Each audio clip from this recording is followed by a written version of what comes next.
The painting begins with Prometheus telling the story of Zeus, the king of the gods. Zeus starts his day by addressing the mortals, hoping they still revere him as before. Although Prometheus is sure of Zeus's corruption and plans to overthrow him, for which he will need the help of three people. The first is Eurydice, or simply Riddy, who lives on Crete and is dissatisfied with her life. One day a woman approaches her outside a store, and from her muttering, it becomes clear that this is Cassandra. She laments the disbelief in her prophecies and predicts that everything will change for Riddy by the end of the day. Meanwhile, on Olympus, Zeus notices something wrong with the divine spring meander. His wife Hera assures him that everything is fine. Zeus then recalls his son, Dionysus. At this moment, Dionysus is partying in a club on Earth, but later roams the city, where a food vendor suggests he gift his father a watch as a symbol of time. Dionysus decides to visit his father, despite Hera's displeasure, as his mother, whom Hera angrily turned into a bee, was mortal, and Dionysus only became a god due to his father's whim. Zeus is watching a ceremony unveiling his statue on Crete, where one of the women sacrifices herself in the name of the gods. When Dionysus gives him the watch, Zeus doesn't show much enthusiasm, as he already has a watch from Heracles, considered a lucky charm. Nevertheless, Zeus tries on the gift but ignores his son's pleas for a more responsible role in governing the world.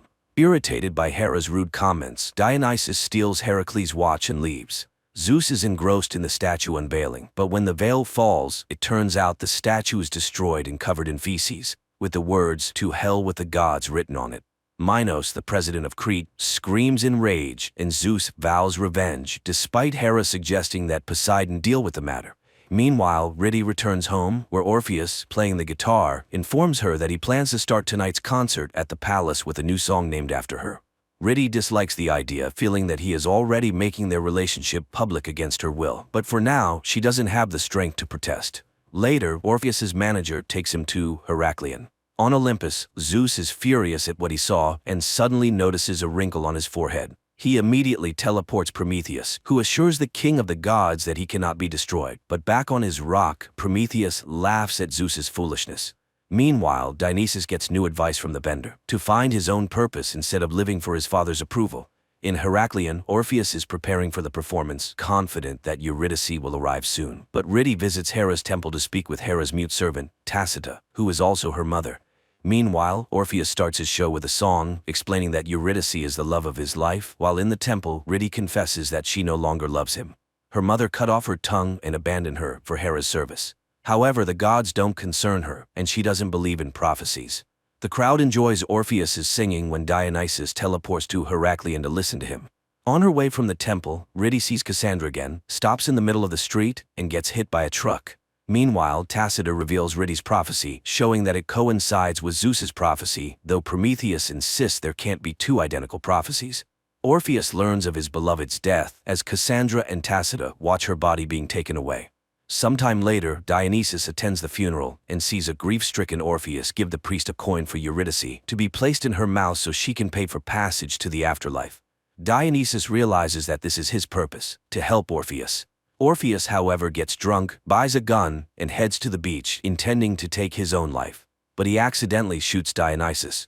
Orpheus panics, but Dionysus shows that he is a god and immune to wounds. Prometheus's voice reminds that Zeus wasn't always a god, meaning he can be destroyed by mortals.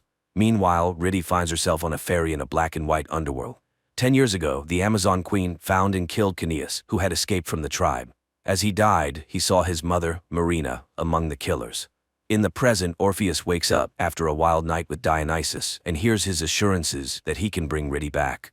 At the same time, she is sailing down the river Styx in the underworld, watching an introductory video from Hades and Persephone about the frame through which one must swim to be reborn. Later, the guardians of the underworld are summoned by Zeus in order to increase the number of swimmers escorting souls through the frame. Meanwhile, Dionysus demonstrates his power to Orpheus by driving wildly. Riddy's ferry docks, and passengers are met by handlers with Cerberus dogs. One of the dogs barks at Riddy, and its handler, Caeneus, pulls her out of the main line. For the past 10 years he has been in this liminal world, certain he will remain a guide. However, Medusa announces his transfer to the ranks of the swimmers, though he didn't ask for this, as he's waiting for his mother. His partner Priou is happy about it, especially as Medusa shows her one of her snakes, harmless now that they're dead. Meanwhile, Dionysus takes Orpheus to a bar called The Cave, where one can get a chance to enter the underworld. At the same time, Zeus descends to earth and, wandering through the city, marvels at how contented and cheerful people appear. He summons Prometheus and confesses his fear that his power is weakening. He believes things must return to the old ways, where people trembled before him. To do this, he plans to destroy half the world. Prometheus advises him not to. Meanwhile, Ridi finds out she was buried without a coin, which means she cannot pass through the frame and renew herself. She will now remain in the underworld, working for 200 years before she finally has a chance to cross Lethe. At the same time, Orpheus learns that the jury, consisting of the Moirai, the Fates, will evaluate the performances of those seeking to bring a loved one back to Earth. In the first round, people must mark all the distinctive features, scars, and birthmarks of their loved ones on a mannequin. Meanwhile, Medusa takes the new divers to the river Lethe, where the glowing frame awaits. They must help people swim to it and reach rebirth. Back in the cave, Orpheus faces off against a couple grieving their child. The inconsolable parents perform a poignant pantomime about their love for their son. Orpheus feels he cannot do better. He is asked to sing about his beloved, but without a voice. He sits down at the instrument. At the same time, Ridi reaches the river, but cannot even immerse herself in Lethe without her coin. Orpheus finishes playing and receives applause, but fate punishes him by stabbing his hand with a knife, revealing that he took his wife's coin, depriving Ridi of the chance to renew herself. Orpheus admits he did it out of love, but the audience, including Dionysus, is repulsed by his selfishness. Thus, the grieving parents, Anatole and Clara, win the competition and gain access to the underworld. By the river, Caeneus catches up with Ridi and confesses that he, too, was buried without a coin, which his mother took. Meanwhile, Dionysus begs the Fates to let Orpheus into the underworld. They agree in exchange for Zeus's watch. Zeus, meanwhile, shares with Prometheus his plan to tell the mortals stories in the style of the Trojan War to make them hate each other. Then a great conflict will begin, but Prometheus reminds Zeus of his missing watch, which was his lucky charm. Zeus decides to find the watch first. Dionysus at this time gives it to the Fates. On Earth, the Furies have long roamed, dispensing justice. They are invisible to the innocent, and only the doomed can see them. Today they force an unpunished criminal to take his own life in the restroom of a roadside cafe, then move on to their next target. That target is a woman named Ari, who accidentally strangled her twin brother in her sleep. Their mother never accepted his death, and now Master Daedalus creates a sculpture of Glaucus each year, representing how he would have looked on his birthday. Ari's father, President Minos, promises to give his daughter anything she wants, even though she refuses a gift every year. Her bodyguard Theseus overhears. During the day, the president and his family gather for the Olympiadae celebrations on Crete. There they witness the desecrated statue of the gods, in which Theseus played a part. Minos is enraged, his wife hysterical, and Ari helps her mother back to her room. Meanwhile, on Olympus, Zeus, suspecting that one of the servants is responsible for the missing watch, begins killing them one by one. Hera shares this with Poseidon, explaining that Zeus is planning 2 phases of humanity's destruction and asks the god of the oceans to find the ill-fated watch. Prometheus, on the other hand, remembers that he once killed Charon in bed, but not before extracting a promise from him to help whoever would come to him in the future with a mark. Meanwhile, the Fates, having received Zeus's watch, allow Orpheus to pass into the underworld through a garbage container. Orpheus joins Anatole, who is searching for his son. The 2 men enter a black and white world. Anatole reluctantly speaks with Orpheus, as the latter committed an unforgivable act by taking his wife's coin. But Orpheus justifies his action with love. The man agrees to travel together. At the same time, Caeneus visits his dog, Photis, releases him from his cage, and the dog runs off. Meanwhile, Hades and Persephone discover that one soul is missing. They discuss how it managed to escape from the underworld. Persephone fears this may be the beginning of something terrible. Hades asks her not to inform Zeus about it just yet. Meanwhile, during his search for Photis, Caeneus runs into Nax, who begs for help and informs him that he has already swum through the frame. But then someone calls out to Caeneus, and Nax disappears. Later, during dinner, Ridi joins Caeneus and Priu, announcing that she has been appointed as a swimmer. The girl doesn't understand why they continue to eat, sleep, and wash when they were already dead. They explain that it helps them feel normal. Later, Priu invites everyone to a party for the new swimmers. On Earth, Poseidon summons Dionysus to an aquarium and accuses him of stealing Zeus's watch. Dionysus admits that he brought a mortal into the underworld, and that mortal will be the first to bring someone back from the realm of the dead. Poseidon warns him that if this happens, Zeus will destroy them all. He orders Dionysus to return the watch. Meanwhile, in the underworld, Orpheus and Anatole prepare to cross the river Styx when Charon approaches and reluctantly agrees to ferry them across. At the same time, Canius encounters his killer, Hippolyta II, on the shore. In fear, he turns away from her, but she calls him a blasphemer and tells him that his mother voluntarily gave him up. Dionysus finds an exact copy of Zeus's watch in a store and heads to Mount Olympus. Zeus doesn't notice the substitution. In the underworld, Canius is tormented by the realization of his mother's betrayal, which he had worried about for so long. Suddenly, Charon stops the boat and shows the men Scylla, which means only one of them can proceed further. Now only a fight will determine who it will be. Orpheus attacks Anatole. At this moment, Canius confesses to Rhyti that he used to be an Amazon, meaning he was born a girl, but later he was cast out. Suddenly they hear Nax calling for help. Meanwhile, Anatole nearly overpowers Orpheus, but Charon intervenes upon seeing the fate's mark on the musician's hand. He throws Anatole overboard and he disappears into Scylla's maw. Meanwhile, Zeus shares his plans for vengeance on humanity with Dionysus. They then both descend to Earth, where Zeus thanks his son for returning the watch. He hopes for Dionysus's help in terrifying humans with natural disasters and conflicts. Dionysus doesn't like this idea, but Zeus reminds him that humans don't matter. At this time, Hades receives a message that they are soon expecting an influx of new souls. Immediately after, he is informed that the missing soul has been found. Charon and Orpheus arrive on the shore, where a message of gratitude from Prometheus is written. Rhyti and Canius observe as Nax is cornered in some dungeon. They carefully follow and discover the empty shells of all the souls that have passed through the frame, even those they sent through it earlier that morning. Now comes the moment when Prometheus can explain everything. It turns out that Zeus punished him for standing against him. Before his imprisonment, Prometheus was visited by the Lady of the Fates. She demanded that the hero kill the one person who trusted him without question, Charon. Moreover, he needed to gain Zeus's trust by submitting to his punishment and accepting his fate. Prometheus carried out everything, and it worked. Meanwhile, the Furies have isolated Ari in a hotel where she explains that she didn't want to kill her brother. However, the Furies didn't come to punish her, but to show her the truth. Poseidon came to her father and reminded him of the prophecy that he would die at the hands of his firstborn. Ari refuses to accept this truth, even when she sees Minos handing the baby to Daedalus, ordering him to kill the child. The girl doesn't believe it, even when the Furies remind her of the Trojan massacre. She returns to the palace but remains silent about everything she has learned. Minos is happy that she is safe, but Ari now questions everything her father tells her. That night, she goes to Daedalus, who is forced to admit that despite her father's order, he didn't kill Glaucus, and the boy is still being held in the dungeon. However, he has long since lost his human form, having turned into the Minotaur. Meanwhile, Zeus and Dionysus watch the news, which reports various natural disasters, much to the gods' delight.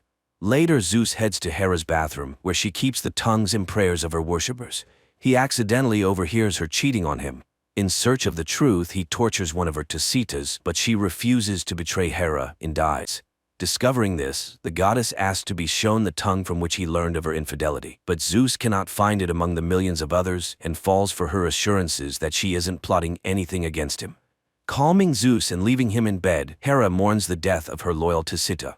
Meanwhile, Rhyti and Canius continue their search for Nax, but see that he has already been found by Hades, who personally removes Nax's soul. For some reason, this causes Rhyti great pain and forces the pair to return to the surface, where they are spotted by Medusa. Rhyti doesn't understand why Canius feels nothing and says goodbye to him. Orpheus regains consciousness on a deserted shore. At the same time, Dionysus enters a cave and learns that Orpheus has successfully crossed the Styx. Charon denies Orpheus a drink of water and reminds him that ahead lies the final trial, which he must face alone. Rhyti, still reeling from what Hades did to Nax, goes to Canius and reveals that her mother became Tisita when she was 5 years old. Rhyti never accepted this and cursed the gods every night. Perhaps that's why it hurt her so much. Canius then tells his story. In their tribe, boys who reach adulthood must leave the Amazon territory forever under the threat of execution. Canius's best friend also left, but soon returned, confessing that he wanted to ask for readmittance to the tribe. Canius reminded him of the danger and asked him to leave. That same day, Canius saw the boy killed. That night, his mother confessed that she had long known about his rebirth since her prophecy had immediately predicted the birth of a boy, which is why she was so happy when a girl was born. But alas, you cannot deceive the gods. So Canius hates the gods too. Realizing that they feel the same, the girl kisses him. Meanwhile, Orpheus continues walking through the wasteland, suffering from thirst and heat. Persephone urges Hades to tell Zeus the truth, as the transition world cannot hold so many souls, which may cause a breakdown. Zeus meets with Prometheus again. He realizes that the problem is not with mortals and decides to destroy the Fates, who are the source of his prophecy. But Prometheus warns Zeus that he may destroy the entire world, including himself, and gives the example of Minos, who lives in defiance of his prophecy. However, Zeus reminds him that Glaucus can escape and kill Minos at any moment. He then suggests that if the father kills the son, it will refute the prophecy and create a contender. Meanwhile, Rhyti and Caeneus discover that they share the same prophecy. Rhyti recalls her encounter with Cassandra and realizes that the talks of the rebirth of those who have passed through the frame are lies. People devote their lives to the gods, hoping for a better life, but in reality, their souls turn into Meander's water, which the gods drink to stay immortal. At the same time, Hades and Persephone arrive at Zeus's and publicly announce the instability of the transition world, which is about to lead to disaster. If souls stop returning to Earth, they will run out. In a rage, Zeus pushes Hades into a pool and strikes him with lightning. Meanwhile, Orpheus struggles to make his way through the scorching desert. He begins hallucinating and eats sand, mistaking it for water. Persephone discovers that Hades is alive and vows to destroy Zeus. Zeus orders Poseidon to make Minos kill his son. The god of the ocean goes to the Fates, and they say that sometimes a person can defy prophecies. Hera asks her husband not to be like his father, Cronus. It turns out that he was a real tyrant, and when Zeus grew tired of enduring it, he killed his father, though he never understood how he managed to do it. That's when the frame was created, which collected souls instead of rebirthing them. Poseidon and Hera order Minos to kill his son, and if he refuses, Ari will be subjected to torture. Meanwhile, Orpheus encounters a man near a water cooler. The man offers him water, but if Orpheus drinks, he will not be able to bring his wife back. Despite dehydration and near death, Orpheus chooses not to drink the water, which turns out to be the final trial. After passing it, he sees a door appear, leading him to the city. The first thing the man does is rush to a water faucet, where Prue and her partner, upon learning that he is Rhiti's husband, volunteer to take him to her. While Orpheus embraces her in front of Caeneus, she doesn't know how to tell him the truth about her feelings. On Earth, learning that Orpheus has passed all the trials, Dionysus turns to Poseidon for advice but catches him in a compromising situation with Hera. Meanwhile, Medusa informs Charon that the man with the mark has arrived in the underworld, which means Prometheus was telling the truth.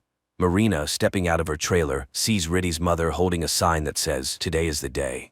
The woman silently walks to a pre-dug grave, lies in it, puts a coin in her mouth, and pulls the trigger of a gun. At this time, Orpheus apologizes to Rhiti for taking her coin and preventing her from being renewed, but he did it in the name of love, and now he has come to bring her back to life. However, Rhiti doesn't want to return to him.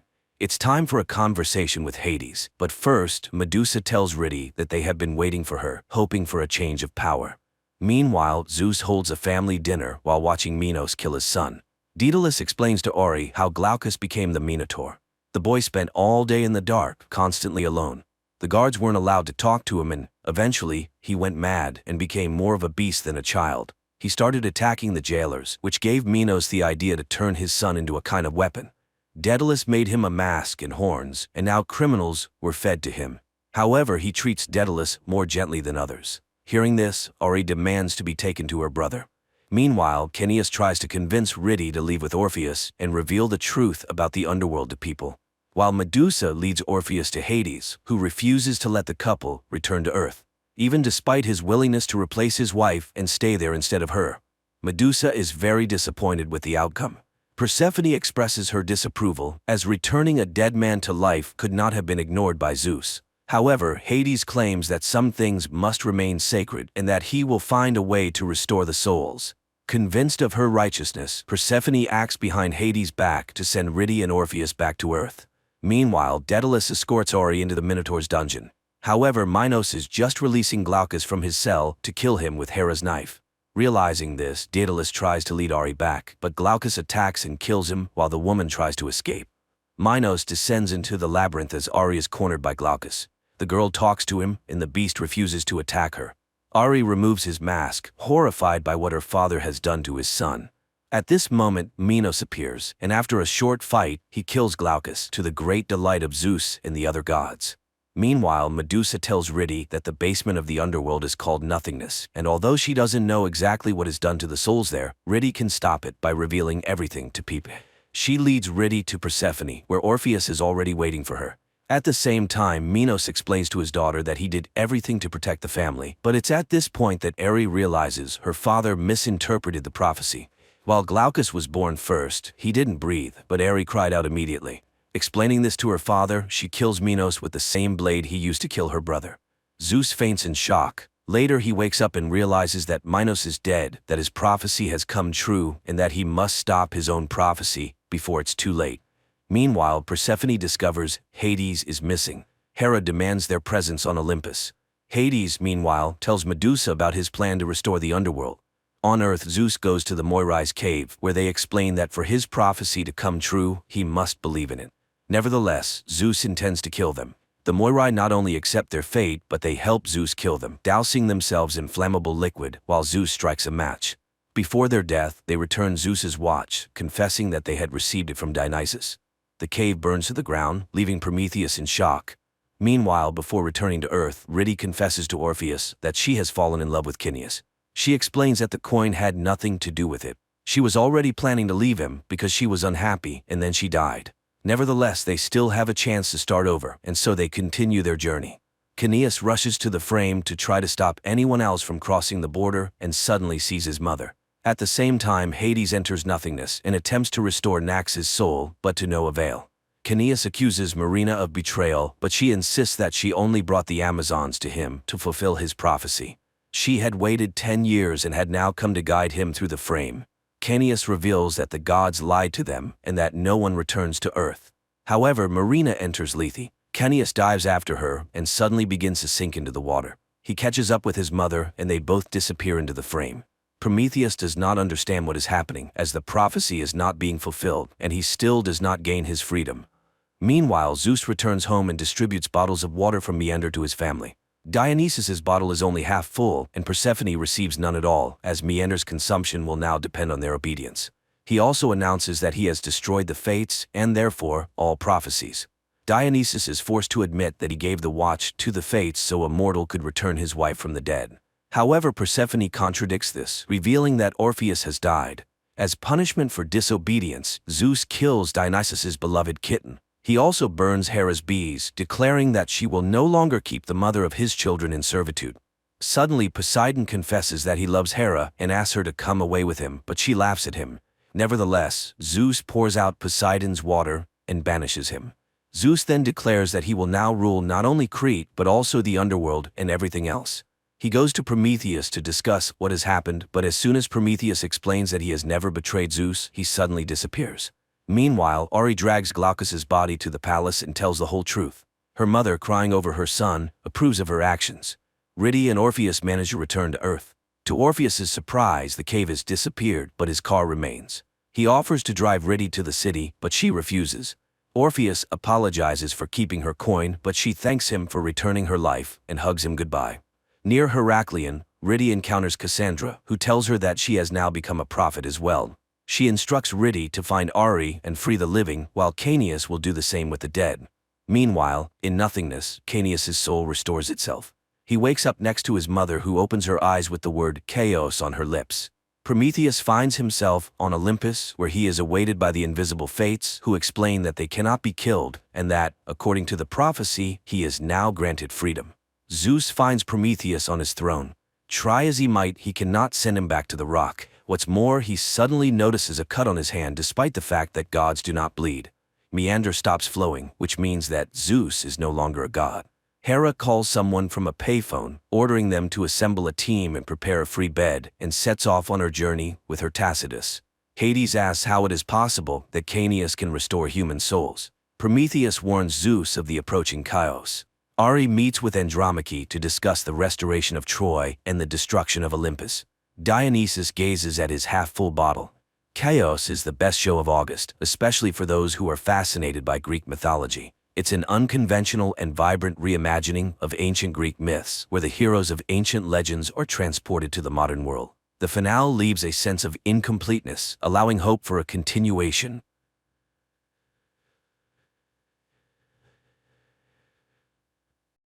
In the future, a time comes when women are offered a unique opportunity to conceive and give birth to a child using mobile artificial wombs in the form of eggs. Don't say a baby.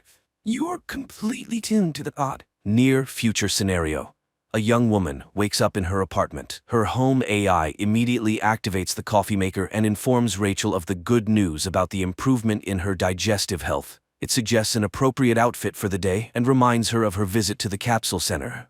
Rachel wakes up her husband, Elvie, to wish him a good morning and say goodbye before heading to work. The AI now advises Elvie on his outfit for the day and informs him that his happiness index has slightly increased. He receives a prepared breakfast and heads to the home greenhouse.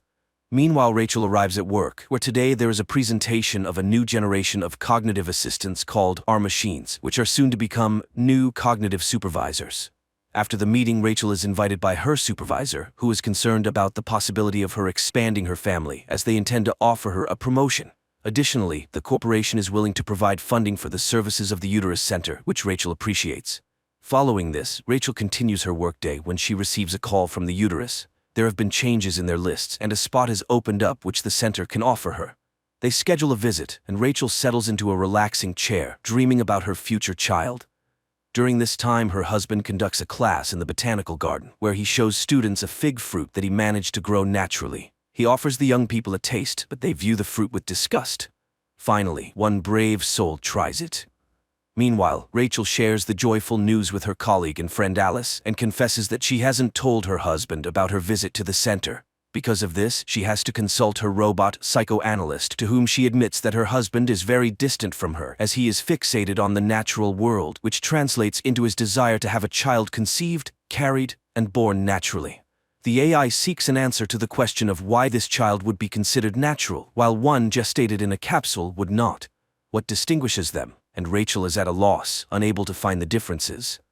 Later, she and her friend go out for lunch, and while inhaling the pleasant aromas, Rachel agrees that she should talk to her husband about everything. She finds her husband watching a relaxing program, and he talks about his day. Elvie is disheartened by the fact that the younger generation doesn't know how to interact with nature because no one taught them. At some point, people decided that nature was just a commodity, and that's when everything began to fall apart.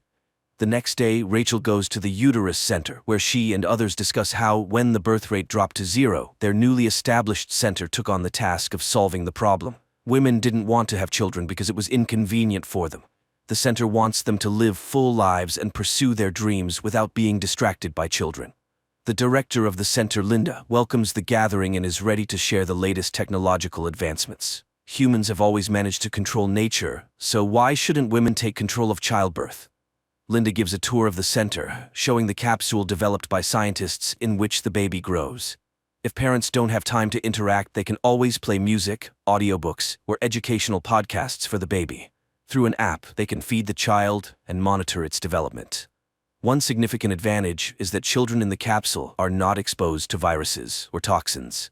The capsules operate autonomously for 48 hours. The fetus inside can hear everything happening around, so it's advisable for the mother to talk to the baby. After the discussion, Linda reminds Rachel of the need to make a deposit, but Rachel intends to talk to her husband first. Upon returning home, she confesses her intention to Elvie to have a child with the help of the Uterus Center, which upsets him. Not only did she make such an important decision on her own, but she also went to the center without him. Rachel apologizes, and the couple reconciles. Rachel suggests to Elvie that they talk to Alice and her husband, and the family goes to visit them. Alice enthusiastically discusses the opportunity for women to have a child without experiencing pain, suffering, or body changes.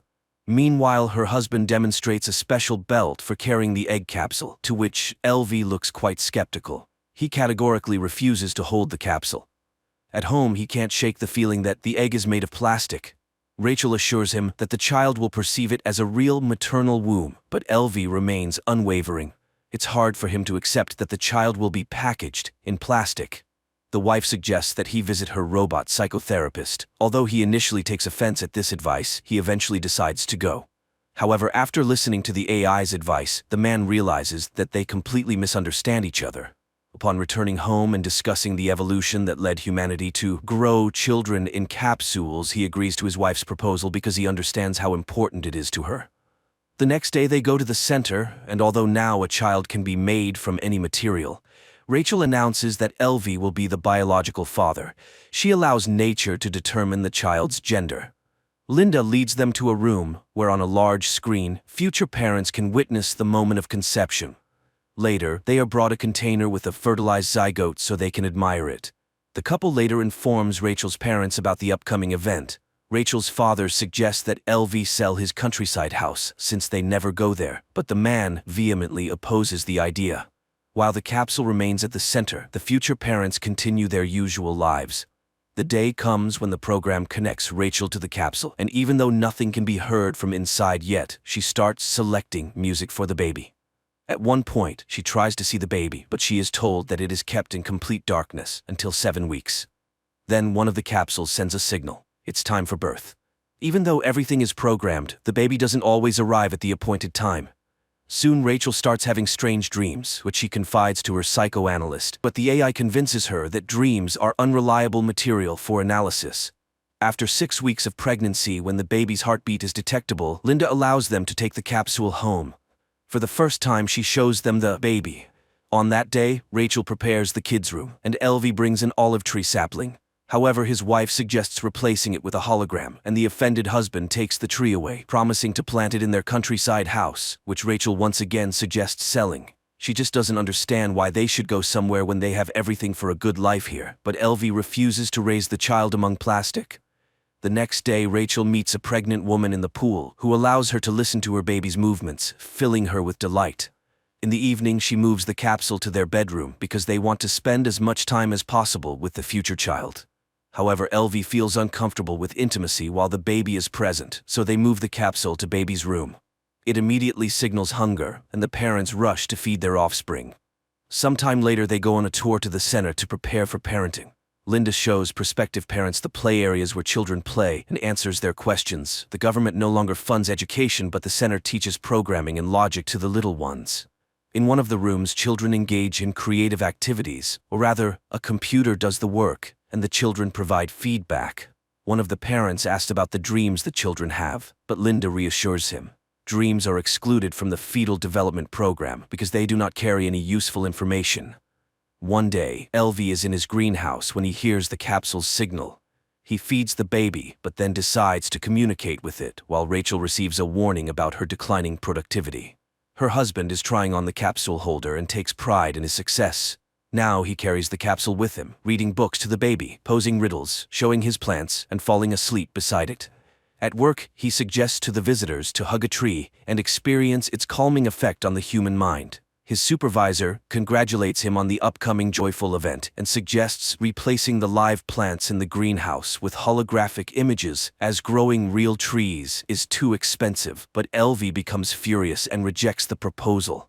At home, the family watches a movie about penguins, and the man starts crying when he learns about the dedication of the birds. Worried, Rachel suggests returning the capsule to the center, as other parents do. That's when LV reveals that he brought the capsule to work.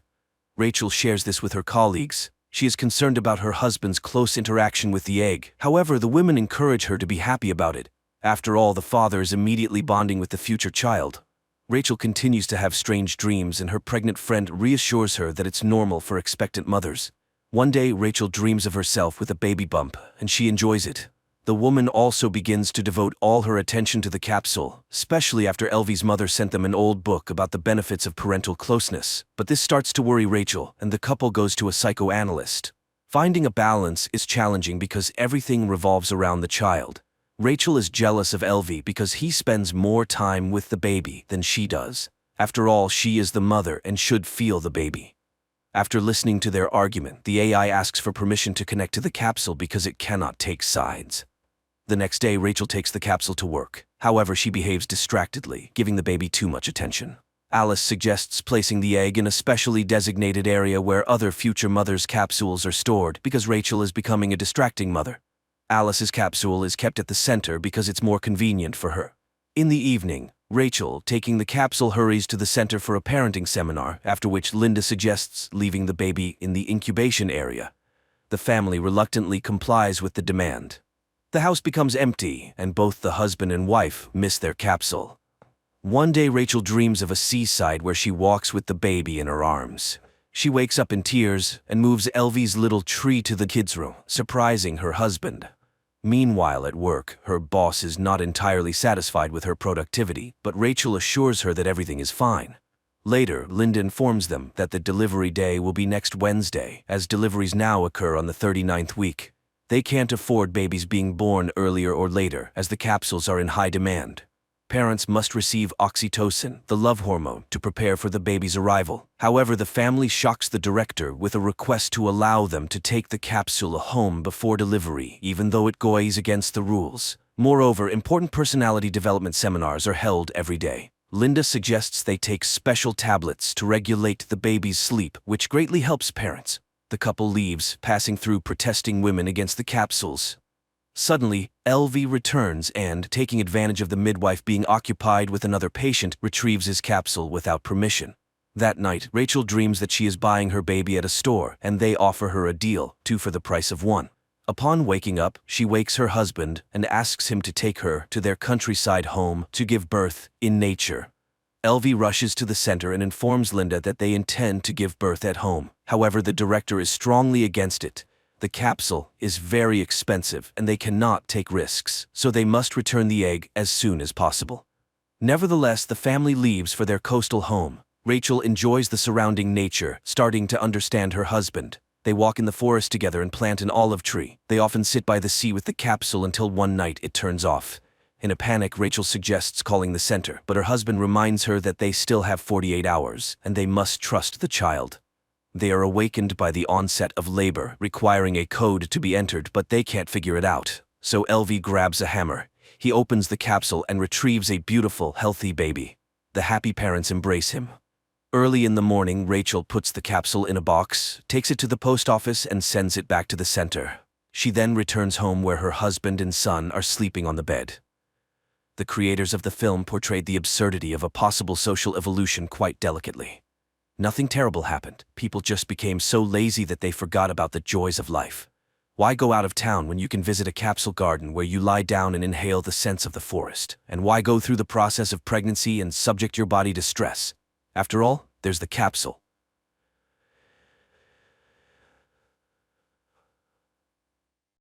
In 2025, aliens occupy Earth and first enclose cities with 300-meter walls to limit human movement.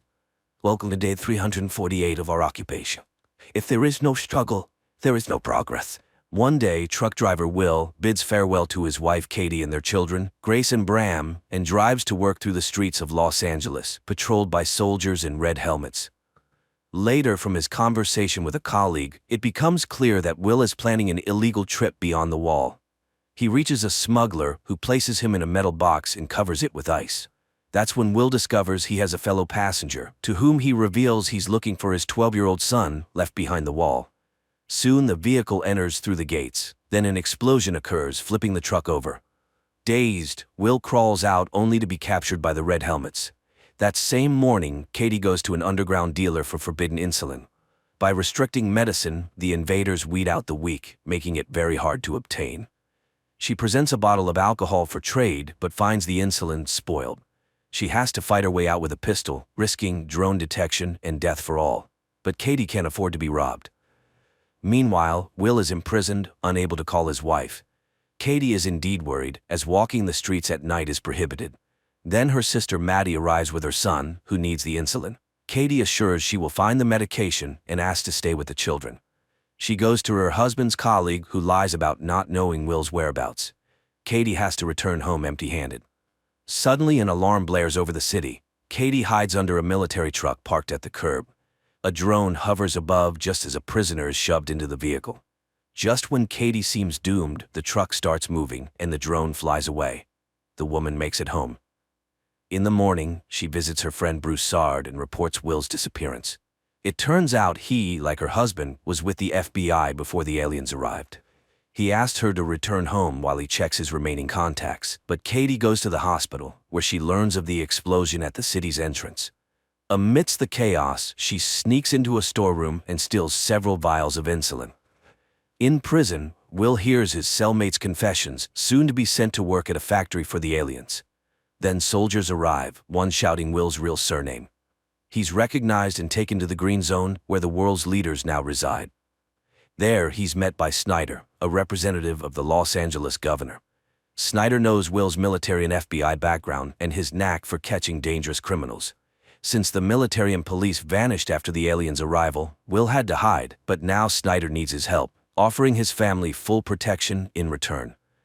The Masters demand security, so Will lead a special unit, infiltrate the rebels, and capture their leader Geronimo. As the alien spacecraft is about to launch, Snyder takes Will to the balcony, hoping to persuade him to switch sides. If he refuses, his family will be sent to the factory. At night, the Red Helmets bring Will home, frightening his family, but he reassures them, explaining he was just in an accident. However, Katie realizes her husband is lying. Hearing he went to look for Charlie, she cries, but the news of Snyder's proposal enrages her. She would never become the wife of a traitor. In the morning, the family is woken up by the smell of bacon, and upon entering the kitchen, they find Snyder there. He has prepared breakfast and even brewed coffee, which is now impossible to find. As he eats, he lists all the benefits of their new status: security, a personal tutor for the children, good food and work. Moreover, the aliens allow the couple to reopen their old bar. However, Will is only willing to agree in exchange for the return of his son, who is in another block. Snyder promises to consider this option. The next morning, Katie arrives at an unassuming house where members of the resistance, whom she informs that the occupiers have hired her husband to find them, await her.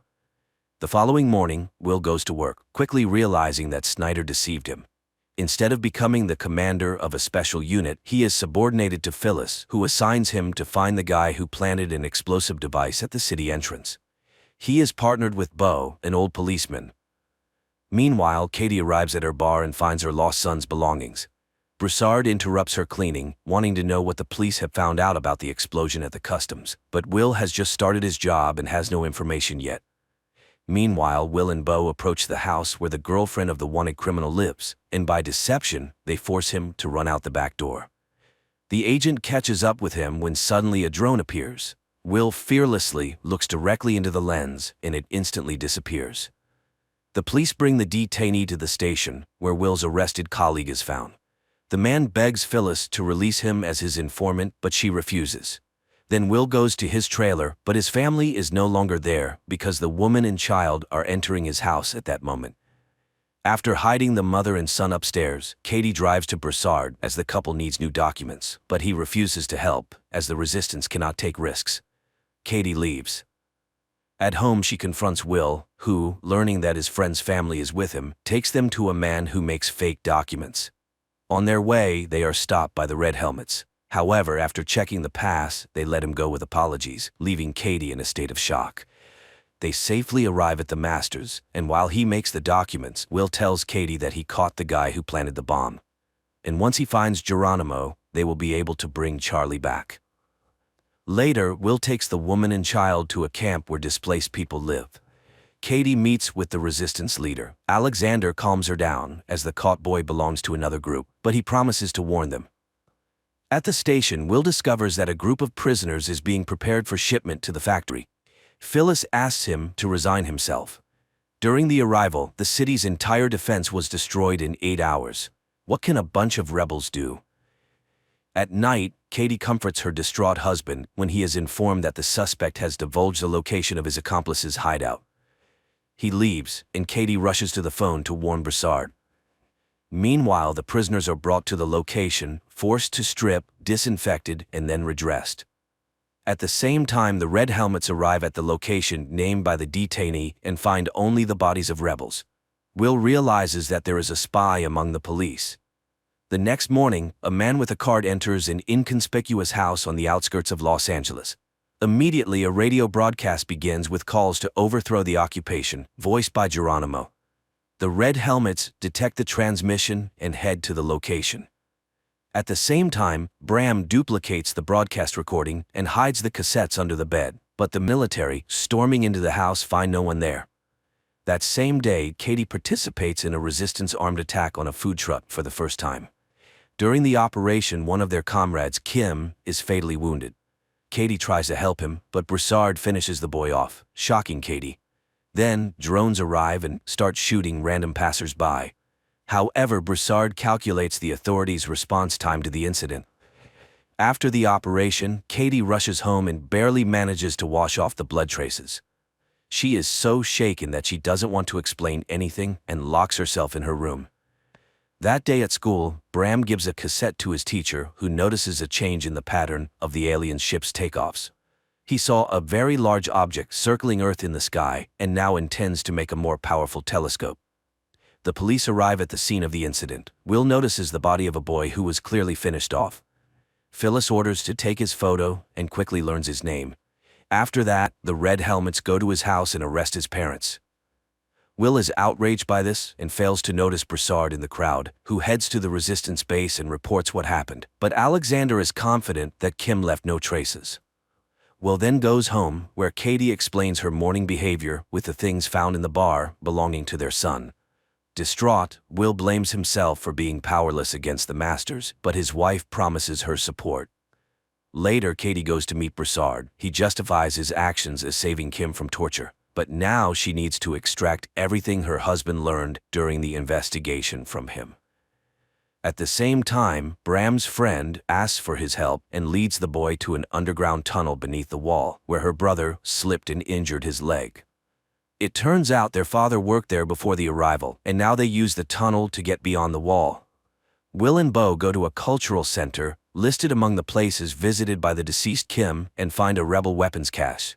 At the same time, Bram's friends tell him they've been going to the other side for 6 months to get food, as there's no one beyond the wall.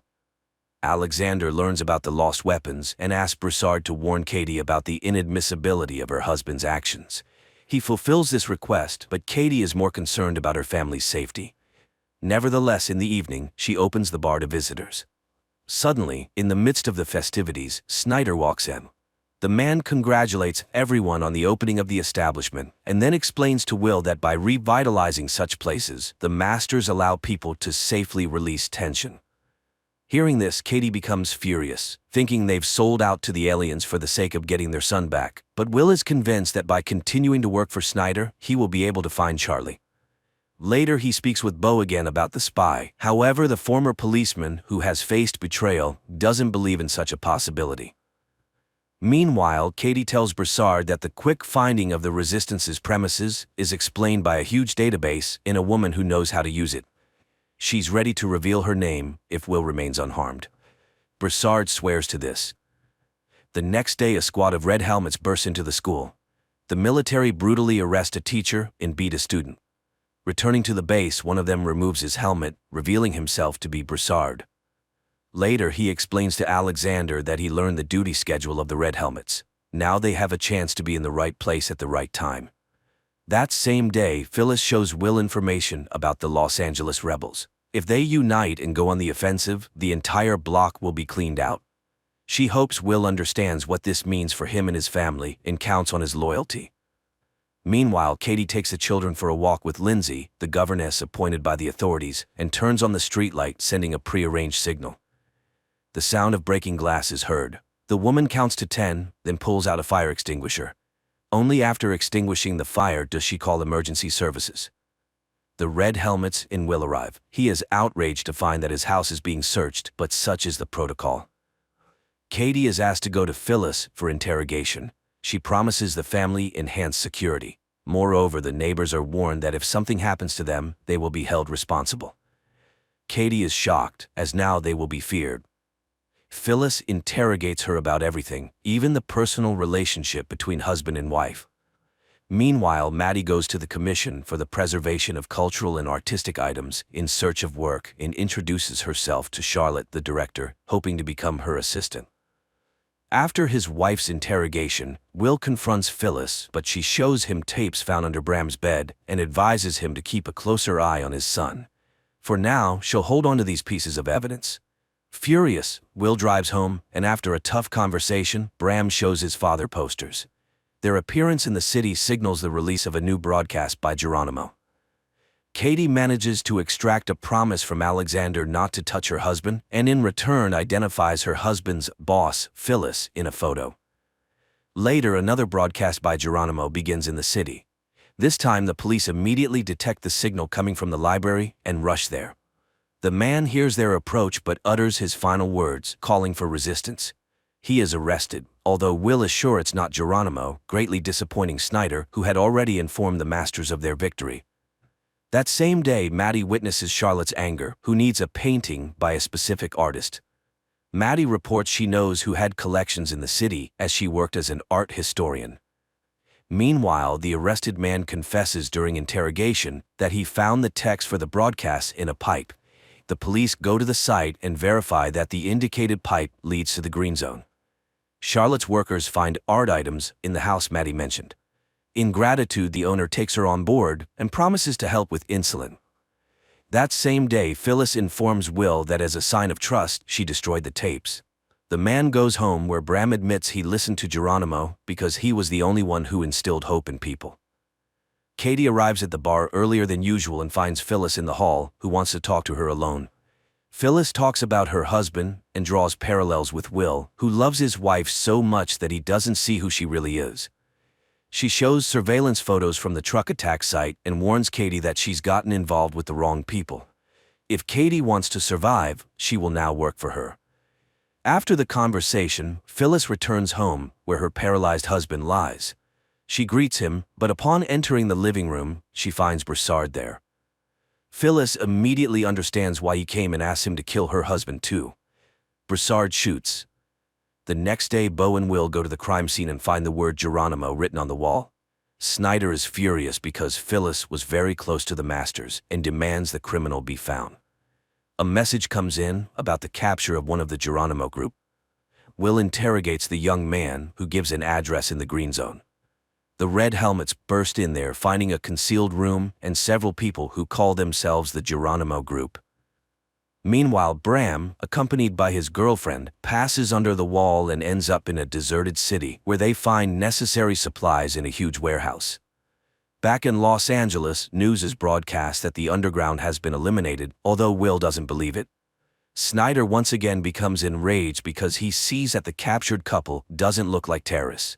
He refuses to fulfill the agreement about searching for Charlie and appoints Will as the head of the group. Will immediately begins searching for the mole, and Phyllis's assistant, Jennifer, reminds him of his wife, suggesting he might be the source of the leak.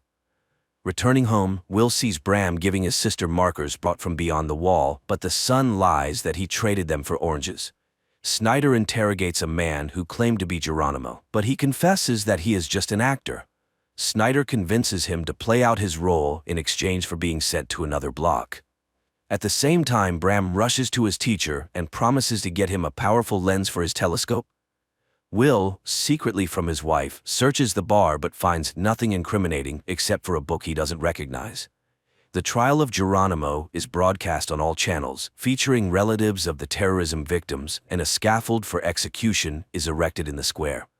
The actor plays his role, believing Snyder's promises to eradicate terrorism. He realizes he's been deceived only when he finds himself on the scaffold, but can do nothing about it. Immediately after the execution, Snyder invites Will to join him, promising to show him something unusual. At the same time, Alexander's group prepares for a new attack, with Katie among the rebels. On the way, Will expresses his outrage to Snyder, who achieved nothing by executing the actor, but Snyder reminds him of the need to pacify the population and that he's bought time to search for the real Geronimo. Snyder's car moves through the city, guarded by a group of Red Helmets, including Broussard. At one of the turns, a decoy road worker sends them on a detour, and when the convoy slows down, Broussard shoots his colleagues. Snyder tries to run, but Will locks the doors as the car is armored. Rebels, disguised in Red Helmets uniforms, shoot at the car and manage to pull the door off, but Will shoots from inside and still gets Snyder out of the fire. Drones appear, but the rebels manage to escape. Will leads Snyder into the bar, where Katie arrives at the same time. Snyder is hysterical, but Will cannot guarantee protection by his own means. Katie asks Will in private not to risk himself for such a worthless person, but Will cannot leave a person without help. Realizing that the phone doesn't work, he goes outside to a payphone to call for backup. Meanwhile, Alexander, learning about Will's role in saving Snyder, is furious, but then Katie communicates via radio that the traitor is in the bar. She returns to Snyder and keeps the conversation going to lower his guard. He boasts about being a professor of economics, which earned him a high position. He mentions there are 7 more colonies, but he doesn't know what happens beyond them. Will returns, announcing that he has managed to call for reinforcement and it's on its way. Katie bandages Will's wound, and he confesses that Geronimo is a collective image, not one person. Katie asks not to interfere with Snyder's killing, but Will reminds her that another will take his place. Then, Snyder reveals that his people have found their son, and he is currently negotiating Charlie's return. Suddenly, there's a knock on the door. They hide Snyder in the bathroom. Broussard enters in a red helmet's uniform and searches the place. Katie leads him to the basement, asking to ensure Will's safety, but he can't guarantee anything as her husband is always diving into the fray. Broussard eventually leaves, but Will is sure he is a member of the resistance and will return with backup. They barricade the doors with Snyder, who again mentions Charlie, infuriating Katie as she's tired of his blackmail. Meanwhile, the rebels try to break into the bar, but fail. A frightened Snyder tells Will that the Masters have tested virtually every person, thus filtering out those they don't need, but he has never seen the aliens himself. As the rebels continue to press, Will orders Katie to hide, readying himself to defend Snyder. Then a smoke grenade is thrown in, and the militants storm in. Will opens fire.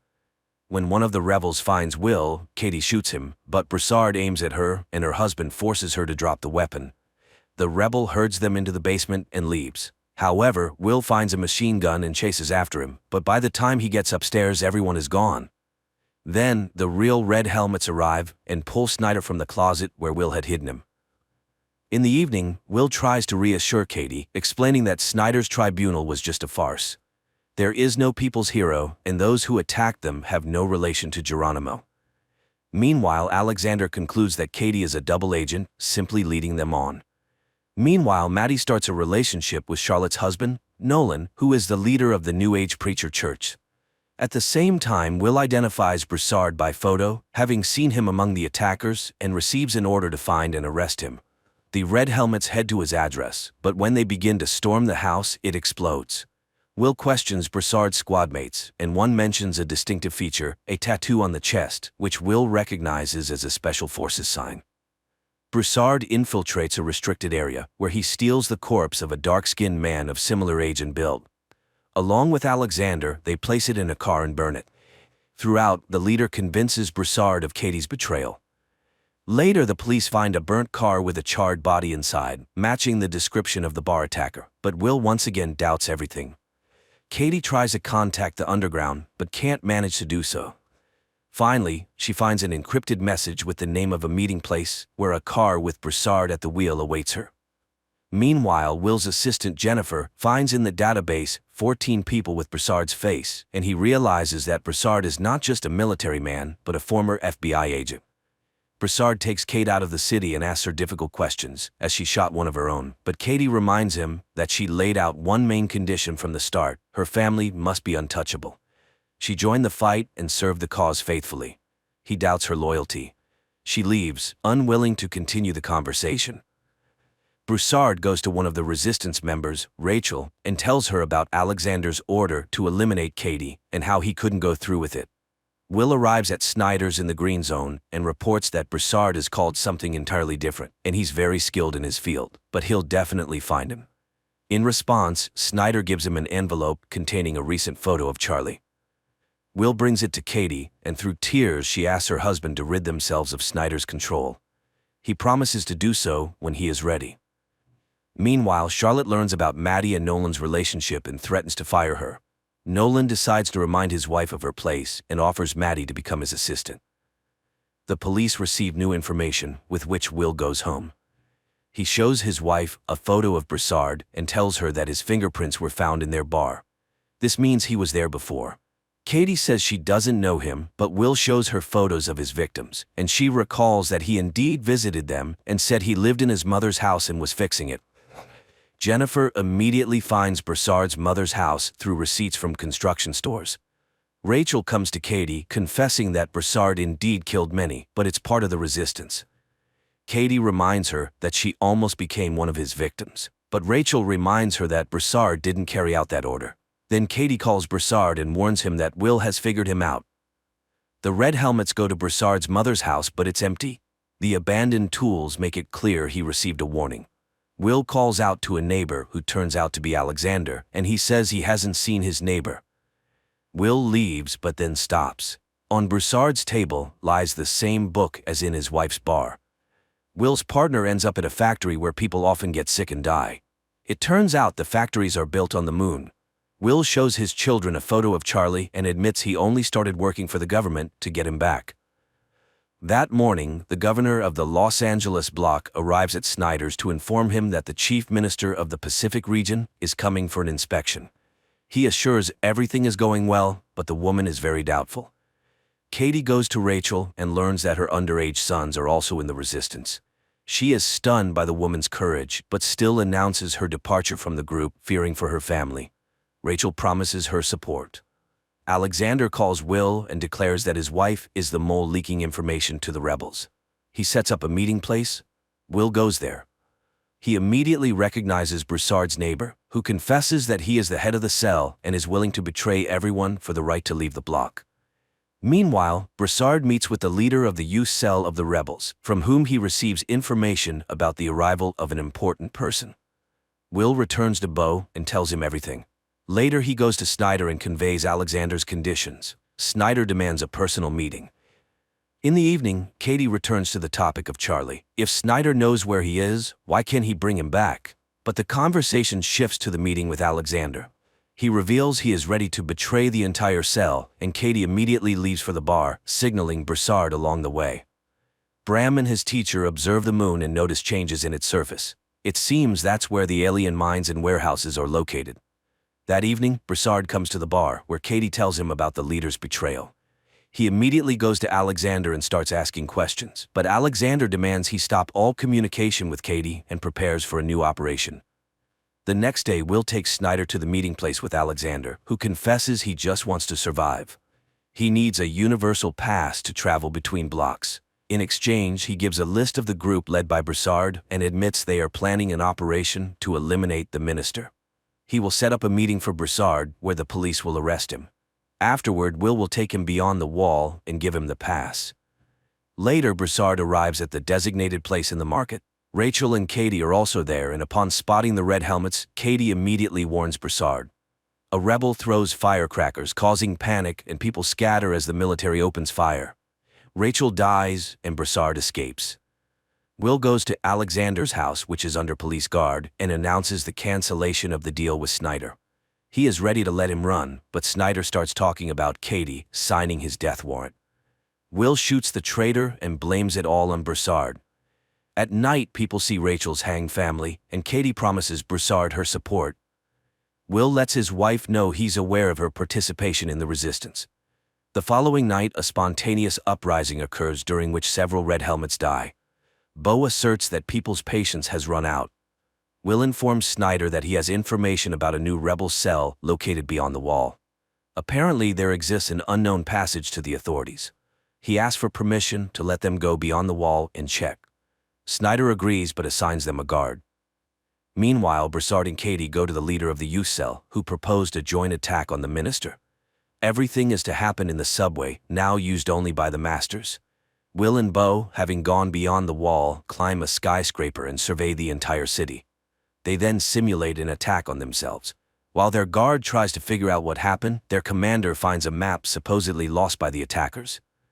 Later, Will points out to Snyder the marks on the map, indicating the rebels' attack points. Snyder reports the found tunnel under the wall. Members of the youth cell show Katie a micro-drone, shaped like a bee, capable of flying anywhere and gathering any information. The rebels finalize the attack plan. Broussard teaches Katie how to shoot.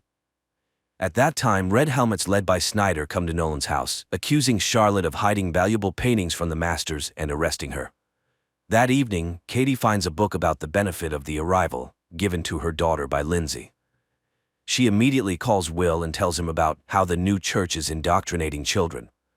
Will then informs her that they will move to Beau's house, located beyond the wall, accusing her of spying on him. But Katie can no longer bear it. They constantly lie to each other, and it's killing their family. And hiding, even beyond the wall, is impossible. Will asks Beau to run alone. Katie and Broussard, killing guards, descend into the subway, open a backup entrance, and the group infiltrates inside. The rebels cause an explosion, derailing the train. Searching the wrecked wagons, people find an alien's body. Will learns about this and heads to the station, where the governor soon arrives, announcing the kidnapping of a master. There was already an incident when 2 aliens died, leading to Dallas's destruction, so people must understand what awaits Los Angeles if they don't find the missing master. At the same time, a group of rebels transports the alien to a secret location, blocking signals with metallic foil. Will rushes home and asks Maddie to hide the children. She suggests taking them to the green zone. He tries to find Katie, and Bram gives him a secret number his mother received the day before. While the rebels try to move the alien to another location, a curfew is declared in the middle of the day. Maddie and the children end up in a huge queue, and as they try to break through, Bram runs away. Meanwhile, the rebels hijack a Red Helmet's car and load the alien into it. At the same time, the police receive subway camera footage. Will recognizes Katie but doesn't show it. Bram runs to his teacher and leads him to the tunnel. Meanwhile, the group that kidnapped the alien moves through the city in a police car and witnesses a house being shot to intimidate residents. Snyder is removed from his position, but the governor can do nothing. Meanwhile, the alien is brought to a laboratory, shielded from any observation methods, and they attempt to open his suit. Will gives the rebel codebook to Jennifer. Together, they review the operation footage from Broussard's arrest attempt and identify the U-Cell leader, who is also in the database.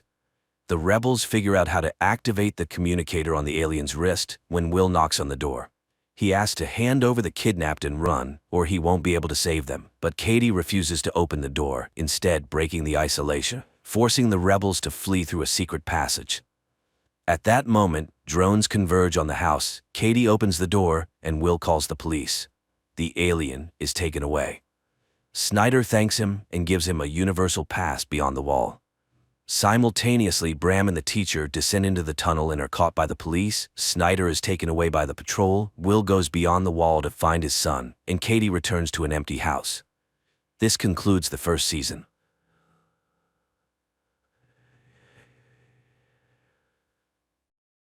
In the future, an unknown organization locks millions of people in bunkers where they are forced to become bloggers and conduct endless streams to get everything they need to survive.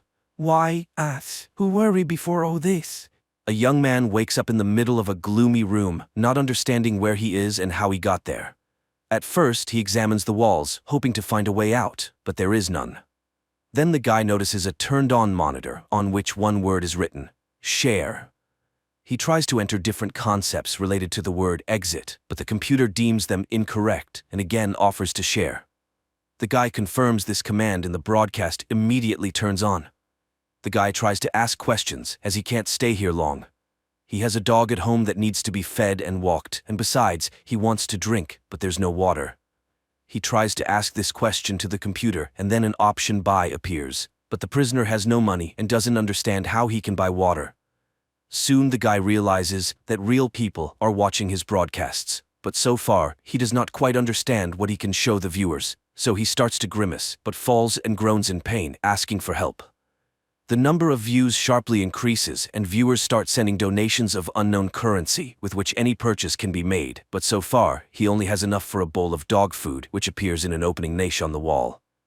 He expresses his indignation and tries to return the bowl, but there is no such function. And then the guy starts eating, occasionally making dog barks. This brings a new wave of views and donations, and the guy allows himself to buy clothes. However, they turn out to be women's.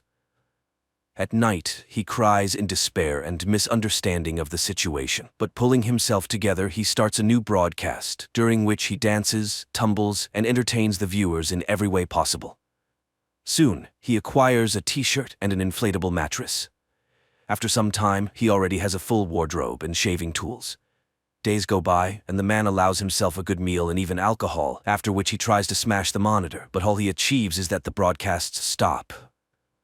The guy tries in every possible way to beg forgiveness from the computer, and not getting an answer, again demands to be released from there.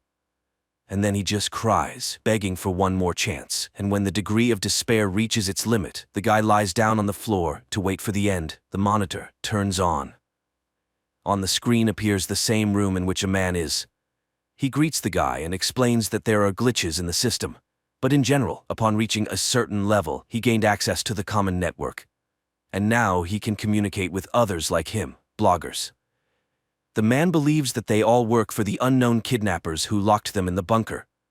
The man talks to the guy all evening about the structure of his new world. He is very verbose and often jumps to other topics, so the guy even gets tired of him. But one day he hears the man cough. He tries to contact him, and dialing his channel number, he comes across a cook teaching the audience to cook. The guy starts dialing different numbers, and it turns out that behind each number is someone's channel. The trapped people teach viewers how to feed cats, apply makeup, and take care of themselves. One of these girls, an athlete, captivates the guy's attention for a long time. Eventually, he connects with a man who is broadcasting about near-death experiences that day. Meanwhile, the young man continues his acrobatic etudes, for which he receives small donations. After one such unsuccessful somersault, he lies on his mattress, and the adult man asks him to buy food, as his time is worth money. After the young man fulfills his request, the man draws attention to their numbers. The young man is under number 14, while the man is 6395873. Does the young man really think he appeared here before him? Everyone in the network is trying to figure out who locked them up here. There are theories about aliens and space, and one boy convinced everyone that they are asleep and undergoing a test. But the man believes that bloggers have locked themselves in their own world. He himself was once married to a star who the young man also liked. They reminisce about her songs and sing them as a duet. At night, the young man again connects to the channel of the girl who does yoga, and after admiring her, sends her a donation. In the morning, the young man buys furniture for himself and again talks to the man, who continues to enlighten him.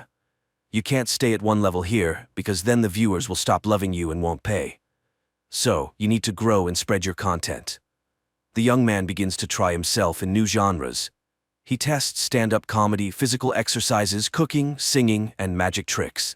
And all this brings a new audience and more donations. At night, he now does gymnastics with the girl he likes, and then he buys medicine for the man. But trying to make the purchase, he makes some mistake and ends up in the room of a woman who is showering at that moment. She is outraged by such a bold intrusion and considers him a kidnapper. The young man struggles to explain that he is also a prisoner. She suggests setting rules, and the man joins their conversation. The woman asks him about the time he has spent in the bunker and hopes that someone tried to escape. The young man remembers how he hit the monitor, and this clearly did not please their owners. The woman thinks that they need to analyze these cases and find a vulnerability in the system. The young man says something about escape and is immediately deducted donations, indicating the existence of security. The woman does not understand the purpose of what is happening.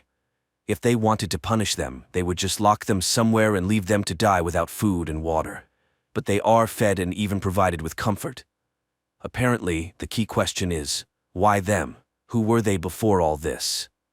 But the young man admits that he wasn't someone important, but here he got the opportunity to live much better. Soon he invents a small show with socks and entertains the viewers with mini performances, which pleases the man and increases donations. One day he gifts the woman a shower curtain, which angers her because she is used to being independent. In the following days, the young man begins to teach people to draw, but since he himself can't draw, the lessons are humorous, and he himself poses as a model. The viewers like this, and the young man buys furniture for his room with the donations. One day, the woman can't stand it anymore and suggests starting a revolution, calling for an uprising of everyone else. A scandal breaks out among the trio, as the man is convinced that it is here that they got the opportunity to live better than before. That night, the man becomes ill. His cough chokes him, and suddenly he has a seizure, as a result of which his face presses against the monitor because he cannot move. The young man appeals to all subscribers for help. Maybe someone knows what to do in such a case. At this time, the woman tries to find a menu in the computer, but she accidentally presses some button, and suddenly the man's room starts burning, and he burns in front of his friend's eyes, unable to help himself. This causes despair and tears, and for a while, the pair do not communicate. But one night, the young man contacts her, trying to convince her that she is not to blame for what happened. He performs a show for her. Suddenly, she confesses that she wants to get drunk. They order alcohol for themselves and remember the last moment of freedom. Neither of them remembers how they ended up in the bunker. Then people dance in their cells. Later, they remember the old man, and the young man says that he still hears his voice. Suddenly, he admits that she was right, and maybe there are others who can replicate her action. Find a function visible only to them. If they all act together, maybe they can break free. The young man goes live and tells the audience about what happened. He points out oddities in the system where unknown functions sometimes appear, and if they can use these functions to hack, maybe the bunker will open? Suddenly, the athlete joins the conversation, who likes her current state because she decides how to spend her day. And right now, she will take care of herself, so she says goodbye to her new friends. The young man and the woman start reviewing all the strange things that the surrounding bloggers send, and some warmly support the pair. Later, he contacts the athlete again, and she reveals his secret to success. He makes people smile, which is very valuable. Misfortune exists everywhere, but so does happiness, so it's a person's own choice. She encourages him to breathe with her when the woman joins in. She analyzed the unknown functions sent to her. Someone can control the ventilation, and someone can even move the walls. She thinks these are different rooms located at different distances. Therefore, a map of connections needs to be built to break them. Although some do not want to destroy this world, the young man asks not to rush things. Suddenly, the woman takes scissors and cuts her hair, explaining it as a distraction for the bunker creators. If they don't react to their dangerous conversation, then they can be distracted by some actions. Later, the young man starts dealing all the numbers in a row and finds a novice like he once was. And at night, he joins the athlete, who calls on everyone to be happy here and now and not try to destroy reality.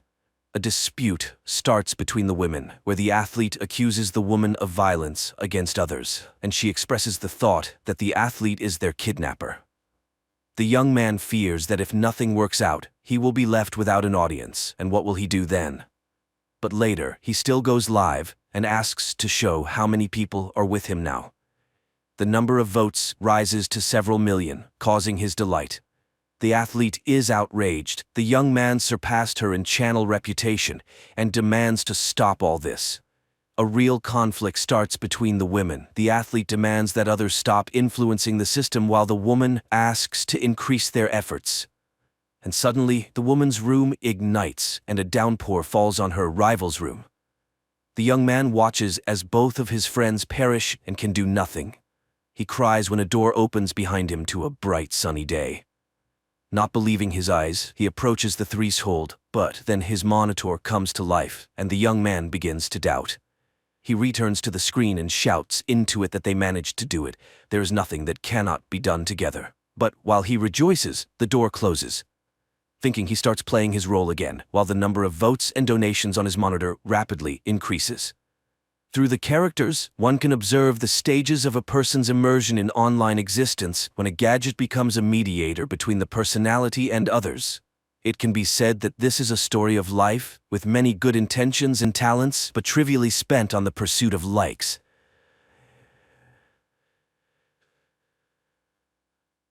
Evening supermarket. Near one of the shelves, a young man is talking on the phone with his wife. The woman is irritated, and the guy is trying to justify himself. He didn't intentionally almost buy the wrong product, and his purchase of a PlayStation has nothing to do with it, and they wouldn't have been able to relax in a Lupka even with that money. He went there for work. At the checkout, there are 3 people in line. The first is a man who looks a bit homeless. The cashier announces the total, and the man is short of 10 rubles. He tries to persuade the cashier, but she remains firm. So the man turns to those waiting in line. If they care about the fate of a person, they should lend him the missing amount. He asks them to think that they are all preparing for a terrible judgment. And what will they be able to tell when facing the Almighty? While the man delivers this speech, people react differently. One person leaves the line altogether. The man turns to a young guy. It seems like he's not destitute. So, what are 10 rubles to him? A woman standing behind him takes out a coin. The man thanks her and says that angels won't forget her, and perhaps this act will outweigh all her sins. Then he takes out 50 rubles from his pocket and gives it to the cashier. He returns the coin to woman, places a 10-ruble coin on the counter, and tells the young guy that he will need it. The man adds that he will have something to remember in hell. The homeless man leaves, and the young guy makes the payment. The cashier asks for change, 10 rubles, and he hands her the homeless man's coin. The young guy exits to an empty parking lot. He continues his phone conversation, again justifying himself for some business trip and a woman whom his wife is jealous of. He sees the man who was sitting on the curb earlier. He approaches and gives him the coin because he doesn't need someone else's. The homeless man asks, is he afraid of burning in the fiery Gehenna? Perhaps he believes in the Lord? The guy confesses that he's not very religious, to which the homeless man inquires, so, after death he plans to become worm food? Is that the pinnacle of his life? The guy says he's a mathematician and believes in the exact sciences. He asks if there's any evidence of God's existence. The homeless man claims there is an undeniable fact. The guy starts making fun of him and suggests taking a break from doing nothing on the way back. The homeless man starts crying. The guy is confused about what upset him so much. He reassures the homeless man, telling him he's young and he has everything ahead of him. It's the right time to think about the future because it all depends on him. By the way, he mentioned earlier that he can provide evidence of God's existence. And the homeless man calmly says that he saw Jesus himself because he is the eternal Jew, the one who didn't let the Lord rest at his house when he was carrying his cross. He told Jesus that he would rest on the way back. Jesus agreed, but he would have to wait for him. The guy asks again, and this happened 2,000 years ago.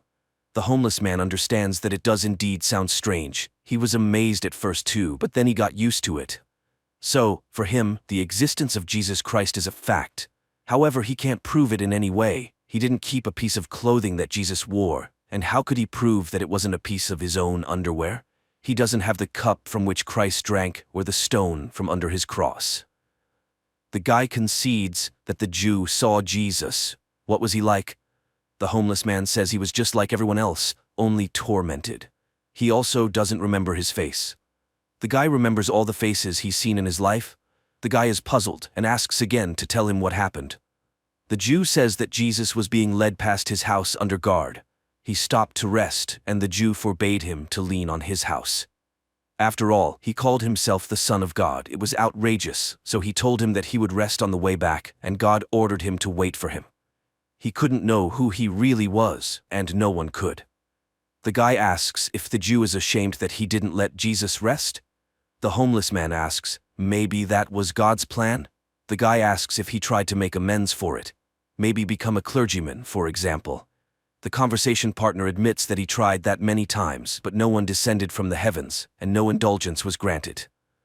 The guy asks, what else has he been throughout all these years? Maybe an immortal killer. An immortal killer, that would be cool.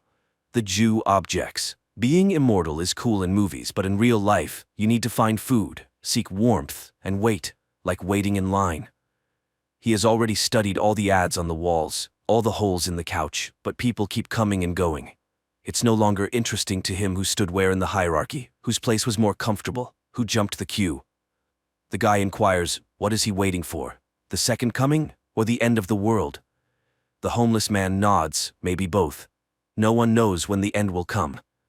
The guy is puzzled again, but an ordinary person is afraid of death. So is the homeless man. He's eternal, but if you cut off one of his fingers, he won't keep living with 4 fingers.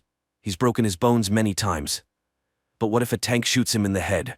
Will he be an undying headless man? The homeless man confidently says that won't happen. Hasn't he tried to end his life himself? The Jew nods. Of course, he even tried to hang himself in the very beginning. He hung from a tree for 2 weeks with excruciating pain in his throat until the branch broke. Later, in 1945, he was captured by the fascists and got scared. He tried to shoot himself. The gun jammed. It was exploded, shredding his whole arm with shrapnel. But everything healed. He came to Russia from Poland 40 years ago. The guy is curious again. Maybe he's just schizophrenic, and doesn't it bother him at all? How did he decide that all these events were real? The homeless man shows his arm. He made notches. 920, 1464, 1812. Decades pass. And he sits and thinks, maybe he scratched them yesterday, put the dates, as if 200 years had passed. And he asks for help to figure it out, like stabbing him with a knife, for example. But the guy refuses. He doesn't want to explain to the police that he saw Jesus and shouldn't have died. The homeless man shrugs, saying, that's how it works. They walk across the parking lot. The guy asks him to tell something from history. For instance, what was happening in the 1st century? The homeless man responds, Well, in general, it was the same. Shepherds herded sheep and fishermen fished. The guy insists, but in the world, the significant appearance of Jesus, church reforms, any mysteries and intrigues? The homeless man, in puzzlement, asks, where does he know all this from? He also learned it from books. Now, the guy remembers where he was in August 2000. Throughout the ages, he just lived. He was in different countries. It's just that the body requires a warm place and a piece of bread. As for how neighbors reacted to him being eternally alive and forever young, they didn't pay much attention to him, and he didn't stay in one place for long. Does he know ancient languages? He does, but now they are considered dead, and who can verify them? The men touch upon the topic of space. The homeless man has seen many strange things, but he hasn't encountered extraterrestrials. The most pressing question, can it really be that in all this diversity of worlds, there are no other forms of life? The guy comments that it's all too profound for a homeless, possibly heavy-drinking man. The homeless man leaves, and the guy locks his car and follows him. He asks, why did Jesus punish him? Shouldn't he be all-forgiving? The Jew says that it wasn't Jesus who punished him at all. He cursed himself with his own words, and the Lord simply fulfilled his own wish. The biggest curse is not that he's been waiting for 1,000 years, but that he, like a dull shepherd, remained the same. A person who creates, lives a spiritually enriched life. The guy doesn't believe it. It just can't be. After all, he's been living for so long. He knows much more than others. Surely he met great people like Michelangelo or Nietzsche.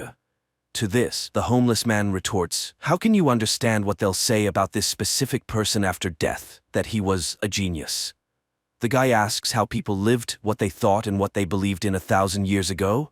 The homeless man responds, they believed the earth was flat, that God sat in the sky above the clouds and watched every step. But if he is simply looking through our own eyes, then he is just an observer, and he can't judge us for our actions, right? It means he is concerned about our actions only as much as they concern us. And if God is in everyone, then so is the devil. The guy teases him. Those are some profound words for a weird man. The homeless man smiles. In a certain sense, a person always has a choice. And fate exists. The fate of a person is determined by their choice. But at any moment they can stop choosing that fate and start choosing another. So why, even in the modern world, are people willing to kill those who don't share their faith? You just need to make an effort to keep your opinion about someone else's religion to yourself. A person finds something sacred for themselves, and it gives their life meaning, but then they start comparing their primary gender characteristics. They try to prove that their meaning is more significant and more important than another person's. Of course, it leads to conflict. His wife calls again. The guy apologizes and says he hasn't finished yet. He met an interesting person and got engrossed in conversation. She says she'll come over now. He goes back to the homeless man and sits down next to him. The guy asks, why is he homeless if he's so intelligent? And why doesn't he want to change anything? The homeless man says he's living like he's preparing for a big exam, postponing the transformation of his life for later. The conversation partner says he's living somewhat similarly, but he doesn't want to think about death. He's still very young after all. The Jew reassures him, you won't even notice how it passes. No matter what a person does, middle age arrives, and then old age. And deep down, every old man feels like a little boy.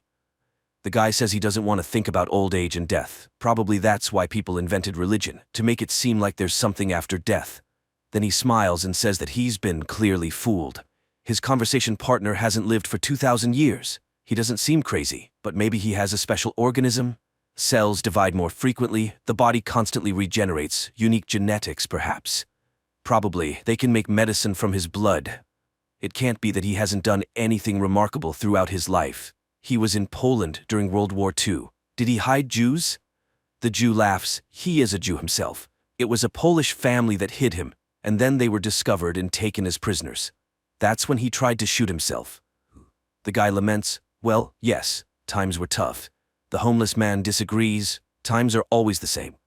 The conversation partner is astonished, but how can that be? Everything has changed in the world. If you trace history from the Middle Ages to the present day, a lot has changed. The Jew says that everything changes if you pay attention to those changes every day, just like a river flows, rages, and is never the same.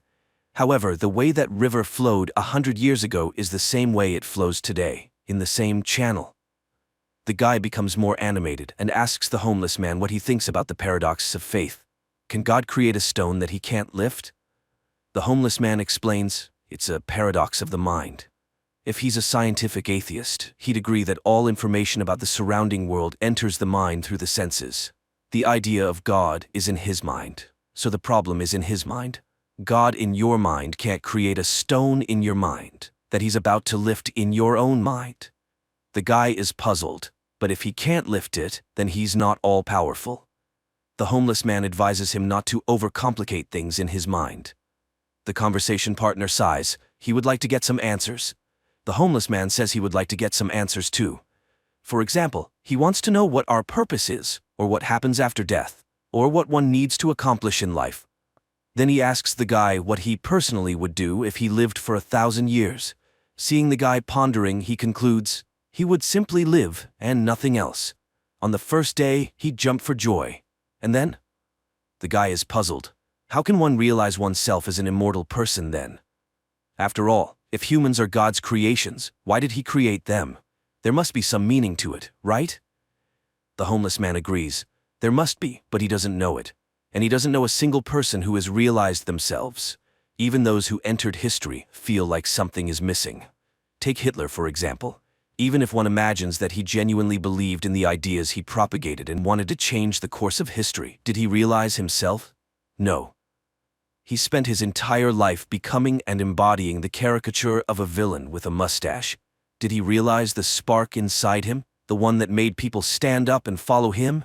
He doesn't know if one can realize themselves within the framework of our world. So how can a person get to heaven if there's a devil inside them? The homeless man says that all human emotions are manifestations of fear. The part of a person that lives in that fear experiences eternal torment in hell, but the other part of them is love. Even in the Bible, it's written that God is love. To get to heaven, one must choose God within themselves. The guy asks, "Are you God?" The homeless man laughs. He's unpredictable. Sometimes he calls him a homeless man, and sometimes God. He's a human being, but in him, just like in everyone else, there's a bit of God, a bit of love. But surely God must have had a purpose for him. He can't just have left him to live forever and await the end of the world for no reason. There must be meaning in all of this. And the Jew retells Plato's words. Horses are born and die, but they're just embodiments of the idea of a horse, which lives forever. Likewise, people are born and die, but they're just embodiments of the idea of a human, which lives forever. It will live until the end of humanity. Their meeting has no symbolism. He can consider that he just met the idea of a human, which he's always met, even in the mirror. All of them are embodiments of the idea of a human. Tall, short, sad, happy, lazy, successful, full, gloomy, and open. They all think they are unique, but new ones come to replace them. Year after year, century after century, they were children yesterday, and today they are already old. But even so, new ones come to take their place, running, jumping, munching, and leaving in just the same way. A phone notification rings. A woman walks around his car in the parking lot. The guy introduces the homeless man, saying he's the one who has seen Jesus himself. The woman thinks he's mocking her. She drove across the entire city, and he's here with a vagabond. The guy tries to explain. Then a man with the same face as the homeless man approaches and yells at him. He's been looking for him for over an hour. Bags won't carry themselves. The homeless man leaves with him. The guy is bewildered. They are identical. The woman says he's gone mad and gets into her car, driving away. The guy gets into his car and looks in the mirror. The eyes of Ahasuerus are looking at him.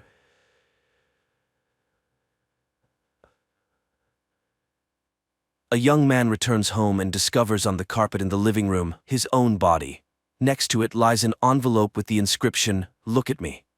The initial shock is replaced by curiosity as Alex finds a flash drive in the envelope, which he immediately plugs into his computer and on the screen sees just himself. The second Alex reassures himself he is not high and has not gone insane and advises to listen carefully. Thus, it all started with men in black coming to his house. Rebecca, an employee of a private scientific research institute of advanced technologies which cooperates with the National Security Agency of the USA, has a very tempting offer for Alex. But first, Alex must sign non-disclosure agreement, for which Rebecca offers a check for a substantial amount. Having signed the papers, Alex learns the story of an American unregistered satellite which the USA did not launch. Strangely enough to admit, the satellite is allegedly from the future and contains a coded message inside. If Alex agrees, he will be put to sleep and delivered to the laboratory. The institute knows that he is practically bankrupt and lives in a house inherited from his parents. To prove the seriousness of her intentions, Rebecca immediately transfers a large sum to Alex's account, which convinces him to sign the documents. The next day, he is put in a car, given an injection, after which he falls asleep and only comes to his senses in a closed, secret place. Rebecca shows him the laboratory where the satellite is already located. And the guy starts solving the task. 5 weeks pass, but there are no results yet. Rebecca suggests Alex take a day off, but the guy does not need it. One day he is visited by a vision in which a young woman decodes the same task. After that, Alex bleeds from his nose. Later he finds the name of this woman written on the frame of the bed. Soon, Alex manages to decrypt part of the code, which contains drawings of an unknown device. Rebecca announces the end of his work and informs him that he will be taken home. Alex comes to his senses at home late at night. He feels ill, which he attributes to fatigue and stress. But after a few days, the malaise intensified, and he began to be haunted by persistent hallucinations. And one day, 2 strange-looking men appear on the threshold of his house, wanting to know why he agreed to decrypt the code. Alex does not understand because decryption is just his job, which pays well. The men continue to press Alex with questions about morality. Don't the consequences of his work bother him, since the device to be created from the decrypted drawings will be the most powerful weapon in the world? Alex's head starts to hurt, and he asks the men to leave. They thank him for the answers and leave. Alex immediately feels better and sits down at the computer, but at that moment, a call comes from Rebecca, reminding him of the signed non-disclosure agreements. An indignant Alex realizes that the institute is watching him, and when he again sits down at the computer in his house, the lights go out. Alex goes outside and suddenly sees one of the 2 men who came to him with questions on the opposite side of the street, but the man's body starts growing before his eyes. Frightened, Alex runs home and looks out the window to see the giant's hand reaching for his window. Alex extends his hand to meet it, and morning comes. Rebecca, who has arrived, finds Alex at work. He tries to explain that humanity lives in 2-dimensional space, and his recent guests are a highly developed civilization that exists not only in space but also in time. They can be in this room but earlier or later, and they can watch what is happening through some kind of window in time. Alex tries to convey to Rebecca the danger of the device they are building, which can start World War III. Then the woman informs him that she knows about his illness, a brain tumor. The guy blames the institute, which placed him in a room with a radioactive satellite, causing a tumor to develop in his brain, and insists on stopping the construction of the device. Alex, in the present, pulls his dead body out of the house and buries it in the forest, then returns to the computer and continues to listen to the story from his future self. Alex, in the future, regrets that they did not want to listen to him because he understood that something ominous was coming. Then he remembers the woman. She is cryptographer. Alex finds her address, but Beth refuses to talk to him. Alex shouts that he is dying. He has 6 months left. After that, Beth opens the doors and informs that she has 2 years left. She also realized that it was a weapon, and the drawing supposedly came from the future. There is another person, Schieferman, who communicates with her through the computer and sends her tasks, which she solves when she feels normal. Beth starts feeling unwell, so a man takes her to the bedroom, while he goes downstairs, where it seems like he sees the girl's life in the mirrors. There she is, saying goodbye to her beloved in military uniform. There his comrades inform her of terrible news, and there she is with a handful of pills in her hand, trying to leave this life. But then his attention is captured by a message from Schieferman appearing on the computer monitor. Alex responds, but Schieferman quickly realizes that it's not Beth and disconnects. The man then grabs a pack of printed papers with tasks previously given by Schieferman. In the morning, Beth finds him on her sofa, with the papers glued together.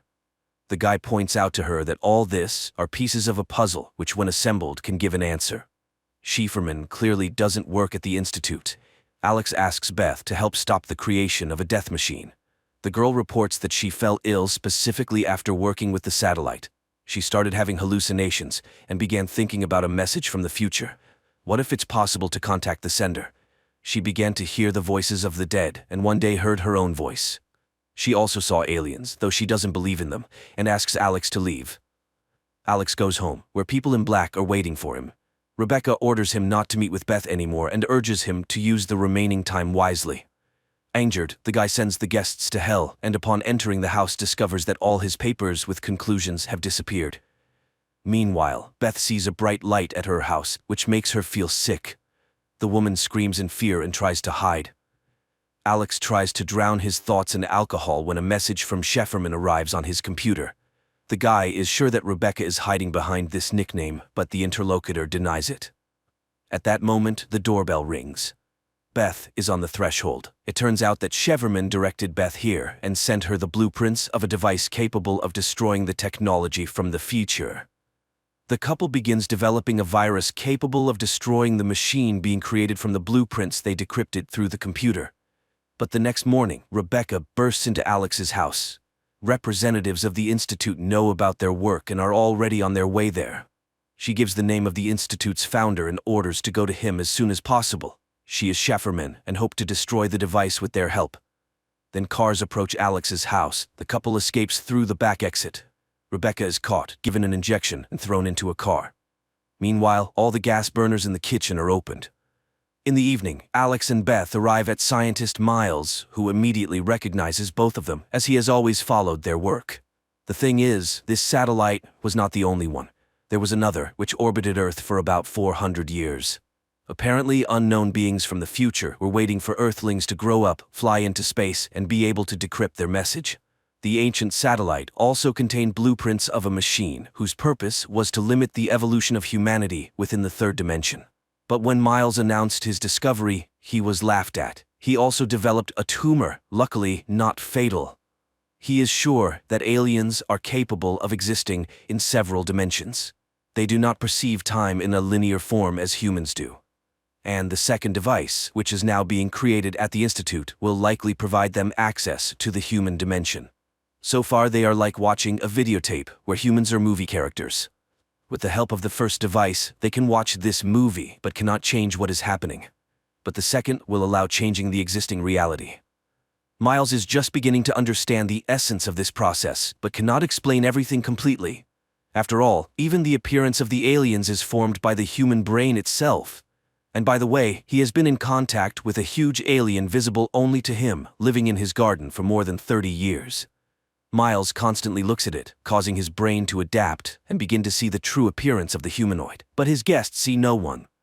Miles is sure that the tumor in their heads is the aliens' help so that people could perceive their reality. Alex suggests simply smashing the device with a hammer, but where is the guarantee that they will not restore it in the Institute? So all data on the server needs to be erased, although no one even knows the location of the Institute. But Miles reminds that he is one of its founders, and he pulls out a map with a detailed plan of the Institute. At that moment, a loud bang is heard at the door. The couple runs away, while Miles tries to calm down the raging alien. Alex and Beth hit the road and soon find the Institute's building, where they open a hatch through which they sneak inside. There they separate to increase the chances of finding the laboratory.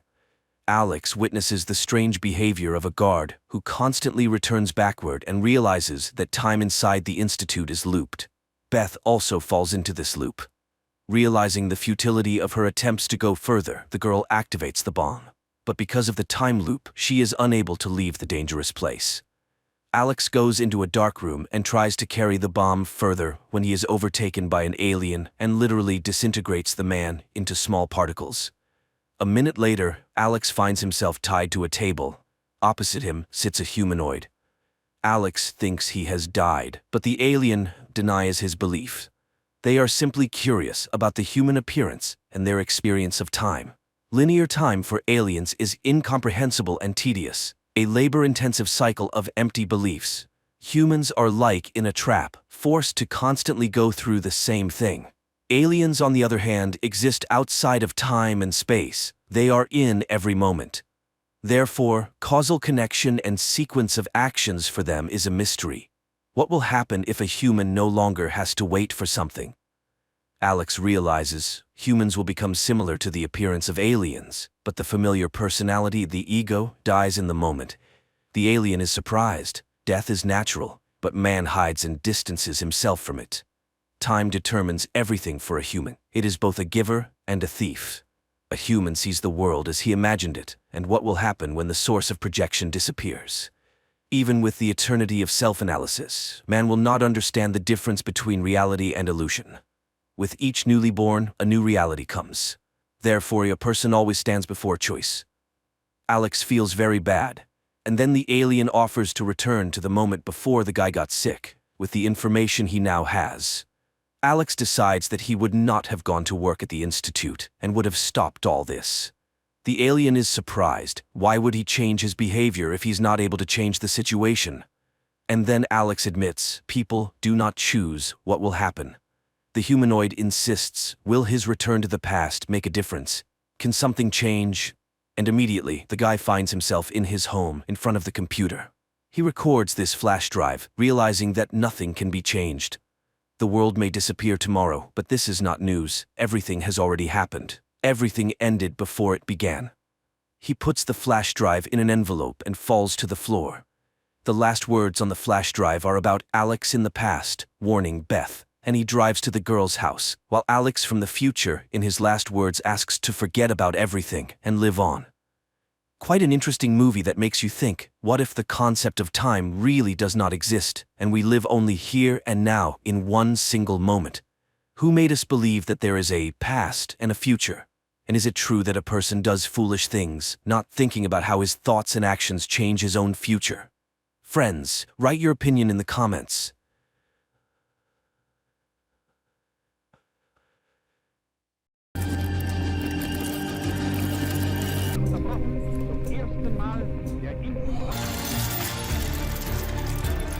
The movie begins in Leningrad in 1940.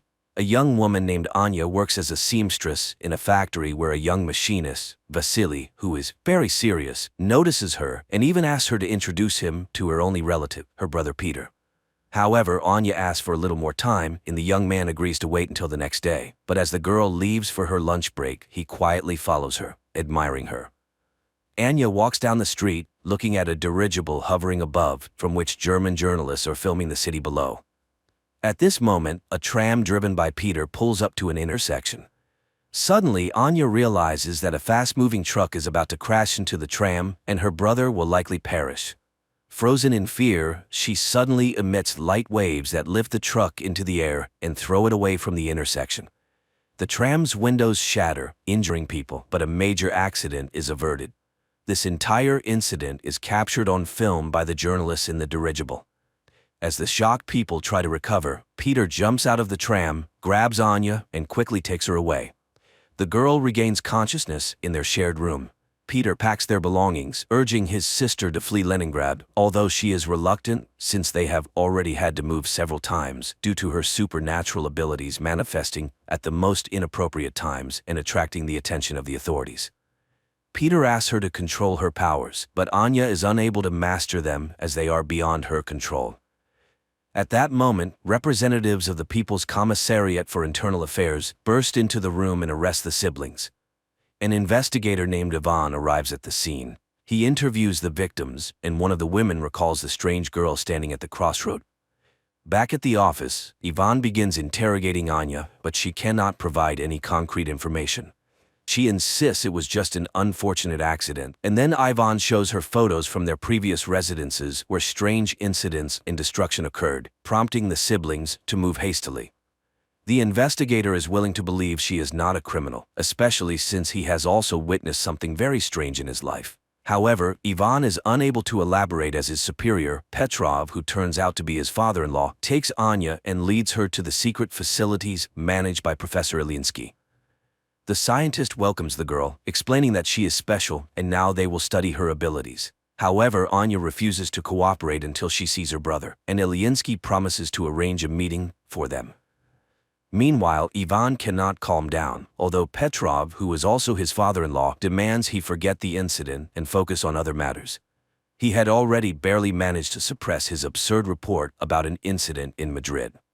Returning home, Ivan tries to tell everything to his wife Vera, but she asks him to take a vacation and forget everything that happened. The action shifts to 1936.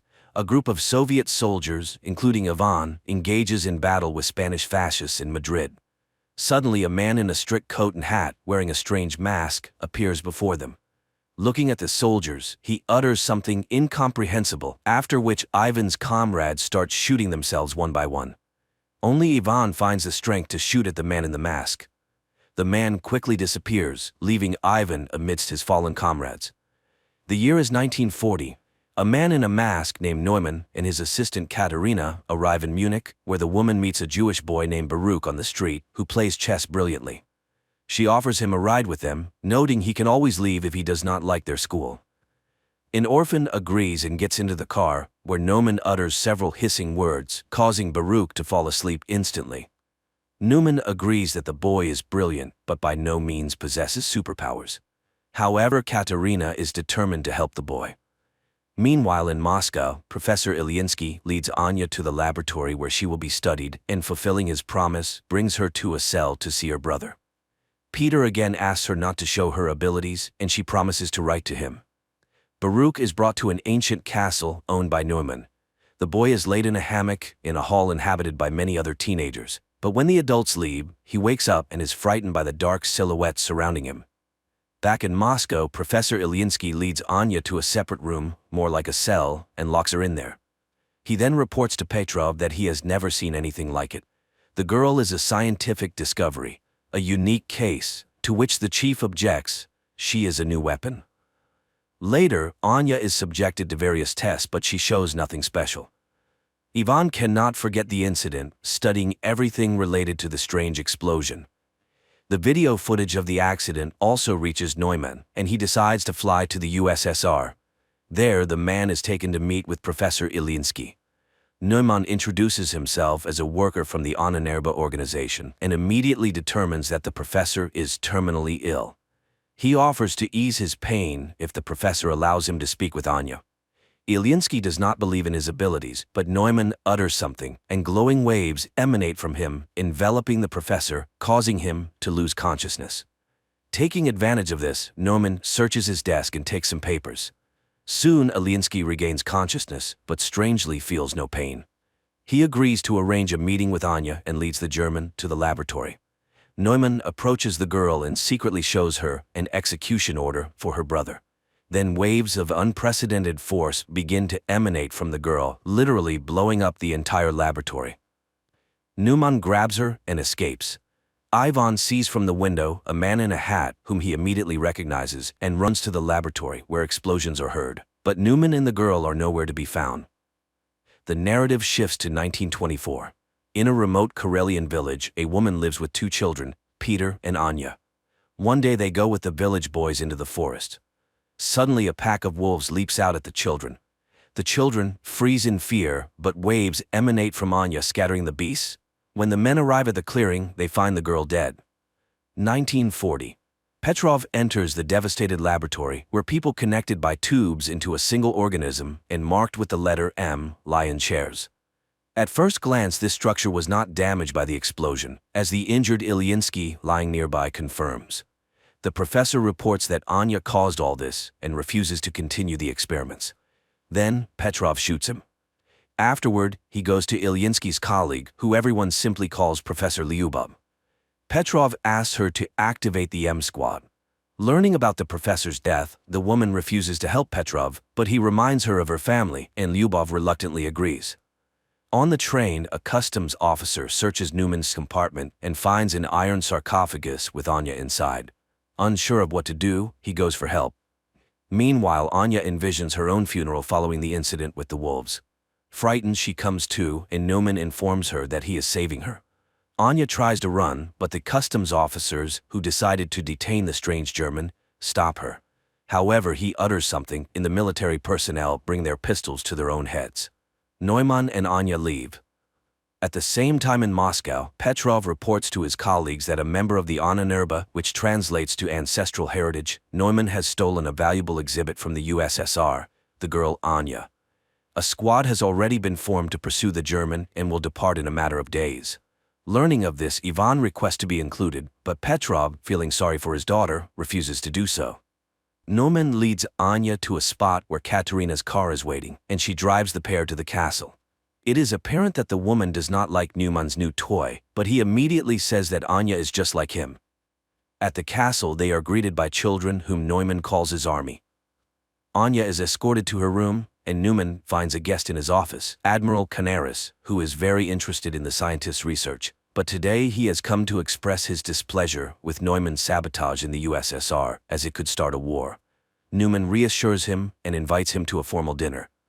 Meanwhile, Anya is startled by a sound and sees Baruch in her room, trying to open her window to escape the castle. But Katerina and Newman appear and stop him. While Katerina takes the boy away, Newman tries to convince Anya that the castle is a paradise, and no one wants to leave of their own volition. Katerina brings Baruch to a bedroom, reminding him that he must speak only German and not tell anyone his real name if he wants to live. But when she leaves, the other teenagers attack him. In Moscow, Ivan asks his wife to help him get enrolled in the squad, after which he goes to Professor Lyubov. He is interested in whether hypnosis can make a person do what another wants.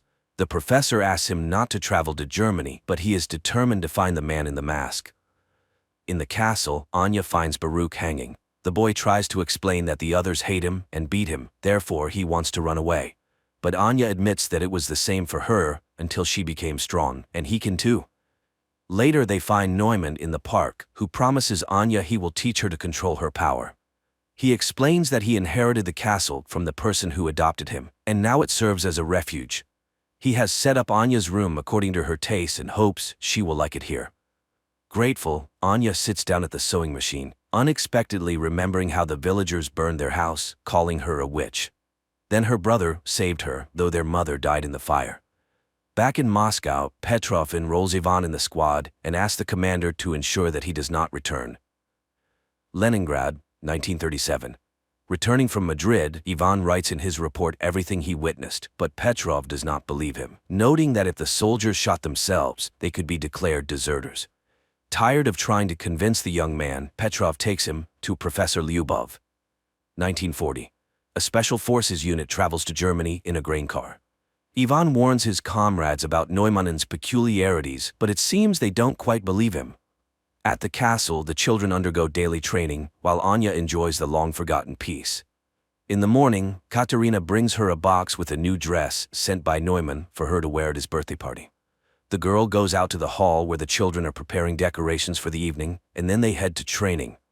Baruch is afraid of heights and falls from a rope ladder, but no one pities him. After that, it's time for shooting practice, but the boy throws his pistol down and runs to the local cemetery where Neumann finds him. Baruch asks to be let go, but the scientist promises to teach him not to be afraid. Meanwhile, Squad M climbs out of the wagon, and Ivan remembers his training in 1936 before being sent to Madrid. Then his comrades met him coldly because he was the boss's son-in-law, but Ivan earned respect through hard work and cleverness. And now he is on a special mission. Suddenly, they are hailed by an old man who turns out to be their liaison and must take them to the castle. At the same time, Petrov is informed that the squad has successfully crossed the border. Guests start arriving at the castle. Neumann welcomes Canaris and escorts him to the hall where music plays, and ladies and gentlemen drink and talk about the beautiful evening. Neumann himself is enchanted by Anya's beauty, and she gives him a hand-embroidered handkerchief she made for him. Later, guests deliver laudatory speeches in honor of the birthday boy, and he invites Anya to dance to the envy of the present ladies. Canaris notices Katerina's displeasure, but the woman remains cold, rejecting his advances. She dislikes Canaris's interest in their wards, and he tells her that people are already coming for Anya from the USSR. Squad M reaches the forest house of their liaison, who supplies them with weapons and draws a path on a map, but then shots ring out. German soldiers have caught up with the saboteurs. A battle ensues and the Russians win. Later, the commander finishes off the wounded enemies and, unexpectedly for Ivan, shoots the liaison, indicating that they have no orders to return. At the castle, Canaris agrees to play chess with Baruch, and the boy wins. The admiral admires his genius, but upon learning that the boy is Jewish, he pulls out a pistol. Anya sees the man aiming at the child, and her powers activate. Guests watch in horror as everything in the hall begins to rise into the air. The admiral himself is lifted up, but at that moment Neumann grabs the girl by the shoulder. She faints, and Canaris falls to the floor. Everything stops immediately, but people scream and scatter. The furious admiral orders all children to be destroyed within 3 days and departs. Neumann escorts Anya to her room and admires her because today she managed to stop. The girl does not understand why it is necessary to destroy the Jews, and Neumann reminds her that no one pitied them either, as they were not like everyone else. The man returns to his office where Katerina awaits him, but he does not accept her attentions because he is seriously captivated by Anya and hopes to succeed with her. However, Katerina is saddened by this turn in their relationship and reminds him of Canaris's order, but Neumann intends to make a profitable deal. The action shifts to Neumann's childhood when children laughed at him and drove him away. His parents were forced to put a mask with a digital lock on him so he couldn't harm anyone, and the boy suffered greatly from this. One day his father complained to the landlord that his son was hindering his ability to fulfill his duties as a tenant, and the man came to see the unusual child. They explained to him that Neumann scared all the guests and caused his father to lose a finger. The year is 1940. The morning after the dinner, Anya goes out to the hall, but the servants who witnessed yesterday's incident look at her warily. Then the girl goes to the park where she is met by an armed Katerina, but seeing the guards, she returns to the house. Later, Neumann conducts a meditation for the teenagers, asking Thor to give them strength. Anya sees this and asks for permission to start training. Neumann orders Katerina to stay at the castle and wait for guests, and he takes Anya away. Meanwhile, the squad continues to move through the forest. Soon they find a rubber boat at the prearranged place.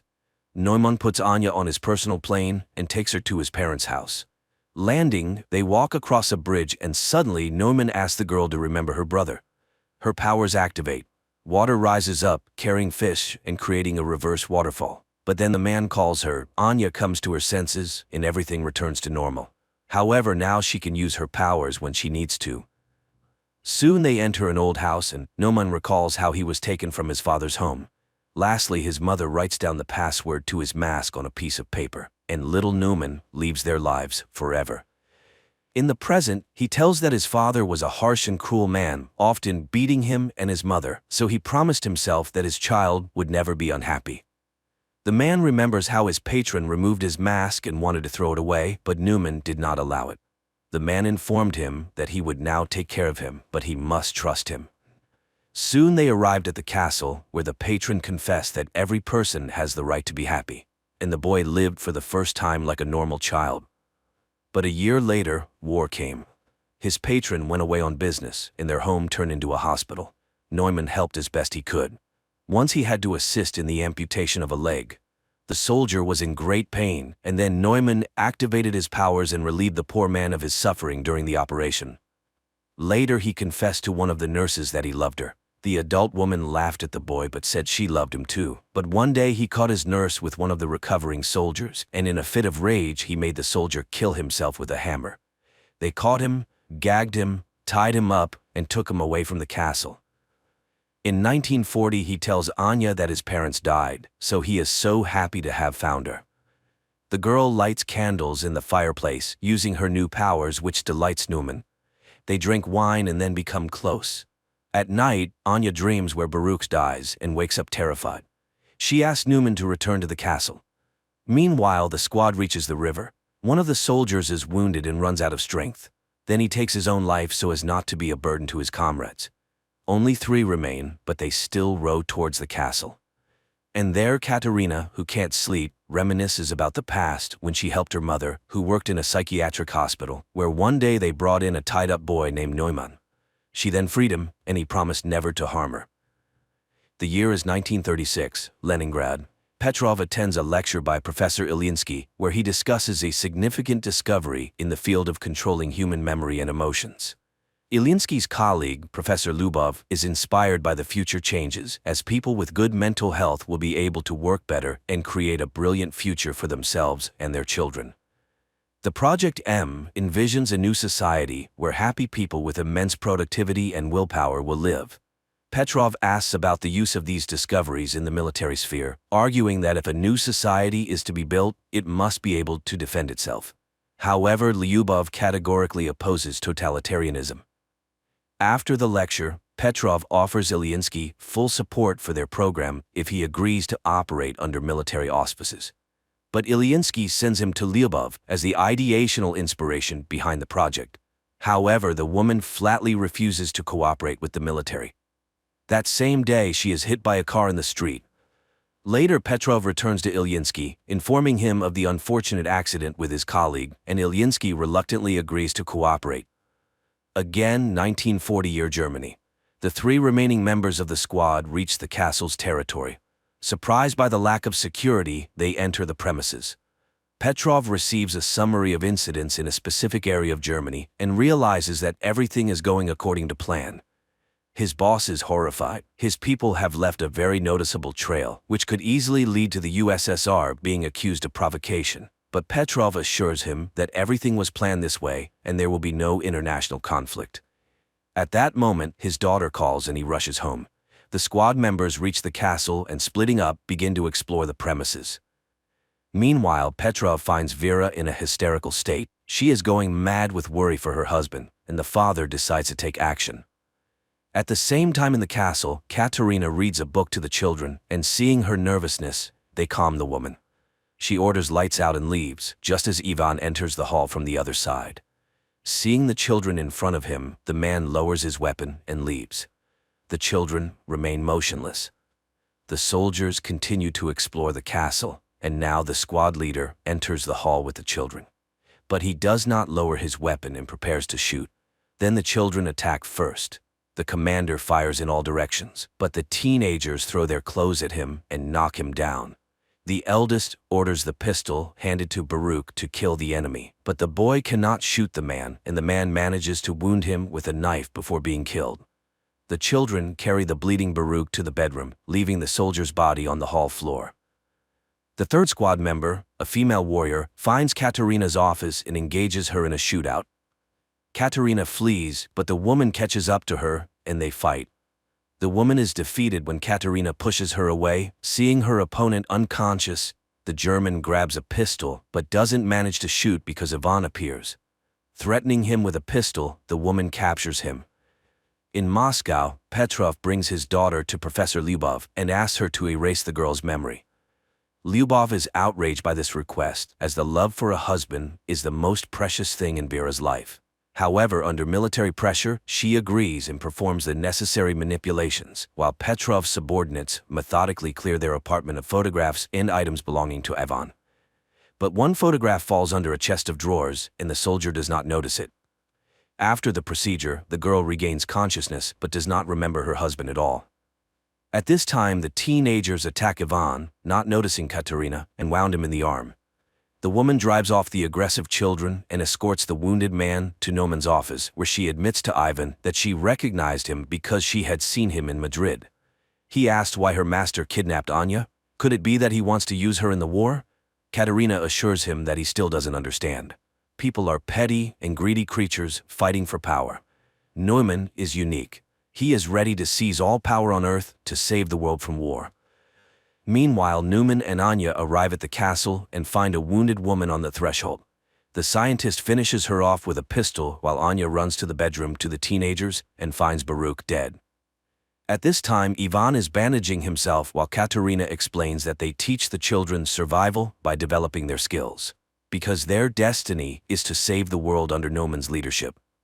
The woman offers to help him escape if he will help her, but before Ivan can hear her out, Neumann enters the door. The Russian immediately picks up a pistol and takes the woman hostage. However, the German informs him that he does not care about her fate, which visibly upsets her. At that moment, Anya runs into the office and uses her power to knock Ivan off his feet, but when she recognizes the man, Neumann quickly takes her away, leaving the Russian with Katerina. In Moscow, Professor Lyubov mourns Ilyinsky when Petrov brings her folders with the names of the condemned, whom she can save by including them in Squad M. She remembers how after the accident, Ilyinsky came to her in the hospital. The man was shocked to learn that she had been mutilated by the military, but he was frightened and could not refuse to cooperate. Now the woman is alone and forced to make difficult decisions. She takes out a vial of M activator and recalls Ivan's story about the man in the mask. After his return from Madrid, she worked with his memory, suggesting removing the traumatic memories of his comrades' deaths. But Ivan refused to erase his life. And now the young man is chained in a cell in the castle of the man in the mask.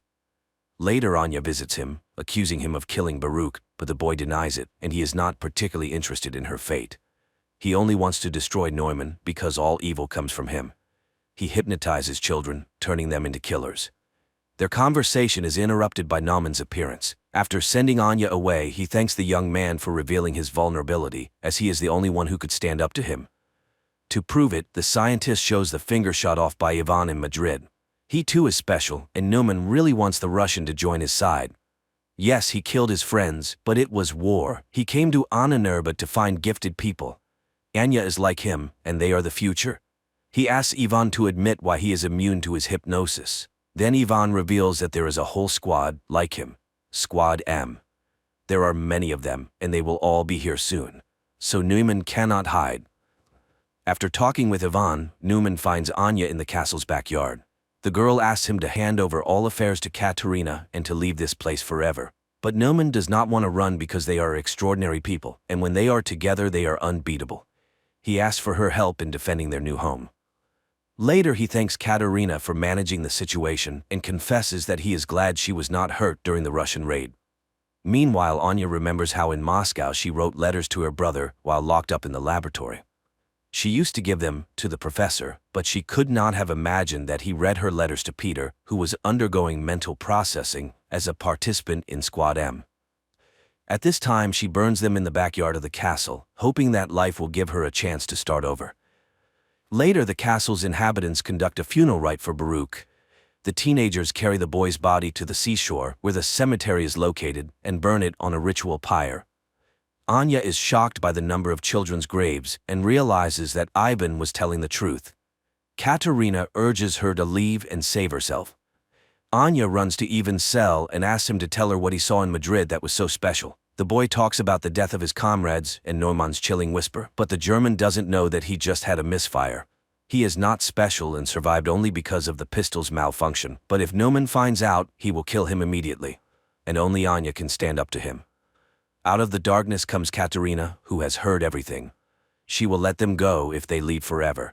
Nauman is planning to sell the children to Canaris, and Anya can do nothing about it. They are weapons, and it is high time the Russian understood this. But Anya runs away while Katerina frees Ivan from his chains and advises him to make sure the German never finds them. Meanwhile in Moscow, Petrov enjoys his daughter's good mood, hoping she will meet another man, marry, and give him grandchildren. The girl is lively and cheerful, unaware that the photo under the dresser awaits its moment. At this time, Nauman orders the Russian man to be killed, and he goes to look for Anya. Meanwhile, Katerina leads Ivan to her car, where Nauman's guard catches up with them. He engages in a fight with the Russian, and when he is about to kill him, Katerina attacks the guard. The guard is much stronger, and Katerina has to shoot. The teenagers hear the sound and run into the courtyard while Katerina puts Ivan in the car and drives him away from the estate. Nauman finds Anya at the cemetery. The girl asks him to let the children go, but he refuses. They are insignificant to him because he hopes to build a new world using their combined powers. Moreover, they will definitely have a son who will be the strongest and greatest on the planet. Hearing this, Anya wants to leave. Then Nauman sees Katerina's car and realizes what she is about to do. He puts on his quantum mask, which greatly amplifies the power of his voice, and begins to speak while Ivan stands on the car step and aims an assault rifle at him. The mask works. Katerina's car loses control and crashes from a high cliff into the water, but Ivan manages to jump from the step and survives. Then, members of the second Squad M, who were heading to the castle, covering for the distracting maneuvers of the first squad, open fire on Nauman. But the soldiers are programmed for total destruction, and one of them engages in a fight with Ivan, not realizing he is an ally. The young man has to kill the soldier. Nauman asks Anya to activate her power, and the girl begins to do so when she recognizes one of the soldiers as her brother. Nauman is knocked down by her force, rocks crash from the sky, and the girl runs to Peter, realizing that this time he is indeed dead. Anya's powers activate again when Nauman falls from Ivan's shot. The girl mourns her brother as teenagers appear on the road. Ivan grabs Anya and drags her away while the children pick up Nauman's body and carry it into the castle. The Russians run to the airplane and manage to take off at the last moment. 9 months later, Nauman, who survived the injury, listens to Hitler's speeches and experiments with a new kind of influence on people, broadcasting his voice through radio equipment. Meanwhile, in Anya's native village, a bearded Ivan arrives from the woods as his woman is about to give birth. Pregnant Anya is dragged into the village where women come to help. As the birth proceeds, an announcement about the start of the war with Germany is broadcast from the speakers. Later, surrounded by streams of power, Anya gives birth to a healthy baby boy. Neumann is immediately informed by a fortune-telling girl.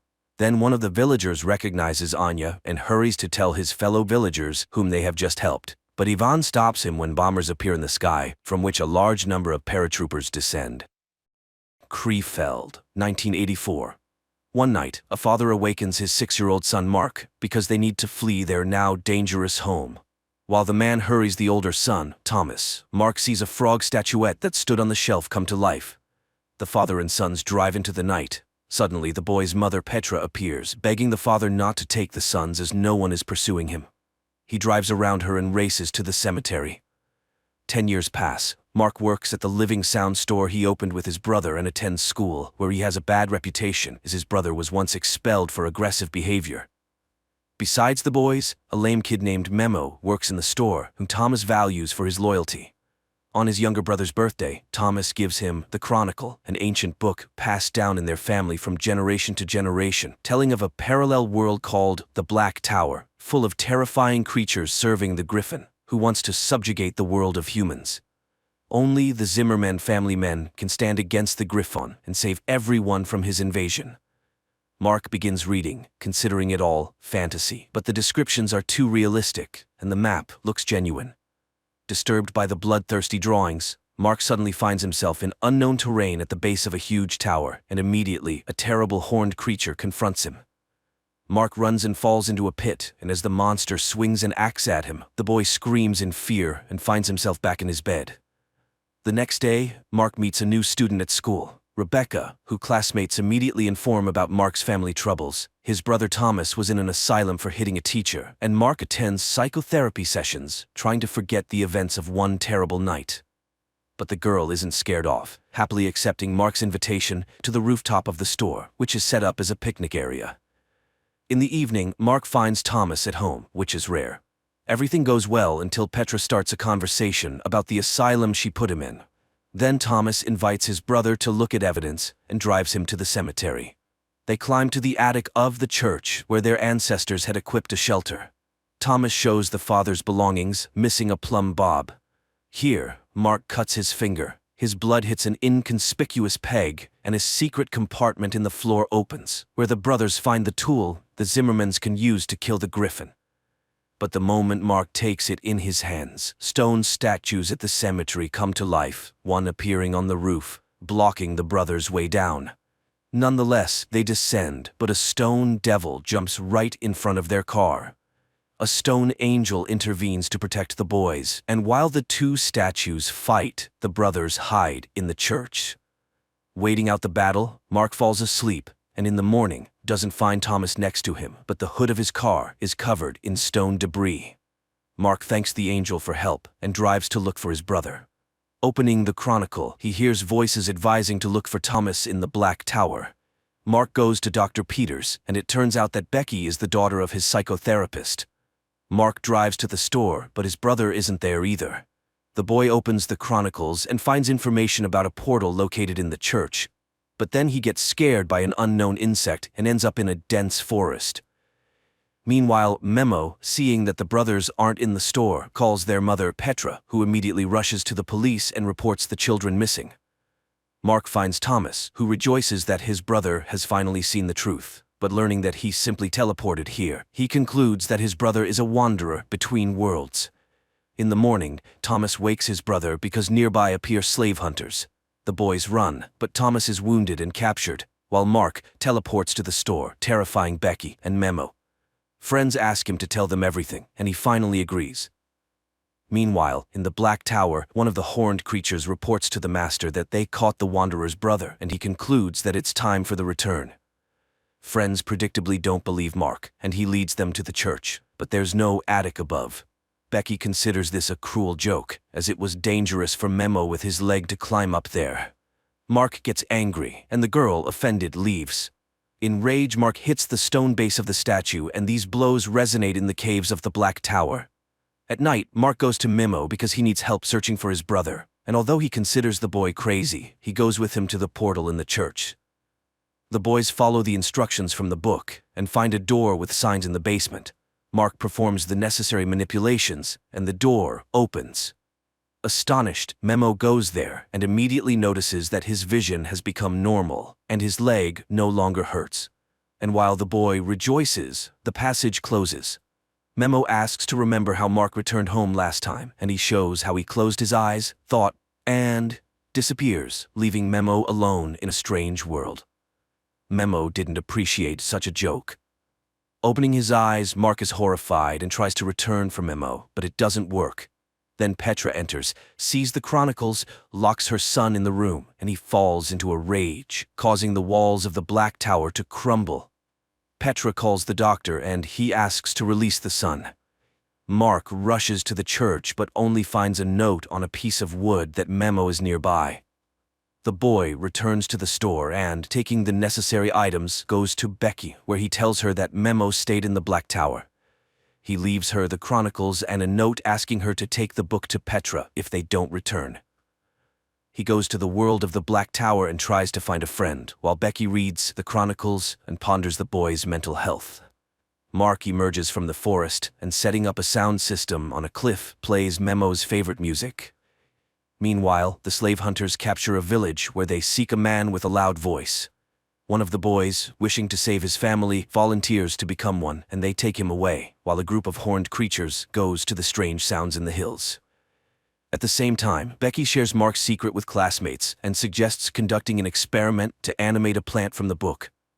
The volunteer is brought to the cave and seated in a stone chair. Now the griffin, wanting to speak, inserts its claw into the boy's back, and he voices its thoughts. While Mark is discovered by horned creatures, the boy runs from them when an unfamiliar man, completely wrapped in rags, covers the boy with smelly fish and hides him in a forest den. Meanwhile, Becky performs the ritual, dripping water on the flower, but young people vainly wait for some manifestations of magic. The flower remains dry. Becky suggests a last attempt at the portal, not noticing how a classmate puts the flower in a glass of water. At the same time, the horned creatures leave, and the stranger helping Mark removes the rag from his face, revealing himself to be Memo. But he's been in this world for 2 weeks, not 2 days. Then the boys see a caravan of slaves, and in one of them, they recognize Thomas. But while they can't help him, they themselves are noticed. The boys run from the pursuers and end up on a high cliff with no way out. On Earth, Mark's classmates come to the church and perform everything prescribed, but the door doesn't open. Then Mark grabs Memo, jumps off the cliff, and teleports to his room. Petra hears a noise in her son's room, runs there, and sees Mark and Memo, who now needs glasses again. Mark calls Becky and asks her to bring the chronicles, while a flower blooms on her desk, from which something terrible emerges. The next day, the boys begin developing a plan to save Thomas, especially since Memo now knows a lot about the world of the Black Tower. He built a hut on the shore of a lake where the caravans of slaves stop, following which one can find the place of the boys' confinement. Meanwhile, the griffin is reported that the wanderer between worlds has escaped, and it destroys its close. And Becky, waking up, finds a blooming flower, miraculously avoiding contact with the creature, and gives the chronicles to her father because she now considers Mark sick. In school, she tells the boy about this, and he experiences another fit of rage. Becky's father, having read the chronicles, goes to Petra and admits that he underestimated her son's illness. The woman decides to hospitalize Mark despite the doctor's protests.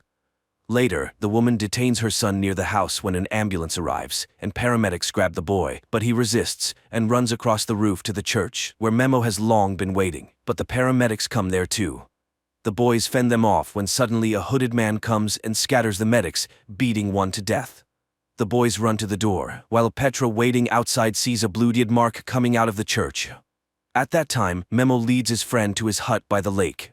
Meanwhile, the father informs Becky about Mark's deed and forbids her from leaving the house. He himself goes to the crime scene and confirms Mark's capacity for crime. Becky enters her room, turns on music, and lies down on the floor. At the same time, a downpour suddenly starts in the Black Tower, and the alarmed Memo shows the scorpions hatching from the flowers upon contact with water. The boys run away. On Earth, Becky is attacked by a similar scorpion that enters her mouth. She manages to pull it out with tongs and destroy it by sprinkling salt. The boys also manage to escape by climbing onto a rock. Morning comes, the scorpions dry out right before their eyes, and Becky rushes to look for the chronicles because she now believes the boy. She takes the book and hurries to Petra. At the same time, the boys reach a lake in the mountains. On Earth, Becky's father comes home, takes off his bloodied clothes and burns them in the yard because it was he who was in Mark's guise in the church and killed the medic. Meanwhile, a faceless wizard arrives at the Griffin, reporting that he did everything to prevent the boy from returning to the human world. And Mark, at this time, admires Memo's cabin and is surprised by the changes in his friend. From the cabin, one can monitor the paths, and the caravan will not pass by unnoticed. But just in case, the boys set up signal cans. Becky comes to Petra, where a detective arrives, who also notes the oddity of what is happening. The girl tells everything she managed to find out about the Zimmerman family, and only then notices that she forgot her backpack with the Chronicle in the classmate's car. Mark and Memo spend the evening by the fire, developing a plan. Mark can go to the mines, find Thomas, and teleport home with him. Memo is ready to walk to the portal that Mark will open, but the boy needs to train in teleportation. At this time, the wizard reports the plans of the boys who stopped at the lake. The Griffin orders their capture and reminds that he does not need complications in the human world yet. In the morning, Mark wakes up feeling someone's presence, and going to the shore, hears the screams of a fish, which Memo catches, and guts. Mark remembers how and where he teleported, and begins training. At the same time, a messenger from the Black Tower comes to Dr. Peters's house, telling about Mark's appearance. The doctor is proud of himself because it was he who prepared the boy, invoking the necessary rage in him and cutting off his way to the world of people. After seeing off the guest, the doctor goes to Becky's room and discovers that she has disappeared. He gathers dust in her room and, tasting it, learns about everything she did during the day. Then he goes to a youth party where the girl went to get her backpack back. Meanwhile, Memo expresses the thought that fear is not necessary for teleportation, and Mark remembers the kiss with Becky and teleports to the town. He immediately returns, but it turns out that he was gone for 2 days. The boy finds out that strong emotion and a vision of the place to which one must move are needed for teleportation. At this time, Becky finds her water-soaked backpack in the kitchen, and opening the book, sees a bloomed flower. The girl realizes the threat looming over those present, takes a pack of salt, and goes to track down the monster. In the other world, Mark again hears someone's footsteps and sees his father, who accuses him of his own death. Memo brings him to his senses, but Mark is sure that someone is getting into his head. Meanwhile, Dr. Peters comes to the party when one of the girls is attacked by the monster. Becky rushes for help when her father stops her and, using hypnosis, orders her to leave. Petra and the detective sitting in the hall suddenly see young people flying out of the crowd, then screams are heard, and everyone runs away. And in the middle of the hall remains an incomprehensible creature, resembling a many-legged scorpion. The detective pulls out a gun, but the monster attacks him, knocking the weapon out. And then Petra picks up the pistol and saves the detective. Then the doctor enters the hall and the killed millipede turns into a bear. In the morning, Mark wakes up again from the scream of the fish and, in irritation, argues with Memo. But his box of nails, which he uses to remove anger, turns out to be empty. He runs out to the shore, where Memo teases him and throws the nails into the lake. Then he reminds him of his father, saying that he is to blame for his death. In a rage, Mark hits Memo, thereby collapsing the walls of the Black Tower. The Griffin sends hunters after him. Meanwhile, Memo collects firewood and, returning to the lake, sees Mark, hitting another Memo. He touches the body and it suddenly scatters, but the traces in the sand betray the direction of his run. Memo throws a stick and stuns the faceless wizard who disguised himself as Memo. The boys tie him to a cot, and he tries to deceive the guys, alternately taking the forms of their fathers. Only under the threat of fire does the wizard admit that he is Mamit, a creature capable of recreating thought and showing what people want to see. He did everything at the behest of the Griffin because he feeds on Mark's hatred. At that moment, the signal of the caravan's arrival sounds. And in the town they investigate an accident, although no one can understand how the circus bear got out of the cage. The detective asks Petra for a conversation and tells her that after her husband's self-immolation, they did not find a trace of his body. He was taking antidepressants, thanks to which he was able to see the true face of the prosecutor. And it was not human. The case was slowed down, and today they both saw a monster, not a bear. so they need to look for the chronicles. At the same time, the doctor brings Becky to her senses and she remembers the story about the Mammoths who served the Griffin, to which her father reacts very aggressively, which makes the girl suspicious. The doctor locks her up. Mark and Memo follow the trail of the Horned Squad to the mine, where people work. The commander of the Horned reports to the mine overseer about the failure of their mission and receives an order to process the tunnels with tar mud. Mark, to find Thomas, turns on the music system. The brother raises his hand, but the Horned ones immediately take him into the mine. Mark suggests waiting for darkness. At night the boys say goodbye, and Mark teleports while Memo distracts the guard. The boy finds his brother, but it turns out that the tar prevents teleportation. Thomas admits that he was used as bait. They even left him a plumb line. This means that the Griffin is ready to attack the human world, using Mark's power. At the same time, Memo runs to the portal, leading away the Horned Squad, while the brothers argue about who will fight the Griffin. Mark shows his superiority by breaking through the cave wall with a plumb line. The brothers run away, and Memo falls into an ambush and loses fingers on his hand. Mark and Thomas catch up with the squad and, having killed one of the Horned ones, find the injured Memo. Learning about the escape of the Wanderer, the Griffin emerges from his hiding place and flies in the footsteps of the people who at that time are driving to the portal in a captured cart. But at the very door, Thomas suddenly demands that Mark give him the plumb line. He refuses, and Thomas forcibly takes it, and then the Griffin appears above them. At this time, the detective and Petra take Becky out of the house, ignoring her father's protests. Mark comes to his senses and hears Thomas's voice from the mist, picks up the plumb line he threw, and realizes that his brother was captured by the Griffin. At that time, Petra, the detective, and Becky are trying to open the portal. And the Griffin calls Mark to battle, fueling his hatred. But the boy suddenly remembers his father's advice, calms down, and refuses to fight while Petra opens the portal. Becky manages to pick up Memo when Mark sees the enraged Griffin and wounds him with a plumb line, forcing him to drop Thomas. The boys drag him into the passage and close the door in the monster's face. Meanwhile, a Mammoth in the guise of Dr. Peters kills another Mammoth who will now work on Earth instead of him. It turns out that Dr. Peters is a Mammoth in human form, and in the church, he killed the medic while in the guise of Mark, so that the police would look for the boy and he could not return to the world of people. Sometime later, Petra comes to her sons in the hospital and asks for forgiveness for mistrust, but now she has seen everything herself and, together with the detective, is ready to support them. Mark thanks Memo for everything, goes to Becky, and, having kissed her, teleports her to the lakeshore, while new Horned ones are born from stones in the cave.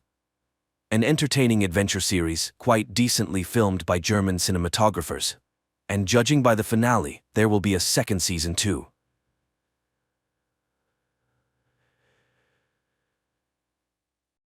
Turid Sayer, together with her teenage sons, Magne and Lauritz, return to the Norwegian city of Edda after many years of absence. At the entrance to the city, their car gets stuck behind an old man in an electric wheelchair who is trying to turn right. Magne gets out of the car to help, and the old man's wife approaches him. Looking into the guy's eyes, she smiles with satisfaction. He's a good boy, and then she touches his forehead.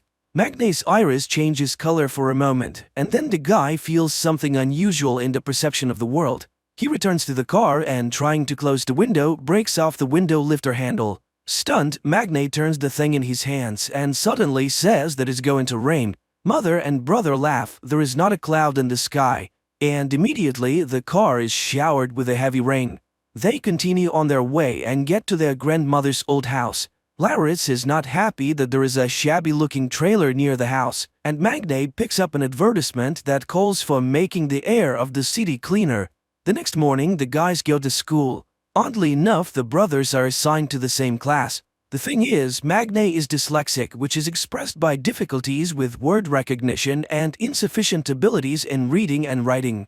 Magne's attention is immediately drawn to a pretty blonde, Gry, but Lauritz is ahead of him, and Magne has to sit in the back of the class next to Isolde, who is not popular at school. A lesson on the Scandinavian gods begins, and Magne learns that Edda is the last Norwegian city to convert to Christianity. It was here that Ragnarok took place, during which the gods died and the fate of the giants remained unknown. During lunch, Magne sits at Isolde's desk again and learns that she's on the side of the Greens and is fighting against the pollution of the world. She also introduces the guy to Fjord Utul as son of the owner of the Utul Industries factories, Fjord's sister Saxa, and their mother, the director of the school by the name of Ran. And then she talks about her blog on YouTube. At the end of the classes, the two leave school together, and then Isolde notices that one of the wheels in her bicycle is bent. Much to girl's astonishment, Magne easily fixes the brake and returns the wheel to its original condition, which surprises him as well. In addition, he notices that his eyesight has begun to improve. The next day, he, Isolde, and Gry get a general assignment in sociology and begin to study democracy. Magne suggests studying the topic by using their town as an example.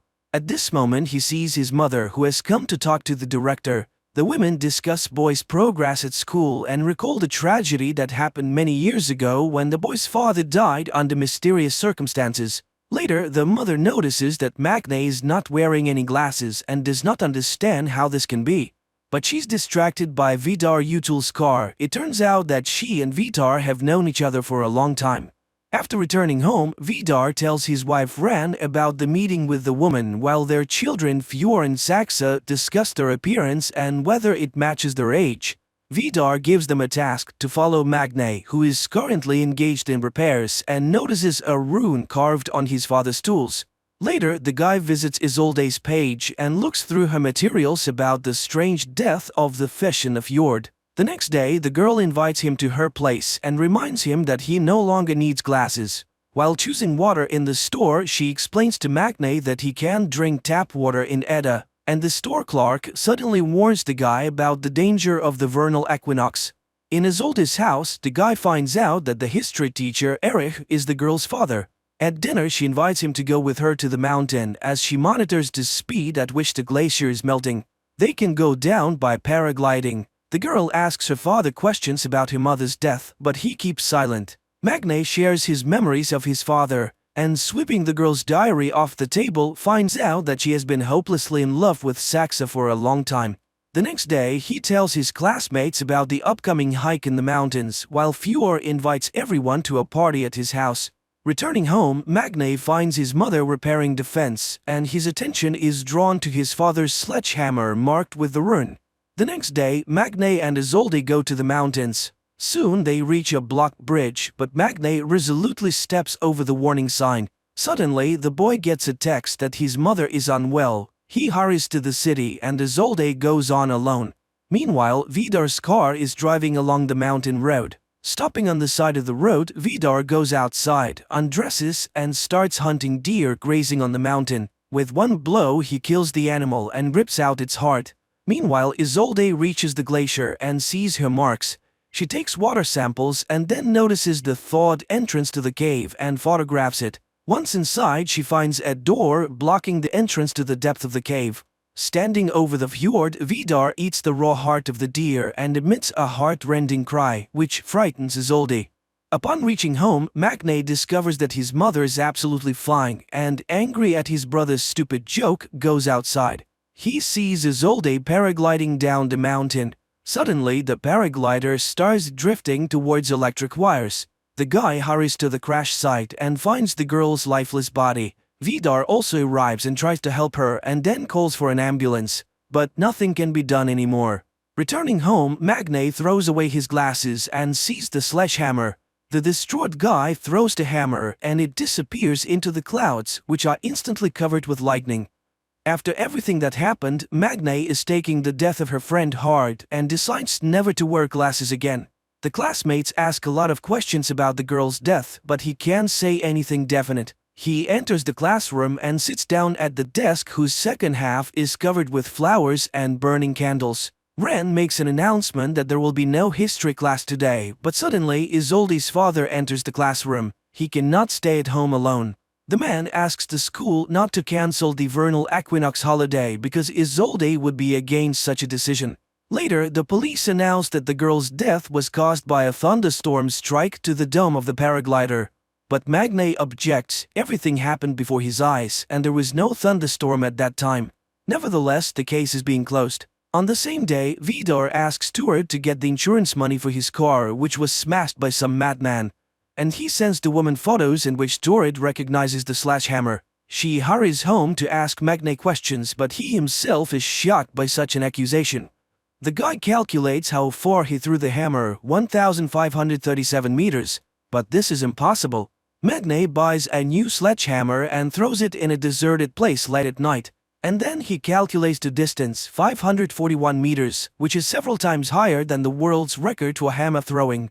Meanwhile, Vidar examines the sledgehammer while Ran speaks about the experiences of the school children who sincerely mourn the dead girl.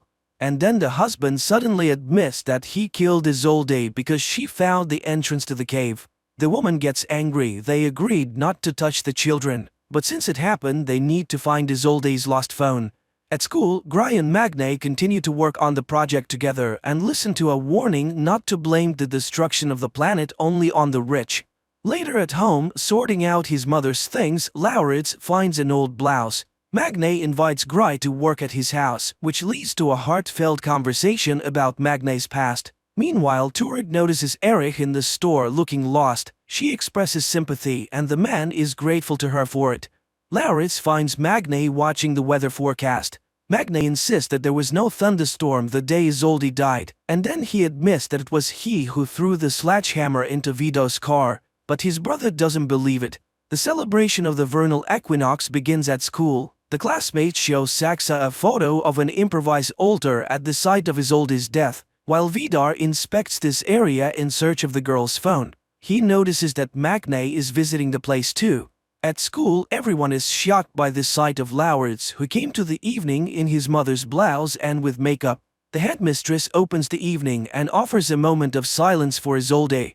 Saxa sings a song about her native land, which is interrupted by the appearance of Magne. Later, Laurits advises his brother to forget about Gry because Fjord is already hitting on her. Later, Laurits starts hitting on Yakutu. Then the headmistress takes the two boys away. Magne sits down with Gry, but Fjord invites the girl to a dance, and the guy has nothing to do but sit and watch. Watching them, he crushes the bottle in his hand and it shatters into small pieces. He goes to the men's room where he meets Oscar, whose mother is a police officer, and he blurts out that the girl died from hitting a rock. At this time, hot dancing begins in the hall, and Magne sees the headmistress surrounded by boys. Fjord puts on his music and he and Saxa begin a strange sensual dance to which Laurits joins. The three of them squirm on the dance floor much to the delight and astonishment of the crowd. Magne goes to Isolde's father's house and informs him about the change in the cause of his daughter's death. He's sure that the police are lying, but the inconsolable father asks to not disturb the peace of his dead daughter. Out of anger, Magne easily moves the multi-ton car in front of the house, which terrifies Erich. At this time, Fjord, Laurits and Oscar are going to the altar, and younger Utul, ridiculing people's stupid beliefs, urinates on the burning candles. Oscar manages to record this and upload everything to the internet. Fjord orders the video to be deleted, but it has already gone online. Magne is reviewing numerous notes about violations of environmental regulations by Utul Industries, which Erich shows him, and he throws away the girl's diary because she has the right to personal secrets. And at Utul's house, the owner is feeding his dog when Ran shows him a scandalous photo from the altar. The husband promises to deal with this issue. Saxa is trying to find out at least something new about Magne from Gry, who stayed overnight at their house, but she does not know anything. She goes to the bathroom and witnesses Vidar beating his son. The man is furious. People worship them too and sacrifice to them. Therefore his son insulted him with his act too. Frightened, Gry hurries to take refuge in Saxa's room. The next day, Isolde's funeral takes place and everyone goes to church, but returning home, the Sayer family finds their home trashed. The brothers go to the homeless neighbor, accusing him of stealing from their house. He admits that he has been in the apartment, but only after another man who arrived there in a big black car accompanied by a dog. The brothers realize that it is Vidar but do not understand why he needed it. Later, Magne goes to see a therapist. He feels that everything has changed around him but does not find an explanation for this. He talks about the robbery and accuses the police of inaction, and the therapist tells Ren about the session. Back home, Magne tells his mother about the conversation with the neighbor and blames Vidar, but Turid says that it's absurd and does not want to hear anything about it, especially since Erich has arrived. He hands Isolde's laptop to Magne because his computer is already failing. The guy searches the computer and finds data on changes in natural conditions in the vicinity of Edda. The same evening, Ren tells her husband about the therapy session. She is furious. Not only did Vidar break into Magne's house, but the guy's neighbor saw him. And now everyone can find out about this inexplicable case. The next day, Gry confesses to Fjord that she saw the beating, and it shocked her. But he changes the topic of the conversation. The girl agrees to ride with him, but Lauritz and Saxa are also in the car. Meanwhile, Magne is talking to a police representative again. He knows for sure that there was no wind that day, but the woman objects. He said that he got to the city in half an hour and no one can do that. The young people are driving along a mountain road and Fjord puts on a song in the ancient Icelandic language, which is surprising to Gry. Suddenly, a bird breaks against the windshield of the car. Saxa and Fjord come out to look at it. The sister reminds them of the need to learn at least something about Magne and eats the bird. Puzzled by the officer's words, Magne goes to a deserted warehouse and starts jogging to see how fast he runs. He does a 100-meter dash in just 7 seconds. Meanwhile, Erich has given Isolde's jacket, which has traces of blood on it, and Vidar follows Magne and witnesses an accident in which the guy is hit by a snowplow. He joyfully announces to the family about Magne's death, who interfered with their affairs. Then Vidar confesses to the children that he killed Isolde because she found dangerous things hidden by them in the glacier. Ren reminds them of the danger they are exposed to by getting close to mortals. Meanwhile, the doctors at the hospital are perplexed. The guy who was hit by the snowplow has no injuries at all. Magne goes home, and he doesn't know that at this very moment the body of his deceased neighbor, who was a witness to the robbery of their house, was being brought to the morgue. At home, Turid thanks the gods for saving her child's life, and Magne makes another note. He is now also invulnerable. His sight and sense of smell also have improved. The next day, during the lesson, there is a skirmish when Magne blames the Utul plants for the emissions of harmful substances which caused the inhabitants of the fjord to die. Saxa resolutely defends her father. After the lesson, Magne asks the teacher to test the dried blood from Isolde's jacket. He is sure that there's someone else's blood on the clothes. At least they smell different. The woman is surprised by his sense of smell and agrees to run the test. Later, Gry asks him questions about the incident. He shows her the jacket and asks her to smell it, but the girl does not detect the difference at all. In the afternoon, a group of classmates goes to a cafe where Oscar breaks the news about Ren's behavior the previous evening, which he learned about from his friends. Saxa is outraged by the silly rumors and stirs the conversation towards Gry, who is still a virgin. This pisses Gry off, and she goes home where she finds her father in front of a can of beer. The man is upset. The insurance company refused to pay him money for his sick lungs. No one sees the connection between the disease and the emissions from the Utul factories. Meanwhile, Vidar is raging in his house. No mortal could have survived. Who is this guy? To which Ren promises to find out everything very soon, since in the evening the brothers will come to them for dinner. Magne and Lauritz go to the Utul house, unaware that they are the only guests of the evening. They are seated at a chic table and are treated to alcoholic drinks. The hosts do not skimp on the drinks. Vidar pours Magne mead, the drink of the ancient gods. Feeling intoxicated, Magne begins to behave inappropriately, and throwing an axe at the target hanging on the wall simply breaks it. And then he confides in Ren about his new strength. The woman is surprised and offers to fight with her hands. The guy promises to defeat her and holds out his hand. They begin to fight, and Magne realizes that he cannot defeat the fragile-looking woman. They fight without restraining themselves, and at some point he suddenly sees the true appearance of an ancient monster hiding behind the guise of the beauty. At this moment, the table breaks down. Jumping up from behind the wreckage, Magne sees the woman in front of him again. He goes to the bathroom and after washing his face, looks up at the mirror and suddenly sees the face of an ancient warrior staring back at him. Coming up next, a recap of the following episodes.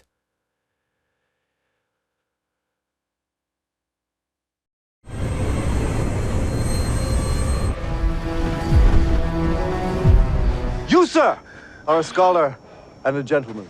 One beautiful day, an ordinary family is celebrating a child's birthday. Dad is grilling barbecue, Mom is chatting with friends, while the kids are amazed by a cowboy's lasso throwing skills. Later, the children go to eat cake, and Cooper's daughter suddenly freezes, staring at the horizon.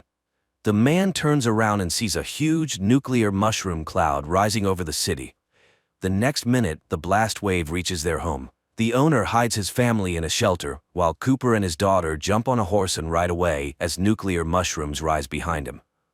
219 years have passed. Lucy is a young woman who possesses many skills and lives in shelter number 33 with her father and brother Norman. Unfortunately, it's impossible to find a man who wouldn't be related to her. Therefore, the council decides to allow her to take a husband from another colony. The happy girl puts on the communal wedding dress, while her neighbors, led by her father, the shelter's warden, prepare tables for the wedding, displayed in a field surrounded by a 3D image of distant mountains. The father is happy for his daughter, regretting that her mother didn't live to see her wedding. Then comes the moment when people head to the portal, guarded by the gatekeeper Chad, Lucy's cousin. He has long loved the girl but must admit the fairness of genetic ethics. The young man presses a button, the portal opens, letting in a delegation from a neighboring colony. Their leader reminds that for fresh blood, they must receive seeds and spare parts from machinery, and a young man is brought to Lucy. Their marriage is registered, and everyone sits at the tables. The shelter's residents notice that the guests are rather uncouth but decide not to focus on this. Lucy's father delivers a speech, hoping that the next generation might finally live on the surface. People dance and enjoy themselves, much to Norman's displeasure. The groom asks the girl to show him the bedroom, and she leads him to the room. The young couple begins to perform their duties while Norman patrols the colony and suddenly finds the body of one of the colonists. And Lucy unexpectedly hears a distant scream. She puts on a universal bracelet, which instantly shows that her young husband is infected with radiation, indicating he came from the surface. Realizing he's been found out, he lunges at her and throws her against the wall. Dazed, the girl watches as the guy takes a knife and prepares to kill her. Lucy remembers her skills and tries to take the knife, but the man stabs her in the side.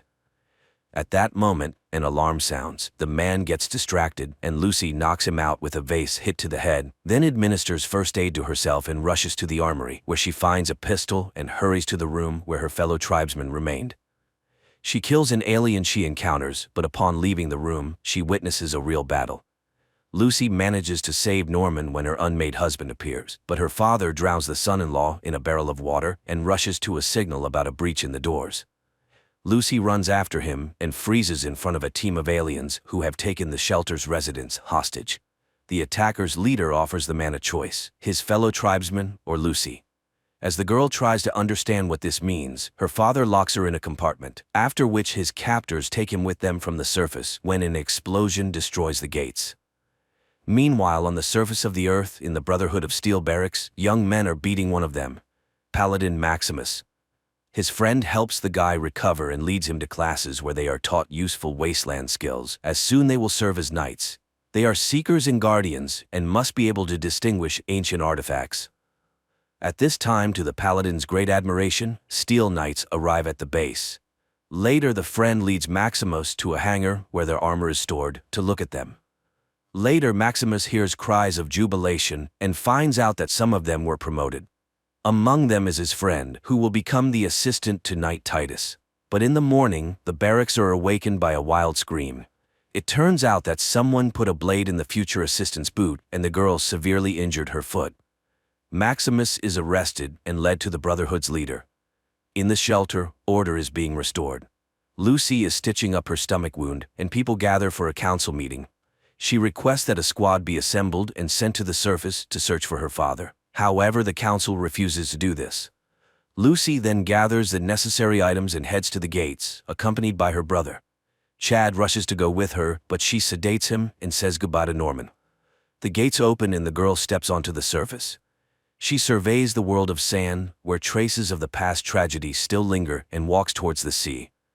Maximus is accused of maiming a comrade out of envy, but he denies it. The leader realizes the boy is not guilty and appoints him as an assistant to the Steel Knight. The next day, the leader assigns the knights and their assistants the task of finding a escaped scientist who has stolen a very important object. Knight Titus and Maximus load up on a helicopter and fly to their designated sector. At the same time, a band of bounty hunters lures a wild ghoul from the grave to find this scientist heading to the witch Moldover, with whom the ghoul has old ties. Unexpectedly, the ghoul shoots the hunters and sets off on his own accord. Lucy travels across the surface and one day stops to camp near an abandoned house. She makes a fire and falls asleep by it. She awakens to strange sounds and sees a dog devouring a huge insect. A man sitting by her fire explains that the cockroaches not only survived the nuclear blasts, they mutated and are now very dangerous. He advises the girl to return to the shelter as she does not know the rules of the outer world, but Lucy is obliged to find her father. The man leaves. Meanwhile, the Steel Knight and Maximus land in the right sector. Near their landing spot, the fugitive scientist and his dog hide in a cave. Sometime later, the knight and his assistant arrive there. Maximus immediately finds the sought-after scientist's tracks, and the knight heads into the cave. Maximus is also forced to go with him, though he has no armor. Inside, a giant mutant cave bear attacks them. The knight engages in combat, but the beast overpowers him, and Titus suddenly starts to run. Maximus barely manages to kill the huge beast. The knight turns out to be a weak man who blames and insults the boy. Then Maximus refuses to revive the wounded knight and lets him die, deciding to find the fugitive himself. He dons the armor himself and learns to use it. The boy is amazed at how his strength has increased and the boundless opportunities that have opened up before him. Incidentally, he saves a weakling, although it turns out that the person was not very good. He realizes that he needs to figure out who is worthy of protection first. Lucy reaches a town where she was advised to look for traces of her father's kidnappers. She enters one of the shops, where an elderly saleswoman, recognizing her as a shelter resident, advises the girl to leave this place. Shelters are underground havens where the rich hid while the world perished, so no one here will help her. The girl goes outside where the scientist with the dog approaches her again, surprised that she is still here. But then the saleswoman, who turns out to be waiting for him, calls out to him, and suddenly the ghoul appears, who has also come for the scientist. He intends to take him when the saleswoman promises money to anyone who helps protect the scientist. Then the ghoul shoots the scientist in the leg to prevent him from escaping and engages in battle with those who want the reward. The ghoul shoots everyone while Lucy sneaks into the shop, finds the order book, and learns the address of Moldover. She wants to leave, but sees how the ghoul injures the scientist's dog and hears his plea for help. She stands up for him and shoots the ghoul with a capsule, which only makes him laugh. Then a knight lands in front of the ghoul. Maximus asks the girl to look after the scientist while he fights the ghoul. She and the saleswoman take the injured scientist into the shop, where the woman attaches an iron leg to him and offers to accompany him to Moldover, giving her the coordinates. The pair leave while the ghoul fights the knight and quickly finds his weak spot. Maximus has not yet mastered all the advantages of the suit, which costs him losing his navigation ability. The Iron Knight is thrown far from the shop, and at that moment, the ghoul realizes that his target has escaped. Meanwhile, Lucy and the scientist stop to rest, and the girl watches in horror at the scientist's bloodied leg. She realizes they won't make it, and the man confirms this. He confesses that he will soon die, but she must definitely deliver his head to Moldover. He pulls out a saw and dies. Sometime later, the ghoul finds the headless body of the scientist amidst the sandy wasteland and follows the tracks of Lucy, who is carrying the head to Moldover. Soon the girl stops to rest and, after snacking, examines the head, wondering what is so special about it. Just in case, she inserts a tracking device into its nostril. Maximus examines the armor and finds a malfunction. Suddenly, he is called from the base, which surprises him. He reports the death of his assistant and is promised a replacement, though he vehemently opposes this. The boy heads to the nearest town, where he finds a workshop and, paying all the money he has, repairs the broken module. But when he returns to the suit, he discovers a gang of local marauders trying to dismantle the armor for scrap metal. He engages in a fight, but is hit hard in the face. The boy regains consciousness to see that the armor has been breached. He grabs a piece of metal lying nearby and uses it to destroy the attackers. Then he sees a helicopter arriving, dropping off a new assistant. The assistant turns out to be one of his tormentors from the training camp. Maximus manages to close the helmet, and the new assistant does not notice the substitution. Lucy reaches the place where Hollywood once stood. She stops by a pond when an unknown monster attacks her, snatching the backpack with the scientist's head and disappearing into the water. Lucy tries to track the thief but is caught in the ghoul's sights, to whom she explains what happened with the head. At this time, the Shelter Council conducts an investigation into Lucy's escape, after which Norman realizes that no one intends to search for either his father or sister. In the desert, Maximus torments the assistant with various misdeeds, avenging past humiliations, but the latter continues to serve the Steel Knight willingly. They find the ghoul's tracks with a special device, follow them, and find the headless body of the scientist. Meanwhile, the ghoul sets up a hunt for the underwater monster, using the girl as bait. Soon, the beast emerges onto the shore. It grabs Lucy, but the ghoul manages to pull her out. The girl barely manages to fend off the attack, but the underwater monster escapes, taking her boot.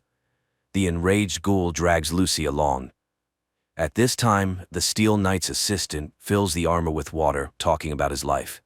Suddenly, Maximus asks him to talk about himself. The boy confesses that in fact he was a decent guy, and they beat him as part of the tradition like any other newbie. Now he regrets that Maximus didn't live to be called up for service. They move on and soon reach the pond. The pair enters the water and immediately sees the monster. Maximus demands the assistant to go ashore and takes on the fight himself, but the boy shoots at the creature and it chases after him. Maximus manages to pull the boy from the monster's jaws, and it dies, spitting out the scientist's head and Lucy's boot in its last act. Then a dog runs up to them, which continues on with them. The ghoul leads Lucy through the wasteland, denying her water, and soon they arrive at the place where a movie studio once stood, where actor Cooper and his wife worked. Soon they reach an abandoned clinic from which male screams can be heard. Entering, they find an old acquaintance of the ghoul, undergoing mutation and suffering because of it. The condition could be alleviated with special medication, but the ghoul doesn't have any, so the ghoul relieves the poor soul from his misery. The girl doesn't understand why he did it, but he explains they need something to eat. The girl mentions that they also had it tough but never ate their own kind. Then the ghoul forces Lucy to cut up the body to take this meat with them. They continue on, although it becomes increasingly difficult for the girl without water. Soon the ghoul stops in front of a structure where radioactive water has accumulated. Lucy can't resist and starts drinking it, earning her companion's approval. She is finally beginning to understand the life of the wasteland. He is her future, and it won't be long now. Then he coughs, and Lucy tries to use this moment to escape, but stops in front of a huge crater, where she gets caught in his lasso. She tries to break free and accidentally bites off the ghoul's finger, for which he cuts off one of her fingers. Soon they reach an old supermarket, where the ghoul offers the woman in exchange for the items he needs. Stunned, Lucy enters the building, not noticing that the ghoul falls into unconsciousness. Inside, she is greeted by a robot. It invites Lucy to follow and implants a new finger for her. Then it pities her and confesses it will just take her organs, and immediately sedates her. Later in the shelter, Norman is delivering food to the aliens captured during an attack, and one of them confesses that the inhabitants of shelter number 32, which they captured before this, were planning something very bad. Norman tries to access the network to find information about shelter number 32, but the data are classified. Together with Chad, they clear the debris and penetrate shelter number 32, where they find a devastated field in the desiccated corpses of the inhabitants. But if they were dead when the aliens arrived, it turns out they killed each other. Lucy wakes up and sees many women locked in glass cabinets, ready to be dissected for organs. The robot prepares to open her chest cavity, but cuts her bonds instead, and she wriggles out from under its saw and disables the robot. Then she fills syringes with drain cleaner, reprograms the robot, and in its company, goes to the owners of the dreadful place. She forces them to release the prisoners, and people flee, but not all.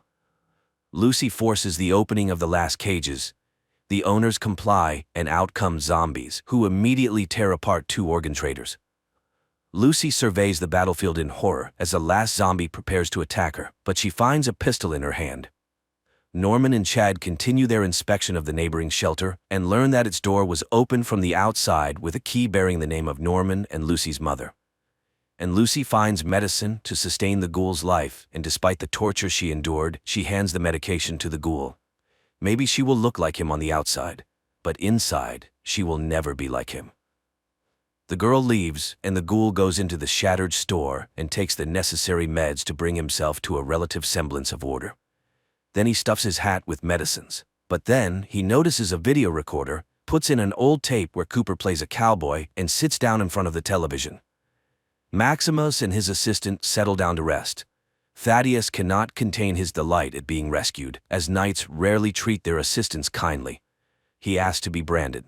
Maximus obliges and lifts his helmet. However, upon recognizing him, the assistant attacks, resulting in Maximus breaking his leg. But Thaddeus manages to extract a nuclear core from the armor, immobilizing the exoskeleton, and leaves, taking the scientist's head with him.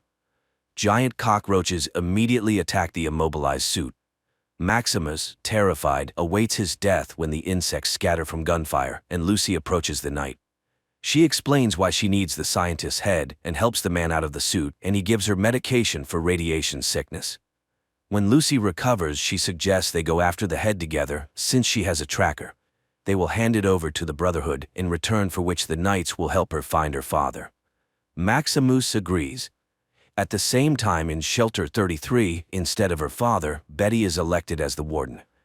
Norman dislikes this and studies the history of the shelter. Suddenly, he realizes that all caretakers were selected from the residents of Shelter 31. Lucy and Maximus reach a bridge where they are stopped by a pair of vagrants.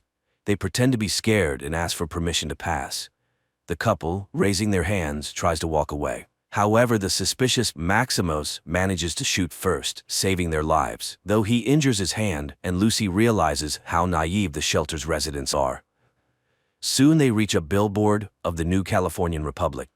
The girl is upset because they live with the belief that they are meant to revive America, but it turns out everything has already happened on the surface. Maximus reassures her, as there is no republic anyway. Soon they arrive at a huge crater in the middle of the city. The boy confesses that he survived this hell by hiding in a refrigerator, but then Lucy realizes that Maximus's wound is much more serious and leads him to a building with a clinic sign. Maximus lags behind, and when he enters, the girl is nowhere to be found. He searches for her and enters a chamber between two doors. The space fills with gas, causing the boy to lose consciousness. Betty leads her people to Shelter 32 to announce a partial relocation, as these resources are too valuable. Chad and Norman are surprised to see that the bodies have been removed and all traces of the tragedy have disappeared. Norman inquires about the whereabouts of his mother's key after her death. Betty confesses that they buried the woman with it. Maximus and Lucy come to in the shelter on stretchers. Maximus receives medical care. The shelter leader asks the couple to stay, as the boy needs treatment. Moreover, the suppliers have found armor and will soon deliver it here. Lucy thanks them for the refuge, and the leader informs her that she was born on the surface like many of them. The couple spends several hours in quarantine. From the conversation, it turns out that Maximus never knew a woman's love. Lucy is ready to teach him this art, as it is considered natural in the shelter, but the boy is embarrassed. Moreover, it is not customary among knights. Later, they go to lunch, where they suddenly notice that many of the surrounding people have various physical deformities.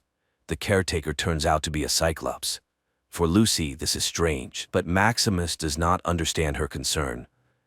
Later, the caretaker confesses to Lucy that they accept people from the surface, which surprises the girl since this was strictly forbidden in her shelter. But when she asks about the forbidden level they were advised not to visit, the caretaker immediately ends the conversation. Maximus finds a room where a nuclear block is installed, powering the entire underground. The leader hands him an electronic key to his personal compartment and suggests he rest a bit. The boy enters, and upon entering, he is amazed to see a basket filled with various delicacies and things he has never seen before. For the first time in his life, he takes a real shower, puts on a robe and slippers, and indulges in unknown products. Meanwhile, Lucy finds a room where the entire history of the Californian Republic is vividly described. It turns out that life here was revived in 2142 but was destroyed in 2277. Lucy is horrified, wondering who needed a new war and why. But then all the shelter inhabitants hear a sound signal and head to the designated place. Meanwhile, a ghoul is caught by the so-called new president of the territory, who owned a supermarket trading in organs, and the ghoul is blamed for its destruction. However, he calmly asks for a needle and thread to sew his finger back on and asks for directions to find Moldover. But the president orders the ghoul to be killed. The ghoul has to destroy the new law enforcers and search for the woman himself. Lucy comes with everyone to a room, in the center of which stands an altar with burning candles. People begin to sing something, moving their hands, and Lucy gradually falls into a trance, supporting the others. Unexpectedly, people start to undress, which shocks Lucy. A bowl goes around, from which everyone takes some powder and smears their faces, and suddenly Lucy realizes with horror that it is the ashes of the deceased. In another bowl there is blood. People call to the Mother of Flame, who must save them, and an image of Moldover unfolds above their heads. A frightened Lucy runs to Maximus and urges him to run away quickly, but the boy has just found himself in such paradisiacal conditions and does not want to leave. So Lucy heads to the forbidden level. She enters a laboratory where apparently some genetic experiments on people were conducted. The girl is horrified as she examines the gruesome exhibits and notices glass cryocapsules containing human bodies. But then the lights turn on and a man in a white coat enters. Lucy hides, but he hears a noise, follows it, and finds the girl. Lucy fights, but the men who arrive seize her and drag her to the upper level. Meanwhile, the ghoul arrives at the digger's house, whose eldest son knows the location of Moldover. The frightened man orders the boy to tell everything he knows, and he admits that the woman can be found at the observatory. But when the ghoul is about to leave, the boy tries to kill him and pays with his life for it. At the same time, the shelter leaders shame Lucy as they had given her refuge, fed her, and healed her friend, but the girl is furious because she has seen what they do to people. Then they show her the complete recording of the attack on the laboratory of the very monster that almost devoured her too. It was the first inhabitants of the shelter who experimented on people, turning them into monsters. They are only trying to alleviate the pain of those who survived. The fact is that each shelter specializes in some experiment, and Lucy just doesn't know this. Nevertheless, she must be punished for her disobedience. The girl is led away, which Maximus sees. Thaddeus makes a stop to rest and realizes that his leg is in very bad condition. A dog bothers him, and he locks it in a metal box, then sets off to find a radio tower to contact the Brotherhood. At this time, the inhabitants of the shelter sentence Lucy to exile to the surface. Moreover, they supply her with a stock of food. The girl is stunned, as this is exactly what she wanted. Nevertheless, in her last words, she asks them to allow her friend to stay. But then Maximus appears in knight's armor, into which he has inserted the nuclear block he just stole. He scatters the men when the girl stops him, as they are letting her go anyway. They go up to the surface, and learning that he stole the nuclear block, Lucy convinces him to return it, as the shelter cannot survive without energy. They drop the block down, and Lucy, moved, calls him a good person. Then he confesses that he allowed a knight to perish and took his armor, so he is not a good person at all, but he really wants to go with her. Thaddeus is caught up by a man who calls himself a doctor and promises to fix his leg. He takes the boy to an abandoned clinic where, in exchange for a nuclear block, he gives him a potion that, when drunk, Thaddeus ecstatically sees his leg heal. Meanwhile, the ghoul finds the locked dog that Thaddeus left behind, and it leads him on Thaddeus's trail. At the same time, the boy reaches the radio station, around which traps are set that tear those who come too close to pieces. Thaddeus sends a signal to the Brotherhood and, waiting for their arrival, chats with the radio station owner about music. Then Maximus and Lucy appear. The girl asks for the scientist's head. The boy accidentally steps on a trap and an arrow pierces his neck. But strangely, he does not think of dying, and then Maximus realizes that he has become a zombie. Thaddeus is upset. He should not have trusted the unfamiliar doctor, but now the path to the Brotherhood is closed for him, as they would kill him immediately. At that moment, copters appear on the horizon. Maximus suggests to Titus to give him the scientist's head and run, and the boy takes this opportunity. Then Maximus gives the head to Lucy and picks up a head of some unfortunate lying nearby, torn apart in a trap. He asks the girl to run, and she kisses him and promises to wait in shelter 33. Some inhabitants of shelter number 33 begin to receive notifications about relocation to the neighboring block. Seizing the opportunity, Norman enters the caretaker system, deceitfully gains access to shelter 31, and heads there. The arriving servants take Maximus and bring him to the camp. The boy hands over the head he obtained to the leader and confesses that his knight perished. After finding nothing in the head, they sentence him to death. And then his friend confesses that she had cut her own leg because she was scared to go searching. Maximus shouts that he knows where to find the real head. The leader orders him to be released, and everyone prepares for a performance. At that time, Lucy reaches the observatory where her father is sitting in a cage. Sitting at the table, Moldaver greets the girl, who is horrified to see a dried-up, yet still living mummy seated next to the hostess. The girl is willing to give her the head in exchange for freedom. Moldaver extracts a vial from the head and offers to listen to the real story of her father. Although he begs his daughter not to listen, the woman begins her story. Meanwhile, Norman finds a robot with a human brain in the secret shelter 31, which immediately tries to inject him with something. The boy barely dodges the crazy machine. Moldaver's story transports Lucy to the distant pre-war years when actor Cooper, agitated by his wife's talks of an impending nuclear war, decides to follow her. He comes to her work and listens to a corporate council meeting through a bug he planted on his wife. Billionaires discuss the decline in sales worldwide. Then they move on to the topic of shelters. Someone does not understand their necessity, arguing that if anyone survives on the surface, those emerging from the shelters will simply be killed. They counter that one could live underground for centuries, as there are vast reserves. Time is their main weapon. One could simply outlive the rest. A debate erupts among the corporate leaders, interrupted by Cooper's wife. She thinks primarily of her daughter and wants to secure the best future for her. In the future, Norman reaches a room where rows of cryo-capsules stand with the names of those who slept in them, including all the wardens, his father among them. The action returns to the past, where Cooper's wife reveals that over 100 shelters have been built across America, so each of them could fulfill their wildest dreams. In the future, the robot explains to Norman that all these people were selected for their creative thinking and positivity. They are the country's best gene pool, destined to revive the nation after the surface is cleansed. In the past, the debate flares up again, as destroying so many people is not easy. Then Cooper's wife suggests to start the war themselves. A nuclear war is a tragedy, but also the greatest opportunity to start anew, because then there will be no one left to fight. They will become monopolists of the entire world. At this point, Cooper is distracted by a young man who would like to get an autograph, and this is Lucy's young father. In the present, Moldaver explains that the man has lived for a very long time. He is part of the corporation that orchestrated all this horror, but he never spoke about it to his wife.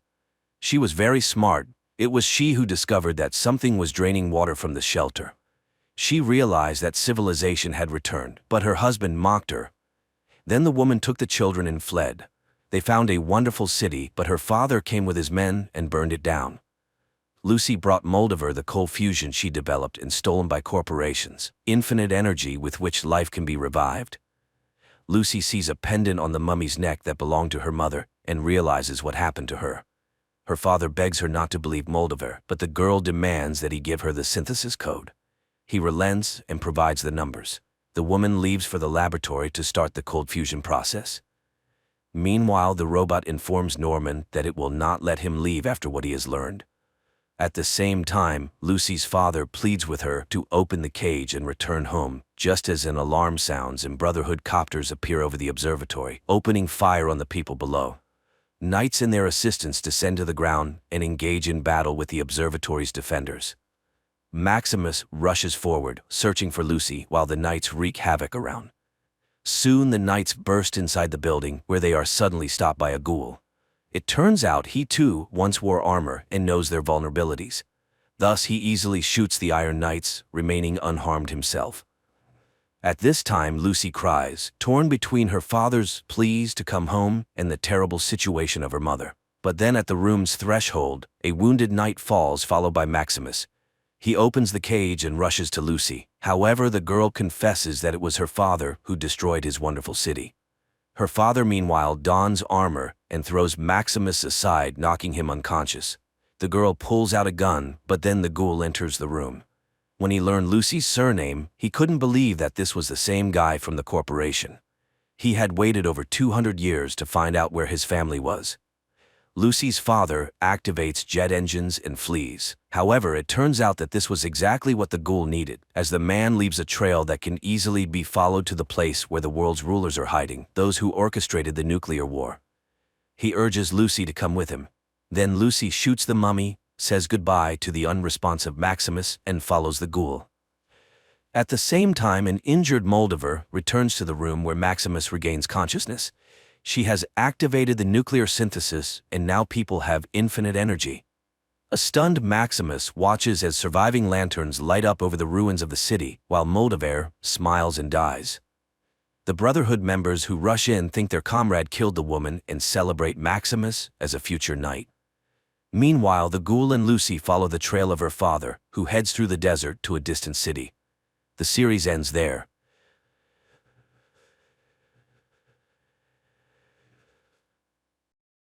Welcome to the show.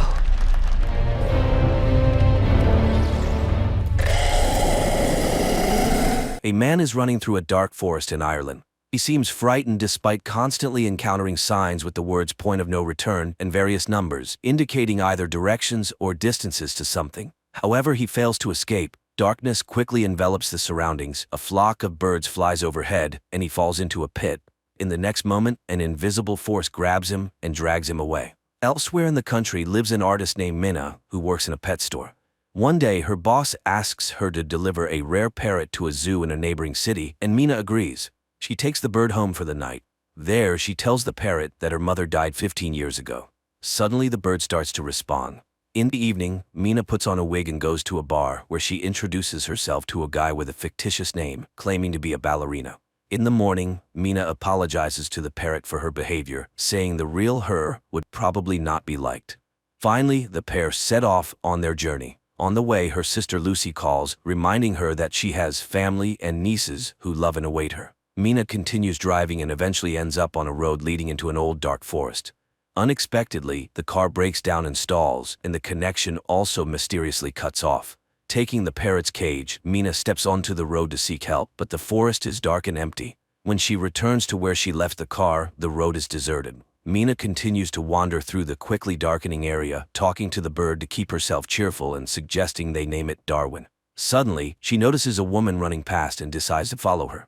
Mina catches up with her near a small forest cabin, and the woman, opening the door, orders her to come inside quickly if she wants to live. Naturally, Mina rushes into the cabin. The elderly woman is named Madeline. She has been living here for some time with two other young people, Ciara and Daniel. She immediately orders Mina to stand in front of a mirror because the watchers cannot enter inside but observe from outside, coming every night after sunset. Standing by the mirror, Mina suddenly hears sounds like applause. Madeline confirms her suspicions. The watchers are applauding the appearance of a new object. In the morning, Mina announces that she intends to leave. Although the others assure her it's impossible, she heads into the forest. Madeline catches up with her, explaining that the forest causes hallucinations. But it is possible to survive here. The signs scattered throughout the forest mark the boundary from which a person can reach the cabin before dark. But if you go beyond the boundary, there will be no way back. They were made by a man named the Professor. But where he is now, no one knows. That night, Daniel puts on a show for the watchers, presenting them with the newcomer, but they ask her to behave as usual. Meanwhile, Ciara turns on the music and dances, as she does every evening. Mina, on the other hand, finds discs with recordings of Love Search TV shows. In the morning, she and Ciara go to gather medicinal herbs, because her missing husband asked the girl to take care of Daniel. Then the man went to search for a way out and disappeared.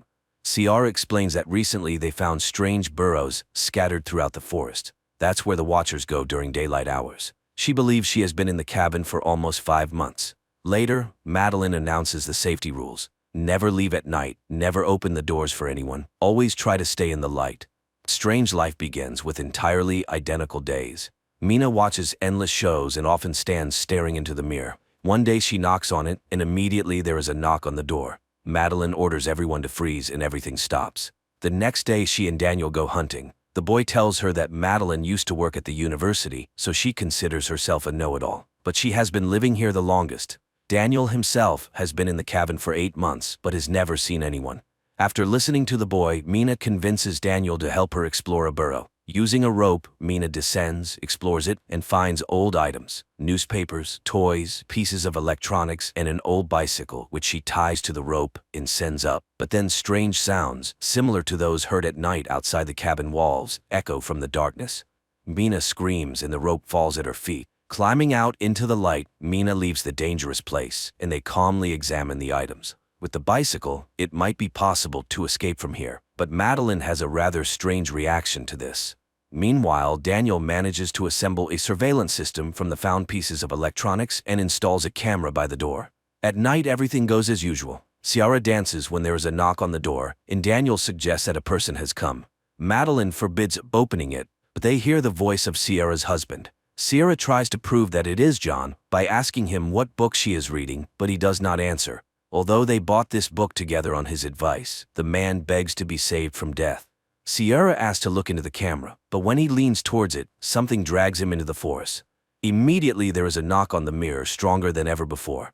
Madeline stands in front of the people, as if shielding them, and the knocking stops. In the morning, Madeline throws the bicycle into the burrow, demanding that they no longer break the rules. Later, Mina recalls her sister and mother, who invited the girls for a car ride. The weather was beautiful and Mina opened the window. Her mother asked her to close it because the wind was bothering her, but Mina didn't listen, mimicking her mother, who got distracted from the road. The tragedy happened, for which Mina still feels guilty. Winter soon arrived. The days grew shorter, the nights colder, and food became increasingly scarce. Quarrels began to flare up among the cabin's inhabitants. One day, Ciara left for the forest. Mina caught up with her, and she confessed that she felt John was real. She runs to the house from where Daniel's screams are heard, angry with Madeline and Mina, refusing to let them inside. The women hide under a tree and soon see lanky spider-like monsters emerging from the forest, approaching the cabin window, and making terrible shrill noises. The watchers stare at Daniel and Ciara while Mina and Madeline wait for them to leave so they can return to the cabin. When they do, the women rush to the door and beg to be let in. Daniel refuses, and then Mina tells him about her guilt towards her mother. She asks him to understand that he will suffer all his life, realizing that he is responsible for the death of people. The doors open. The four of them immediately stand in front of the mirror, hoping to convince the watchers that they are in place. Madeline admits that she tried to protect them from certain things. She used to teach history and mythology, and unlike them, came here voluntarily. Only here did she realize how dangerous this place was. Once she hunted alone and saw herself at sunset. Not an exact copy, but very similar. The Watchers are an ancient species with many names: changelings, winged ones, fairies. They study people to impersonate them, and they will never let them leave. Knocks and the voices of the cabin's inhabitants are heard outside. Then Daniel finds a hatch in the floor, which they didn't even know existed. Descending, they discover a well-fortified and equipped living space filled with food and equipment. Mina turns on an old computer, and a video recording shows the face of the professor, whose real name was Rory Kilmartin. He was the first to study the Watchers and tried to learn about their origins. In 1979, the scientist found this place, which he called Wonderlamp. Every evening, the Watchers came to his window and studied him. For many years before this, the professor's colleagues laughed at him, not believing his tales. Then he built this bunker, using the labor of men from nearby remote villages. He chose the lonely or those with bad habits so that their disappearance would not attract much attention, as every evening he convinced them to have dinner outdoors. Hiding inside, he watched the Watchers deal with them. Thus this bunker was built on blood. One day, a Watcher appeared before him in the form of a girl with red hair. She was very different from the others, as if she were unique and looked curious and harmless.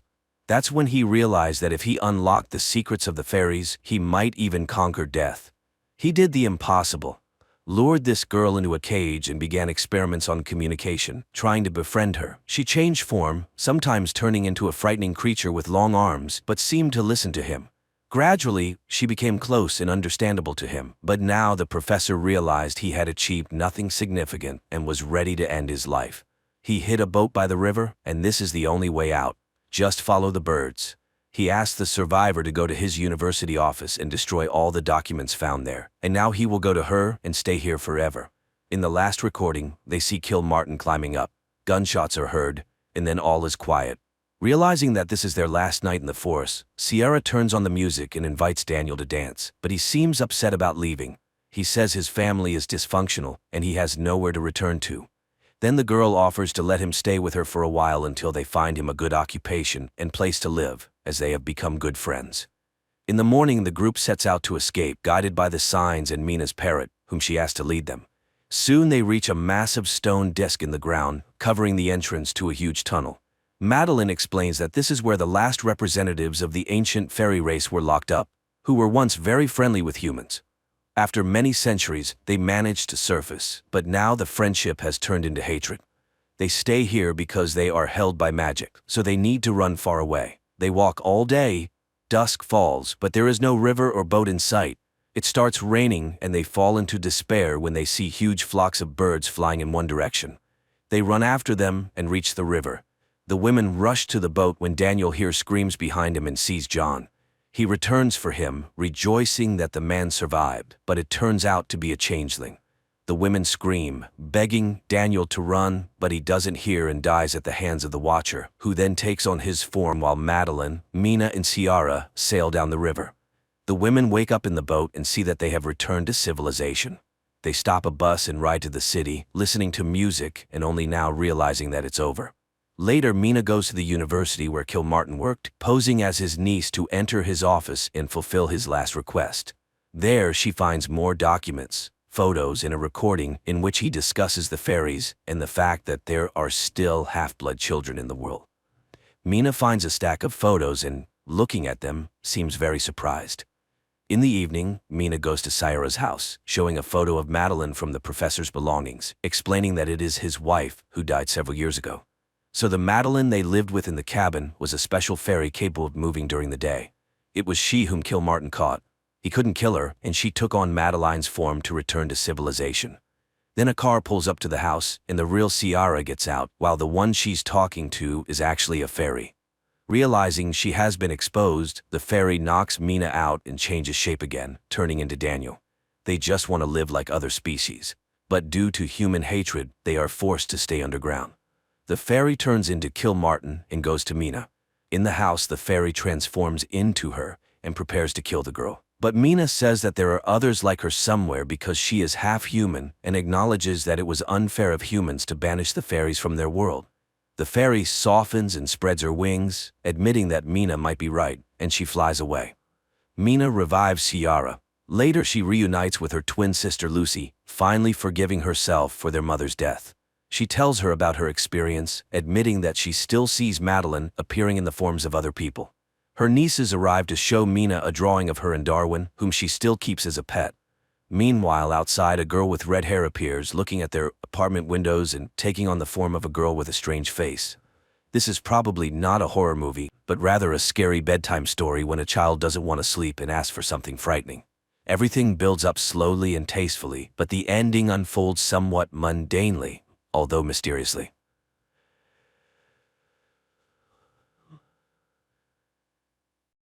An alien race from the depths of space colonizes Earth. Millions of people from around the world are sent to work in mines on other planets. Those left on Earth are controlled with implanted tracking chips and giant alien robots positioned around the perimeters of cities. Oh wow, you hear me? Ah! Chicago, 2019. The city is under martial law due to a massive alien attack on all major cities of the world. The Drummond family, a father, a mother, and their 2 sons, tries to leave the city, but all exits are blocked. When a police officer stops their car at one of the exits, the father presses the gas pedal and breaks through the blockade. Entering an exit tunnel, the man is forced to stop as the exit is blocked by aliens. Taken by surprise, the father freezes, although his wife asks him to turn around. Suddenly, an unknown pulse tears through both adults sitting in the front seats. The children, looking up, see an incomprehensible creature standing right in front of their car's hood. 9 years later, the world, having surrendered without a fight to the invaders, is completely under their control. The operation of vital productions, including power plants, has been restored everywhere. The aliens are called legislators because all laws and rules now come from them. Over the years since Earth's surrender, the aliens have forced humans to build suitable living spaces for them underground, called closed zones, where only high-ranking human officials are allowed entry. It became clear that the alien invasion aimed at Earth's resources, their extraction, and exportation led to huge social stratification. The rich, working for the aliens, continue to live well, while the poor have lost all guarantees, including education and healthcare. Police lawlessness thrives, and the deportation of all undesirable people from the planet has begun. The alien systems block all communication lines, so people know nothing about the life of other cities and countries.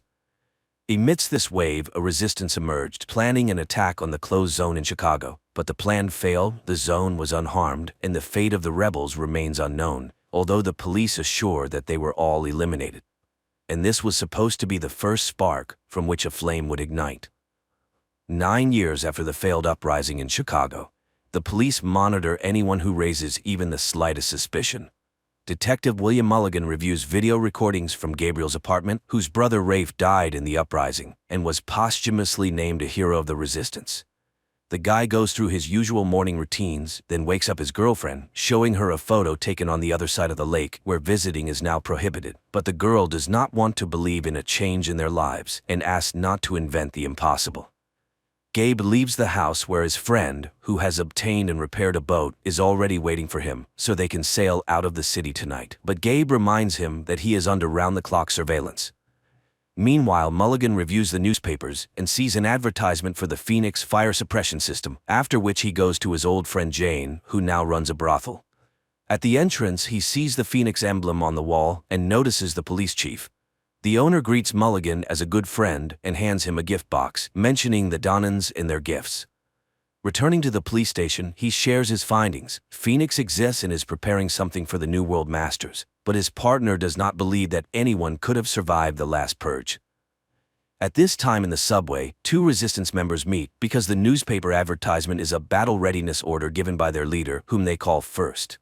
He has learned that there is an entrance to the zone through the stadium, and soon there will be a Unity Festival, which high-ranking aliens will attend. The only thing left is to infiltrate. The next day, Gabe goes to work, having passed through the recognition system, since every person now has an identifier chip inside. The guy works in a data restoration center where he views millions of private videos a day and checks browser history requests. He sends all the collected information to the Central Information Center and destroys the carriers. Later, he receives a cigarette containing an unknown substance from his colleague and hides it behind his ear. After work, Gabe exits to the outside with a crowd of other workers and sees arriving guards grab and lead away one of the women. At the same time, an alien transport ship is sending off another batch of people as slaves for the alien mines from Earth. And around the perimeter of the city stand giant alien robots to prevent people from escaping. Gabe goes to the boat but is horrified at the sight of the weapon in his friend's hands. If they get caught, they will be instantly destroyed. Their scuffle is interrupted by the appearance of Mulligan, who orders Gabe to get into his car. He reminds the boy that he was his father's partner and now asks not to repeat his brother's mistakes and make the right choice. Gabriel has no information about Phoenix, and he does not intend to snitch, so the conversation goes nowhere. Gabriel goes to the person he is supposed to sell the acquired cigarette to, but the potential client pushes the boy into his van and, putting on them special collars that jam the tracking chip signal, drives him to the center of a destroyed district, where in one of the surviving buildings, Gabe meets his living brother. After a joyful reunion, Rafe tells him that he is the only survivor from his group. Unknown to him, Craftsman removed his chip, and now he has joined a new group. He takes the cigarette and, giving his brother a large sum of money, orders him to leave the area because Phoenix plans to attack the invaders. The brothers argue about the necessity of the uprising, but Rafe is sure that as long as there is time to fight, they should fight. Gabriel then rushes into his apartment and hurriedly starts packing, convincing his girlfriend to join him. The girl tries to persuade the boy to stay, and seeing the money and learning that Rafe is alive, asks the boy to think carefully, as they could then be recorded as accomplices. The couple argues, unaware that the police are closely listening to their conversation. Gabe leaves alone, but immediately encounters Mulligan, who was following him. Gabriel runs away from Mulligan and hides in the secret passages underground. He puts on the remaining collar, and the aliens' drones do not lose sight of him. Mulligan returns to the station, where he has an entire room dedicated to Phoenix, and notes that Rafe might be alive. At this time, Rafe's carrier pigeon reaches the recipient, and the information is passed along the chain to a secret IP center where upon entering the received numbers, its worker displays Phoenix's target, an official who will gain access to the closed zone that day. The newspapers immediately publish Phoenix's announcement, and the group members receive the call. One of them, working on the radio, plays a conditional track heard by a man with a dog who immediately takes her for a walk. Her bark is heard by a mechanic girl who rushes to her car. Later they arrive at an underground clinic where a doctor performs complex operations to remove the tracking chips. Then, he hands over the chips extracted from law-abiding citizens previously deceased from diseases, as well as special containers that need to be kept in the mouth, so they too will be recognized as law-abiding citizens. Meanwhile, one of the resistance members, serving as a priest, meets with Rafe. The pair goes to an arms dealer and receives invisible explosive material from a girl extracted from a crashed alien ship. If attached to an organic carrier skin or hair, scanners will not be able to detect it. Later, the resistance group gathers together. The leader distributes containers with new chips and shows a photo of the person who will go to the aliens. Lastly, he hands out poison capsules to everyone, which will help avoid being captured alive by the enemy. The group freely enters the festival and attaches the invisible alien explosive device to an official. He goes to the arriving aliens and explodes with them. The city is immediately locked down and the police block the streets to find the attackers. The priest is the first to die, caught in gunfire. Rafe is caught by one of the aliens and tries to escape from it, hiding in a van. This is seen by the guy's comrades who come to his rescue and destroy the alien. The surviving rebels try to escape from the city, while the aliens bring in hunter warriors from another world, and they quickly track down Rafe and his accomplices. Enraged, the legislators prepare to destroy the district where, according to their information, the resistance is based. Mulligan tries to persuade the police chief, who is heading to report to the aliens, not to allow this because he needs time to catch the suspects, but he is reminded that the decision is made and his search interests no one. Raids begin in the city, during one of which Gabe is captured, while his brother and two of his comrades reach the station and board buses 2 minutes before the expiration of the chips from law-abiding citizens. But when it seems they have managed to escape, the buses are stopped by the hunters. Realizing his capture is inevitable, one of the group takes the poison capsule. The mechanic girl attacks a hunter and is instantly vaporized. Rafe tries to run but is captured and brought to the police, where his brother is being interrogated at the same time. Mulligan shows him how Rafe is tortured to make him talk about Phoenix and give up first. Gabe learns that the city is preparing for destruction and agrees to send a message to the leader. He is brought to the surviving members of the resistance, and hearing that the guy allegedly knows ways into the zone, they agree to connect him with First. Gabe is brought to Jane Doe, who is number 1 in the leader of the resistance in the city. Upon seeing the boy, the woman calls him by name, which confuses Gabrielle, and at that moment, a police squad raids the brothel and kills Jane. The investigation reveals that Jane had installed listening devices to record conversations with police officers she served to gather secret information. Later, during a briefing with the aliens, Mulligan names the members of Phoenix who, learning about the death of First, voluntarily left this life. Before the invasion, Jane was a history teacher and changed her profession to gather secret information. Mulligan presents recordings obtained in the brothel, where it is heard that the police chief actively leaked secret information about the aliens. Captured resistance members are deported to alien mines, and Mulligan, having declared the neutralization of the Chicago threat, is appointed acting commissioner. Later, he meets with Gabe and puzzles the boy with a new thought. What if the failure of the uprising was planned? And he hands the boy a memory card, extracted from a phone once given to him by Jane. The next day, Gabe views its contents, a video dedicated to a party before his birth, where close family friends record messages for him. There, he sees both Mulligan and Jane Doe, who was acquainted with his mother, as well as some other members of Phoenix. Meanwhile, Mulligan is allowed to arrive at the Earth Control Center and meet with the legislators in their habitat. As he heads to the spaceship, the same invisible substance that was part of the explosive used in the stadium attack manifests on him, explaining that Mulligan is also part of the resistance, and the plan was organized so that he could infiltrate the main alien base and set off an explosion. During the credits, a map shows that the plan worked, and the city blockades were successfully lifted, after which many resistance foci flared up everywhere. This means that the plan to light a match and ignite a bonfire was a success, and humanity begins an active fight against the alien oppressors. Despite the film being labeled as science fiction, the message here is quite realistic. How will humanity behave when it realizes the possibility of its total occupation? Also, the filmmakers draw belief in victory from the history of humanity, using Lenin's motto, "A spark will kindle a flame." The struggle, the underground conspiracy. The film is full of revolutionary stylistics, and it watches like a real political thriller.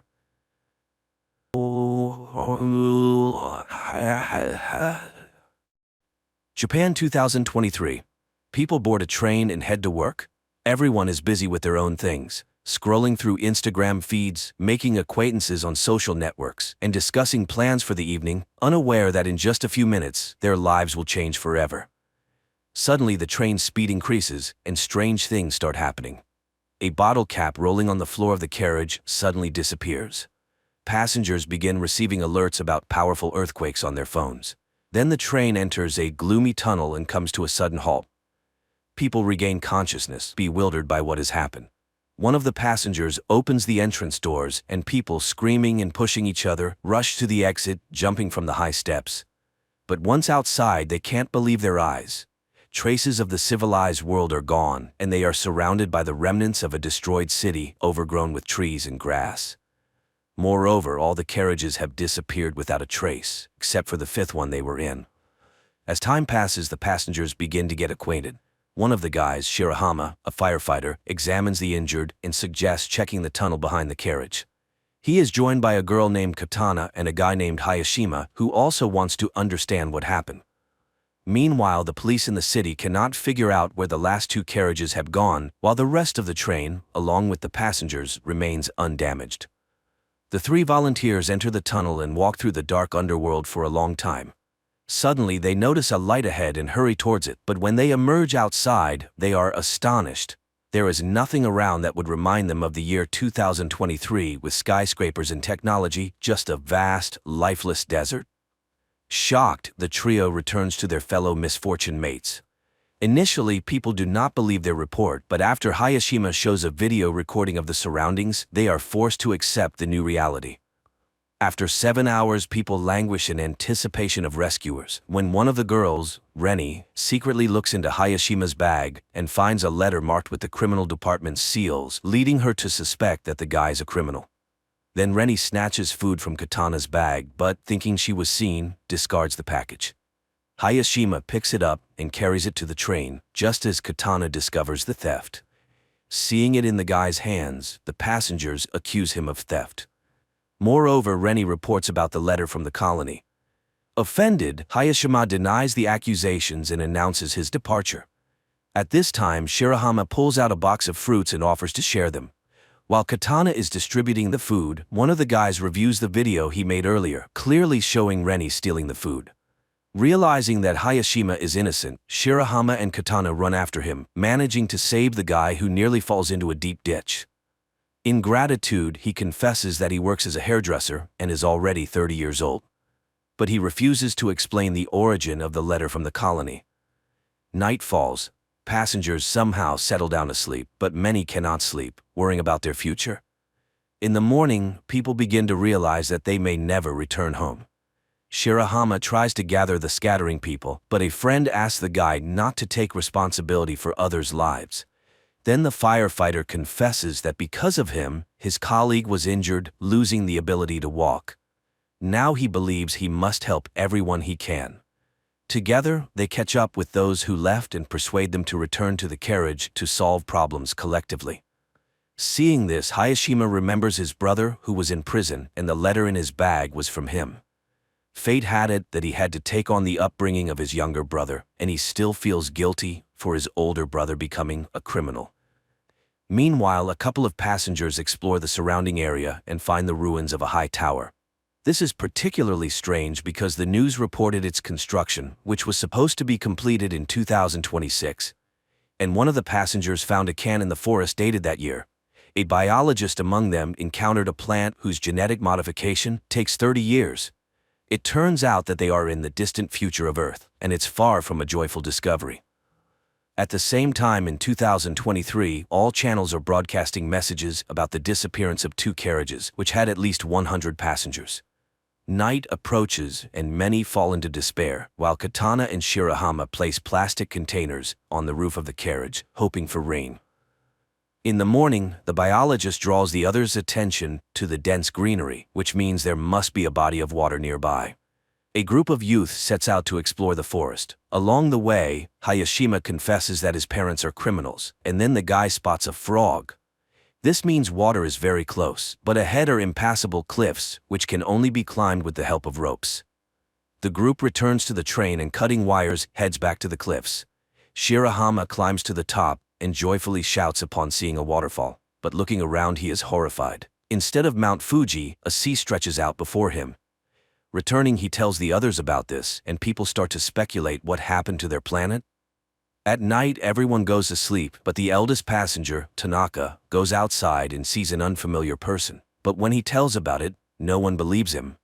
Then it starts to rain, helping people to collect water and even bathe. Meanwhile, the biologist continues to study the surrounding fauna, finds several edible plants, and shows them to the others. And still, Katana manages to eat a poisonous berry, but fortunately, her poisoning is not fatal. The news that the girl has recovered has a sobering effect on the passengers. They finally realize that sitting still, they won't survive. People get to work and even make utensils from bamboo. Bank cards turn out to be decent knives. The group of youths brings water from the waterfall, and they prepare a soup from plants. But after dinner, some feel sick and the biologist discovers a couple of poisonous berries in the common pot. Someone remembers seeing Tanaka near the pot, who is not among them. Shirahama sets out to look for him, but stumbles, falls, and loses his torch. After a while, Shirahama returns without Tanaka, but with Hayashima's previously lost barber tools, which he had sorely missed. In the morning, the biologist announces to the people that he is going to look for a river, which should be nearby. His friends go with him. But in the forest, they encounter a stranger who injures the biologist and runs away. The guys carry him back to the train, where fortunately there is a medical student who provides the injured with first aid. The others help as much as they can and pray for the guy. Later, Tanaka unexpectedly returns from the forest. It turns out he worked for a security company and can show how to make traps around the camp. Reni asks Hayashima to fix her hair, and soon there's a cue for the guy. Meanwhile, Shirahama and Katana notice a teenager caught in one of the traps, but the youngster gets out on his own and runs away. The friends hurry after him and soon find themselves by the river, but the boy asks them to wait for him at the spot and disappears into the forest. Hayashima, noticing their disappearance, catches up with the pair. At this time, the teenager returns and leads the friends to carriage number 6, which mysteriously ended up several kilometers away from the 5th carriage. The passengers from the 5th carriage are welcomed by the leader of the group from the 6th carriage, Yumamoto. Their carriage was lucky to be near the river, where there was plenty of fresh water and fish. Moreover, among them was a builder who, under his guidance, they were able to quickly set up a camp and even build a kitchen and a toilet. The newcomers find the one who injured their biologist. He confesses that he did it out of fear, thinking they were going to attack him. He bows deeply, apologizing for his action. And Yumamoto admits that he believes a return to the past is possible. The man told them that in the early days, they found a small boat on the river, where he managed to fix the radio and catch a signal, apparently from Canada, where the year 2060 was mentioned. From what he heard, the man understood that in 2026 a disaster occurred. A huge asteroid fell to Earth, causing powerful earthquakes and tsunamis worldwide, instantly taking billions of lives.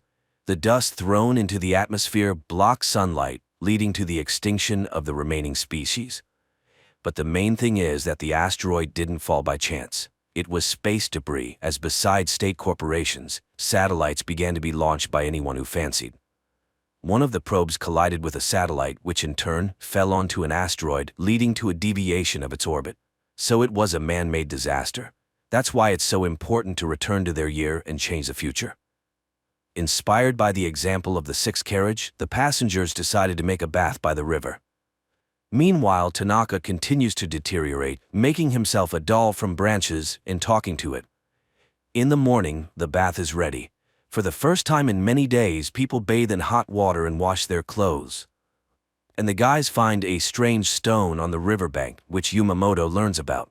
He sends his people to find it, but Rennie notices strangers, and one of the guys lets slip that according to their leader, this stone might help them return home. The girls argue about the need to return, and Rennie pushes Katana away. She falls and accidentally shifts a layer of soil under which a dead body is discovered. Meanwhile, Tanaka reads in a newspaper an announcement about the search for a murderer in his description. At that time, Rennie and Katana are attacked by guys from the sixth carriage, but Rennie breaks free and runs to her own, where she tells about the found corpse, while Katana escapes from the guys through the forest. The fifth carriage decides to make weapons, while Shirahama and Hayashima run to the neighbors. But the girl is not there, and Katana meanwhile makes it to the boat. Yumamoto is forced to confess to the guys that he killed one of the passengers, who suddenly became aggressive and started attacking people with a knife. That's why he was recognized as a leader. The guys go home, hoping that Katana has returned, but she's not there, and the rest urge to go to the sixth carriage and punish the guilty. And the guys go again to look for the girl. Katana hides in the boat when Yumamoto comes in. He pretends to be calling an unknown station, but the girl sees that the wires are cut. The man discovers her and confesses that he doesn't want to return to the past because he intends to create a new society here. After that, he ties up Katana and locks her in the cabin, where her screams cannot be heard. In the morning, the passengers of the fifth carriage are just about to attack the neighbors when one of the women suggests backing up and looking for a building where they could hide. At this time, guys from the sixth carriage go to the neighbors to scavenge something, but they fall into traps. A fight starts when the rest of the sixth carriage's passengers arrive, and there are more men among them. The fight escalates into a real battle, which is stopped by the appearance of the escaped Katana, who accuses Yumamoto of lying. He is forced to admit to the deception, but he just wanted to keep people's spirits up. However, the passengers decide to exile the former leader. Before leaving, the man hands over a journal from the ship, which contains information about the tower that could help them return to the past. Meanwhile, those who went to search for the building reach the tower and find glowing asteroid fragments there. And in 2023, scientist Ray, after reviewing the video surveillance camera recordings, discovers that a wormhole appeared in the tunnel at the moment of the disappearance of two carriages, which apparently was the result of a distortion in the space-time continuum. The passengers study the journal found by Yumamoto and learn the exact date of the disaster. Moreover, they have an asteroid fragment that possesses a phenomenal magnetic charge. One of the passengers remembers how on the day of their departure, he saw something in the sky resembling a falling star. In the past, Ray, analyzing the same event, concludes that it was the flare from a supernova explosion. In the future, there's also an expert who explains that supernovas occur in space when a star reaches the end of its life cycle and explodes, releasing a massive amount of energy. Apparently, this created the temporal rift into which both carriages fell. It means they need to open this wormhole again. In the evening, a strong storm begins, forcing people to seek more reliable shelter than the carriage. Tanaka opens the rear doors leading into the tunnel.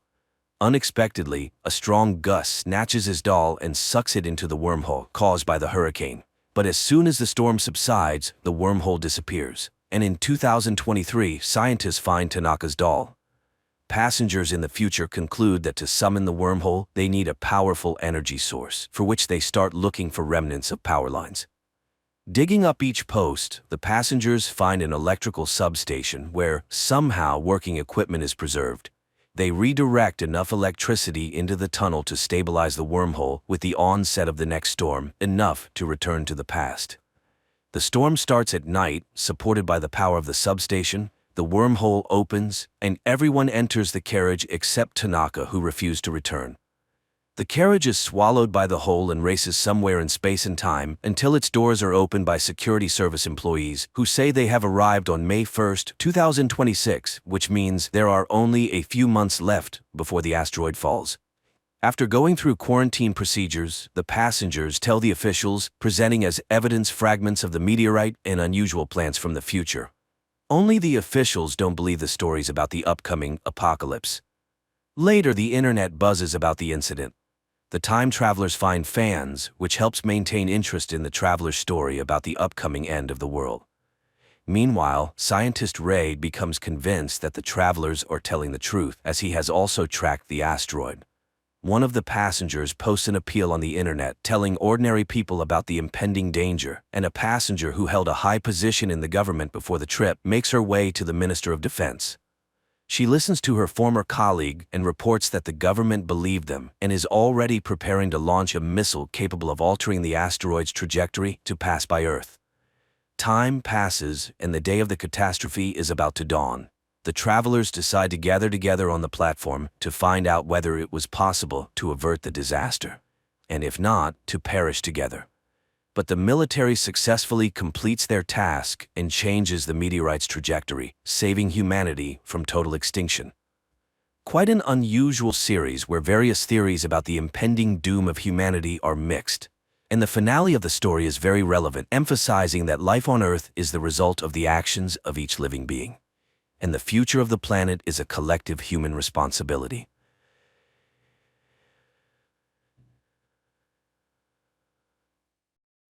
In the Middle East, a man appears who calls himself the Messiah and gathers crowds of believers in the new Advent. Is he sent by God, or is he a dangerous fraud seeking to disrupt the world's geopolitical order? The story is told through the eyes of people from vastly different backgrounds surrounding the enigmatic man. For 85 days, enemies have besieged Damascus, where a humanitarian catastrophe is growing. There is no food or water, and many people are dying in the shelling. And one day, two teenagers, Jabril and Samir, who have lost their families, see a man in yellow clothes on the street, urging people not to worry about the city's fall because God has predetermined that it will not happen. Salvation in the form of a sandstorm is approaching, and people run under the onslaught of the elements while the preacher does not leave and repeats that salvation is already close. The sandstorm breaks the supply chains of the enemy troops, and they retreat, and the city is saved. FBI agent Eva Geller watches the broadcast of everything that happened, paying attention to the strange man whom people call Al-Masih, and learns that he is leading hundreds of his followers into the desert. At night, the men talk about faith and religion around the fire. Al-Masih asks questions and is strict with those who do not want to think about his questions.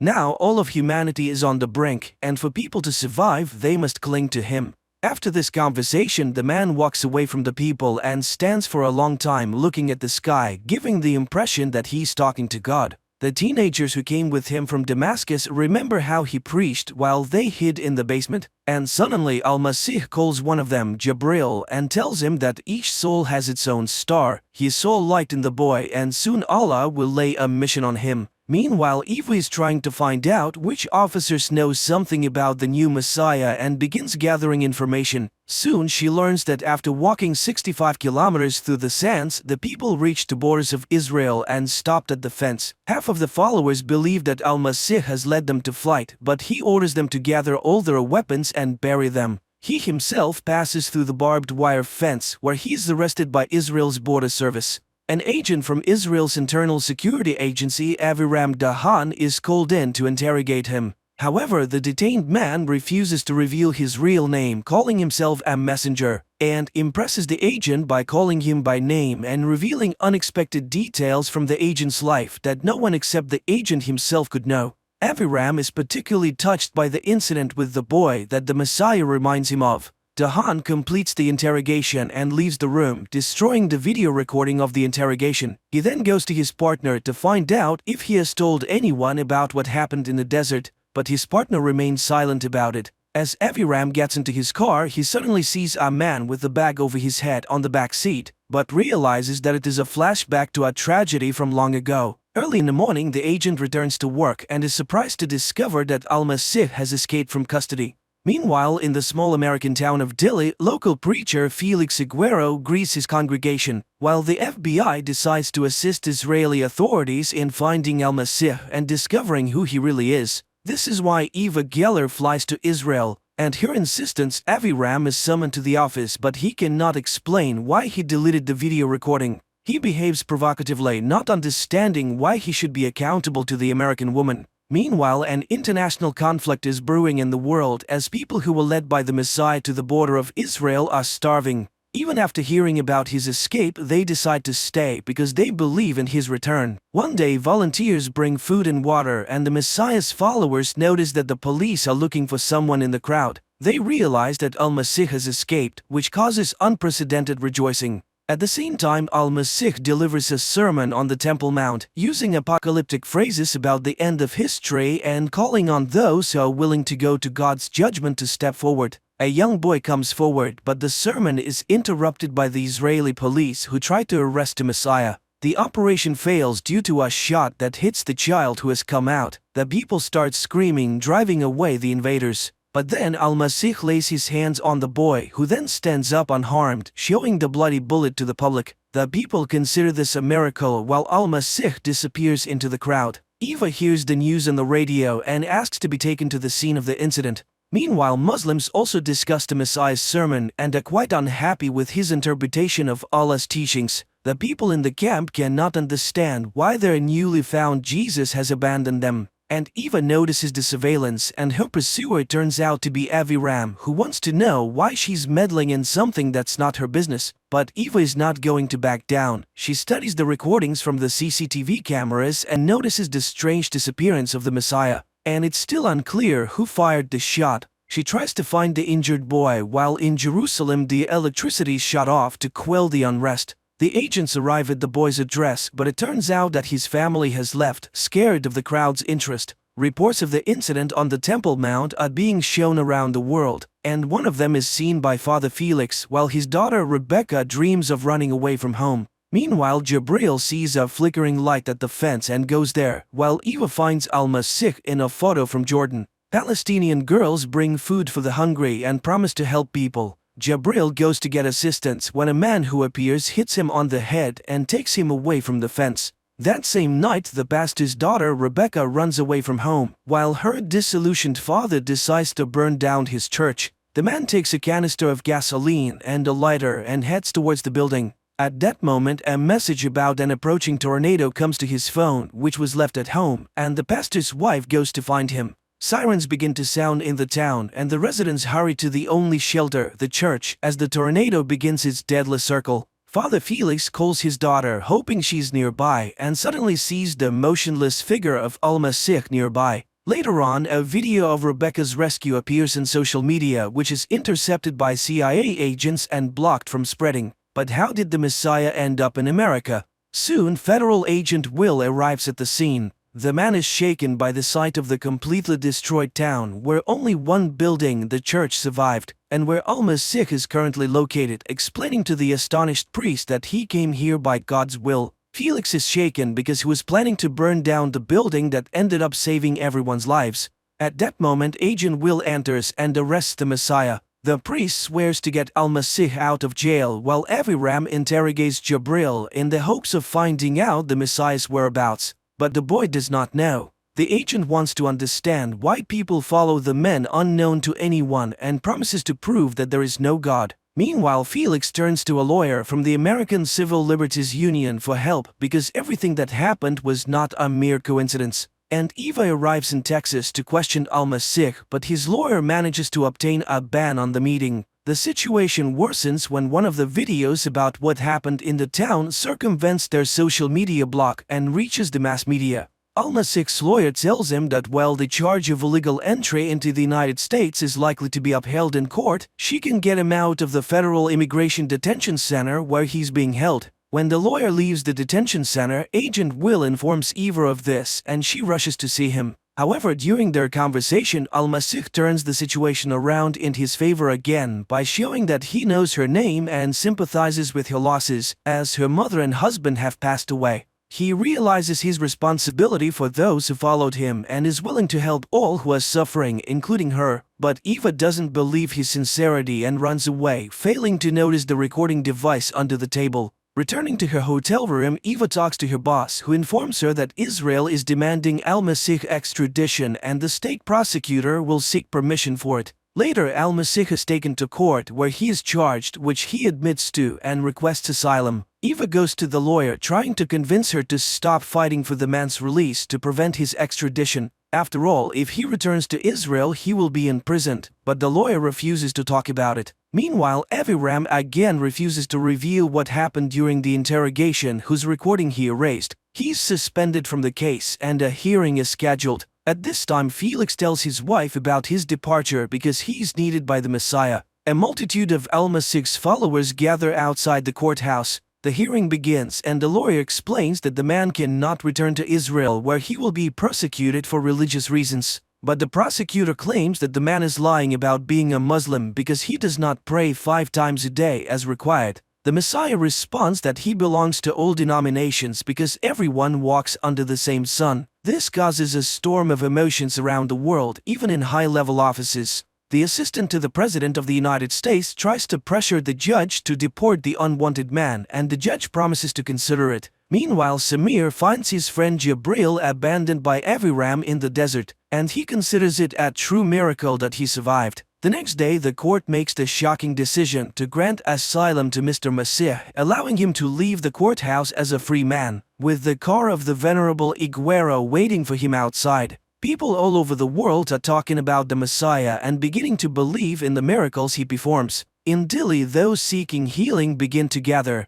The Reverend tries to organize their accommodation while Samir faithfully tends to Jabril. The Messiah brought by the pastor settles in isolation from people in a small tent where only Felix has access. One day, the preacher dares to ask Al-Masih about his future plans, and he says he does not know what will happen next. After all, Felix brought him here. And this instills despair in the preacher's soul. He thought that the Messiah was acting according to a preconceived plan. That same evening, Agent Will comes to Eva and shows her a recording of a conversation with Al-Masih. Then he shows her a book by one of the radicals, Wallace, about cultural terrorism, in which the words of the Messiah are repeated verbatim. It turns out that Al-Masih is acting according to this scenario, the goal of which is the destruction of the existing order. Meanwhile, things are going badly for the refugees who remain at the Israeli border without water and food, and soon Samir begins to wonder where Jabril's strong faith comes from.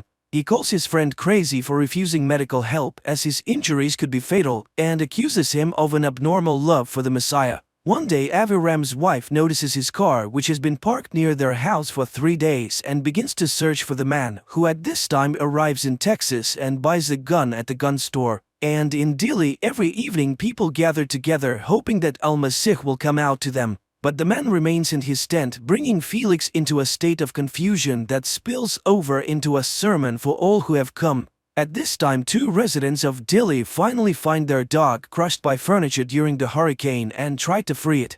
Al-Masih comes out of his tent just as armed Aviram approaches it. The Messiah calmly looks into the eyes of his killer, and Aviram lowers his gun and looks at the departing man's back. The people notice the Messiah, who is walking towards the house where the man decides to shoot the poor dog as it is suffering greatly. The boy asks Al-Masih to save his dog, but he takes a gun and shoots the dog, causing the boy's anger and pain, and then he leaves the town. At this time, Eva catches up with Aviram and he confesses that he wanted to kill the Messiah, who at that time calls pastor's daughter Rebecca to come with him. Meanwhile, the refugees decide that the Messiah has abandoned them and they decide to return to the city, but Jabril stays behind. In the morning, the young man dreams of his deceased mother, who turns into the Messiah and reaches out to him. At the same time, the Texas police ask the pilgrims not to come to Dili as the city is completely destroyed. Dissatisfied, the people are ready to expel Al-Masih and Father Felix. They write protest messages about the false prophet on the church walls. Meanwhile, Eva learns the true name of the Messiah, Payam Gulshari, and he has a brother who works at the university. The Messiah tells Father Felix that it is time to get on the road, persuading Felix that this is his destiny. The pastor decides to take his family with him, which upsets his wife but pleases his daughter. Father Felix leads a column of cars that follow the Messiah wherever he leads them. The number of cars is constantly growing, and soon it begins to count in the hundreds. Eva also returns to Texas to follow Al-Masih, and one night sees him come out to make a call from a payphone on the street. At her request, Agent Will requests a copy of the telephone conversation. The next day, the column continues on its way. Stopping for a break, the pastor hears news of the crisis on the border where the refugees from Palestine are still waiting for their fate. Rebecca takes a picture of the Messiah standing by a road sign in Washington and posts it on social media. In the morning, the column sets off, and Felix learns from the posts that their path leads to the US Capitol. At the same time, Eva checks everything she can find about the Messiah and comes across information that he studied at the same university where the notorious terrorist Wallace taught, whose book Al-Masih quoted during the interrogation. Professor Wallace hacked the stock exchange and then fled to Russia during the investigation into his actions. This means that the case of the alleged attack is completely within Eva's jurisdiction. The huge column arrives in Washington and Al-Masih goes to the Lincoln Memorial, while Jabril has a vision of his late mother and Al-Masih. The Messiah speaks about the unity of people in the world around them, and Jabril suddenly stands up as if hearing his speech. Al-Masih asks to look at himself and his neighbors. Jabril strips naked. The Messiah stands before the nation and looks at them so that they finally look at him. It's too late to kneel, time is up. Jabril walks towards the border. Al-Masih heads for the water. Jabril walks non-stop until a soldier's gun barrel is pressed against his chest, and Al-Masih walks on the water. The Israelis retreat, and Jabril leads the refugees. Hundreds of amazed spectators follow the Messiah's journey and record this on their telephone cameras. The world is buzzing after witnessing the miracles of Al-Masih, and even the Congregation of the Causes of Saints is considering the case. Everywhere there are clashes between the followers and the opponents of the newly emerged Messiah. People are sending money to Father Felix, who intends to build the Church of Al-Masih with it. Meanwhile, Jabril arrives in Western Jordan, where he is welcomed as a liberator. The refugees are brought to a secluded house where they will be given food and shelter. But Jabril is separated from the others as he openly declares his allegiance to Al-Masih. Meanwhile, Eva reports her findings to his superiors. The Messiah has a fairly long trail of connections to banned organizations and, most importantly, to Wallace, who is now hiding in Moscow. Senior officials in the US government are concerned about the popularity of Al-Masih, so the head of the White House staff demands that the CIA do everything possible to discredit him. But Eva reminds them, this is not just terrorism, this is a new level of destabilizing society. Meanwhile, the society is discussing the Messiah with ever-increasing fervor. People are divided into those who unquestionably believe in him and those who consider him a false prophet.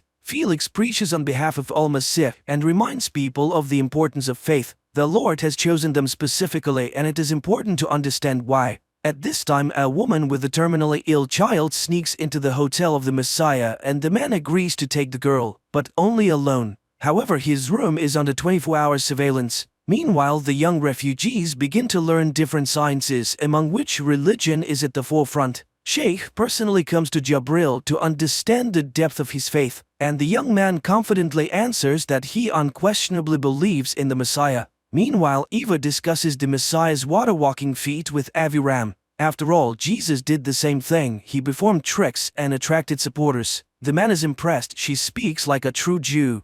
Agent Will continues to monitor the Messiah's room and one day witnesses a girl knocking on his door, praying for healing. But the man immediately understands the true purpose of her visit. The girl has come to seduce him. He reveals her soul, pitying the woman who sells her body, and from this her soul melts and dies. The girl admits that she was paid for the visit and cries from the moving words of the Messiah, who confesses to her the eternal love of God for his children.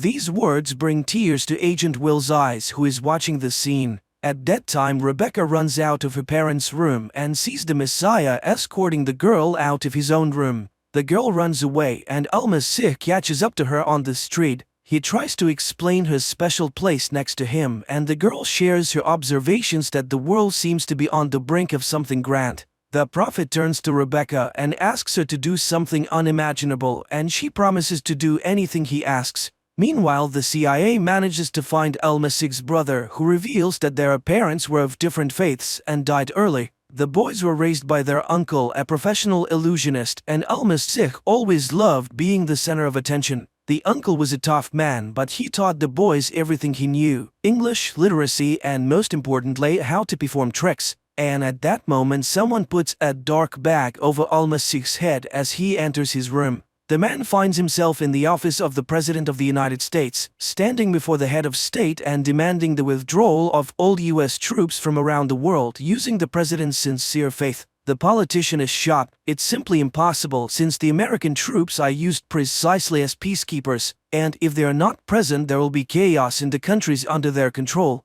However, the Messiah lists the names of countries and cities where Americans have been waging wars. He offers the president the chance to go down in history as a true peacemaker saving the world. And he says that the history has ended and the world will soon start anew. Meanwhile, Eva learns that a few years ago Al-Masih was placed in a psychiatric clinic and goes to the college where the men studied. But the director can't remember anything particularly noteworthy except for his thesis. Eva goes to the archives, but the thesis is not there. In Jordan, the Sheikh shows Jabril an article in a newspaper about the miracles of Al-Masih and asks him to give a speech at the upcoming celebration. The boy must become the leader of the new generation in the struggle for Palestinian independence. The next day, Al-Masih announces to the media about his meeting with the president, and this infuriates Felix, who believes that he should have been informed about it.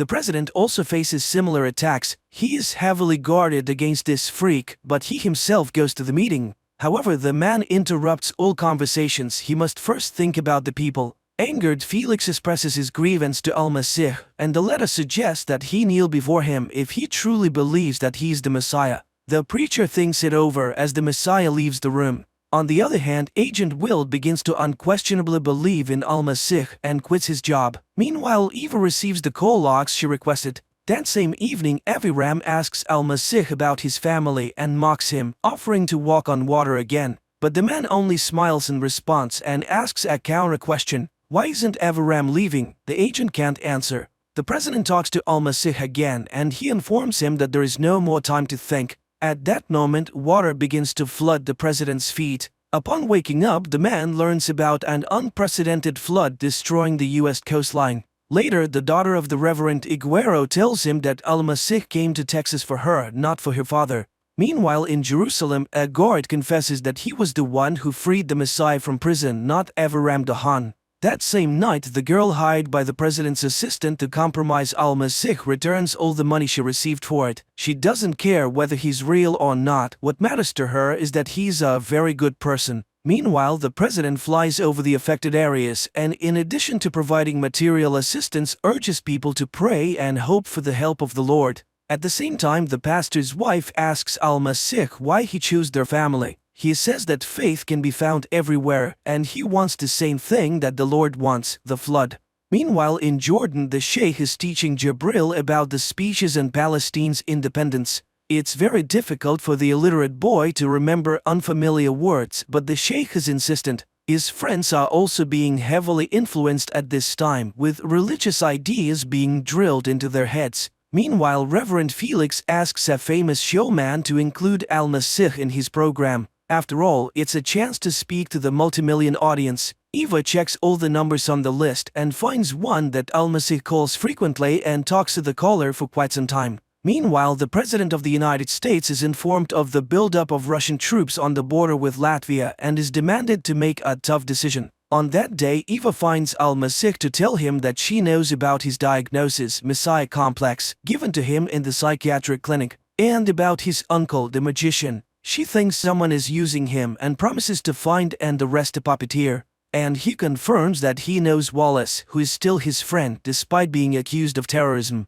After that, Felix tells Al-Masih about the invitation to television and he agrees, but only if the Reverend brings his daughter with him. In the evening, Eva talks to her father and is amazed to learn that her own father believes that Al-Masih is the Messiah of the end of times. Meanwhile, it turns out that the complex in the Badia is a terrorist training camp, and Samira is being prepared for the role of a suicide bomber. Meanwhile, Eva decides to act on her own and dials the number that Al-Masih constantly calls. She hears Wallace's voice in response, so her theories about Al-Masih's connection to the terrorist are confirmed. But during the conversation, the man refutes all her conclusions. It's a pity, but she doesn't understand what's going on. And of the two of them, he is not the most dangerous one. The woman flips through his book again, reads the dedication on the title page and has an epiphany. Meanwhile, the president requests an analysis of full withdrawal of American troops from Eastern Europe. Eva goes to her boss. Wallace's book is the work of Al-Masih, so it's actually the opposite. The recognized terrorist is a disciple of the Messiah. In the meantime is the day of the television appearance. Al-Masih and Rebecca prepare for their performance. At the mosque, many believers come to listen to Jabril's first speech. The boy is very nervous, but the sheikh is nearby and guides him. The show host warms up the audience before the Messiah's appearance on stage, while Samira is also being taken to the mosque. But just before going on stage, the Messiah leaves the studio and gets into a car, while Samira puts on the suicide bomber belt. The audience demands the Messiah's appearance, and Rebecca takes the stage. Jabril starts his speech about the Messiah simultaneously with Rebecca, while Al-Masih is driving in Avram's car. The teenagers repeat his words to the audiences, "We are all one people." At that moment, Samir enters the mosque, shows the explosive device attached to his chest, and raises the button. Looking into Jabril's eyes, he can't bring himself to press the button. However, Samir's mentor remotely activates the bomb vest. Rebecca suddenly loses consciousness in the studio. A powerful explosion rocks the mosque. The action moves back several years, when Avram and his partner kidnapped, interrogated and killed an underage son of one of those who had organized an explosion in which Avram's mother died. But it turned out that the boy was not the man's son at all, and it is still haunting the agent. In the present, he himself is driving the Messiah to the airport to deliver him to Israel. After the mosque bombing, the victims are given help. Unconscious Jabril is carried out on a stretcher. The same thing happens to Rebecca. Meanwhile, Eva Gela learns that Al-Masih has been kidnapped. The CIA tracks the plane on which he's being taken, unaware that it was all done on the orders of the president's assistant. Rebecca wakes up and tells her father that the Messiah is gone, and he will not return. Jabril wakes up in the back of a truck and sees a dead man next to him. He squeezes his hand and the fingers twitch under his palm. Eva finds out that the plane with the Messiah has taken off from a government airfield, and her boss tries to pressure higher-ups to find out the plane's destination, threatening to tell the president about everything that has happened, and thus driving the country's leader's assistant into a corner.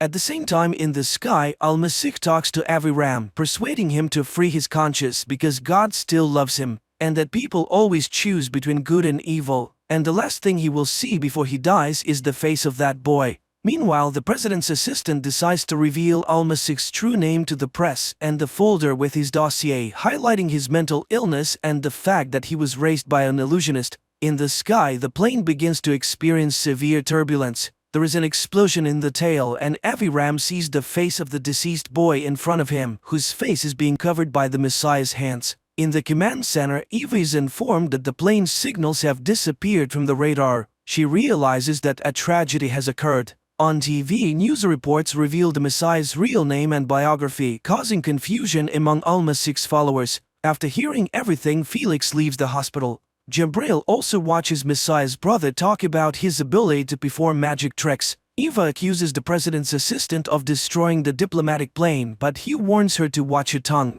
The woman is overwhelmed because the entire operation has collapsed and she cannot prove anything. Meanwhile, Father Felix arrives at his church and sets it on fire. He no longer believes in anything. Meanwhile, Avram wakes up in the middle of blooming poppies and sees the Messiah above him. Then a local boy appears before him, offering him a flask of water and enthusiastically stating that the man has performed a miracle. He resurrected Avram and another man. They both were unquestionably dead, with gray faces and flies crawling over them. Then he touched them and they came back to life. The agent watches in amazement as his partner bows to the perfectly unharmed Messiah standing in front of him.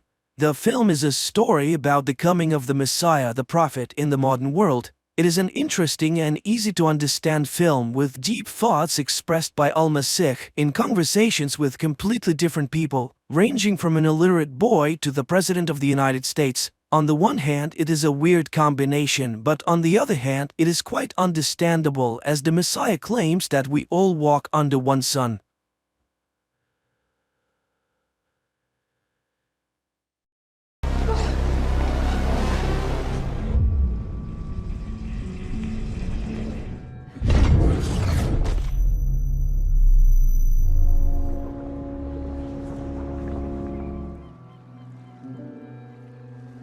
Physics professor Jason Dessen's morning begins as usual. An alarm clock rings, he checks his high school son Charlie's homework and makes coffee for his beloved wife Daniela. The woman is in a hurry and grateful for the attention. However, she is adamantly against letting Charlie drive. Despite this, Jason trusts the boy with the car and they nearly have an accident. The father calms his son and suggests he confess his feelings to a girl he likes. Meanwhile, Jason receives a call from his friend, Ryan, who is eager to share some good news. He has received a very prestigious scientific award and invites Jason to celebrate that evening. Later, Jason heads to the university, where he tries to explain the essence of Schrödinger's thought experiment to his students. He draws a cat locked in a box on the board. Inside the box, there's also a vial of poison, a radioactive atom, and a Geiger counter. If the atom does not decay, the cat survives. But if it does, the Geiger counter will detect radiation, the vial will break, and the cat will die. All this illustrates the Copenhagen interpretation of quantum mechanics, which posits that until the box is opened, the atom is in a state of superposition, undetermined. The lecture is interrupted by a phone call, and Jason watches as the students hurriedly leave without hearing that the cat is simultaneously alive and dead. Later, Jason enters a dark room, records the day's events in his notebook, and injects himself with dark matter. The scene shifts to the family kitchen, where Jason and Daniela are preparing dinner. Charlie teases his parents for kissing too often. Then messages from Ryan, who has been waiting at the bar for a while, arrive. Daniela insists that her husband should go meet his best friend. Jason relents and heads to the bar. Ryan is delighted by his arrival and orders Daniela's favorite drink, which the bartender notes is the last bottle. Ryan introduces his colleagues to Jason and unexpectedly offers him a position in his new consciousness research lab. There's one catch: the Center for Neuropsychology will be in San Francisco, and Jason is unsure if his family will want to move from Chicago. He promises to think about it and heads home, but on a dark street he is suddenly stopped by an armed man in a mask. Jason is ready to hand over everything valuable he has, but the robber seems interested in something else. He puts Jason in the car, calling him by name, and orders him to comply. Along the way, the robber unlocks his phone, knowing the password, and asks questions about Ryan. Soon they arrive at a deserted building where the robber orders Jason to undress. He complies, but still decides to attack the assailant. However, he receives a heavy blow to the head and immediately feels an injection in his neck. The robber tells him to put on different clothes and warns that Jason is being given a new opportunity. He should remember this thought because now he will have everything he ever dreamed of, and he's doing this for both of them. When Jason asks who the robber is, he's told it's better not to know. Jason's consciousness fades. He regains consciousness in a hospital ward. He is examined and sent to a shower stall. Eventually, Jason comes to his senses in an unfamiliar bedroom. He tries to leave, but the doors are locked. Suddenly, a woman he doesn't recognize enters, behaves as if she knows him well, and introduces herself as Amanda. She informs him that his body is clean and he is no longer in quarantine. Jason doesn't understand what is happening, but no one answers his questions. The second person Jason sees is Layton, with whom he once worked a long time ago. Layton congratulates him on his triumph and calls him the chief scientific officer. Then, the blinds open and numerous colleagues applaud Jason, welcoming back the only one who returned. He has been absent for 14 months and 10 days, and they all want to hear about his journey. Confused, Jason begins to talk about the meeting at the bar and the strange robber, but his patience runs out because he doesn't know the people around him and doesn't understand what's happening here. Layton announces that he must stay here overnight. However, Jason pushes him away and starts to run. He manages to reach the exit, where a security guard calls him by name and helps open the door. Jason flees the premises despite being pursued. He manages to catch a taxi, gives his address, and heads home. But upon entering, he finds his home changed beyond recognition. At the same time, in another reality, the new Jason returns from the bar and sees his upset wife Daniela.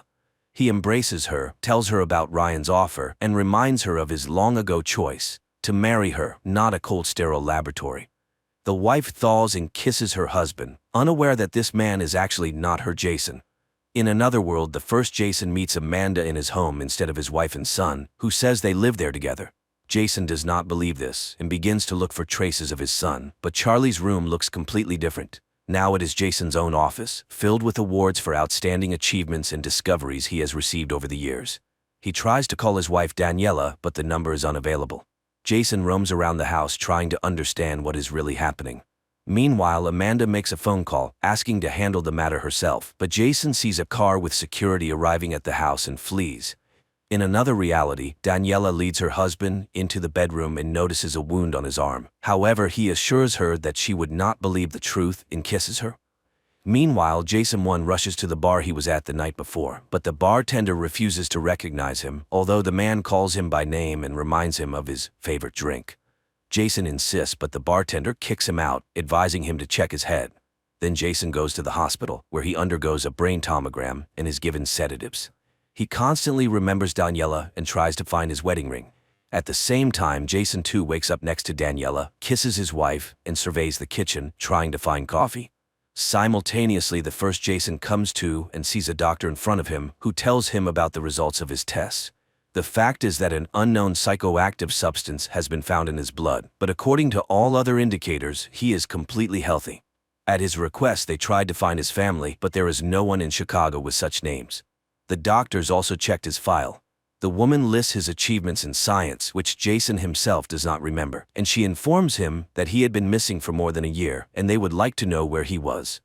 Jason 1 himself checks his information and still finds Daniela, but under her maiden name. In this world, she continues to pursue painting, and her exhibition is supposed to open just today. At this time, Amanda, Layton, and a security officer discuss the situation. The woman suggests calling the police. However, Layton opposes the idea and the security officer suggests checking the hospital. Meanwhile, at the hospital, Jason steals a white coat and walks out into the hall where he sees the familiar security officer. He manages to avoid the encounter and leave the hospital. Jason, too, arrives at the university and, apologizing for his tardiness, continues the lecture. Jason 1 arrives at the exhibition hall. Hearing his name, the man is freely admitted inside, where he examines a modern installation. Later, he sees his own portrait among the displayed paintings and finds Daniela. He embraces her and tries to ask about Charlie, but the woman doesn't know who that is. Moreover, she is constantly being congratulated, and she introduces Jason as the inspiration for her success. Ryan arrives, very surprised by Jason's appearance, as there had been many varied rumors about his disappearance. The man is upset with Jason because he did a lot for him and Velocity. Hearing the company's name, from which he recently escaped, Jason begins to ask questions, but then Daniela starts a speech which includes questions about unfulfilled dreams. Everyone was asking what he could have been and advises remembering the other doors he could have entered. At the same time, in another world, Jason too listens to Daniela's stories about her work plans and gives advice to his son, which surprises his wife. Simultaneously, Jason 1, Ryan, and Daniela from the New World discuss plans. Jason suddenly proposes a hypothesis about a scientist, married to the woman of his dreams, who once went to a bar where he met an old friend who had received a prestigious award. But on the way back, he was attacked, and when he woke up, everything around him had changed. A brain check revealed no abnormalities, only an unknown substance was found in his body. For a practical joke, it was too elaborate, and he had not gone mad. Jason asks to explain how he inspired Daniela's creativity, and she reminds him that once he came to her and said that theoretically people exist in millions of parallel realities, and his decision to part with her was his biggest mistake in this world. Then he talked about some secret project and warned that they would not see each other again. Then Jason starts to describe their life together with their son, causing Ryan's anger and Daniela's tears. He describes his friend's achievements in his own world, but he leaves. At the same time, Jason 2 mixes up toothbrushes, causing his wife's confusion. And Jason 1 receives permission to spend the night in Daniela's guest room, and looking around he finds an elastic band, which he wraps around his ring finger, mimicking a wedding ring. Meanwhile, Jason 2 perplexes his wife with unusual tenderness and examines the photographs on the walls of the house, after which he calls Ryan and declines his offer to work in San Francisco. At this time, Jason 1 calls Amanda and tells her that he is going to the psychiatric hospital. The woman heads there, but it turns out to be a ruse that Jason used to lure her out of the house, and now he and Daniela are inspecting his home together. The man points to a photo, but in his world they are depicted as a family in it. He talks about a son who is as talented as his mother, and Daniela admits that after he left her, she got rid of the child. Jason doesn't believe this, as everything was different, but Daniela insists that in her world, that's exactly what happened. People cannot understand why their memories differ so much, but the woman starts to believe his stories. Later, he finds records of his double from this world and realizes that he made a great discovery in quantum physics. Jason 2 created a more voluminous version of the container where a person was put into superposition and gained the ability to move between multiple realities. It turns out that his double, Jason 2, moved to his world and sent Jason 1 to his dimension, to this world. So Jason is one person, living in reality until the question of marrying Daniela came up. When the first Jason chose his family, the second left Daniela. Their universes split, and the second Jason gave himself to science and invented the container. They switched worlds, but why? Later, Daniela admits that she is glad he appeared, and he explains the rubber band on his hand as a desire to preserve the marriage and return to his wife. He talks about their life there, in another reality, and admits that they were happy. Daniela kisses him, but at that moment, someone knocks at the door. They go to open it, and a security officer from the company Velocity, from which Jason had escaped, bursts into the house. He asks not to use weapons, but the woman shoots Daniela, and the last thing Jason sees is her blood-covered face. This is the first 2 episodes of a new series from Apple TV titled Dark Matter. At night, Leighton informs Amanda about what happened, and she rushes to the center where Jason has been taken. Leighton, in the meantime, apologizes to the tied-up Jason. He couldn't imagine his friend was so unstable and cannot release him yet. Jason, shocked by Daniela's murder, does not want to talk about his supposed genius invention. Jason too invites Daniela 1 to a cafe. She is surprised by her husband's behavior, but likes this new Jason. Moreover, they have a dinner planned for close friends the next day, something their family hasn't done in a long time. In a parallel reality, a detective visits Leighton, surprised by yet another disappearance of an employee from their lab. Before this, Blair and a couple of junior employees also vanished. Leighton pretends to know nothing. The detective goes to Amanda. Later, Amanda expresses her displeasure. She is very upset with Don's behavior, while the boss reminds her of the millions spent. If everything comes out, the project will be shut down. They don't understand what happened to Jason, who decides to play along with the colleagues and asks for help in remembering everything. Leighton takes him to a hangar where a huge metal box stands. Jason recalls trying to create a small Schrodinger's box once, but Leighton convinces him that he managed to make a huge box that can easily fit several people. Only Jason knows how it works. The man steps inside, but there are no panels or screens. Recording devices don't work either. Jason is told about the missing people and then shown footage of him emerging from the box. Jason too takes Charlie to a store, buys him an expensive skateboard, surprising his son with generosity, and then questions him about the family friends coming to dinner tomorrow. In a parallel reality, Amanda tells Jason 1 that she works as a psychiatrist in the lab, and they have been living together for over a year. Before he disappeared, he met with his ex-girlfriend and then just vanished. Jason suddenly suggests he might not be who she thinks he is. Amanda leaves completely puzzled. Meanwhile, in the parallel reality, Jason too welcomes the guests. He keeps conversations going, displaying knowledge of everyone's lives gleaned from social networks, and talks with his son. Jason 1 tries to answer Leighton's questions, who begins to suspect him of being an imposter. The man is beaten, forced to reveal the whereabouts of their Jason, but he knows nothing and cannot explain how the container works. Leighton asks him to strain his memory, as there might be a way to reach a world where cancer is cured. However, all is in vain. Daniela thanks her husband for the wonderful evening. She hasn't seen him like this in a long time, and he seems completely changed. At the same time, in the parallel world, Ryan is thrown into Jason's room, horrified to learn of Daniela's death, as he was the one who told Leighton that Jason went to her. Ryan had created a drug for Jason that changes the chemical composition of the brain's cortex, temporarily putting some parts to sleep. Jason admits he is not the Jason Ryan knew in this world. The drug creates a special effect that, combined with the container, allows for traveling between worlds. Leighton's men take Ryan away. Meanwhile, in the parallel world, Jason too tells his wife he nearly died under the wheels, prompting him to reassess his life and express his gratitude for her presence.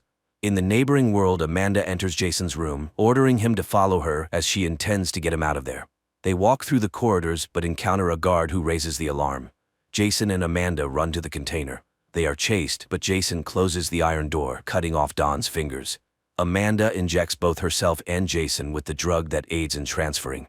Jason too, in the meantime, reviews family archives and finds a birth certificate of another son, Max.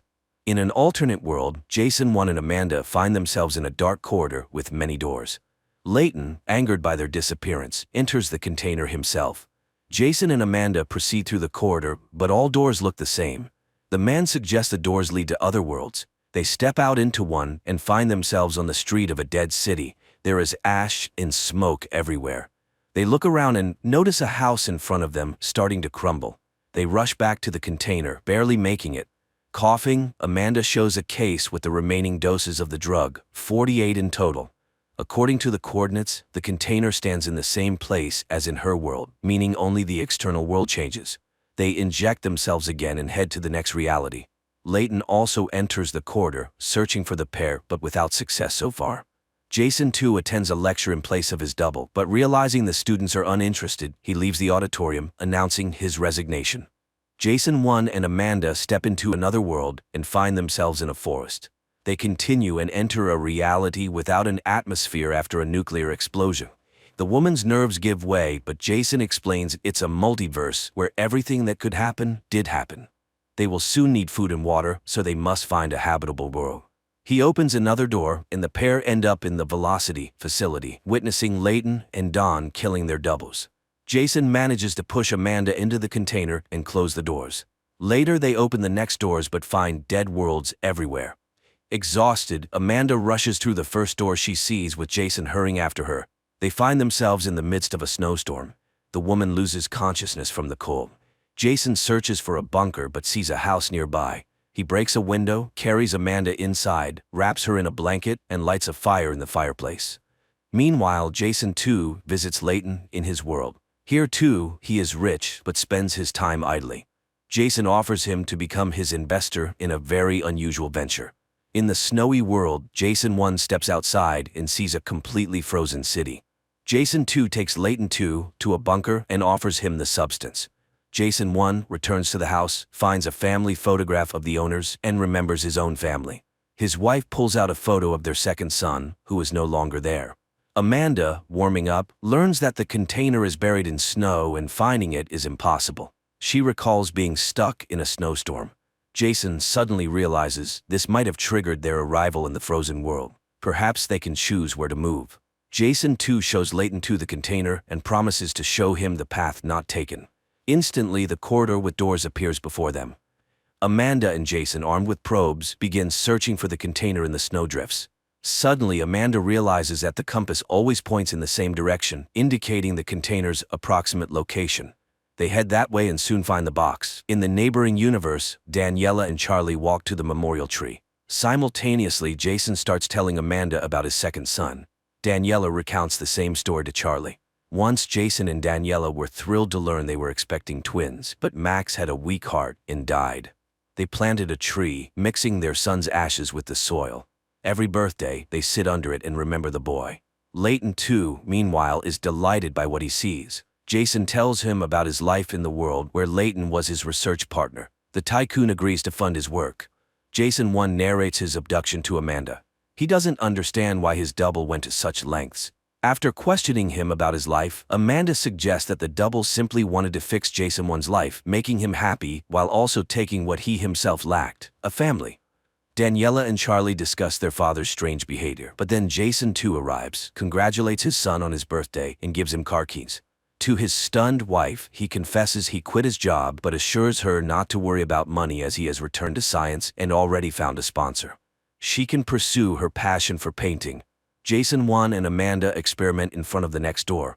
Jason tries to set a mood, outlining the conditions for the next world. Everything should be peaceful and beautiful, but opening the door, the pair end up in water. The city is flooded.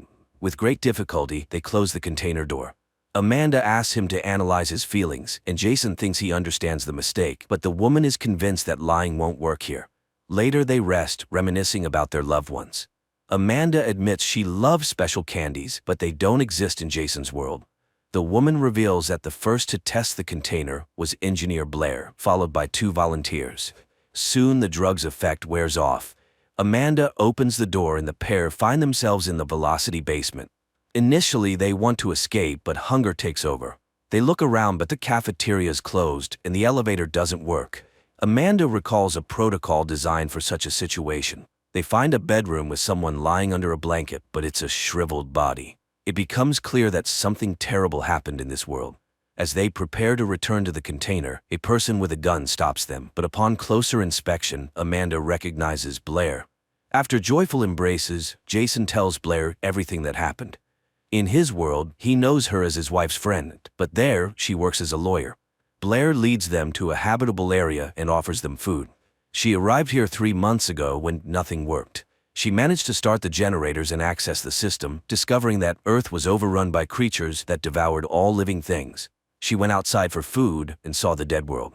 Blair also has drug vials but is not yet ready to leave. Jason 2 and Layton continue to explore the bunker. They compare their worlds, finding similarities and differences. Jason 2 explains that money varies between worlds, and carrying it is dangerous. One must be careful and honest. Blair reminds Amanda that Jason belongs to another world, so she must decide where she wants to be without considering him. Blair refuses to join them, not ready to re-enter the container. Layton, having visited the first world, is thrilled. Jason is ready to let him go, believing he has prepared him. Blair gives the pair her diary, describing the world she saw. Unfortunately, she has few vials left. Jason and Amanda leave. In the corridor, Amanda suddenly cries. Jason 2 ruined lives, knowing how to use the container. Jason 1 consoles her. Emboldened, Layton promises Jason 2 $1 million for the next doses of the drug. Jason 1 decides to write in Blair's diary what he wants to see behind the next door. He thinks the method worked, and they finally arrived in his world. But stepping outside, they notice unusual emptiness. They manage to open a car and drive to his house. The door is opened by a haggard Daniela. She says Jason was taken to the hospital and the deceased, Charlie, lies in his room. The man runs outside, encountering a medical patrol. A female doctor goes inside, while another doctor performs a rapid test on Jason. The returning doctor says hospitals are full, and Daniela is better off dying at home. The end is near. The virus spreads through body fluids, so Jason should avoid touching Daniela. She gives him several morphine injections, advising him to ease his wife's passing. Amanda tries to keep him from entering the house, reminding him that this is not his world and not his wife. But Jason returns. They reminisce about good moments that turn out to be very similar in both worlds. Then the woman takes the syringe. Jason and Amanda return to the container. The woman reminds him that they were talking about Jason's mother's illness. That's why they ended up in a world dying from a pandemic. The pair continues on. They arrive in a world that, at first glance, doesn't differ from Jason's. Meanwhile, Jason 2 apologizes to his wife for the unilateral decision to buy their son a car.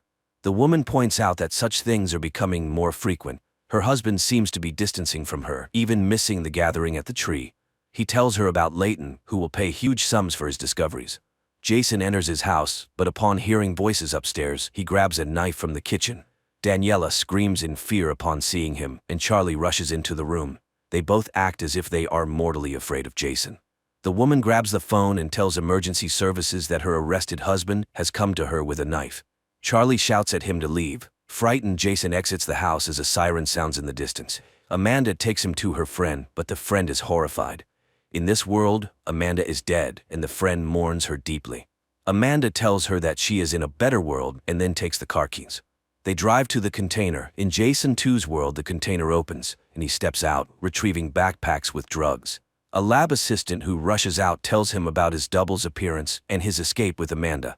Jason 2 returns to the corridor, where he hands doses to Layton. He then informs him that he will have to seal this world. Daniela from Jason's original world starts painting, and her husband's double is thrilled, suggesting she leave the gallery and focus solely on painting, especially since the deal with Layton is sealed. Later, he picks up their son and treats him to ice cream with nuts, not knowing the boy is allergic to them. Daniela can't understand how he could forget such a thing. Then she notices injection marks on his arms. In the evening, he uses dental floss, something he has never done, and Daniela becomes increasingly puzzled. Jason 1 and Amanda continue searching for his world, but they keep finding discrepancies. A different door color, a dog's presence, the absence of the memory tree, and similar things. Amanda suggests they rest at a hotel and have dinner at a normal cafe. Over the meal, they laugh a lot and then dance. At night, Jason hugs Amanda but stops, realizing they are not together. Jason 2 visits a psychotherapist who turns out to be Amanda's double. He talks about his relationship with Daniela and the disappointments he has faced. She suddenly reminds him that expectations can be overly high. Daniela complains to her friend Blair about his strange changes, and Blair advises her to keep an eye on her husband. In the evening, Jason asks his wife to wear a new dress and takes her to the gallery where he has hung her painting. Instead of gratitude, Daniela is horrified and asks to be taken home. She is very angry about his unilateral action, which she feels has humiliated her. Jason admits he never really knew her and is trying to make her happy against her wishes.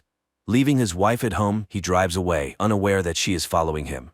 Soon, they arrive at a warehouse where Daniela sees a locker her husband uses. Waiting for him to leave, she takes out a couple of vials lying on the floor. Later, she gives one to Ryan, asking him to analyze the drug. Meanwhile, Jason 1 finds the Daniela of this world. She also runs a gallery but doesn't recognize him during their conversation. Amanda also finds her double, but here the woman is married and has a son. At night, Jason goes to his house and watches his wife embrace his copy. Amanda, in the meantime, describes her ideal world.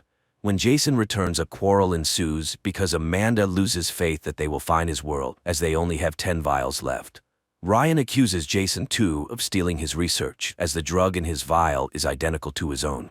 Jason 2 takes his friend to the container. He injects the drug into himself and Ryan ends up in the corridor with doors to other worlds. Realizing he is in a quantum state, he is thrilled. Jason explains how to tune into another reality, and upon opening a door, Ryan sees a fantastically beautiful Chicago. This world is kinder and more progressive because Jason made it so for his friend. He asks for Ryan's phone to take a picture of him and steps back to the door. Ryan realizes this is not his friend. Jason just closes the door, leaving the man in another world. Later, he sees that Daniela is calling Ryan. Then Layton's men arrive and pack up the container. Sometime later, a detective comes to Jason's house, investigating Ryan's disappearance. The couple tells her about their last encounters with the friend, and Jason 2 suddenly states that Ryan drank a lot, although he never drank alcohol. After this, Daniela shows him the remaining vial and confesses she has been following him. He explains that Ryan made the drug for Jason 2's research because he is reviving his project. Amanda leads Jason 1 into a world she has imagined. This Chicago is beautiful. They walk through a clean and cozy city, enjoying friendly faces. They drink cocoa from edible cups and then have a snack in a cafe where they learn about a trendy restaurant in the tallest tower in the city. Amanda leaves, setting up a meeting with Jason there. A nearby couple gives him a photo they took, admiring them. Later, Jason goes to the restaurant and sees Amanda in an evening dress. She gives him a suit she bought for him, and he changes and joins her. Jason gives her her favorite candies, which exist in this world. She laughs, saying he is an insurance agent here. Her double in this world disappeared 2 years ago. Taking advantage of their identical appearance, Amanda made a passport and gained access to the double's savings, so she decided to stay here. She invites Jason to join her, but he declines. Before leaving, Jason secretly places 2 of the remaining vials in her purse. Amanda cries in the elevator, but, seeing the sun, wipes her tears and heads into a new life. Jason goes to the container. He has only 3 vials left, and the next world is destroyed. He continues, and in the next reality, he calls his wife. She is surprised, as she just saw him off to work, but Jason confesses his love to her. At night, he sneaks into his house and sees Daniela hugging his copy, but going down to the kitchen, he encounters his son, and it is not Charlie. It turns out that here they managed to save Max by transplanting the heart of a deceased girl, and now he suffers from guilt. Jason 1 comforts him. Meanwhile, Jason 2 confesses to the psychotherapist Amanda that he wants to pack up and leave his wife. Then suddenly he tells very personal things about the doctor herself. She kicks him out, but outside, Jason 2 is met by a detective. They tracked Ryan's phone and know that after the bar, he went to the industrial part of the city, so she intends to check all the cameras located there. Jason 2 goes to the container and breaks the formwork. He finds Ryan's double in the first world, where he works as a simple mechanic, gets him drunk, brings him to his world, cleans him up, and puts him to sleep in Ryan's bed.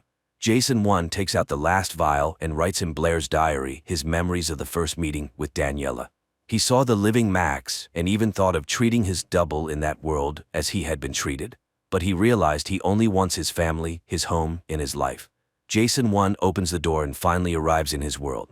He heads home, checking all the details along the way, but upon approaching the house, he sees himself telling Daniela that he found Ryan in a wild drunken state. He had to clean his friend up and take him home. Jason 1 goes to a store to buy a gun, but without a permit, he buys pepper spray and a hunting knife. A minute later, Jason 2 enters the same store and repeats his double's actions. The stunned shop assistant remarks that they were just discussing buying a gun. She asks if he has a twin brother. Realizing his prototype has returned, Jason 2 runs outside but finds no one. Friends, if you've watched this far, pay closer attention because the most confusing part of the plot is about to begin. He returns home where Charlie informs him that Mom went to Ryan, who is behaving very strangely. Jason 2 goes outside and is attacked by another Jason in a hat. whom he kills in a fight. Meanwhile, Ryan, seeing Daniela, claims that he is an auto mechanic and repairs her car in his world, not a scientist-chemist. He recalls a man offering him alcohol and recognizes Jason from a photo. Jason checks his gear and, stepping into the hallway, encounters himself, but the double runs away, and Jason gives chase. At this time, Jason 2 loads the body of the killed double into a car, and Jason 1 catches up with his double in a bar. They realize that their copies multiply in a container, and it's unclear how many there could be, but they all aimed for this particular Chicago, as their prototype was desperate to get home. Amanda appeared in all realities. Only in one did she die in a terrible world. And for Jason 1, she remained in the best world. Both are out of vials and cannot help each other. Jason 3 suggests getting rid of the one who caused all this. Jason 2 doesn't know about the place where they both love to rest. They need to lure the villain there and kill him. Besides, Jason 3 has already dug a grave there, and he also has a gun. The next morning, Jason 1 goes to the bar, where he lights a cigar despite the strict prohibition. He is taken to the police station. Meanwhile, Daniela plans to take her husband's large car to move some things to the gallery, but he rudely forbids her, and Jason 2 drives his son to the university, showing him memorable places on the campus when he notices Jason 3 watching them. Daniela goes to the storage box again and, breaking the doors, finds bags with unknown currency, a box of vials, and Ryan's jacket. But then she gets a call from the police. Jason 2 guides Charlie through the building, and their pursuer loses sight of them. The father asks his son to take the car and meet him at another exit, even though he doesn't have a license yet. Confused, Charlie leaves, and Jason 2 tries to throw Jason 3 off his trail, but he also knows the university building well. Eventually, the men engage in a fight, and the second Jason wins. Charlie makes a failed maneuver, attracting a policeman's attention, and Jason 2 knocks out the third and locks him in a toilet stall. Meanwhile, the policeman demands Charlie's license, but at that moment, Jason 2 appears, managing to persuade the officer to let them go. At this moment, Daniela sees her husband at the station. It turns out Jason was looking for a place where they could talk safely. He tells his wife the truth, but she doesn't believe him. Then Jason suggests calling him. Daniela dials her husband's number, and Jason answers. She hangs up, then Jason asks her to call again and remind him of their great vacation in Miami, though they never actually went there. Daniela does this, adding made-up details about the vacation, and that Jason agrees, pretending to remember the trip. Now Daniela believes her real husband, who says there are other versions of him. They agree on a code word in a meeting place, and Daniela goes to get their son. But at home she finds her husband, Jason 2, who orders her to pack because they need to leave urgently. The mother tries to talk to her son, but Jason 2 is on guard and doesn't let them do it. The woman leaves supposedly to get a suitcase and messages Charlie. The boy leaves first, and Daniela lures her husband into the basement and pushes him down the stairs. They drive away, but another car with yet another Jason behind the wheel cuts them off.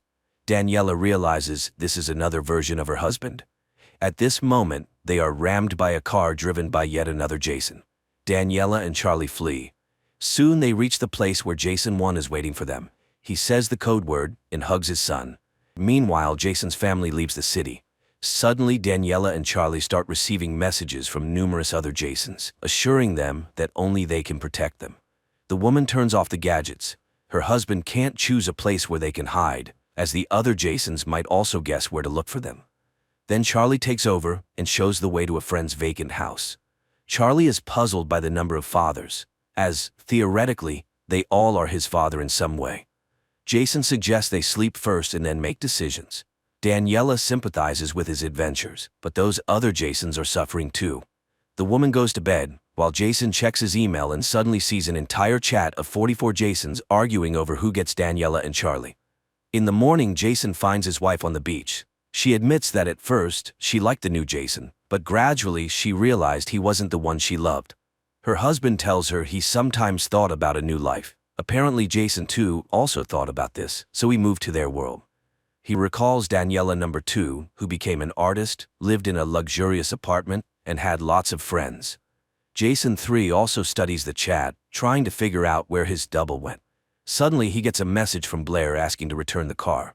He realizes Daniela borrowed a car from a friend and asks her to come urgently.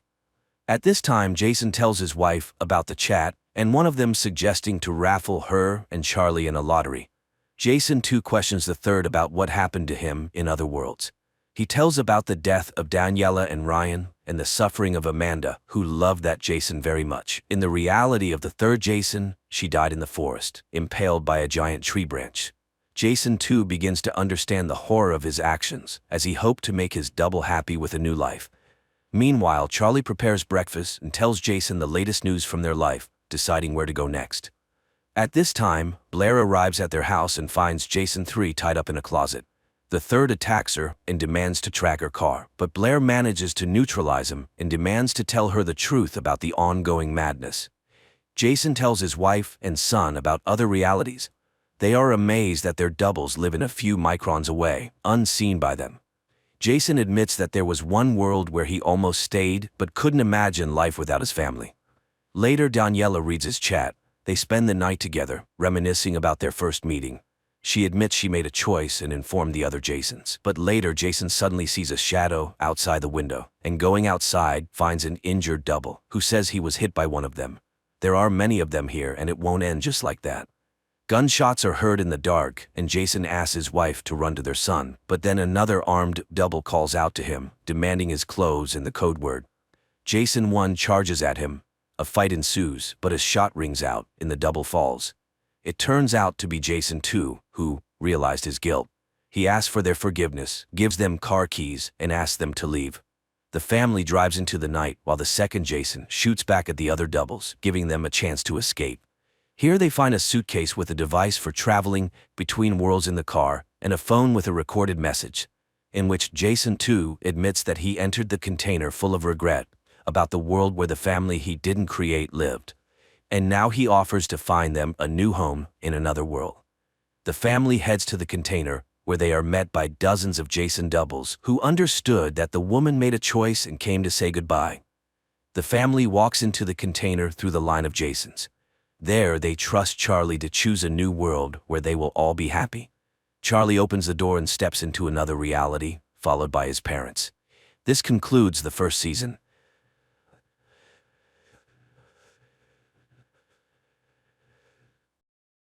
The day comes when scientists in one of the biotechnology laboratories begin to clone famous personalities for very large fees, of course. In fact, many rich people would like to have a child of a genius like Vivaldi, Galileo, or Michelangelo. Soon, however, people decide to take a swing at something far more valuable: God himself. After Lucifer rebelled against the power of God in heaven, he was defeated by the archangel Michael, and flaming meteor was thrown into the underworld, where he had to remain in chains and punishing flames. Michael himself chained him to a rock and cried out to return as a humble angel, to which Lucifer replied that he would rather reign in hell than serve in paradise, and he threatened that he would return as ruler of the world. Over time, Lucifer was joined by numerous demons as he craved revenge. Meanwhile, on Earth, Lucifer's disciples set up a temple at the site of his fall into the abyss, and they believe that one day he will return to rule on Earth. Our time. Laura Milton, an American student, is trying to persuade her professor to accept her thesis on the theme that there are no evil or good spirits, but he refuses, offering to discuss the subject in an intimate setting. But now the girl refuses.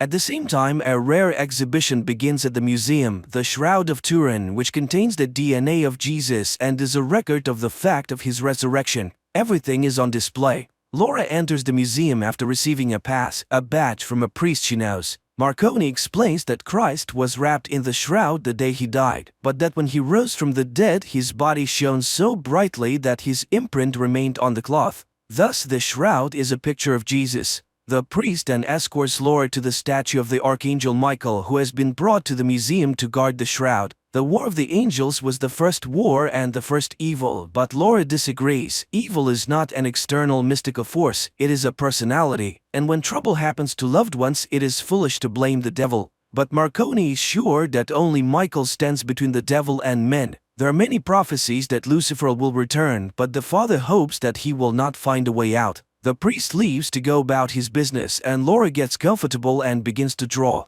Suddenly, she hears her name, but no one is around. She calms down and continues to work. It's evening and the gallery is about to close. The last group of tourists enters the museum, and while the guard is distracted for a moment, a figure in a black cloak separates from the group and makes his way through a side door. Despite the late hour, Laura is still working when she thinks Lucifer's head on the statue is moving, followed by the cry of a raven. The girl walks to the window without noticing the sinister figure behind her, who pulls a sword from Michael's hand and walks away. Laura closes the window and gathers her things. The guard is ready to escort her out, but she refuses. She still has to see Padre Marconi. She goes to the chapel and sees a figure in black slaying the guard with a sword. The girl runs away in terror and hides in the confessional, watching as the woman with the sword breaks the glass over the shroud. Padre Marconi arrives at the noise and, in the name of Saint Michael, demands that the sacrilege cease, but the woman throws him aside and pierces him with her sword.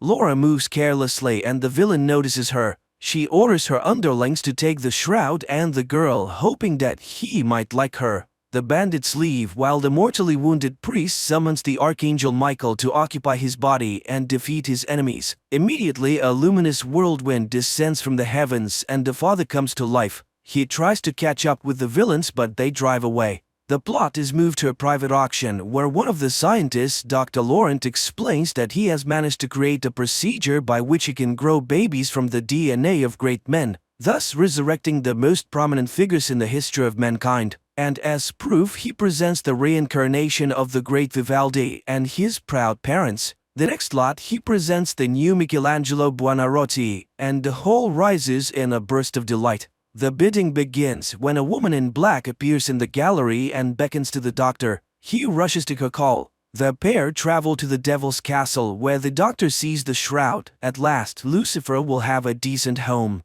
Meanwhile, Laura is dragged into some room where several girls are already sitting in chains. All of them are horrified by what is happening and do not understand why they are there. A few men enter, take a blood test and photograph Laura, while Father Marconi, or rather the Archangel Michael in his body, makes his way to the guard room where two monks are watching the murder videos. Seeing the one who was murdered in front of them alive, they are astonished as he finds out where the keepers of the shroud were and how could they have allowed this to happen. It is explained to him that the cardinal responsible for everything is not himself at the moment. He sees secret cults and the devil's minions. And now he is in the asylum of Saint Michael. Archangel takes the car keys and drives to the cardinal's house, while the doctor isolates DNA from the blood traces on the shroud. The old cardinal meets Michael with a gun and upon learning of what has happened becomes enraged. He warned them, but looking into the man's eyes he realizes he is not Marconi.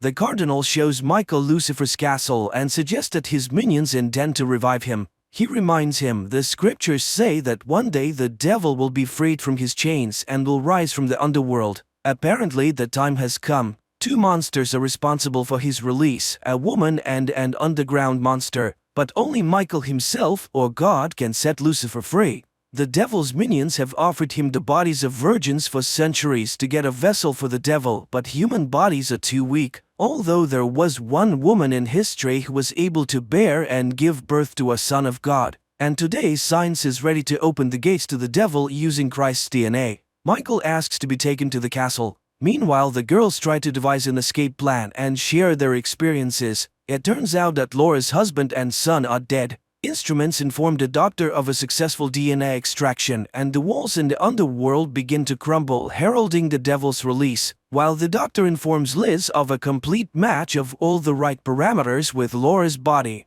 and the women wait for the attendants to arrive and pounce on them. It seems that they will succeed, but another group rushes to the rescue and the girls are dragged into the laboratory. They are laid on tables and despite desperate resistance, fertilized eggs are injected into their bodies. Liz convinces Laura to put up with it, for Lucifer is bound to like her. In the meantime, Cardinal escorts Michael to the entrance to the dungeon and warns of caution. A monster awaits ahead. At this time, the devil's minions gather in the hall with the well. Two impregnated girls are tied to a pillar in the center, and the monster who has come out takes them and leads them to the gateway to the underworld. The girls are put in an iron cage and lowered down, while Lucifer is already waiting for them. Sensing the approach of the possible Holy Mothers, he removes their collars and, transformed into a luminous stream, rushes towards them. The women are seized by the subterranean monsters and the stream enters one of them. but her body fails and she dies. Then the glowing worm enters Laura's body. Liz and the servants greet the living woman with delight. The choice is made. She is escorted into a glass cage where it is explained that her child will be the new Jesus. Meanwhile, Michael sneaks inside the castle and, having obtained a guard's uniform, finds the shroud and tries to find Laura. The doctor enters, but Michael rejects him and sets fire to the laboratory. He finds Laura, but the woman realizes it is not her longtime friend. She runs away. The Archangel has to run after her. He manages to drag her into a storage room where he explains who he is and finds out exactly what was being done to the woman. The couple escapes when Liz is informed that the shroud is missing. She gives an order to detain Laura at all costs, and the guards rush in after her. Laura and Michael in the meantime try to hide from the underground monster in narrow passages, but it catches up with them and attacks the Archangel. And while he wages a hard fight, Laura is grabbed by the guards. The enraged woman threatens Liz to kill herself and the child, and she orders her to be taken to a cell. Meanwhile, Michael is captured and put on a chain in the dungeon while Laura is tied to a bed. Liz is willing to do anything to keep the baby. After gathering all his strength, Michael breaks the chains and frees himself, while the castle guards search for the shroud hidden in the dungeon. The monster manages to see the Archangel descend into the underworld. After reaching the bottom, he's attacked by the imprisoned souls and discovers that Lucifer has been freed and his sword is missing. Then the demon of greed, Mammon, flies to him and announces that they will soon close the gate and Michael will remain here instead of Lucifer. And he scoffs at his foolishness to come down in a mortal body.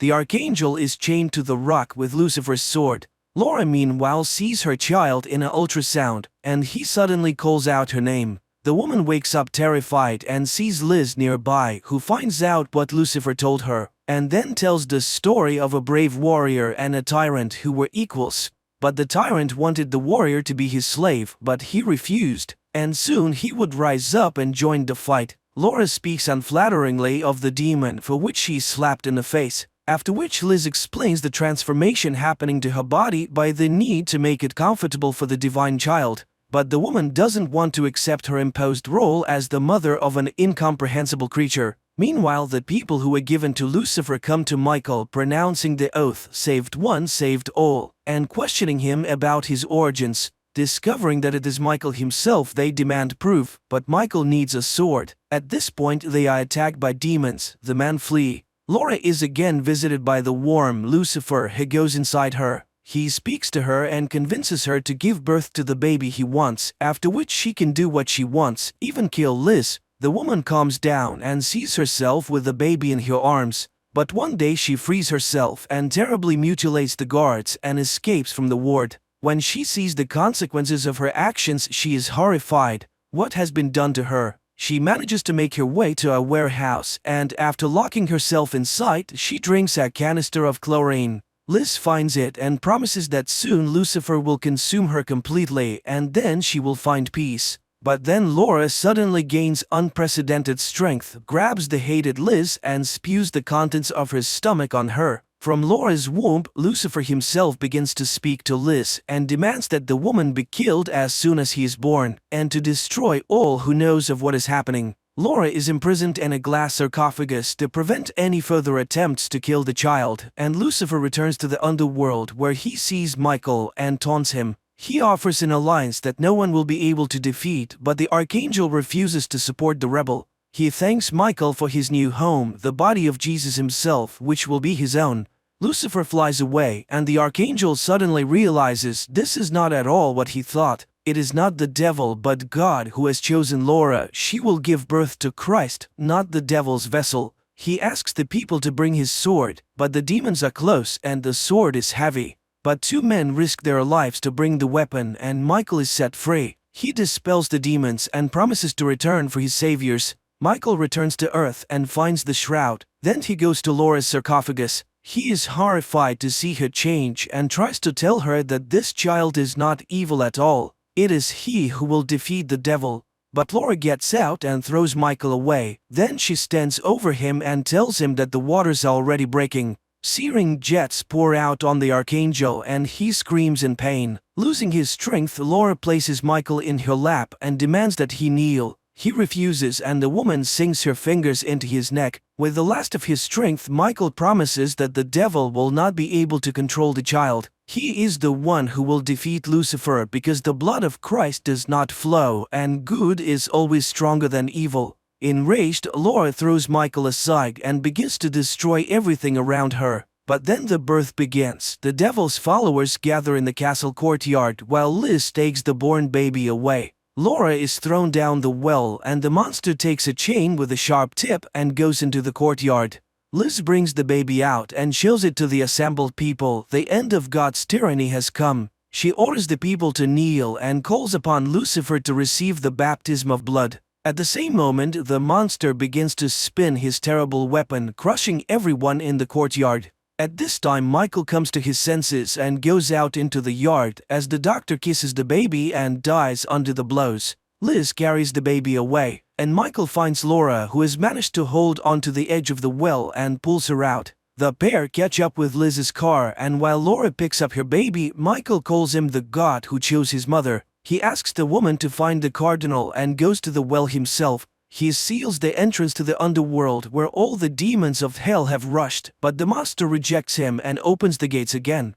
And then Michael detonates the explosives he set earlier. The castle explodes to the great joy of the cardinal. A bit later, the cardinal and Laura with the child in her arms come to the temple and return the shroud. And Michael descends into the underworld and frees the people who believed in him. After a while, Liz observes Cardinal and Laura with a grown boy walking through the woods, and she calls the baby Lucifer. And he turns around and shows a dark jet showing out of his nose. Then he turns away. Pretty unusual film which raises the themes of the struggle between good and evil, but viewed through the prism of the scientific achievements of our time. And some doubts arise as to whether man truly understands what he is really doing.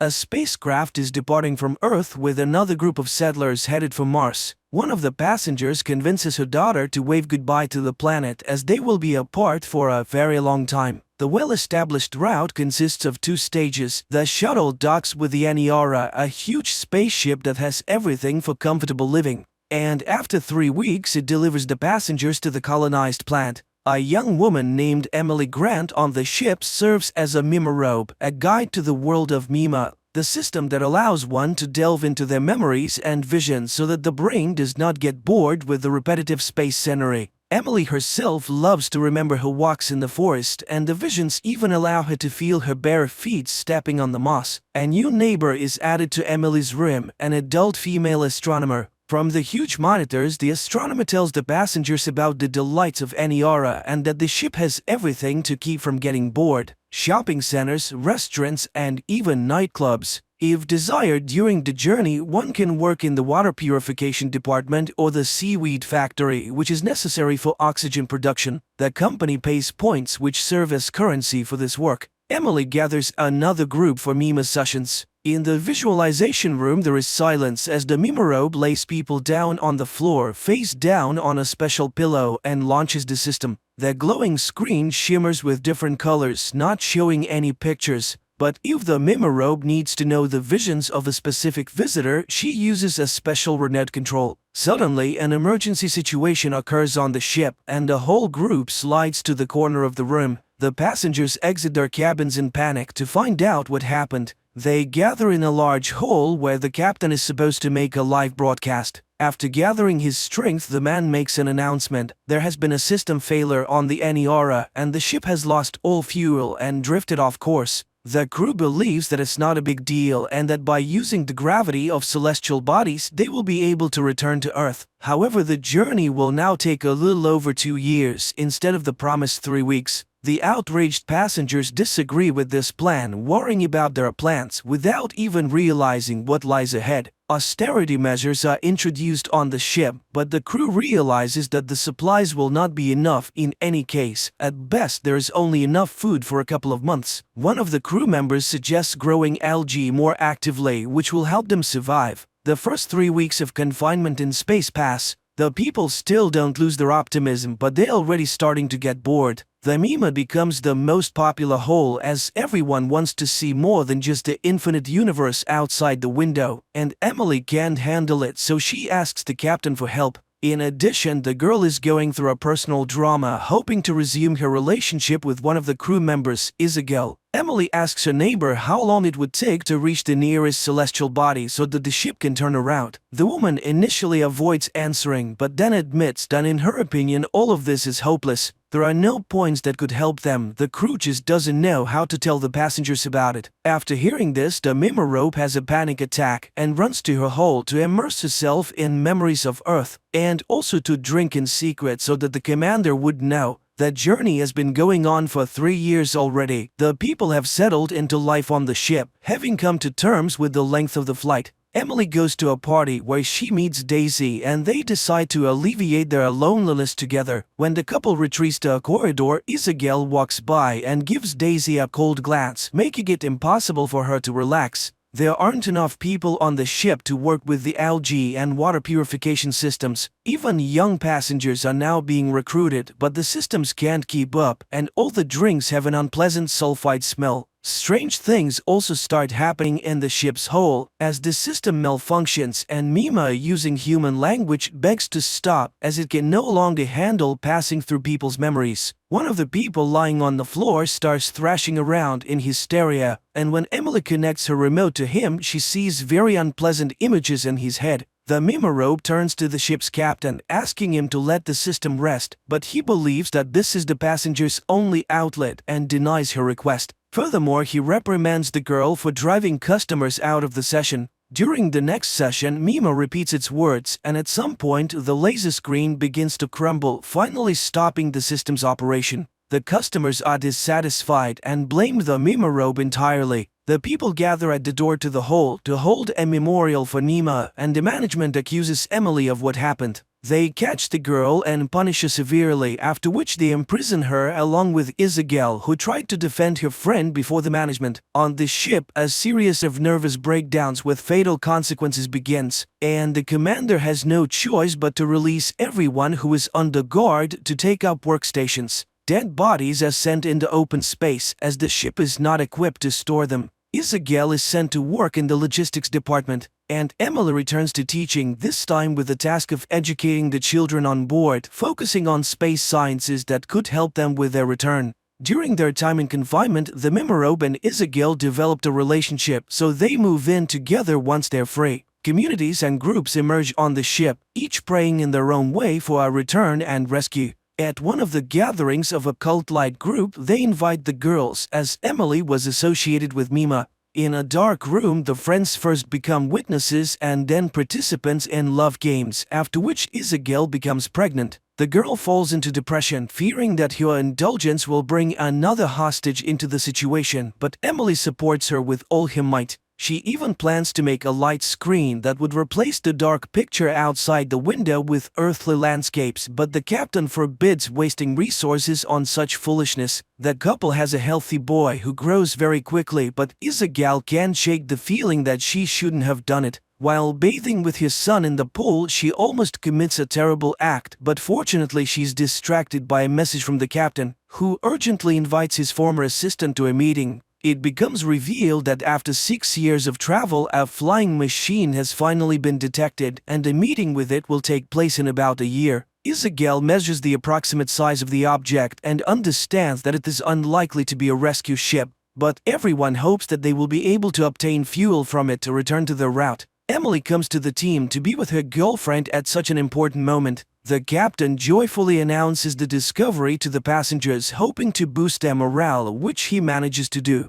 To celebrate the occasion, a party is held on the ship, complete with drinks and leftover delicious food. As usual, the commander tries to present himself in the best light by claiming credit for the team's achievements. Throughout the year, everyone diligently trains to release probes and dock, and by the appointed time, everyone is fully prepared for the operation. The docking operation goes perfectly, and the giant space probe is placed in the ship's cargo hold for examination to determine if it contains any fuel and how radioactive it has become during its time in space. The son of Emily and Isabel is growing up, and the couple now has hope that he will see Earth. Due to a lack of peers, the boy is not developing well and hardly speaks. It is not possible to determine the chemical composition of the object because the study methods on the ship are outdated, but work is constantly being done. The captain declares that he does not consider it a mistake to give people hope, as it has brought stability to many. The roommate of Emily gets drunk at the bar and becomes too candid, causing panic to break out on the ship again. The captain takes notice of this and gets rid of the troublemaker at the first opportunity, even sending her body into open space but allowing for a memorial service for Emily. After taking an exhilarating pill, Emily goes to the bar where she meets Daisy and his friends again. The group has a fun time, but another accident occurs on the ship. An unknown object explodes and damages the equipment. Those who were working on the probe in the cargo hold at the time are lost forever. Upon inspection of the damage, the captain orders them to be disposed of while saving any useful clothing. Meanwhile, the Mimorobe returns home and asks Isabel for forgiveness, and it seems that everything is returning to a peaceful state. However, during the conversation, Emily realizes that her friend has developed mental disorders. After putting her son to bed, Emily shares her achievements at work with Isabel. The two women have a nice chat, and Emily is not worried about anything. Wishing her friend a good night, Emily leaves to finally connect the light screen she has long dreamed of creating. Everything works perfectly, and the remaining passengers on the ship marvel at the earthly landscapes with waterfalls and forests outside the window. As she listens to the words of gratitude, Emily plans to create new pictures. Emily runs to her cabin to hear the opinion of her family. She opens the door with the key, but it doesn't budge. Emily tries to fix the lock several times, but then realizes that something is blocking it from the inside. With effort, she finds a belt from a rope on the door handle, and Isabel is nearby. Coming to her senses a few seconds later, Emily runs to her son's room, but there she's met with a terrible sight. It's the 10th year of the journey. The captain gathers the few remaining passengers in the main hold and presents Emily with an award for creating the light screen. As she receives the medal from the commander, the young woman notices traces of a nervous breakdown on his wrist. Giving a speech, the captain tries to appear heroic in this situation and suggested they should be proud that they have gone farther than anyone has gone before. On the 24th year of the journey, only a few people remain alive. Old and wrinkled Emily leads a meeting of the survivors where they pray for strength to be sent to them. The ship has long been powerless and is floating in space like a piece of space junk. And almost 6 million years later, the spacecraft Aniara approaches an unknown planet in the constellation of Lyra.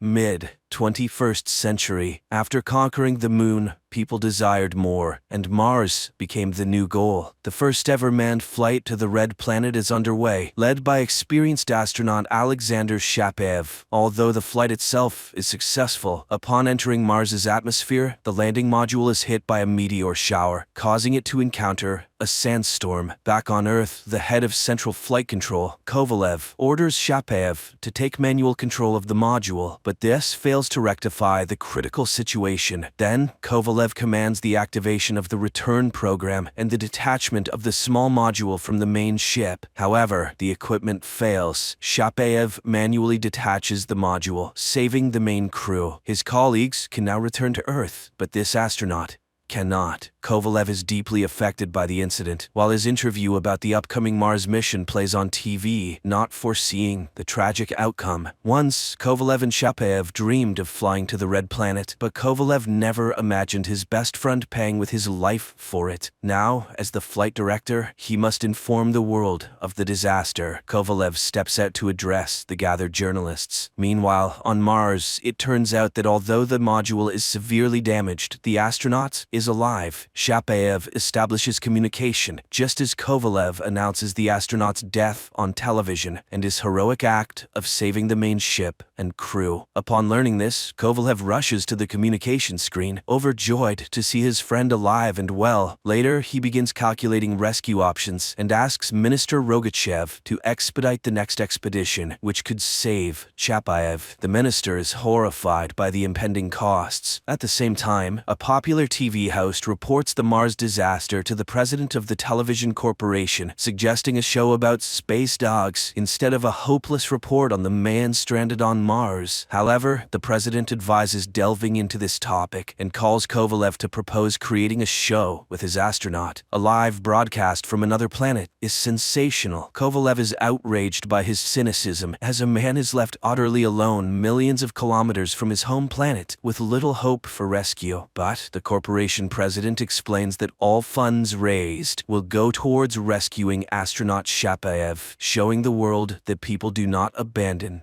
their own. Kovalev retreats to his office, where photos of his military comrades reveal that he and Chapayev once served in the army together and have been friends since childhood. Looking at Chapayev's photo, the director announces the start of preparations for the rescue mission. Kovalev learns that only one module section remains intact. On Mars, Chapayev activates a robot to explore the area around the module, while Kovalev finds out that the module's power, designed for 30 months, will actually only last 13. The rescue expedition can be launched in 190 days, aligning with the phases of Mars and Earth. Similar developments exist in China and America. If agreements are reached with them, the rescue can be achieved within 13 months. But Chapayev must survive on extreme rationing. Dissenter's psychologist Anna is ready to work with the astronaut as much and whenever needed to help him endure the upcoming year. Meanwhile, on Mars, Chapayev's robot detects an unidentifiable movement outside. Anna contacts the astronaut as it's important to know his psychological state, but Chapayev assures her that everything is fine. After talking with Chapayev, the minister announces that the expedition was a success. Since the module is established on the surface, the astronaut is alive and agrees to participate in the reality show. At Central Flight Control, television crews start their activities. Kovalev's protests are dismissed by the television corporation president, reminding him that this is all for the astronaut's rescue. TV host Grisha advises Chapayev to simply listen to him for the show to succeed. And so,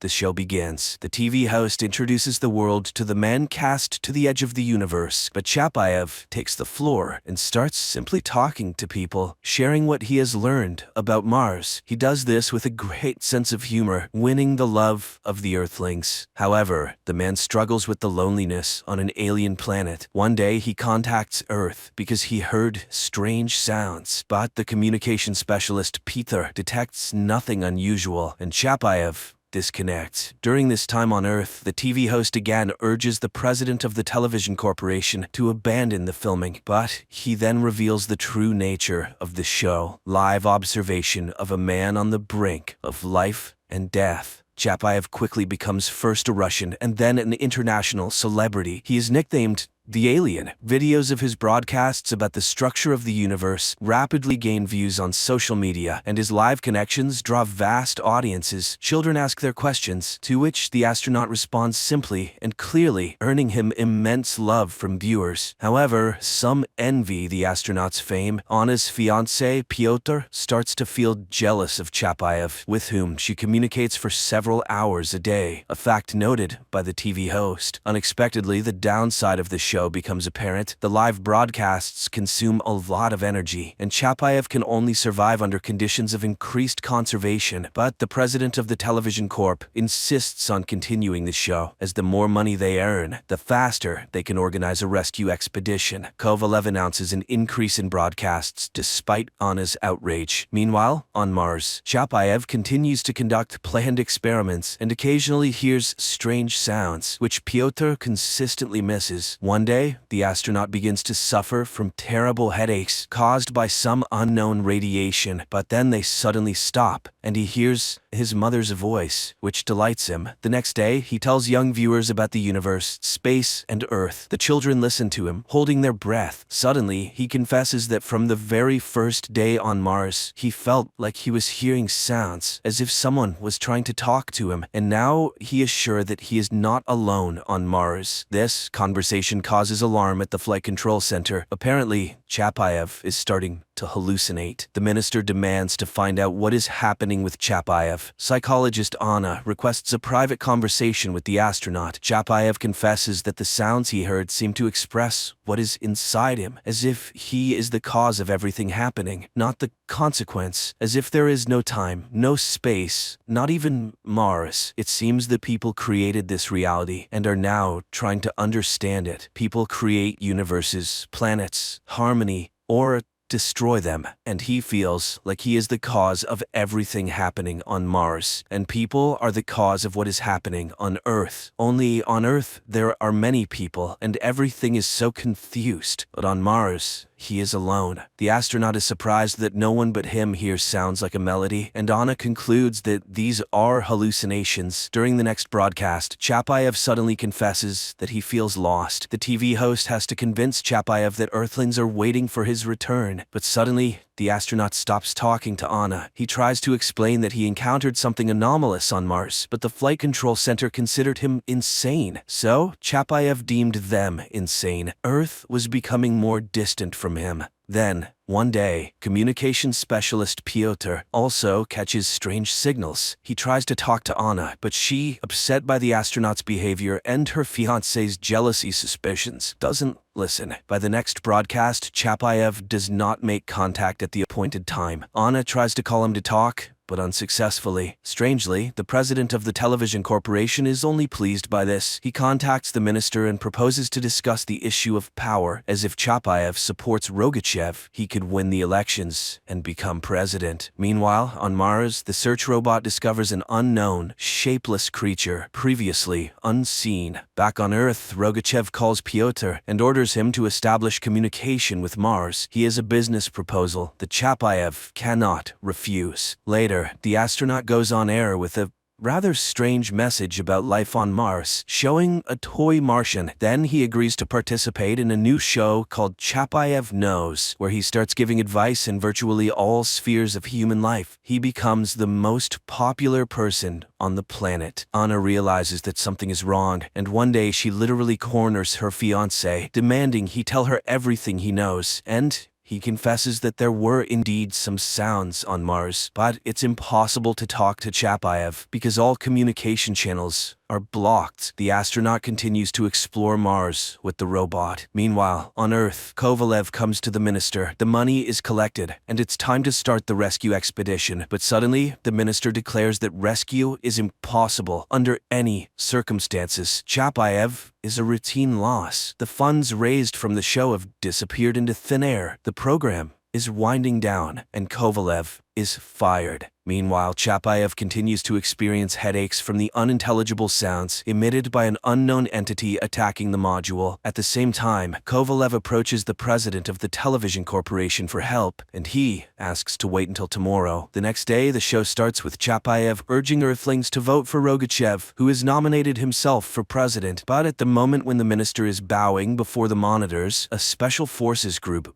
bursts into the television center. The broadcast is interrupted, and everyone sees that it was not Chapayev, but the TV host addressing the people. It turns out that a duplicate of the module was built in one of the television studios, and a computer model of the astronaut was created. The police began an investigation to identify the client of this monstrous scam, asserting that there was no accident on Mars, and thus, no astronaut. Supposedly, the entire story was invented for the show. Kovalev is in despair. All hope is fallen. He won't be able to save his friend. Meanwhile, Rogachev is arrested. Kovalev breaks into the flight control center as TV reports the death of Chapayev. Kovalev fights with the special forces. A gunshot is heard. At this time, the president of the television corporation contemplates that Chapayev never existed. Never. But the astronaut does exist. A wounded Kovalev reaches the employees of the Flight Control Center and contacts Chapayev on Mars. He apologizes for Earthlings who are only interested in money and power. Kovalev tells his friend that the government decided to tell the world that there was no module, no landing on Mars, and Chapayev died several months ago on Earth while on duty. It was all fiction for the show, but if he could give people a sign, then the connection is cut off. An emergency news broadcast airs. American satellites recorded an explosion on the surface of Mars in the Cupid's Plateau area. All experts affirmed that it was the module of the International Martian Expedition, which is direct evidence that astronaut Chapayev was indeed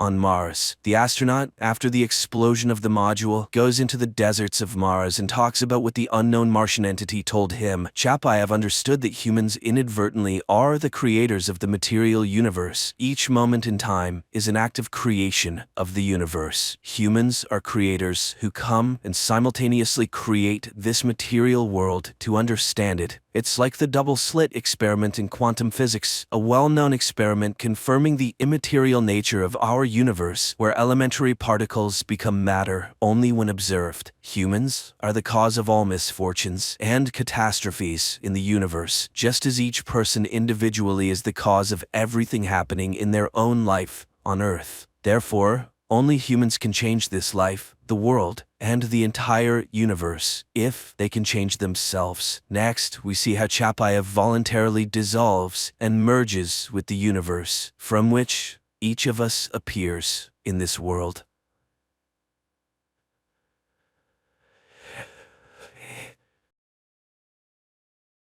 Hello everyone, today we're going to be talking about a science fiction film called Pacific Rim. Be ready for some spoilers ahead. In the deepest part of the ocean, an interdimensional breach opens up, and monsters called kaijus begin coming out from the doorway continuously. It allows them to be drift compatible. This means a neural link is able to connect the two through memories and allow them to control the Jaeger together. Marshal Stacker tells the brothers to stay put and guard the base, but they decide to disobey his orders and save the 10 people still outside in the storm. The massive kaiju erupts out of the ocean and towers over the fishing boat full of people.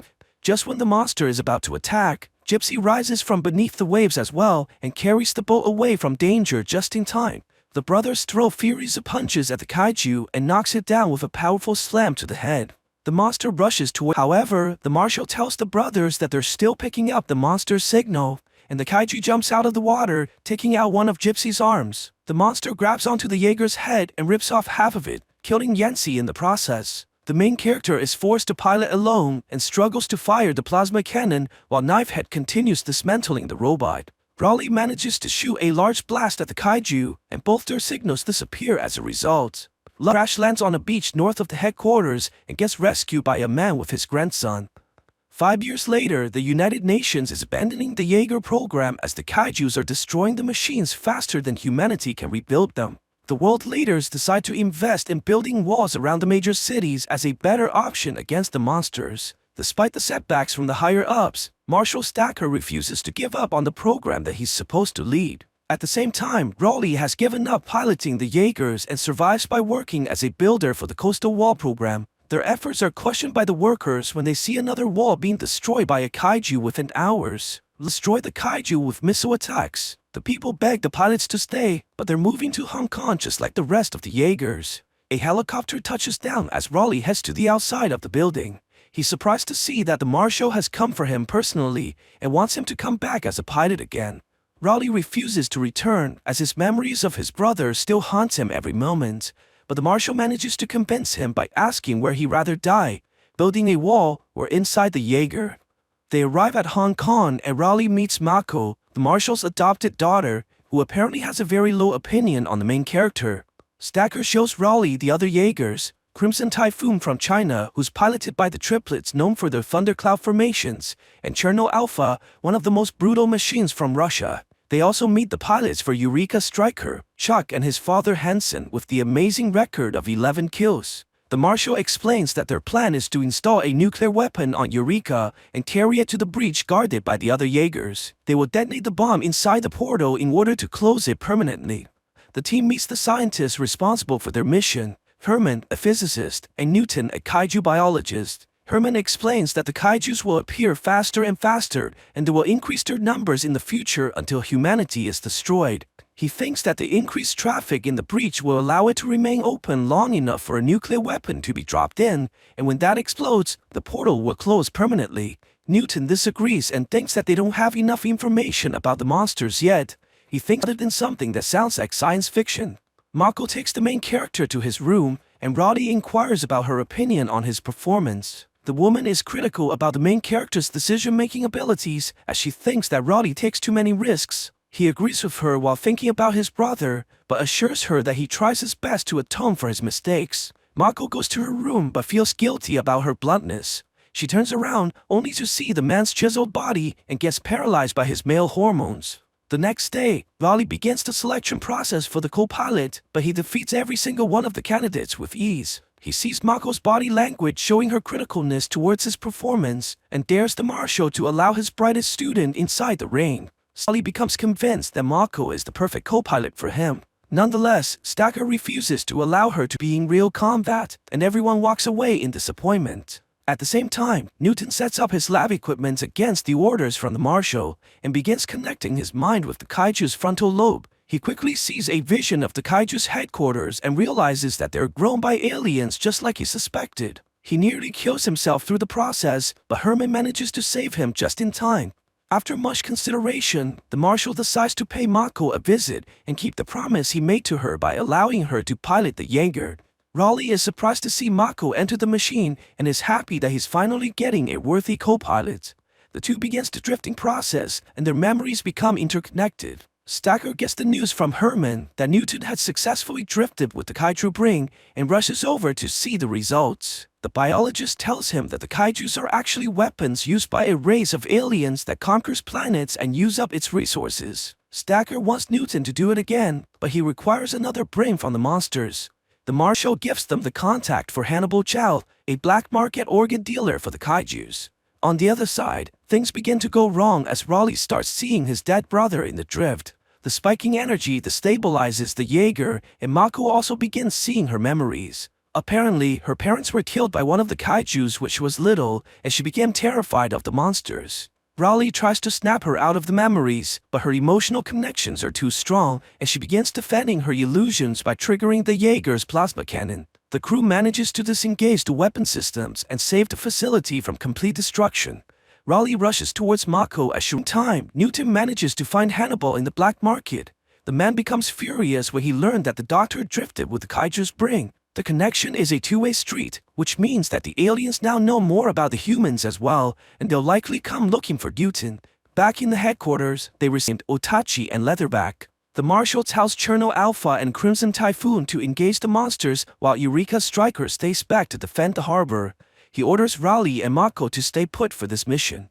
They head towards the ocean and the helicopters drop them in front of the coastline while Eureka Striker follows closely behind. The Crimson Typhoon begins detecting movements around them, and the Cherno Alpha gets pushed inside the ocean and the kaiju destroys its pilots by causing it to explode from inside. Eureka Striker grabs the monster and lifts it in the air. The robot throws the kaiju in the water and prepares to finish it by launching its missiles. Leatherback senses the attack and releases a large pulse of EMP that disables the Jaeger and all electronics in the city. With no other choice, Stacker allows Raleigh and Mako on the battlefield as their Jaeger has a nuclear reactor and are not affected by the attack. At the same time, Newton runs away towards the closest shelter as Utachi comes looking for him after he drifted with their kind, destroying buildings and causing chaos in the city.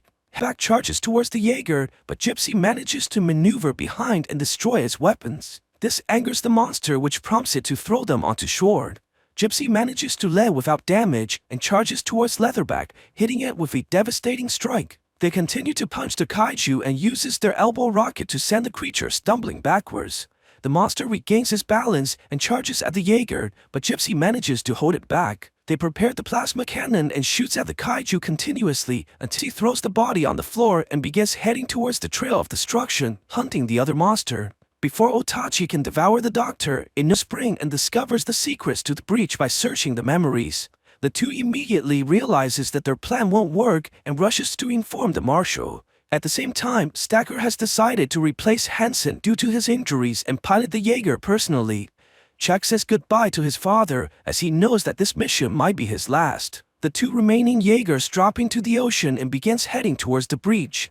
They maneuver underwater and soon begins to realize that the visibility is extremely poor. As they stop them from making the jump, the two doctors rush into the command room and tells them to stop immediately. They won't be able to go through the breach because it requires the kaiju's DNA for access. They have to trick the system by going into the portal with one of the monsters. Before the doctors can finish explaining, the radar picks up another signature coming out. This time, a Category 5 kaiju named Slattern appears. Raleigh and Mako tries to help their teammate, but gets attacked by Scunner right away. They manage to throw the monster on the ground, but Raichu strikes from behind and takes out one of their arms. It turns around and charges at the main character, but instead of escaping, they point the sword at the monster and proceeds to cut the kaiju in half using its own momentum. The Category 5 kaiju attacks Eureka and pushes it away from the breach. They manage to fight back and stabs the monster with both of their swords, causing it to scream in agony. Slattern yells to his comrade for help, and the two monsters charge at the Jaeger with blinding speed. Realizing that there's no escape, the Marshal plans to use himself as a bomb to clear the way for Gypsy Danger so that they may use their nuclear reactor to close the breach. He detonates the bomb, which causes a huge explosion, sending the water away from underneath the ocean. Gypsy braces for the impact and begins to look at the machine in confusion as the nuclear reactor approaches meltdown and explodes, destroying everything in the vicinity and closing the breach at the same time. Both Mako and Brody survive the explosion and the people celebrating their victory. The two embrace each other as the military arrives to their rescue. So what do you guys think about this movie? Let me know in the comments below. And if you like my video, please press like and subscribe for more. I'll see you guys next time.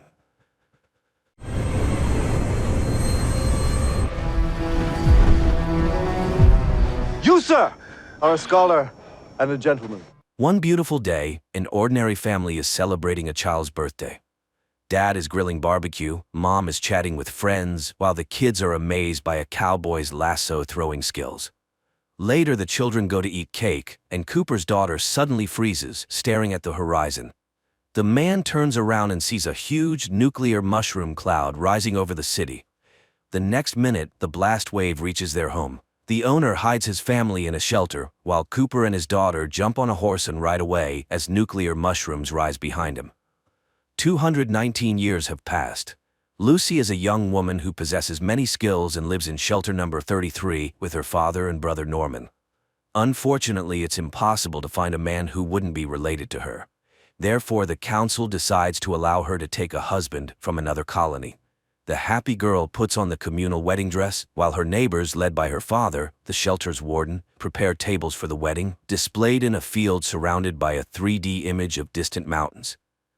The father is happy for his daughter, regretting that her mother didn't live to see her wedding. Then comes the moment when people head to the portal, guarded by the gatekeeper Chad, Lucy's cousin. He has long loved the girl but must admit the fairness of genetic ethics. The young man presses a button. The portal opens, letting in a delegation from a neighboring colony. Their leader reminds that for fresh blood, they must receive seeds and spare parts for machinery, and a young man is brought to Lucy.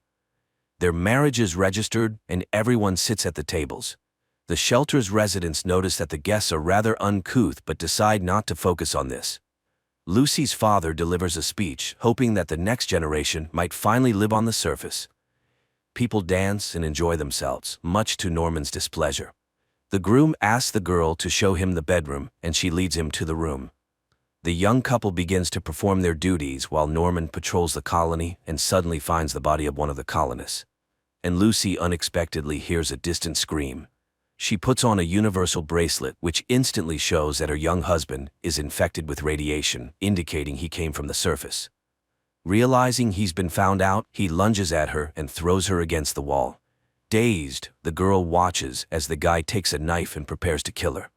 Lucy remembers her skills and tries to take the knife, but the man stabs her in the side. At that moment, an alarm sounds. The man gets distracted, and Lucy knocks him out with a vase hit to the head, then administers first aid to herself and rushes to the armory, where she finds a pistol and hurries to the room where her fellow tribesmen remained. She kills an alien she encounters, but upon leaving the room, she witnesses a real battle. Lucy manages to save Norman when her unmade husband appears, but her father drowns the son-in-law in a barrel of water and rushes to a signal about a breach in the doors. Lucy runs after him and freezes in front of a team of aliens who have taken the shelter's residents hostage. The attacker's leader offers the man a choice, his fellow tribesman or Lucy. As the girl tries to understand what this means, her father locks her in a compartment, after which his captors take him with them from the surface when an explosion destroys the gates. Meanwhile, on the surface of the Earth, in the Brotherhood of Steel barracks, young men are beating one of them, Paladin Maximus. His friend helps the guy recover and leads him to classes where they are taught useful wasteland skills, as soon they will serve as knights. They are seekers and guardians and must be able to distinguish ancient artifacts. At this time, to the Paladin's great admiration, Steel Knights arrive at the base.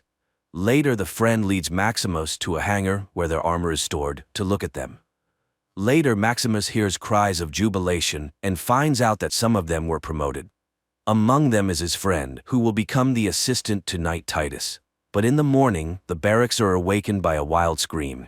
It turns out that someone put a blade in the future assistant's boot and the girl severely injured her foot.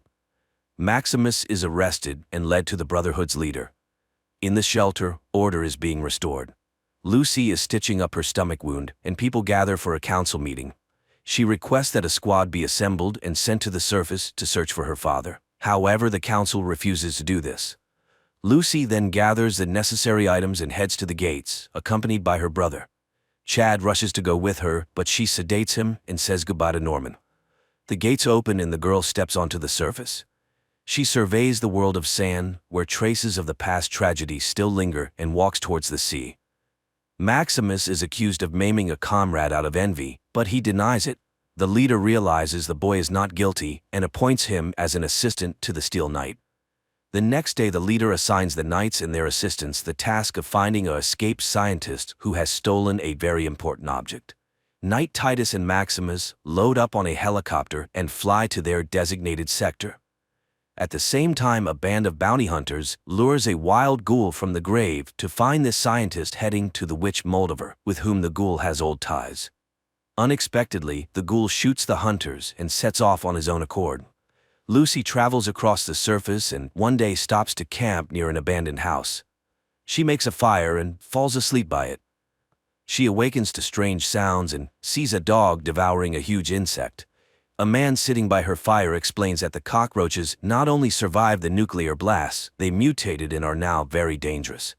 He advises the girl to return to the shelter as she does not know the rules of the outer world, but Lucy is obliged to find her father. The man leaves. Meanwhile, the Steel Knight and Maximus land in the right sector. Near their landing spot, the fugitive scientist and his dog hide in a cave. Sometime later, the knight and his assistant arrive there. Maximus immediately finds the sought-after scientist's tracks, and the knight heads into the cave. Maximus is also forced to go with him, though he has no armor. Inside, a giant mutant cave bear attacks them. The knight engages in combat, but the beast overpowers him, and Titus suddenly starts to run. Maximus barely manages to kill the huge beast. The knight turns out to be a weak man who blames and insults the boy. Then Maximus refuses to revive the wounded knight and lets him die, deciding to find the fugitive himself.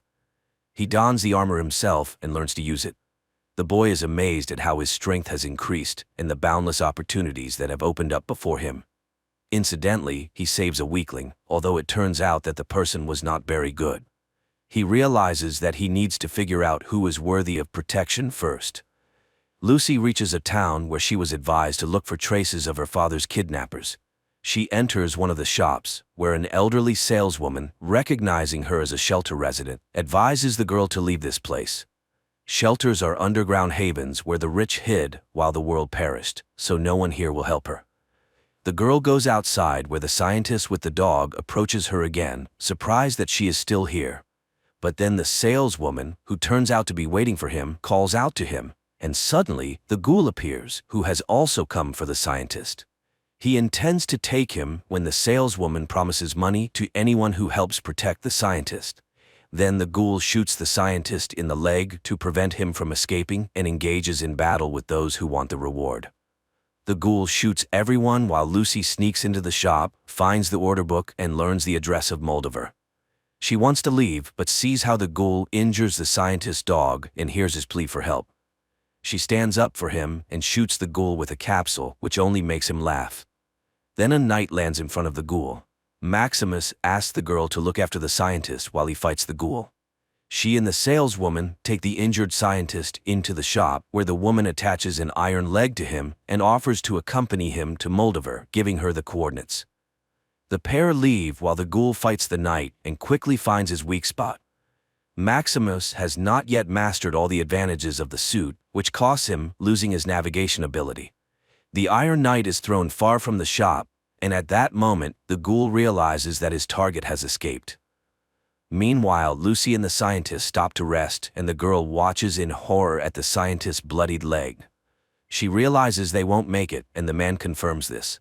He confesses that he will soon die, but she must definitely deliver his head to Moldover. He pulls out a saw and dies.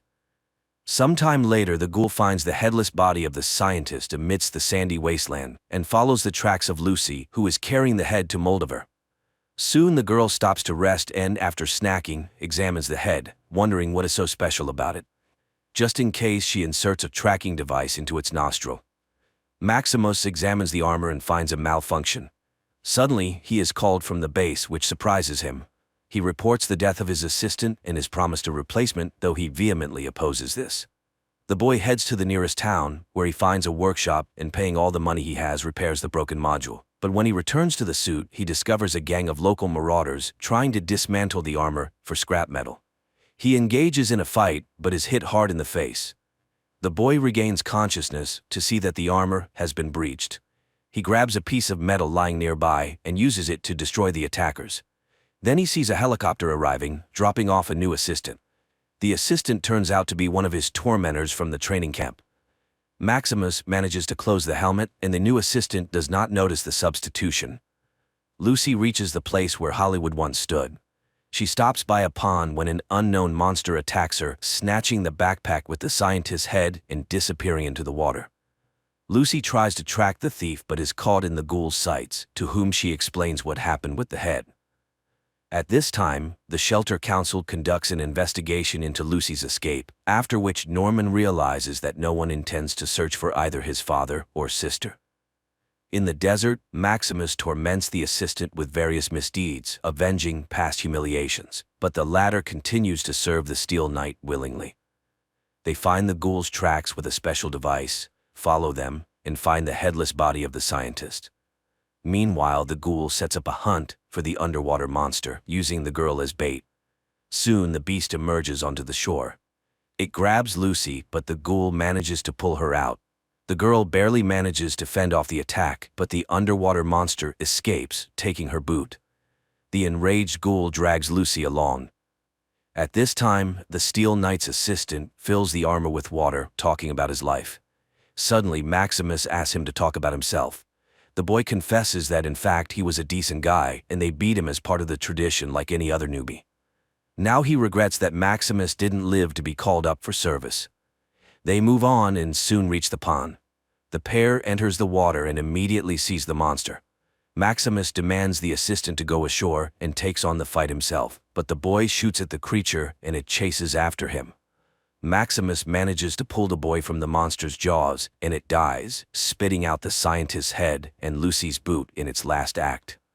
Then a dog runs up to them, which continues on with them. The ghoul leads Lucy through the wasteland, denying her water, and soon they arrive at the place where a movie studio once stood, where actor Cooper and his wife worked. Soon they reach an abandoned clinic from which male screams can be heard. Entering, they find an old acquaintance of the ghoul, undergoing mutation and suffering because of it. The condition could be alleviated with special medication, but the ghoul doesn't have any, so the ghoul relieves the poor soul from his misery. The girl doesn't understand why he did it, but he explains they need something to eat. The girl mentions that they also had it tough, but never ate their own kind. Then the ghoul forces Lucy to cut up the body to take this meat with them. They continue on, although it becomes increasingly difficult for the girl without water. Soon the ghoul stops in front of a structure where radioactive water has accumulated. Lucy can't resist and starts drinking it, earning her companion's approval. She is finally beginning to understand the life of the wasteland. He is her future, and it won't be long now. Then he coughs, and Lucy tries to use this moment to escape, but stops in front of a huge crater where she gets caught in his lasso. She tries to break free and accidentally bites off the ghoul's finger, for which he cuts off one of her fingers. Soon they reach an old supermarket where the ghoul offers the woman in exchange for the items he needs. Stunned, Lucy enters the building, not noticing that the ghoul falls into unconsciousness. Inside, she is greeted by a robot. It invites Lucy to follow and implants a new finger for her. Then it pities her and confesses it will just take her organs, and immediately sedates her. Later in the shelter, Norman is delivering food to the aliens captured during an attack, and one of them confesses that the inhabitants of shelter number 32, which they captured before this, were planning something very bad. Norman tries to access the network to find information about shelter number 32, but the data are classified. Together with Chad, they clear the debris and penetrate shelter number 32, where they find a devastated field in the desiccated corpses of the inhabitants. But if they were dead when the aliens arrived, it turns out they killed each other. Lucy wakes up and sees many women locked in glass cabinets, ready to be dissected for organs. The robot prepares to open her chest cavity, but cuts her bonds instead, and she wriggles out from under its saw and disables the robot. Then she fills syringes with drain cleaner, reprograms the robot, and in its company, goes to the owners of the dreadful place. She forces them to release the prisoners, and people flee. But not all. Lucy forces the opening of the last cages. The owners comply, and out come zombies, who immediately tear apart 2 organ traders. Lucy surveys the battlefield in horror as the last zombie prepares to attack her, but she finds a pistol in her hand. Norman and Chad continue their inspection of the neighboring shelter and learn that its door was open from the outside with a key bearing the name of Norman and Lucy's mother. And Lucy finds medicine to sustain the ghoul's life, and despite the torture she endured, she hands the medication to the ghoul. Maybe she will look like him on the outside, but inside, she will never be like him. The girl leaves, and the ghoul goes into the shattered store and takes the necessary meds to bring himself to a relative semblance of order. Then he stuffs his hat with medicines, but then he notices a video recorder, puts in an old tape where Cooper plays a cowboy, and sits down in front of the television. Maximus and his assistant settle down to rest. Thaddeus cannot contain his delight at being rescued, as knights rarely treat their assistants kindly. He asks to be branded. Maximus obliges and lifts his helmet. However, upon recognizing him, the assistant attacks, resulting in Maximus breaking his leg. But Thaddeus manages to extract a nuclear core from the armor, immobilizing the exoskeleton, and leaves, taking the scientist's head with him. Giant cockroaches immediately attack the immobilized suit. Maximus, terrified, awaits his death when the insects scatter from gunfire, and Lucy approaches the knight. She explains why she needs the scientist's head and helps the man out of the suit, and he gives her medication for radiation sickness. When Lucy recovers, she suggests they go after the head together, since she has a tracker. They will hand it over to the Brotherhood, in return for which the knights will help her find her father. Maximus agrees. At the same time, in Shelter 33, instead of her father, Betty is elected as the warden. Norman dislikes this and studies the history of the shelter. Suddenly, he realizes that all caretakers were selected from the residents of Shelter 31. Lucy and Maximus reach a bridge where they are stopped by a pair of vagrants. They pretend to be scared and ask for permission to pass. The couple, raising their hands, tries to walk away. However, the suspicious Maximus manages to shoot first, saving their lives, though he injures his hand, and Lucy realizes how naive the shelter's residents are. Soon they reach a billboard of the New Californian Republic. The girl is upset because they live with the belief that they are meant to revive America, but it turns out everything has already happened on the surface. Maximus reassures her, as there is no republic anyway. Soon they arrive at a huge crater in the middle of the city. The boy confesses that he survived this hell by hiding in a refrigerator, but then Lucy realizes that Maximus's wound is much more serious and leads him to a building with a clinic sign. Maximus lags behind, and when he enters, the girl is nowhere to be found. He searches for her and enters a chamber between 2 doors. The space fills with gas, causing the boy to lose consciousness. Betty leads her people to Shelter 32 to announce a partial relocation, as these resources are too valuable. Chad and Norman are surprised to see that the bodies have been removed and all traces of the tragedy have disappeared. Norman inquires about the whereabouts of his mother's key after her death. Betty confesses that they buried the woman with it. Maximus and Lucy come to in the shelter on stretchers. Maximus receives medical care. The shelter leader asks the couple to stay, as the boy needs treatment. Moreover, the suppliers have found armor and will soon deliver it here. Lucy thanks them for the refuge, and the leader informs her that she was born on the surface like many of them. The couple spends several hours in quarantine. From the conversation, it turns out that Maximus never knew a woman's love. Lucy is ready to teach him this art, as it is considered natural in the shelter, but the boy is embarrassed. Moreover, it is not customary among knights. Later, they go to lunch, where they suddenly notice that many of the surrounding people have various physical deformities. The caretaker turns out to be a cyclops. For Lucy, this is strange, but Maximus does not understand her concern. Later, the caretaker confesses to Lucy that they accept people from the surface, which surprises the girl since this was strictly forbidden in her shelter. But when she asks about the forbidden level they were advised not to visit, the caretaker immediately ends the conversation. Maximus finds a room where a nuclear block is installed, powering the entire underground. The leader hands him an electronic key to his personal compartment and suggests he rest a bit. The boy enters, and upon entering, he is amazed to see a basket filled with various delicacies and things he has never seen before. For the first time in his life, he takes a real shower, puts on a robe and slippers, and indulges in unknown products. Meanwhile, Lucy finds a room where the entire history of the Californian Republic is vividly described. It turns out that life here was revived in 2142 but was destroyed in 2277. Lucy is horrified, wondering who needed a new war and why. But then all the shelter inhabitants hear a sound signal and head to the designated place. Meanwhile, a ghoul is caught by the so-called new president of the territory, who owned a supermarket trading in organs, and the ghoul is blamed for its destruction. However, he calmly asks for a needle and thread to sew his finger back on and asks for directions to find Moldover. But the president orders the ghoul to be killed. The ghoul has to destroy the new law enforcers and search for the woman himself. Lucy comes with everyone to a room, in the center of which stands an altar with burning candles. People begin to sing something, moving their hands, and Lucy gradually falls into a trance, supporting the others. Unexpectedly, people start to undress, which shocks Lucy. A bowl goes around, from which everyone takes some powder and smears their faces, and suddenly Lucy realizes with horror that it is the ashes of the deceased. In another bowl there is blood. People call to the Mother of Flame, who must save them, and an image of Moldover unfolds above their heads. A frightened Lucy runs to Maximus and urges him to run away quickly, but the boy has just found himself in such paradisiacal conditions and does not want to leave.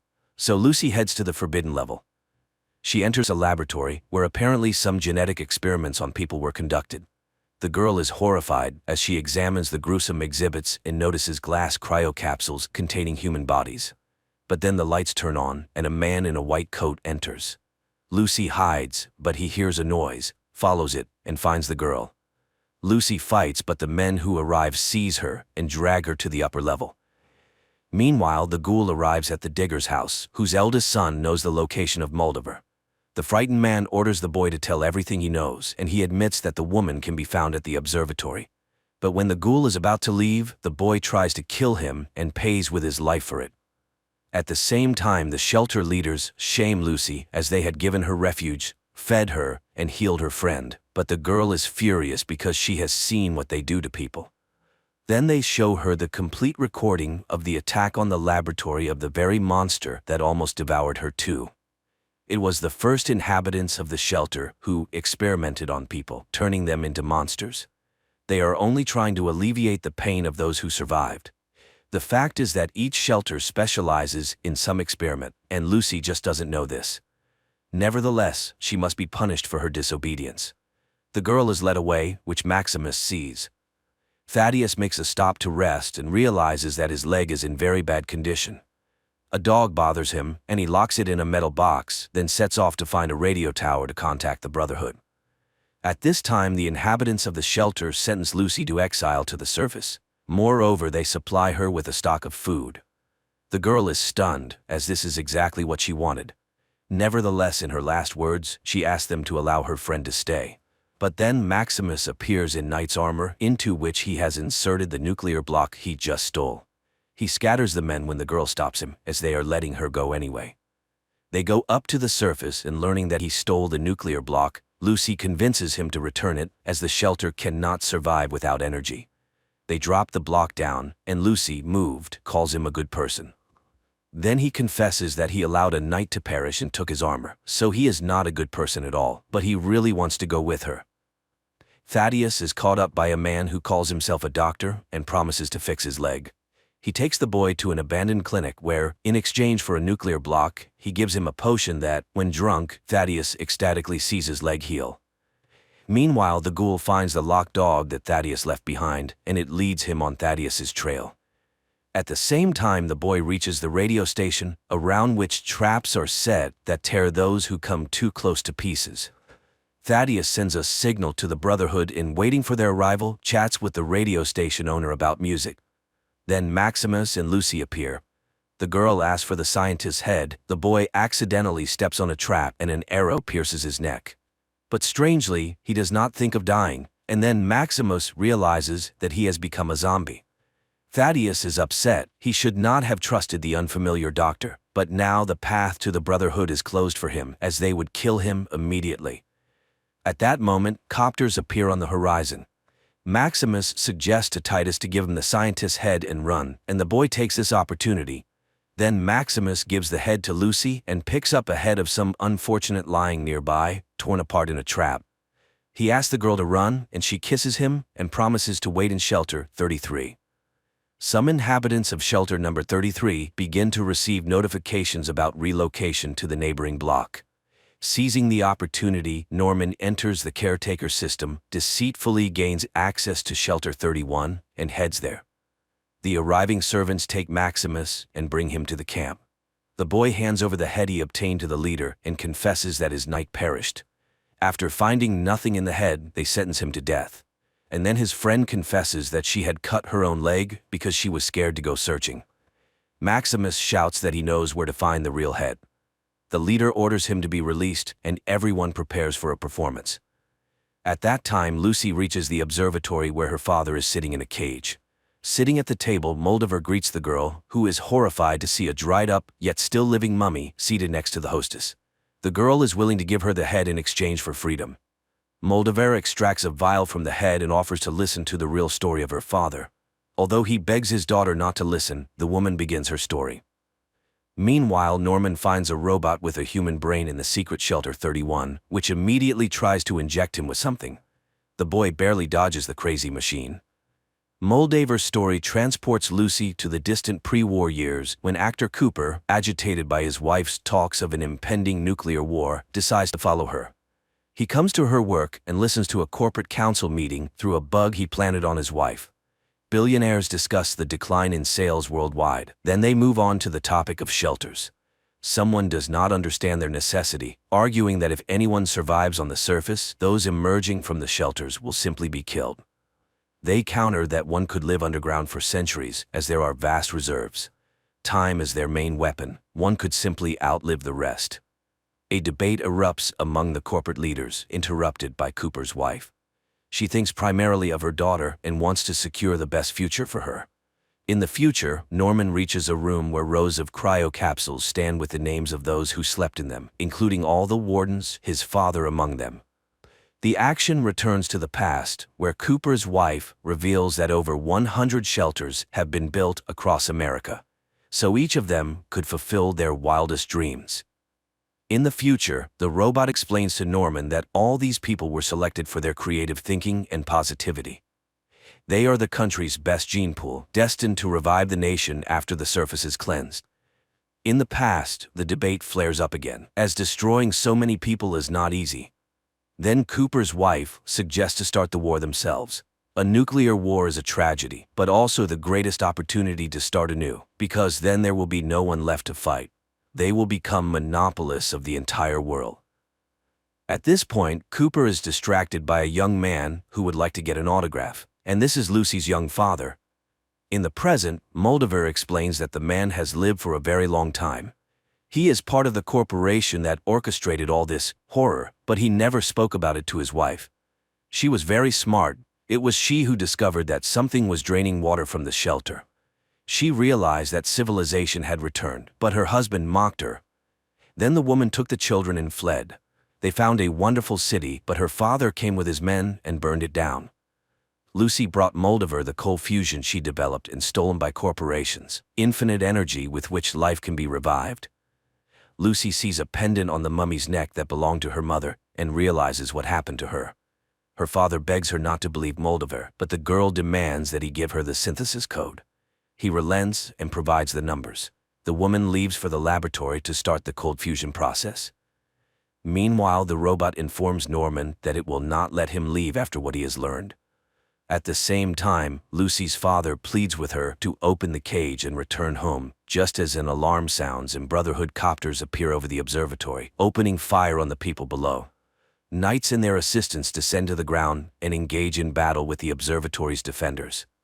Maximus rushes forward, searching for Lucy, while the knights wreak havoc around. Soon the knights burst inside the building, where they are suddenly stopped by a ghoul.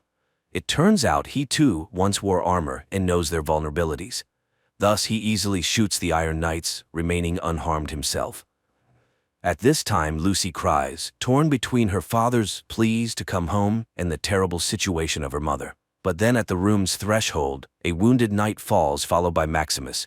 He opens the cage and rushes to Lucy. However, the girl confesses that it was her father who destroyed his wonderful city. Her father, meanwhile, dons armor and throws Maximus aside, knocking him unconscious. The girl pulls out a gun, but then the ghoul enters the room. When he learned Lucy's surname, he couldn't believe that this was the same guy from the corporation. He had waited over 200 years to find out where his family was. Lucy's father activates jet engines and flees. However, it turns out that this was exactly what the ghoul needed, as the man leaves a trail that can easily be followed to the place where the world's rulers are hiding, those who orchestrated the nuclear war. He urges Lucy to come with him. Then Lucy shoots the mummy, says goodbye to the unresponsive Maximus, and follows the ghoul. At the same time, an injured Moldover returns to the room where Maximus regains consciousness. She has activated the nuclear synthesis, and now people have infinite energy. A stunned Maximus watches as surviving lanterns light up over the ruins of the city, while Moldover smiles and dies. The Brotherhood members who rush in think their comrade killed the woman and celebrate Maximus as a future knight. Meanwhile, the ghoul and Lucy follow the trail of her father, who heads through the desert to a distant city. The series ends there.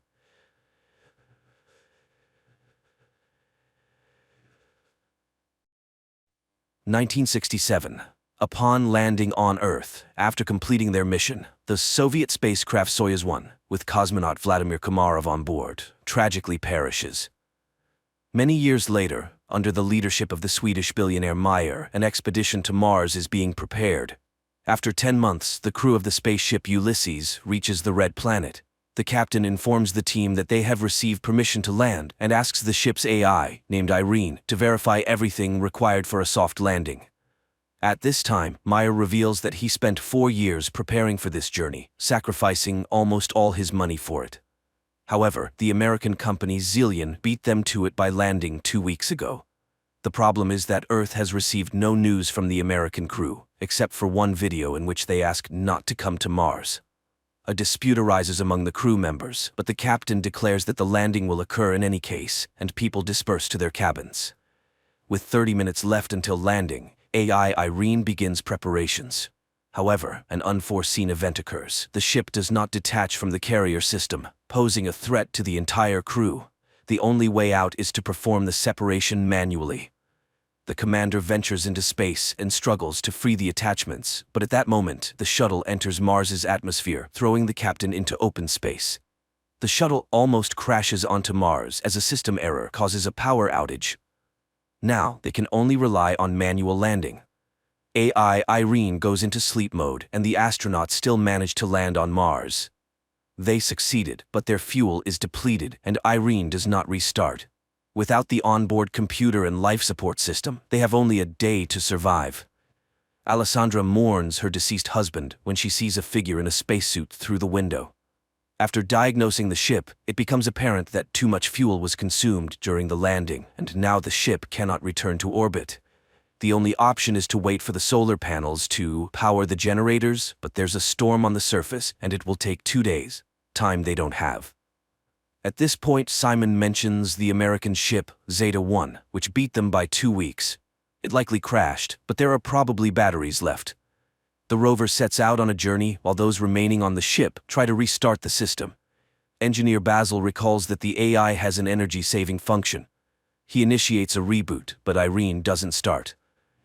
At this time, the rover finds the wreckage of the American spacecraft and one surviving solar panel, but there is no sign of the American crew. The astronauts head back but spot an unconscious person in a spacesuit.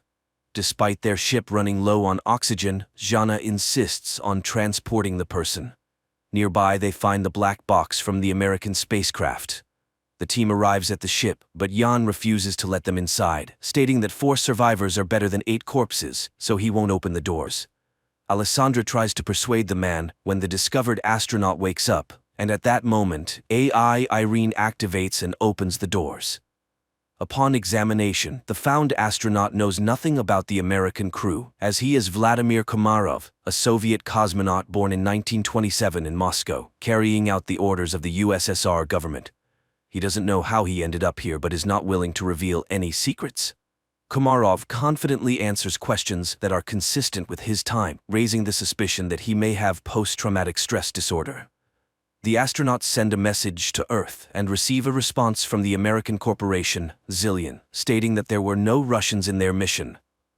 The crew of the Ulysses spaceship tries to make sense of the situation. How could Komarov, who died in 1967, end up on Mars after all these years? Is he a time traveler or an extraterrestrial? The psychologist is tasked with questioning Komarov first, and he confesses that he is hungry. Jana goes to get food while the others try to understand what has actually happened. Basil suggests the idea that Komarov was waiting for them. Meanwhile, Vladimir is eating the food brought by Jana when the woman confesses that he died 50 years ago and his family buried him long ago. Komarov takes this news rather calmly. In the meantime, the state of the ship, although it has reached stability, remains unreliable because the engines do not work and there is no fuel. So, leaving is impossible. The crew continues to keep an eye on Komarov, but he behaves calmly until he suddenly disappears. Simon searches the ship, but it yields no results.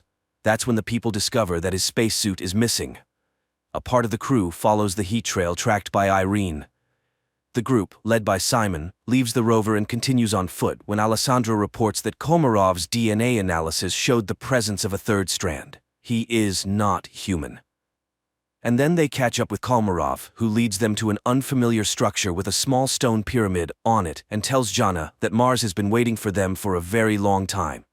At the same time, Goldstein, the founder of the Zillion Corporation, whose ship was the first to arrive on Mars, is informed about the discovery of a person on the Red Planet who couldn't have gotten there naturally, suggesting that he was created on site. However, only AI could survive for such a long time on a hostile planet for humans. This implies the need for further study. Meanwhile, Komarov cannot explain how he opened the door and found himself in the location where they discovered him. AI, Irene conducts an analysis of the structure and determines that it is identical to Earth structures from ancient civilizations. It means that someone was inspired by human civilization, or humans borrowed these elements from extraterrestrials. The ship's crew increasingly ponders whether they will be able to return home when they notice the landing of Goldstein's second ship.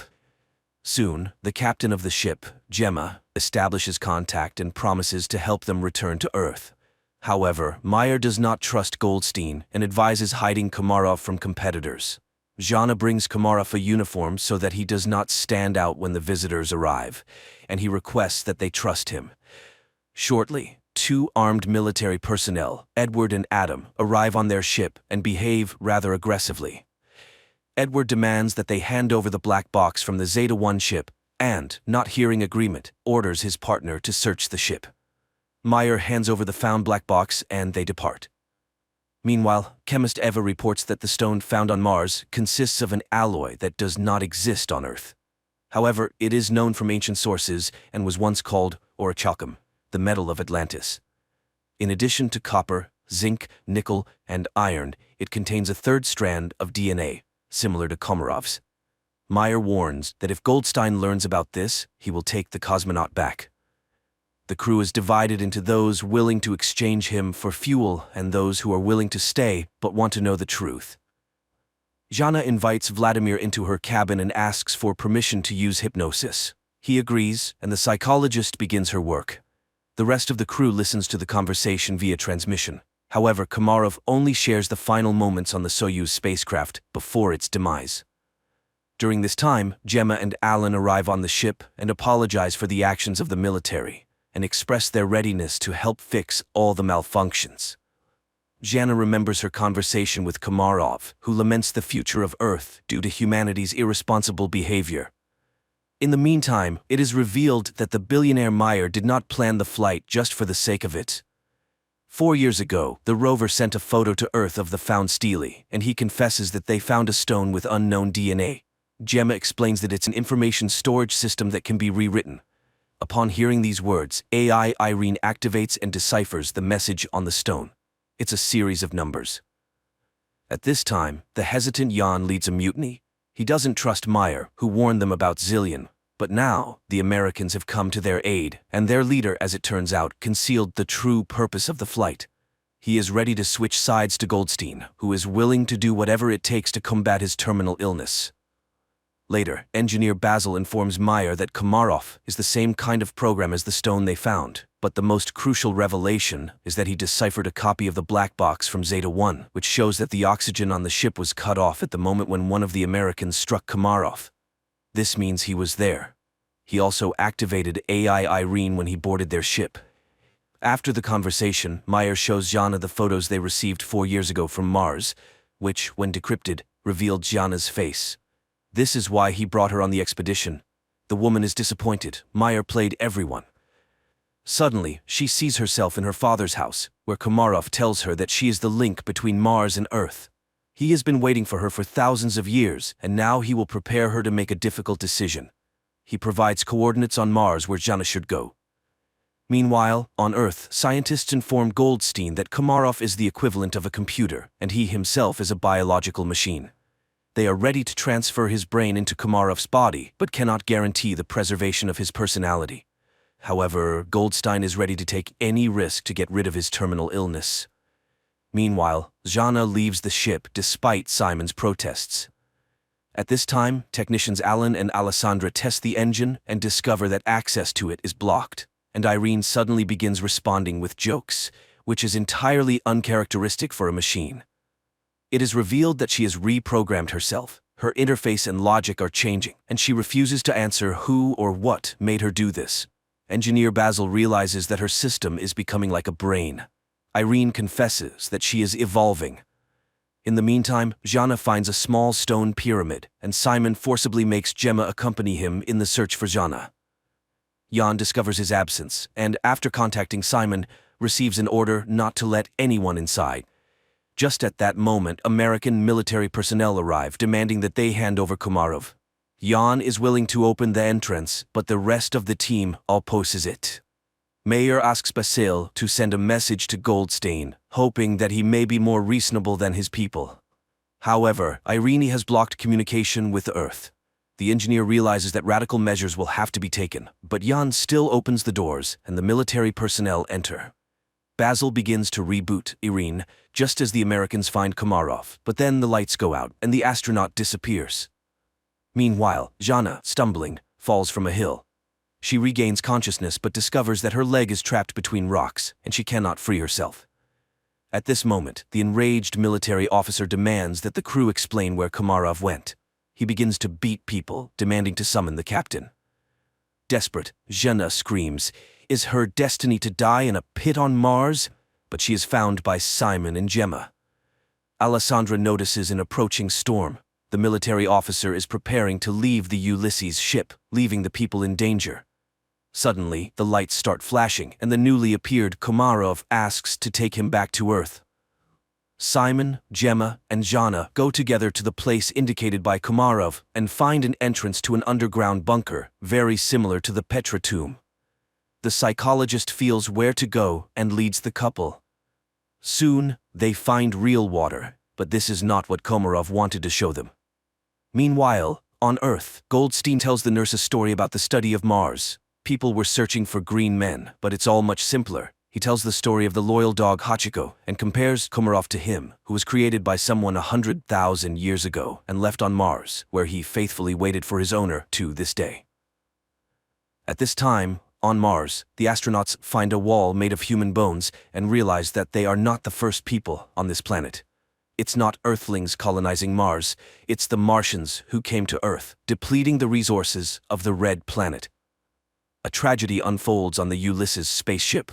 The cowardly Yan grabs a gun, intending to get on the American ship at any cost to return to Earth, and shoots Komarov. Zhana immediately falls in excruciating pain and Gemma flees. Alessandra tries to help Komarov, and Simon helps Zhana, but the Russian cosmonaut dies, and Zhana stops breathing too. Then Simon removes his helmet and, surprised by the presence of air in the cave, performs artificial respiration on her. The girl regains consciousness.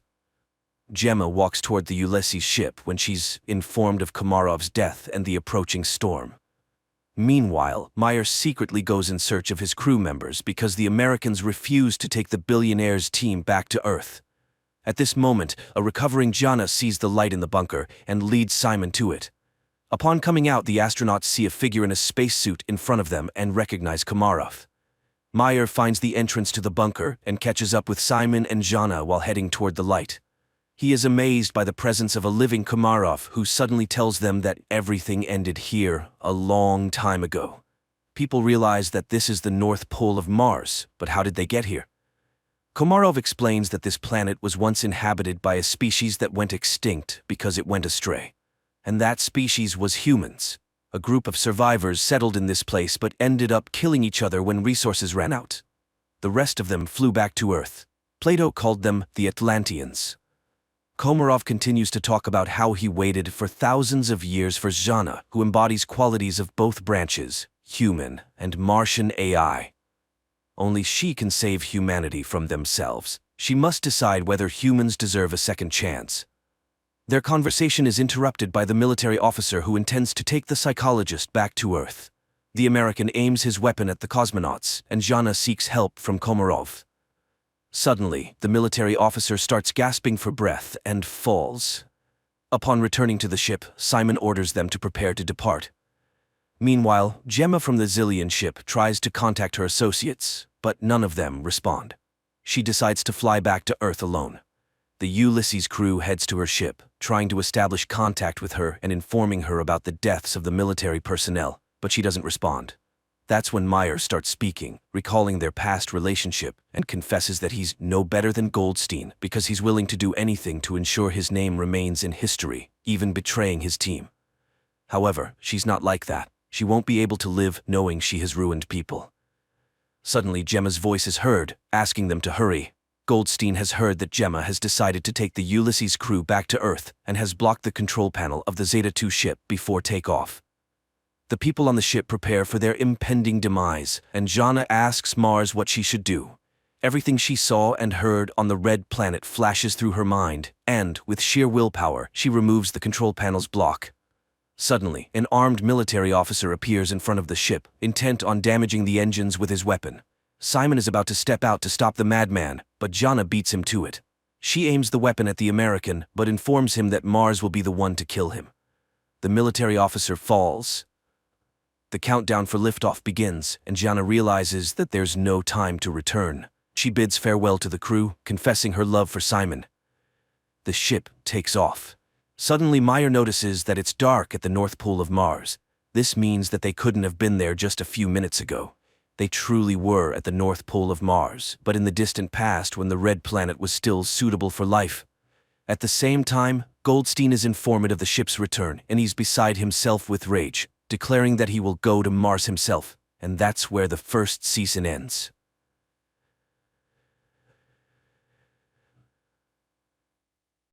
At the beginning of the movie, we see an experienced fisherman heading out to sea. Like thousands of times before, he casts his net from the boat, but something goes wrong and the net gets caught on something on the ocean floor. The fisherman dives down, but he can't make it back to the surface as a huge school of fish surrounds him. Charlie, a lighthouse keeper, calls her colleagues in Germany to discuss current affairs. She's interrupted by a signal on her monitor and rushes off to investigate. Charlie has to swim to the duty boy to dive into the water and retrieve a sensor that somehow got tangled up in fishing nets. Strange things are also happening in Canada. Leon, a young whale researcher, is called to Vancouver's City Beach, where a giant killer whale washed up a couple of hours ago. After examining the animal, he heads to the fishing dock to find out who among the poachers caused serious cuts to the killer whale. An old fisherman takes Leon to his boat and shows him the bitten side of the vessel which was used to try and overturn the killer whale. Leon doesn't believe this story, but the man is sure that the fisherman wouldn't lie to him and that they had to destroy the whale to save themselves. Charlie and her new friend launch a repaired sensor into the ocean, tasked with tracking marine animal population.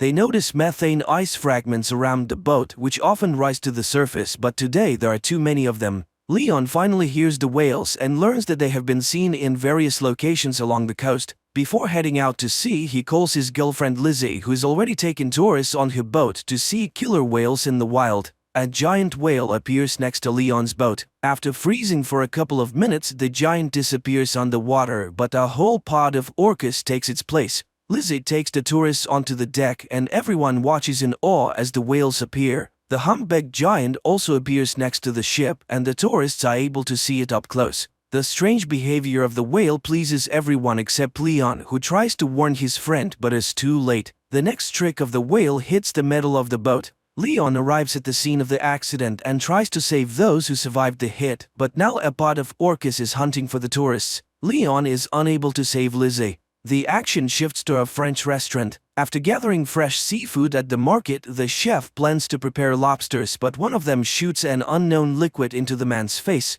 After wiping his face, the chef continues working, but by evening he and two other cooks begin to feel ill. The chef passes away that same evening, and the two young cooks are taken to the ICU, waiting for the test results to determine what happened. At the same time, a Norwegian ship in the sea lowers a camera to study an unusual phenomenon, an invasion of ice worms. A few specimens are brought to the surface for study, and the scientist finds a new peculiarity. These creatures have jaws and reproduce several times faster. A commission is formed and everyone agrees that they have discovered a new species of worms and bacteria.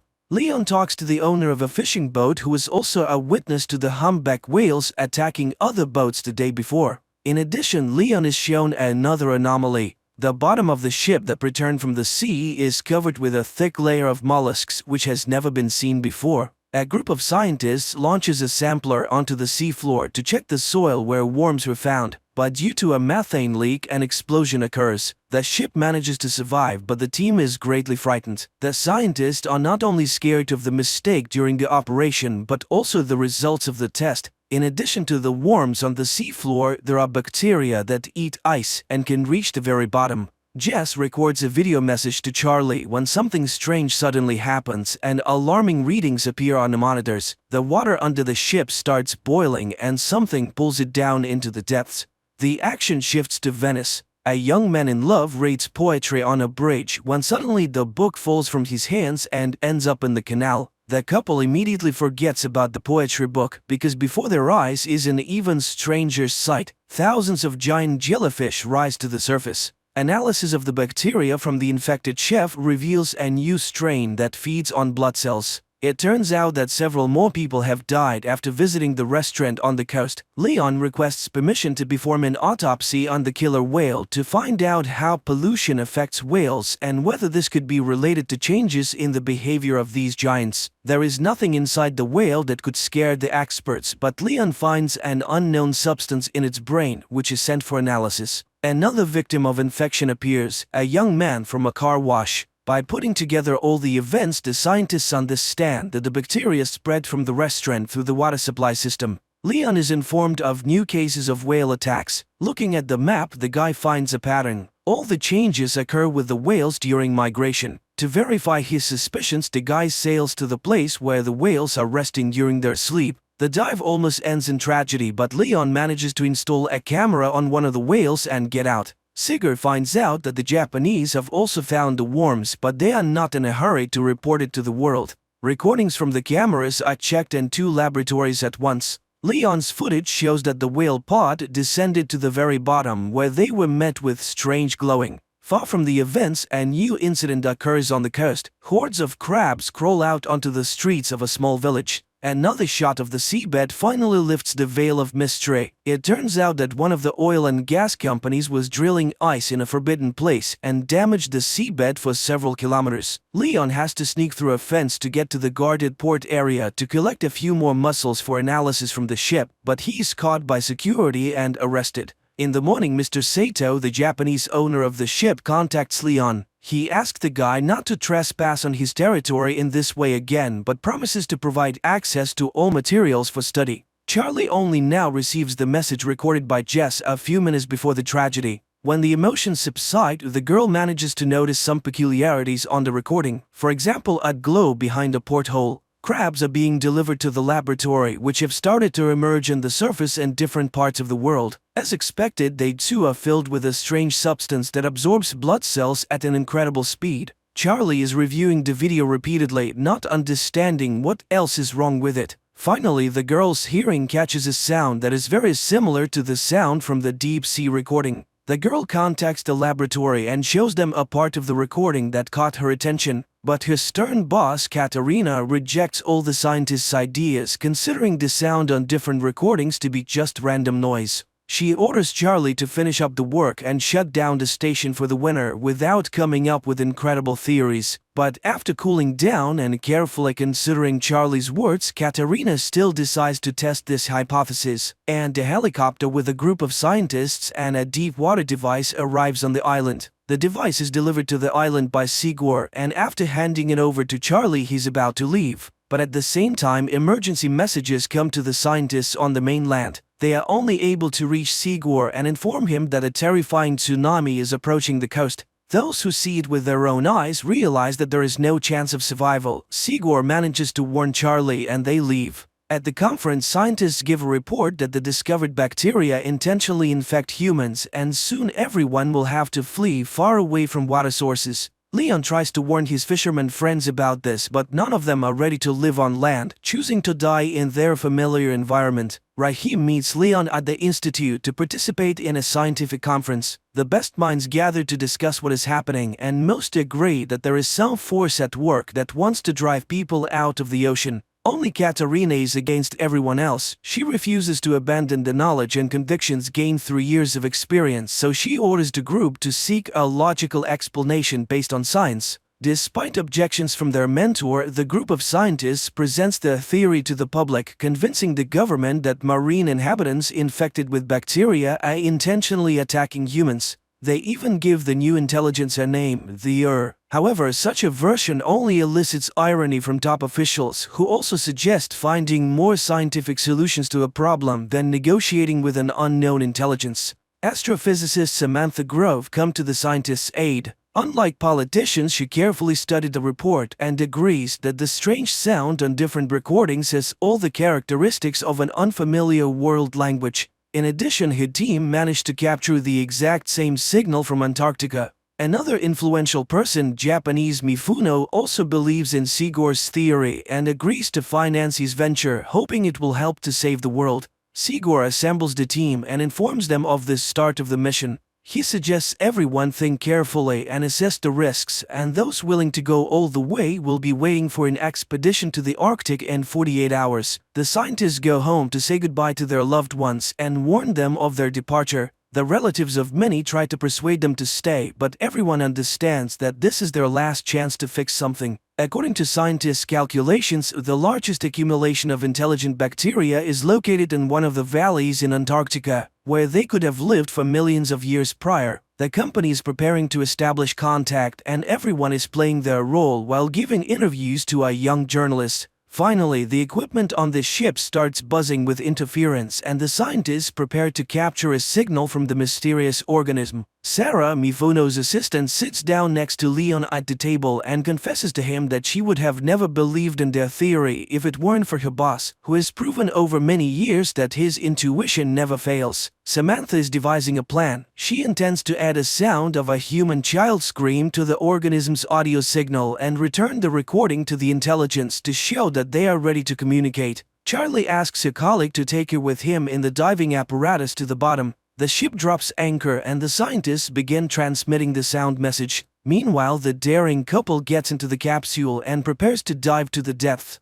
The whole team is eagerly awaiting any reaction, and finally movement appears on the radar and the sensors pick up a sound signal. The team from the capsule tries to contact the captain's bridge to report that their fans are malfunctioning and they are running out of oxygen, but communication is not working. The chief pilot Luther is ready to return, but Charlie notices some movement and turns off the lights, waiting to see what happens next. On the ship, they also notice something approaching. Sigor insists that the captain recall the submarine, but they can't reach the group. Luther doesn't want to risk anymore and he lifts the boat. On the ship, a hatch opens to receive the capsule into a special compartment. Charlie notices a strange glow appearing around them at that moment, but she doesn't tell anyone about it. Meanwhile, Samantha reports that they have managed to establish contact. The sound signal has returned and the child's cry has been altered as a sign that the bacteria understood the message from humans. Dr. Chase is looking for a way to cure those who have already been infected by the bacteria. Luther tells the journalist that he saw nothing at the depth, and everything Charlie saw was probably a figment of her imagination, just like the whole idea of intelligence. Nevertheless, Samantha tries to decipher the messages to assemble them into a response signal that the intelligence will understand. While staying in the compartment with the capsule, the journalist notices a glow in the pool. The lights on the ship go out and interference begins. When everything is restored, the captain sees the journalist's body fallen on the monitor. Chase tries to save the girl, and on her lips she notices a liquid resembling cerebrospinal fluid. Samantha tells the team and the captain that during the voltage surge there was a signal surge and it was so low that no one heard it. But most importantly, in the opinion of the astrophysicist, it originated from inside the ship. Charlie listens to what her colleagues are saying, but she never musters the courage to tell them that they brought the bacteria into the pool. Leon visits the girl, whose body has become covered in strange spots. The doctor asks the guy and Sarah for help. They must hold the girl while she takes a sample of the spinal fluid for analysis. The doctor tells the team about the results of the analysis. The substance previously found in marine creatures was discovered in Alicia's spinal cord. Chase believes that bacteria were attempting to merge with the girl's cells, and Charlie admits to seeing the glowing enter the ship with them. Samantha records a new message for the this time including an audio image from the astrophysicist. Charlie goes down to the sealed compartment without permission, and the pool starts glowing again, creating unusual shapes with the light. At that moment, Samantha receives a response message from the entity, which also contains an image. Mr. Mifuno's helicopter lands on the ship as he wants to be present for the opening. Sigor shows him the recording from the pool cameras and the image sent in response to Samantha's message. According to the astrophysicist, they have an image of the super ocean that surrounded a supercontinent millions of years ago. According to the scientists, the reminded them that they were, are, and will be on Earth much longer than humans, and all they want is for the oceans to be left alone and not destroyed. But there is good news. Since the entity is responding to messages, the team has a chance to negotiate and reach a ceasefire.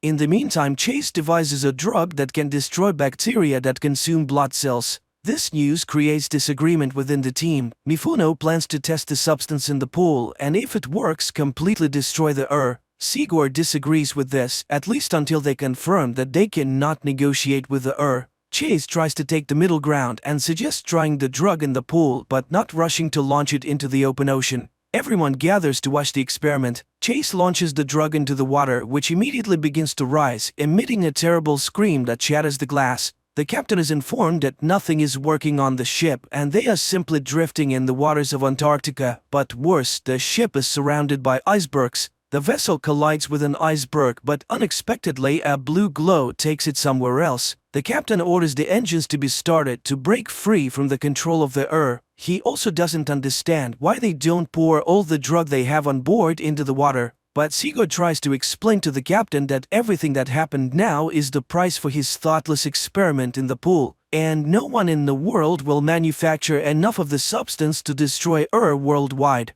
The only way out is to make a truce. While the team is deciding how to negotiate with the entity traps the ship between the icebergs. Charlie hurries to the capsule to descend and deliver Luther's body to as a sign of complete obedience. Once at depth, Charlie changes a plan. She injects leukocytes into her heart that can merge with and opens the capsule door. The body falls under the control of and the icebergs release the ship while billions of lights envelop the girl underwater. Later, Charlie brings the ship to a deserted island. It opens its eyes and looks at the sky with glowing blue eyes. The series ends here. Please write in the comments what you think about this series.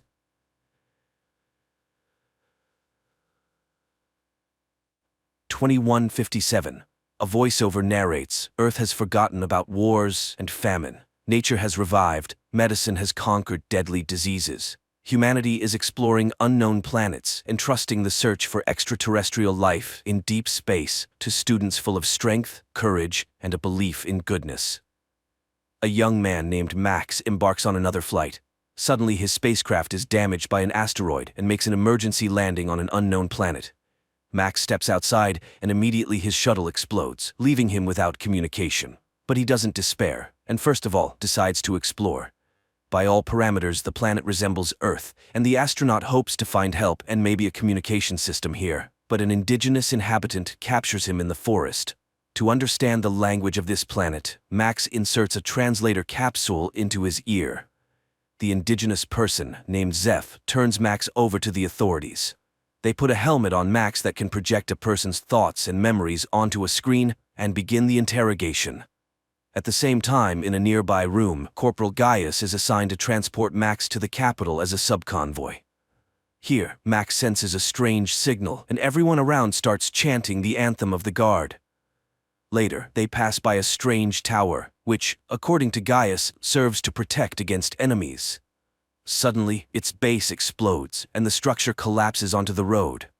Gaius is trapped inside the car, but Max pulls the corporal out. It turns out that this act was carried out by the rebels, the main enemies of the supreme authority of the state. The two men reach the capital on foot. Meanwhile, the head of the Department of Special Research, known as the Wanderer, summons his subordinate named Fank and instructs him to deliver Max to the department. Fank takes Max away, while the Republic's prosecutor reports that the Wanderer has taken in a strange savage and instructs gathering all available information about it. Then it's time to activate the towers, and everyone prepares in their own way. The prosecutor enters the bathroom and clamps a special stick between his teeth. Meanwhile, Fank has a seizure, and while soldiers assist him, Max manages to escape from the vehicle. The shocked young man walks through the city, marveling at the unfamiliar and incomprehensible life. Meanwhile, the unknown fathers gather for a meeting, as they call the rulers of this planet. After a long walk, Max enters a local cafe where he stands up for a waitress who was insulted by one of the patrons. The grateful girl introduces herself as Rada. It turns out that she is the sister of Corporal Gaius. While escorting her home, Max gets into a brawl with a street gang and defeats them. Impressed, Rada takes him to her place. Later, Gaius returns home. Max starts asking questions about the workings of their world and quickly realizes that Rada and Gaius's minds are poisoned by propaganda and false information. Rada is convinced that their planet is hollow and there is no such thing as the sky or space. Meanwhile, Gaius educates his new friend about the political structure of their state, known as Saraksh. The Unknown Fathers are the saviors of the homeland who have stopped wars with the help of defense towers that protect the country from attacks. Nobody knows the Unknown Fathers' true identities because they are not rulers, but public servants. At Max's request, Corporal recommends him for the guard. Max demonstrates a high level of training, which surprises Gaius. The two men often argue about politics, and one day Gaius admits that neighboring states hate Saraksh because they were once a single state united by a common history. Gradually, romantic feelings develop between Max and Rada. They go for walks often, and Max tells her about his home planet, Earth, and regrets that his parents believe he is dead. Soon, Max is tasked with catching rebels, whom they identify by their regular seizures reminiscent of epileptic fits. One of the rebels attacks the captain, and Max saves his life, after which the captain suddenly regrets catching them, as they are also human beings. Max reveals that he considered them something like savages. Later, Max attends interrogations and sees that the rebels are not terrorists, as the Unknown Fathers label them, but ordinary people with their ideals and beliefs. Max cannot come to terms with the cruelty of the interrogations and simply cannot believe that someone is paying the rebels to hate the government. Meanwhile, Fank reports to the Wanderer that he has found the savage, while Gaius and Max are summoned to the captain of the guard, who orders Max to execute the arrested rebels. Max leads the condemned to the execution site in the forest, but soon he returns to the commanding officer, drops his gear and weapons, as he has released the arrested rebels and walks away. Max begins to speak about the real and just order of the world that exists on Earth. In response, the captain shoots Max, and Gaius is ordered to write a report about the transfer. Meanwhile, the Unknown Fathers are discussing an attack on neighboring states. The prosecutor advocates for starting a war, and the Chief Father orders them to come up with a pretext, such as an attack on a tower. During this time, Max's body is recovered by the rebels. Among them is a doctor who is astonished because, according to all the rules, Max should have died. He reveals that the Unknown Fathers are a group of conspirators who have seized power and eliminated dissenters, thus diverting the population's attention from poverty and corruption. The towers are transmitters of special radiation that hypnotizes the impoverished people, although most of them do not notice it. The minority, which includes the rebels, experiences excruciating pain. The transmitters are activated twice a day across the country, causing people to go insane and die. Max is recognized as one of their own and taken for an operation to sabotage the tower, organized by the prosecutor through a traitor. Amid gunfire, Max makes his way to the transmitter and detonates it. However, the rebel squad perishes. Max seeks refuge in Rada's apartment, where he reveals everything he has learned about the towers. Gaius does not believe this and suggests that Max should return to his home and take Rada with him. But at that moment, the guards storm the apartment and arrest the men. Max is incarcerated in a prison, where he is recognized by the indigenous Zeph, who is also a rebel. Max tells Zeph about the tower's destruction and the loss of the rebel squad. Meanwhile, the Wanderer asks the prosecutor to hand over Max to him. The prosecutor, however, requests in return to halt the development of more precise transmitters, as he fears that his secret will be revealed since his reaction to the radiation is similar to that of the rebels, meaning he is also a dissenter. Later, Max and other death row inmates are sent to clear the southern borders of the remaining war robots. During this time, the prosecutor learns that Max is immune to the emitters. He decides to break the agreement with the Wanderer and orders Max to be brought to him. The next day, Max attempts to convey to the rebels the idea that they should not destroy the towers one by one but strike at the center, where the signal originates. Zeph becomes furious and explains that the towers are not for identifying dissenters. They are active continuously, not just twice a day. The radiation from the towers robs people of their ability to think critically. However, it makes them believe everything that newspapers, radio, teachers, and preachers say. People can be made to believe anything. Only the rebels understand this, as the radiation does not hypnotize them, but only inflicts agonizing pain. Zeph continues, there are mutants in the south who are also unaffected by the radiation. However, they have no dealings with humans. Just then, they hear the roar of an engine, and Zeph identifies it as a self-propelled tank, trying to kill them. Max sprints to the tank, climbs inside, and disables the automatic control system. He then informs his friends that he is heading south to find allies and destroy the towers. At the border, the military attempts to stop the tank, and among them, Max recognizes Gaius. Taking him captive, Max breaks through the barricades. On the way, Max tells Gaius about the true situation on this planet, and Gaius becomes convinced of his accuracy when, at the designated time, he is outside the tower's range and does not feel the radiation. Gaius gets angry upon realizing that he has been a puppet of the government all this time, but Max tries to calm him down and reminds him that there are 40 million people like him, and it is for them that he initiated this rebellion. During a stop, residents of the steppes, referred to as mutants, appear near the tank. They behave peacefully and offer food to the travelers. The guys proceed to the ruler of these lands, noting the poverty and destitution of the population. They are told that it is dangerous to live here after the last war, but these people are outcasts with nowhere else to go. Max suggests to their leader, the Duke, to start a rebellion against the Unknown Fathers, but the mutants are physically and morally too weak to help in the uprising. The mutants propose that the guys seek help from the Island Empire. However, to do that, they must pass through contaminated lands. so the Duke gifts them an old bomber and the guys take to the sky. During the flight, the bomber is exposed to the radiation from the towers, and Gaius becomes fanatically devoted to Max, obstructing him from piloting. Max struggles to maintain control, and the bomber collides with a tower. Gaius suddenly snaps out of his fanatic state with no recollection of what he had just done. However, their aircraft is shot down by the automated anti-aircraft defense system left over from the previous war. The downed bomber crashes into the sea, but Max and Gaius manage to escape and reach the shore. On the shore, they discover an abandoned submarine, and Max decides to go inside. At the same time, in the city, the prosecutor orders Rada to be brought to him, and his men snatch her off the street. He claims to be Max's friend and shows Rada a recording of his escape. However, she doesn't believe him and refuses to assist the prosecutor in his search for her beloved. Rada is thrown into prison. Meanwhile, Gaius, impatiently waiting for his friend, swims to the submarine where they discover evidence of horrifying experiments conducted on prisoners. The guys reach the control room and view video recordings of mass executions of Gaius's fellow countrymen by the representatives of the island empire whom they were seeking help from. Gaius is horrified by the fact that these monsters could invade his country. It becomes evident that forming an alliance with the empire is not an option. The guys return to the shore, where they are met by a coastal patrol. It turns out that a war has broken out with a neighboring state, and like most of the prisoners, they will be sent to the front. Meanwhile, the Wanderer, desiring to lure Max into his department, engineers Rada's escape. He laments how the war has disrupted all his plans and assigns Fank the task of finding and bringing Max back, confessing that he is afraid of him.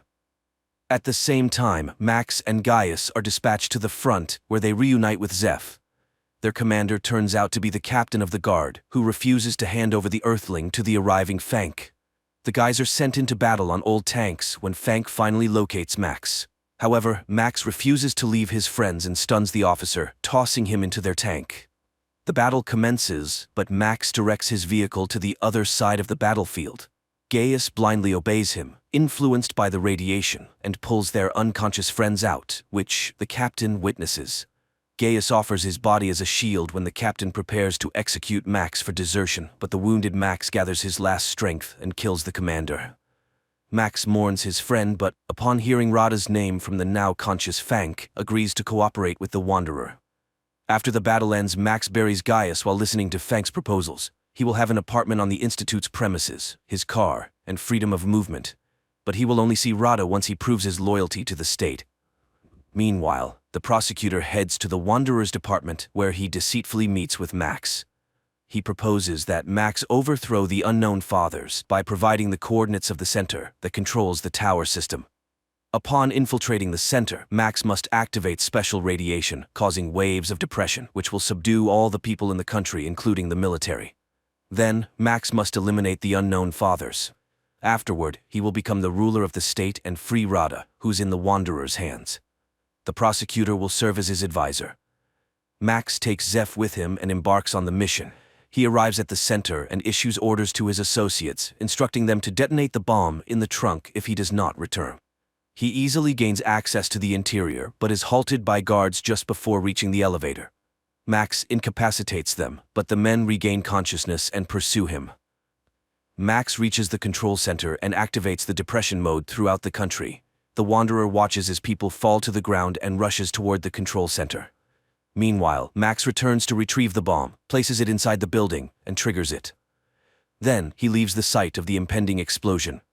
The Wanderer initiates a pursuit of Max and, catching up with him, engages in a confrontation. At that moment, a powerful explosion resounds, destroying the main transmitter. People on the streets begin to regain their senses and sobriety as Max rushes to find Rada and locates her in a cryo chamber. He carries the girl outside, but the Wanderer blocks his path. It is then revealed that he is, in fact, an employee of Galactic Security from Earth who arrived on the planet 20 years ago to assist it. Now, chaos erupts on the streets, leading to a power struggle in which many people will perish. In his rage, the Wanderer beats up a foolish student who destroyed the fruits of his labor. Forgetting about economics and inflation, the state faces famine and invasion from neighboring countries. Max starts to resist and, in turn, accuses the Wanderer of allowing the construction of the towers and the enslavement of the local population. However, the Wanderer reminds him of the laws of history, where all rational beings go through the experience of wars and enslavement. This planet is no exception. It is at this point that Max declares that he is now home.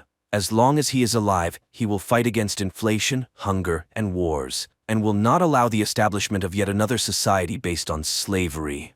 Rada comes to Max, and as they stand together, the Wanderer smiles.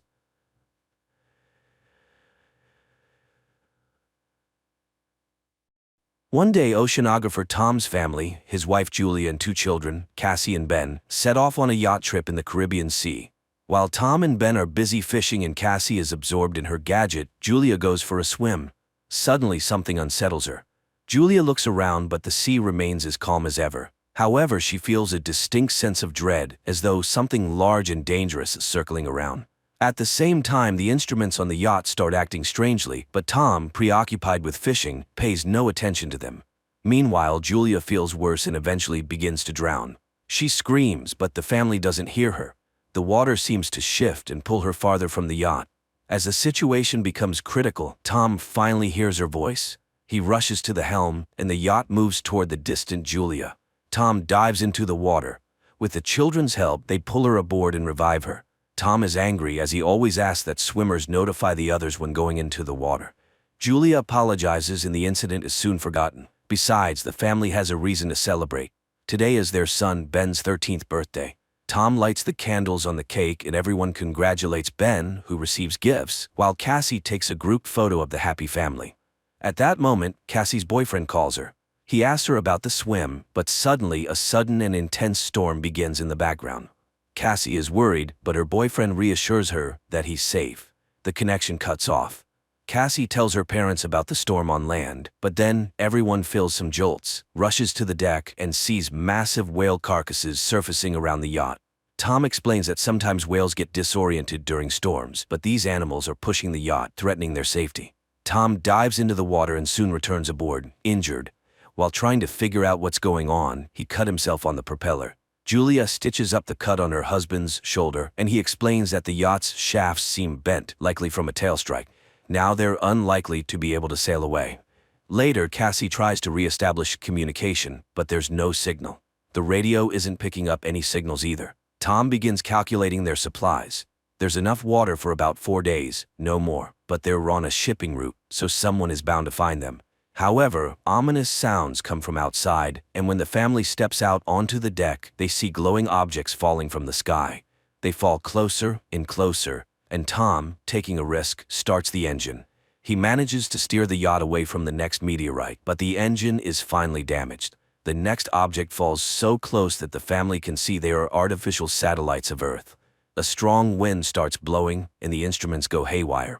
The terrified family hides inside the yacht, which is being tossed by the waves. They put on life jackets and prepare for the worst when a strange, ringing sound is heard, causing nosebleeds and nausea. Tom tries to signal for help with a flare gun, but it's all in vain. The family barely survives the night.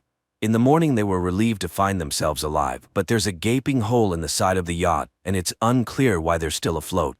The family goes outside and freezes in amazement. The water is gone, and their boat is standing on a rocky outcrop in the middle of a stony desert where the ocean once was. Sometime later, Tom tries to reassure his family, saying that not everyone could have perished. He takes measurements and realizes that the compass is lying. North isn't where it's supposed to be. This means the Earth's poles have shifted. Such a thing has happened on Earth before, but a long time ago. It turns out that the sea has retreated to where the land used to be, and most likely, humanity has perished. Cassie can't bear this revelation and runs to the cabin, asking to be left alone. Julia goes to inventory the remaining supplies, while Ben releases a bunch of colorful balloons into the sky, hoping survivors will come to their aid. Meanwhile, Tom turns on the radio, sending out distress signals. Unexpectedly, he hears a response. It's from Naoto, the captain of a small submersible. They were deep underwater when the catastrophe happened, and that's why they survived. However, all communication systems have failed, and expecting help is futile. According to his calculations, the sea will return in about a week, and it will be harsh, so the man advises them to find higher ground and stay there. Julia orders the children to pack their things. Tom directly asks the captain if he can save their children. Naoto explains that the submersible is very small. Unfortunately, Naoto's partner died, and he can only take one person. After some persuasion, Tom convinces Naoto to take both children, and he provides his coordinates. Tom charts a course on the nautical map and promises to reach the location in a couple of days. The next morning, the family is almost ready to embark on their journey. Tom steps onto the deck and suddenly sees a man with a dog approaching. He walks toward him and greets him, but notices that the man is injured. He offers the traveler some water. The man drinks it and then suddenly punches Tom in the face, which Julia sees. She rushes to her husband as the traveler plunges a makeshift spear into Tom's chest. The dog keeps Julia at bay, though she freezes in horror herself. Realizing there's no saving her husband, she runs to the yacht. The man pursues her, injuring her arm. Nevertheless, Julia climbs onto the deck, and the children, hearing her screams, run to her aid. Together, they barricade the doors to the cabin. After that, Julia hides Cassie and Ben in a locker, giving her daughter the flare gun and instructing her to shoot only as a last resort. Meanwhile, the killer tries to break down the doors and eventually succeeds. Julia hides in the bathroom, patching up her wound. Entering, the intruder heads straight to the galley and grabs some food. It's clear that he's very hungry. Holding a can of food, the man begins searching the yacht while Julia arms herself with a kitchen knife. He enters the cabin, but the woman jumps overboard, hiding beneath the yacht. The killer peers through the hole but doesn't see her. However, the dog attacks Julia, forcing her to kill it. The man hears the yelp, goes outside, and finds the dog's body. Meanwhile, Julia climbs back onto the yacht through the portholes on the opposite side. She falls straight into the killer's hands. He beats her, throws her onto a couch, and grabs her throat, intending to strangle her. Cassie witnesses all this and realizes it's the last resort. She opens the locker and fires at the man. The shot throws him to the side, but the flare sets the yacht on fire. Julia orders the children to flee while she sneaks into the galley. The killer, only injured, tries to attack again. Julia kicks him away, grabs the packed bags, and jumps overboard, where Ben finds his father's body. Cassie runs to the corpse and sobs over it. Julia kisses her deceased husband, but seeing the killer leap from the burning yacht, she takes the children and leaves. The boat explodes behind them. The family runs across the stony desert and soon takes shelter in a rocky canyon, where a stream flows. However, the water is salty and undrinkable. Cassie shares a small amount of water with her brother, but he refuses to drink. The boy feels guilty, believing the killer came because he saw the balloons. Cassie also voices this thought, but Julia orders her to stop and defends her son, explaining that he didn't mean any harm. She tells the children to gather themselves, as a long journey awaits. And then she spots the killer again, still relentlessly following their trail. The family hurries onward. That evening, Ben finds the carcass of a hammerhead shark and tries to butcher it. But Julia sees the pursuer and orders the children to run. They soon come across a field of once flooded toxic waste barrels, but Julia urges the children forward despite the threat of contamination, knowing the killer is still on their heels. The family walks along the former ocean floor, weaving through piles of plastic and other trash dumped by humans. Soon, Julia notices that Ben is severely dehydrated and gives him the last drops of water. Cassie has a breakdown, convinced that they have no chance of survival, but Julia commands them to keep moving. Eventually, they find the fuselage of a plane that crashed into the sea long ago and crawl inside to rest. Julia examines the last photo of their family and recounts the story of her first meeting with Tom, which happened at her hospital, where Tom was brought with decompression sickness after a failed dive. The children weep, remembering their father and saying their final goodbyes to him. At night, Cassie is awakened by a noise and steps outside to sit near the plane. Out of the darkness, the killer approaches her, unaware that the girl is acting as bait. As he prepares to grab her, Julia ambushes him, stabbing the man with a knife. At dawn, the family prepares to continue their journey, only to discover the killer's body has been scavenged. A sign that something even more dangerous than humans lurks in the desert. They move on. Julia consults the map when Ben suddenly rushes ahead. His mother yells for him to stop, but the boy sprints toward a salty puddle and manages to drink a few gulps. Julia drags him away, but the boy becomes sick. Soon they come across some plastic chairs and build a makeshift shelter from the sun, resting inside it. Suddenly, Julia hears strange sounds. She steps outside and sees something that forces her to wake the children. Realizing the new danger, they begin running. Soon they spot a large ship in the distance, surrounded by crashed containers and a few wandering people. Julia calls out to them, but they, seeing thousands of giant crabs, dash into a container and lock the doors, ignoring her pleas for help. The three climb onto a container, though the crabs manage to wound Julia in the leg. Nevertheless, Julia, Cassie, and Ben sit on top, watching the crabs penetrate through a crack in the doors, killing everyone inside despite the people's attempts to fend them off. Julia ties a scarf around her leg and passes out. The next morning, she wakes up alone, terrified, and calls for the children. But it turns out the crabs have moved on, and the children had gone down to search for food and weapons. Julia cauterizes her wound while Ben examines the found weapons. Searching through the containers, they find a small amount of food and water. In the pocket of one of the deceased, Julia finds a radio and contacts Naoto. He responds, explaining that he was also attacked by deep-sea arthropods. Based on his observations, the sea will return soon, which is why the creatures have emerged. Julia begs him to save her children, but she's unsure where to go because she's lost the map. Naoto fires a flare. Ben sees the direction, and the family rushes toward it. Soon they see a yellow submarine in the distance, but reaching it is difficult due to the terrain of the former seabed. Cassie dislikes her mother's talk about saving the children, but Julia refuses to answer and pushes the family onward. They are forced to pass through a canyon contaminated with toxic waste. At one point, they are caught in a rock slide, and Julia becomes separated from the children. She orders them to continue, and when Cassie refuses, Julia pleads with her to save her brother. Cassie and Ben make it out of the canyon and reach the submarine, but inside, there's no one. Suddenly, Naoto, badly wounded, emerges from behind the boat. He admits that he has no chance of surviving and orders them to climb aboard, but Cassie goes back for her mother, who is fending off the emerging crabs. Her bullets nearly depleted, Cassie climbs the rock barrier and extends her hand to her mother. They manage to reach the submarine just as the crabs overrun Naoto, who dies in their claws. The family climbs aboard, and just then an ocean wave crests over the horizon. The water lifts the submarine and drags it across the rocks, and as Julia watches everything that happened over the past few days flash before her eyes, she passes out. When she awakens, she finds the vessel at a standstill. Julia opens the hatch, and the family emerges to find themselves in a ruined city, carried there by the wave.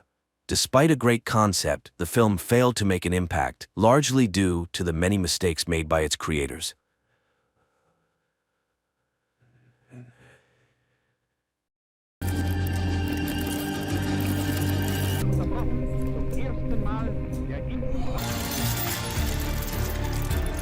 The movie begins in Leningrad in 1940.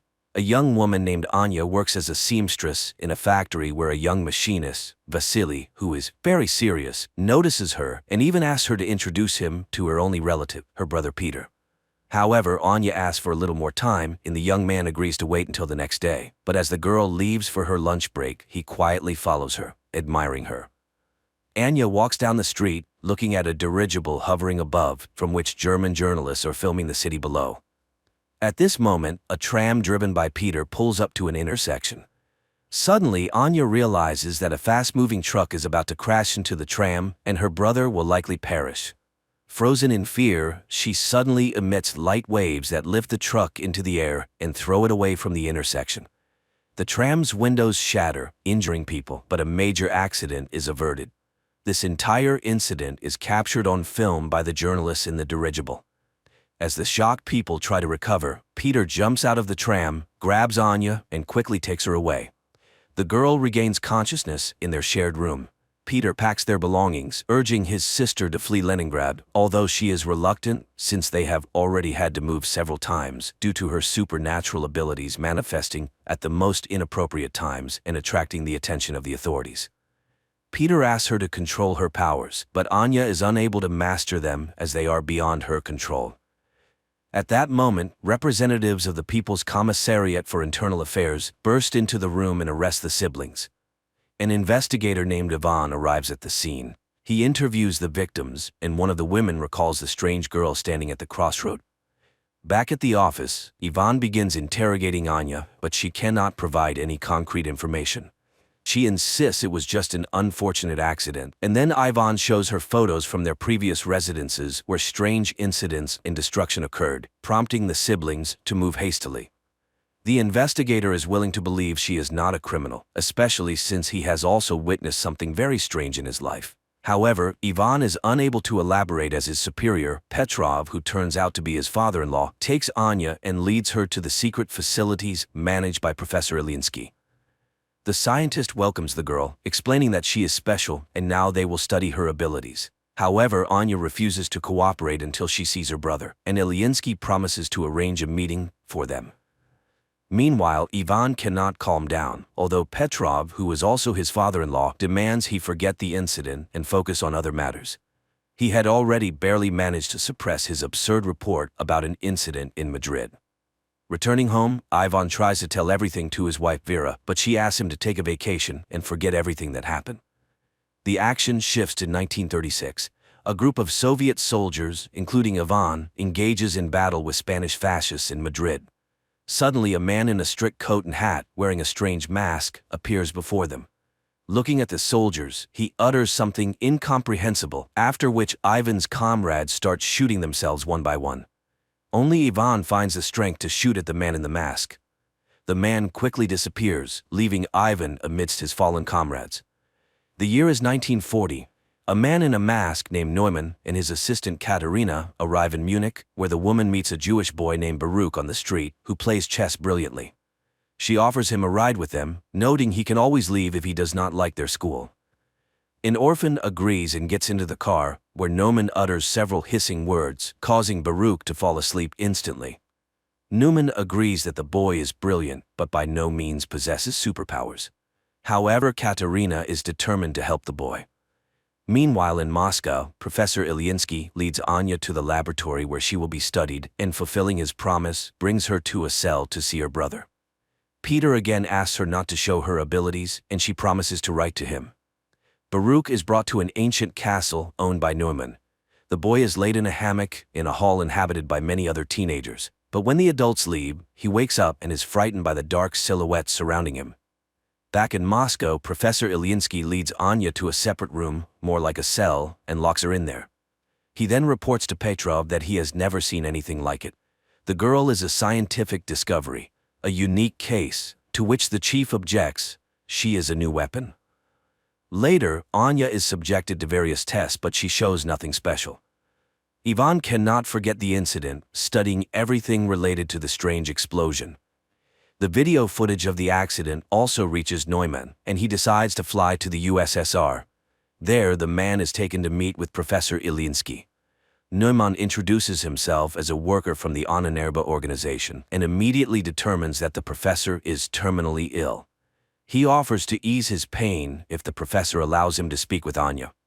Ilyinsky does not believe in his abilities, but Neumann utters something, and glowing waves emanate from him, enveloping the professor, causing him to lose consciousness. Taking advantage of this, Neumann searches his desk and takes some papers. Soon, Ilyinsky regains consciousness, but strangely feels no pain. He agrees to arrange a meeting with Anya and leads the German to the laboratory.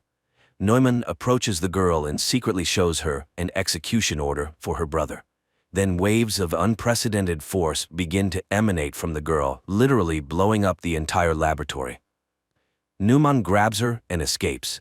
Ivan sees from the window a man in a hat whom he immediately recognizes and runs to the laboratory where explosions are heard, but Neumann and the girl are nowhere to be found. The narrative shifts to 1924.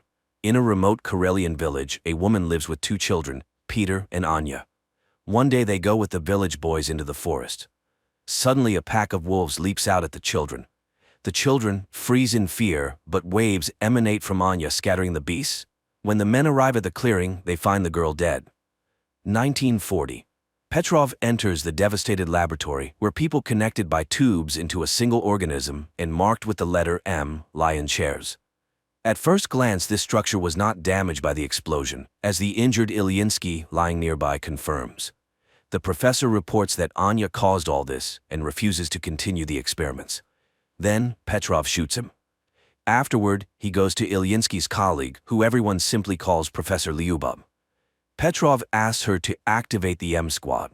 Learning about the professor's death, the woman refuses to help Petrov, but he reminds her of her family, and Lyubov reluctantly agrees. On the train, a customs officer searches Neumann's compartment and finds an iron sarcophagus with Anya inside. Unsure of what to do, he goes for help. Meanwhile, Anya envisions her own funeral following the incident with the wolves. Frightened, she comes to, and Neumann informs her that he is saving her.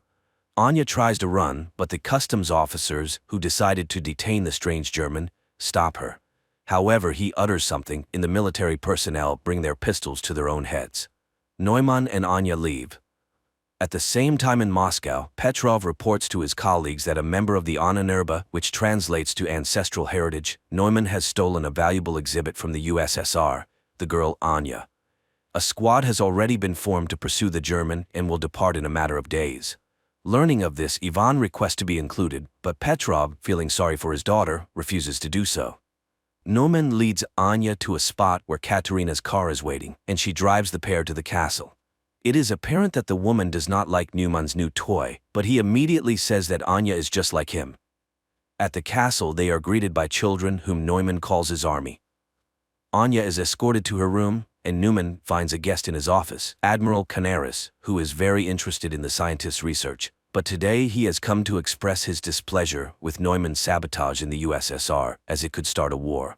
Neumann reassures him and invites him to a formal dinner. Meanwhile, Anya is startled by a sound and sees Baruch in her room, trying to open her window to escape the castle. But Katerina and Neumann appear and stop him. While Katerina takes the boy away, Neumann tries to convince Anya that the castle is a paradise, and no one wants to leave of their own volition. Katerina brings Baruch to a bedroom, reminding him that he must speak only German and not tell anyone his real name if he wants to live. But when she leaves, the other teenagers attack him. In Moscow, Ivan asks his wife to help him get enrolled in the squad, after which he goes to Professor Lyubov. He is interested in whether hypnosis can make a person do what another wants. The professor asks him not to travel to Germany, but he is determined to find the man in the mask. In the castle, Anya finds Baruch hanging. The boy tries to explain that the others hate him and beat him, therefore he wants to run away. But Anya admits that it was the same for her until she became strong, and he can too. Later they find Neumann in the park, who promises Anya he will teach her to control her power. He explains that he inherited the castle from the person who adopted him, and now it serves as a refuge. He has set up Anya's room according to her taste and hopes she will like it here. Grateful, Anya sits down at the sewing machine, unexpectedly remembering how the villagers burned their house, calling her a witch. Then her brother saved her, though their mother died in the fire. Back in Moscow, Petrov enrolls Ivan in the squad and asks the commander to ensure that he does not return. Leningrad, 1937. Returning from Madrid, Ivan writes in his report everything he witnessed, but Petrov does not believe him, noting that if the soldiers shot themselves, they could be declared deserters. Tired of trying to convince the young man, Petrov takes him to Professor Lyubov. 1940. A special forces unit travels to Germany in a grain car. Ivan warns his comrades about Neumann's peculiarities, but it seems they don't quite believe him. At the castle, the children undergo daily training, while Anya enjoys the long-forgotten peace. In the morning, Katerina brings her a box with a new dress sent by Neumann for her to wear at his birthday party. The girl goes out to the hall where the children are preparing decorations for the evening, and then they head to training. Baruch is afraid of heights and falls from a rope ladder, but no one pities him. After that, it's time for shooting practice, but the boy throws his pistol down and runs to the local cemetery where Neumann finds him. Baruch asks to be let go, but the scientist promises to teach him not to be afraid. Meanwhile, Squad M climbs out of the wagon, and Ivan remembers his training in 1936 before being sent to Madrid. Then his comrades met him coldly because he was the boss's son-in-law, but Ivan earned respect through hard work and cleverness. And now he is on a special mission. Suddenly, they are hailed by an old man who turns out to be their liaison and must take them to the castle. At the same time, Petrov is informed that the squad has successfully crossed the border. Guests start arriving at the castle. Neumann welcomes Canaris and escorts him to the hall where music plays, and ladies and gentlemen drink and talk about the beautiful evening. Neumann himself is enchanted by Anya's beauty, and she gives him a hand-embroidered handkerchief she made for him. Later, guests deliver laudatory speeches in honor of the birthday boy, and he invites Anya to dance to the envy of the present ladies. Canaris notices Katerina's displeasure, but the woman remains cold, rejecting his advances. She dislikes Canaris's interest in their wards, and he tells her that people are already coming for Anya from the USSR. Squad M reaches the forest house of their liaison, who supplies them with weapons and draws a path on a map, but then shots ring out. German soldiers have caught up with the saboteurs. A battle ensues and the Russians win.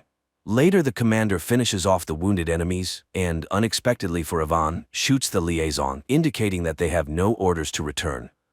At the castle, Canaris agrees to play chess with Baruch, and the boy wins.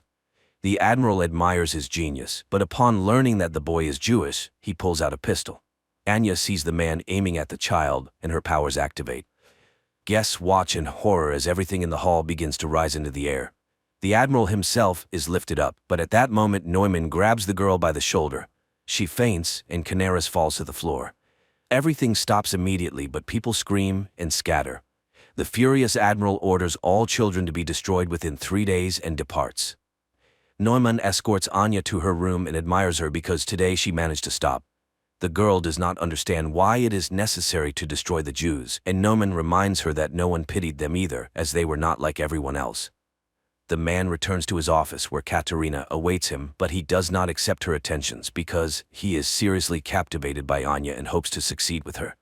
However, Katerina is saddened by this turn in their relationship and reminds him of Canaris's order, but Neumann intends to make a profitable deal. The action shifts to Numeno's childhood when children laughed at him and drove him away.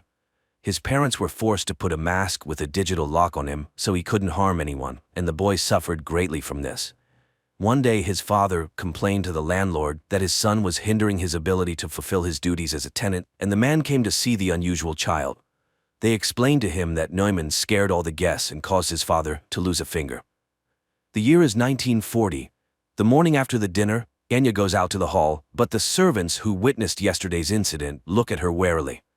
Then the girl goes to the park where she is met by an armed Katerina, but seeing the guards, she returns to the house. Later, Neumann conducts a meditation for the teenagers, asking Thor to give them strength. Anya sees this and asks for permission to start training.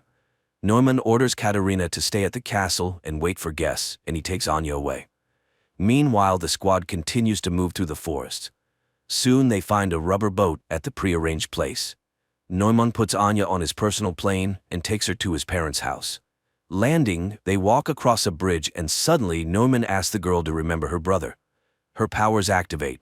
Water rises up, carrying fish and creating a reverse waterfall. But then the man calls her, Anya comes to her senses, and everything returns to normal. However, now she can use her powers when she needs to. Soon they enter an old house and Neumann recalls how he was taken from his father's home. Lastly, his mother writes down the password to his mask on a piece of paper, and little Neumann leaves their lives forever. In the present, he tells that his father was a harsh and cruel man, often beating him and his mother, so he promised himself that his child would never be unhappy. The man remembers how his patron removed his mask and wanted to throw it away, but Neumann did not allow it. The man informed him that he would now take care of him, but he must trust him. Soon they arrived at the castle, where the patron confessed that every person has the right to be happy, and the boy lived for the first time like a normal child. But a year later, war came. His patron went away on business, and their home turned into a hospital. Neumann helped as best he could. Once he had to assist in the amputation of a leg. The soldier was in great pain, and then Neumann activated his powers and relieved the poor man of his suffering during the operation. Later he confessed to one of the nurses that he loved her. The adult woman laughed at the boy but said she loved him too. But one day he caught his nurse with one of the recovering soldiers, and in a fit of rage he made the soldier kill himself with a hammer. They caught him, gagged him, tied him up, and took him away from the castle. In 1940 he tells Anya that his parents died, so he is so happy to have found her. The girl lights candles in the fireplace, using her new powers, which delights Neumann. They drink wine and then become close. At night, Anya dreams where Baruch dies and wakes up terrified. She asks Neumann to return to the castle. Meanwhile, the squad reaches the river. One of the soldiers is wounded and runs out of strength. Then he takes his own life so as not to be a burden to his comrades. Only 3 remain, but they still row towards the castle. And there Katerina, who can't sleep, reminisces about the past when she helped her mother, who worked in a psychiatric hospital, where one day they brought in a tied-up boy named Neumann. She then freed him, and he promised never to harm her. The year is 1936, Leningrad.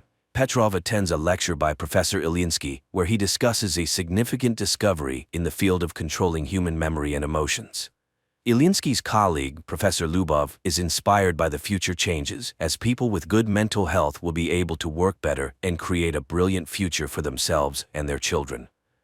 The Project M envisions a new society where happy people with immense productivity and willpower will live. Petrov asks about the use of these discoveries in the military sphere, arguing that if a new society is to be built, it must be able to defend itself. However, Lyubov categorically opposes totalitarianism. After the lecture, Petrov offers Ilyinsky full support for their program if he agrees to operate under military auspices. But Ilyinsky sends him to Lyubov as the ideational inspiration behind the project. However, the woman flatly refuses to cooperate with the military. That same day, she is hit by a car in the street. Later, Petrov returns to Ilyinsky, informing him of the unfortunate accident with his colleague, and Ilyinsky reluctantly agrees to cooperate. Again, 1940-year Germany. The three remaining members of the squad reach the castle's territory. Surprised by the lack of security, they enter the premises. Petrov receives a summary of incidents in a specific area of Germany and realizes that everything is going according to plan. His boss is horrified. His people have left a very noticeable trail, which could easily lead to the USSR being accused of provocation. But Petrov assures him that everything was planned this way and there will be no international conflict. At that moment, his daughter calls and he rushes home. The squad members reach the castle and, splitting up, begin to explore the premises. Meanwhile, Petrov finds Vera in a hysterical state. She is going mad with worry for her husband, and the father decides to take action. At the same time in the castle, Katerina reads a book to the children, and seeing her nervousness, they calm the woman. She orders lights out and leaves, just as Ivan enters the hall from the other side. Seeing the children in front of him, the man lowers his weapon and leaves. The children remain motionless. The soldiers continue to explore the castle, and now the squad leader enters the hall with the children. But he does not lower his weapon and prepares to shoot. Then the children attack first. The commander fires in all directions, but the teenagers throw their clothes at him and knock him down. The eldest orders the pistol handed to Baruch to kill the enemy, but the boy cannot shoot the man, and the man manages to wound him with a knife before being killed. The children carry the bleeding Baruch to the bedroom, leaving the soldier's body on the hall floor. The third squad member, a female warrior, finds Katerina's office and engages her in a shootout. Katerina flees, but the woman catches up to her, and they fight. The woman is defeated when Katerina pushes her away. Seeing her opponent unconscious, the German grabs a pistol but doesn't manage to shoot because Ivan appears. Threatening him with a pistol, the woman captures him. In Moscow, Petrov brings his daughter to Professor Lyubov and asks her to erase the girl's memory. Lyubov is outraged by this request, as the love for a husband is the most precious thing in Vera's life. However, under military pressure, she agrees and performs the necessary manipulations, while Petrov's subordinates methodically clear their apartment of photographs and items belonging to Ivan. But one photograph falls under a chest of drawers, and the soldier does not notice it. After the procedure, the girl regains consciousness but does not remember her husband at all. At this time, the teenagers attack Ivan, not noticing Katerina, and wound him in the arm. The woman drives off the aggressive children and escorts the wounded man to Neumann's office, where she admits to Ivan that she recognized him because she had seen him in Madrid. He asked why her master kidnapped Anya. Could it be that he wants to use her in the war? Katerina assures him that he still doesn't understand. People are petty and greedy creatures fighting for power. Neumann is unique. He is ready to seize all power on Earth to save the world from war. Meanwhile, Neumann and Anya arrive at the castle and find a wounded woman on the threshold. The scientist finishes her off with a pistol while Anya runs to the bedroom to the teenagers and finds Baruch dead. At this time, Ivan is bandaging himself while Katerina explains that they teach the children survival by developing their skills, because their destiny is to save the world under Neumann's leadership. The woman offers to help him escape if he will help her, but before Ivan can hear her out, Neumann enters the door. The Russian immediately picks up a pistol and takes the woman hostage. However, the German informs him that he does not care about her fate, which visibly upsets her. At that moment, Anya runs into the office and uses her power to knock Ivan off his feet, but when she recognizes the man, Neumann quickly takes her away, leaving the Russian with Katerina. In Moscow, Professor Lyubov mourns Ilyinsky when Petrov brings her folders with the names of the condemned, whom she can save by including them in Squad M. She remembers how after the accident, Ilyinsky came to her in the hospital. The man was shocked to learn that she had been mutilated by the military, but he was frightened and could not refuse to cooperate. Now the woman is alone and forced to make difficult decisions. She takes out a vial of M activator and recalls Ivan's story about the man in the mask. After his return from Madrid, she worked with his memory, suggesting removing the traumatic memories of his comrades' deaths. But Ivan refused to erase his life. And now the young man is chained in a cell in the castle of the man in the mask. Later, Anya visits him, accusing him of killing Baruch, but the boy denies it, and he is not particularly interested in her fate. He only wants to destroy Neumann because all evil comes from him. He hypnotizes children, turning them into killers. Their conversation is interrupted by Naumann's appearance. After sending Anya away, he thanks the young man for revealing his vulnerability, as he is the only one who could stand up to him. To prove it, the scientist shows the finger shot off by Ivan in Madrid. He too is special, and Neumann really wants the Russian to join his side. Yes, he killed his friends, but it was war. He came to Ahnenerbe to find gifted people. Anya is like him, and they are the future. He asks Ivan to admit why he is immune to his hypnosis. Then Ivan reveals that there is a whole squad like him, Squad M. There are many of them, and they will all be here soon. So Neumann cannot hide. After talking with Ivan, Neumann finds Anya in the castle's backyard. The girl asks him to hand over all affairs to Katerina and to leave this place forever. But Neumann does not want to run because they are extraordinary people, and when they are together they are unbeatable. He asks for her help in defending their new home. Later, he thanks Katerina for managing the situation and confesses that he is glad she was not hurt during the Russian raid.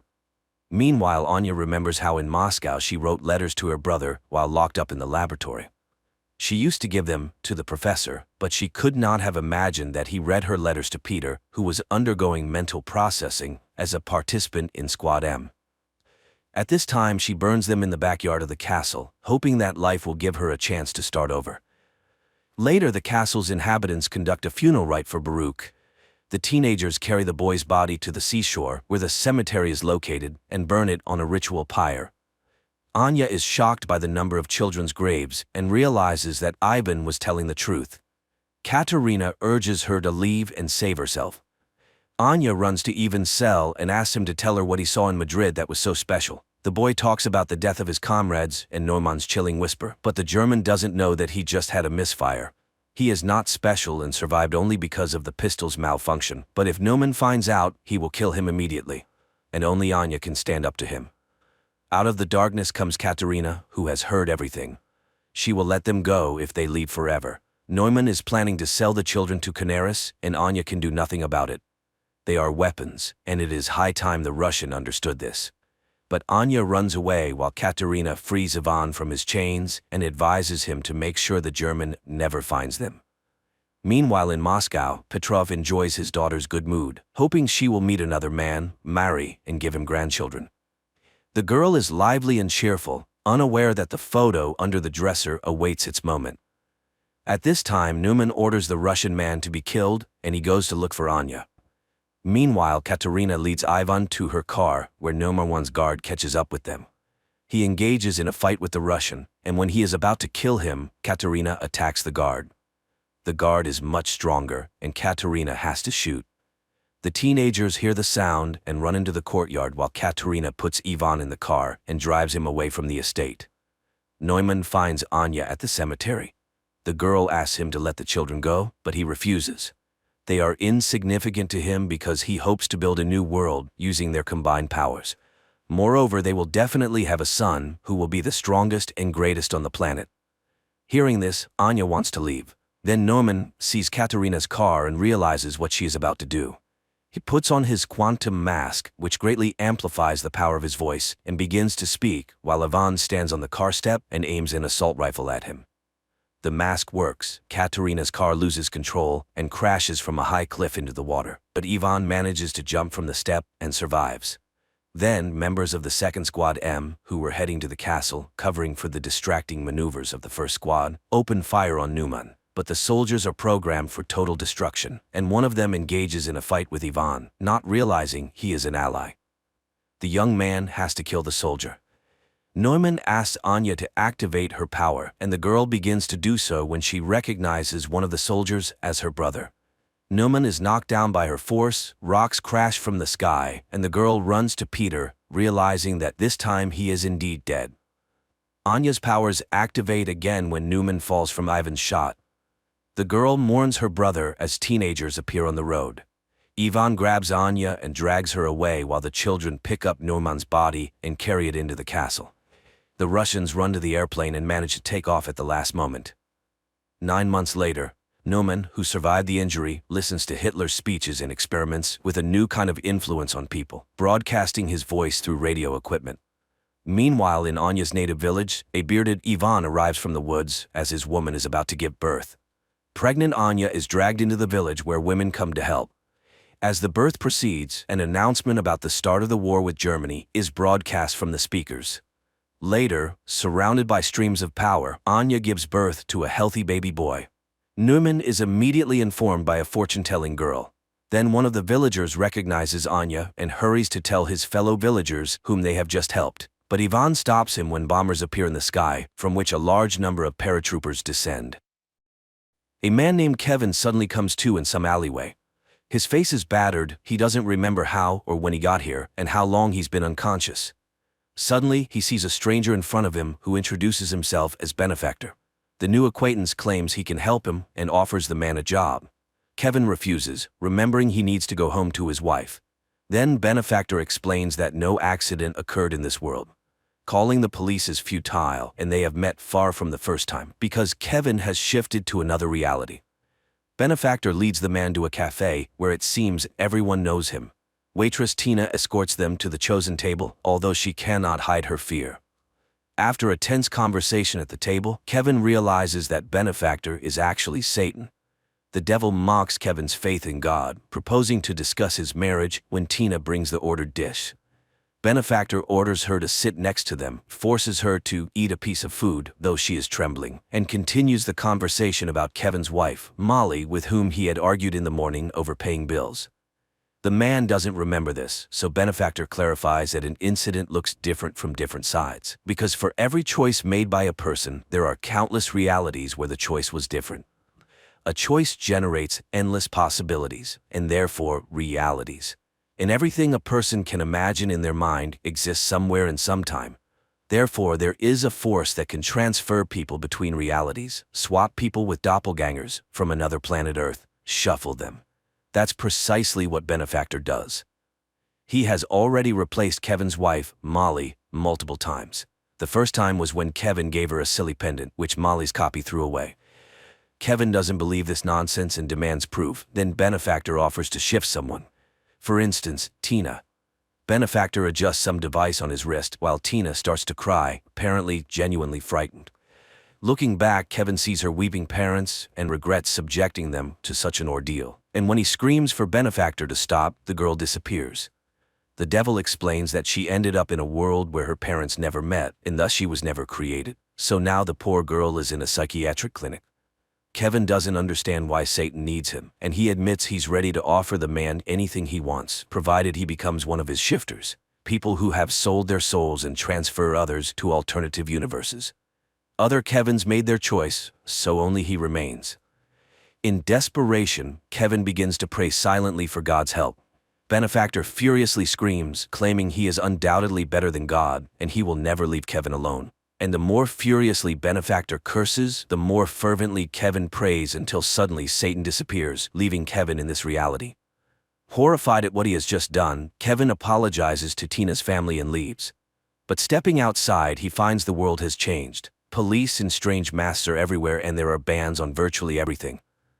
5 years later, Kevin is still in this reality, where most of the planet is destroyed by a constant war, after which the shifters came.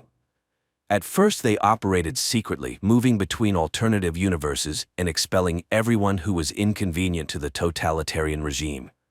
Billions of people disappeared, but then came Benefactor, who took away people's hope and faith. This is where he wanted to recruit helpers until Kevin arrived. It was after that illegal prayer that he was declared wanted as Kevin, who refused to work for the devil. After that, Benefactor tried 7 times to make him accept the offered terms, but Kevin consistently refused, enduring physical torments for it. Kevin bandages his numerous abrasions, listening to the Vika Theater advertisement, where anyone can see their doppelganger from another reality, and pondering rumors that the shifters have left this world. No one knows who the shifters are, as they freely walk between worlds and can take any appearance. Kevin's great desire was to obtain their devices for moving between universes, which they wore on their wrists, because then he would have the opportunity to return to his own world. Meanwhile, he goes to work, where he has only one friend, Gabriel. After work, the man goes to the City Gray slums, where the majority of the population lives. People here have nothing, not even hope. Kevin tries to do what he can and help whomever he can. The Holy Scripture is banned, but Kevin memorizes as much of the Bible as possible and distributes it through his friend Gabriel. And he constantly remembers his wife and the birth of his son. But all happy dreams about them end in a nightmare. One day, Gabriel wonders if it was worth expelling Benefactor like that, if Kevin never received any divine assistance. Maybe there was never a God. Kevin reminds him of the scripture pages, but he doesn't believe in the possibility of a coming. After such a conversation, Kevin goes to the Vika Theater, whose owner he knows. Russo has been unsuccessfully searching for his lost cat for a long time and is not very happy about the man's arrival, but still allows him to participate in the session. People used to simply want to see themselves happy and came here to forget the bad, but now everyone orders a reality for viewing where they are humiliated and beaten even more than in real life on this planet. Russo doesn't control the visions, he just turns on the equipment. This time he hands Kevin the remote, warning him that his visions are limited by the number of his doppelgangers, and the man starts the session, hoping to see his Molly. He sees himself as a gangster, then a lover, a prisoner, an alcoholic, and suddenly Molly appears on the screen. Kevin jumps up and the session immediately ends. Russo doesn't believe he managed to find his wife, but he still sets a new session time. The man leaves and finds himself in a crowd restrained by police. It turns out, after a long absence, Benefactor has arrived in this world, and the police are shooting everyone without trial who causes disturbances. Gabriel pulls his friend from under fire, and the pair hides in an abandoned house. In the evening, Kevin goes to the store and suddenly remembers how their son disappeared when they went shopping and got distracted talking to friends. The child wandered off and vanished without a trace. Their family couldn't withstand this blow, they started to argue, and Molly became addicted to alcohol. That's when he gave her the medallion with the resurrection symbol, but Molly threw it away. The man runs away and meets his neighbor, who invites him over, introducing him to his wife and 2 daughters. But when Kevin is about to leave, the neighbors suddenly detain him because they recognize Kevin, who refused to sell his soul to the devil. And when he denies it, the girls sing a church hymn for him, bringing Kevin to tears. The neighbors want to know anything about God, and the man recounts to them the parable of Job.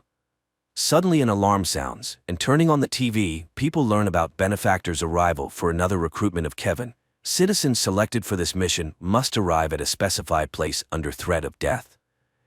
In the morning, Kevin goes to Russo's Vika Theater again. Russo is frightened by Benefactor's return and lets the man in very reluctantly. Russo is upset. His cat has been missing for 4 years, and he thinks she will never return, although hope still flickers.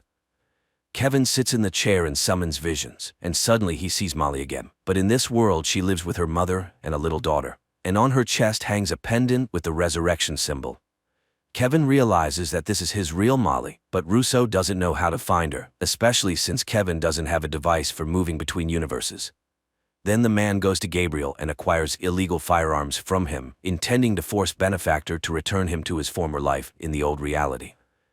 The next day he sees Benefactor recruiting another newbie in a cafe, but the street is cordoned off and it's impossible to get closer.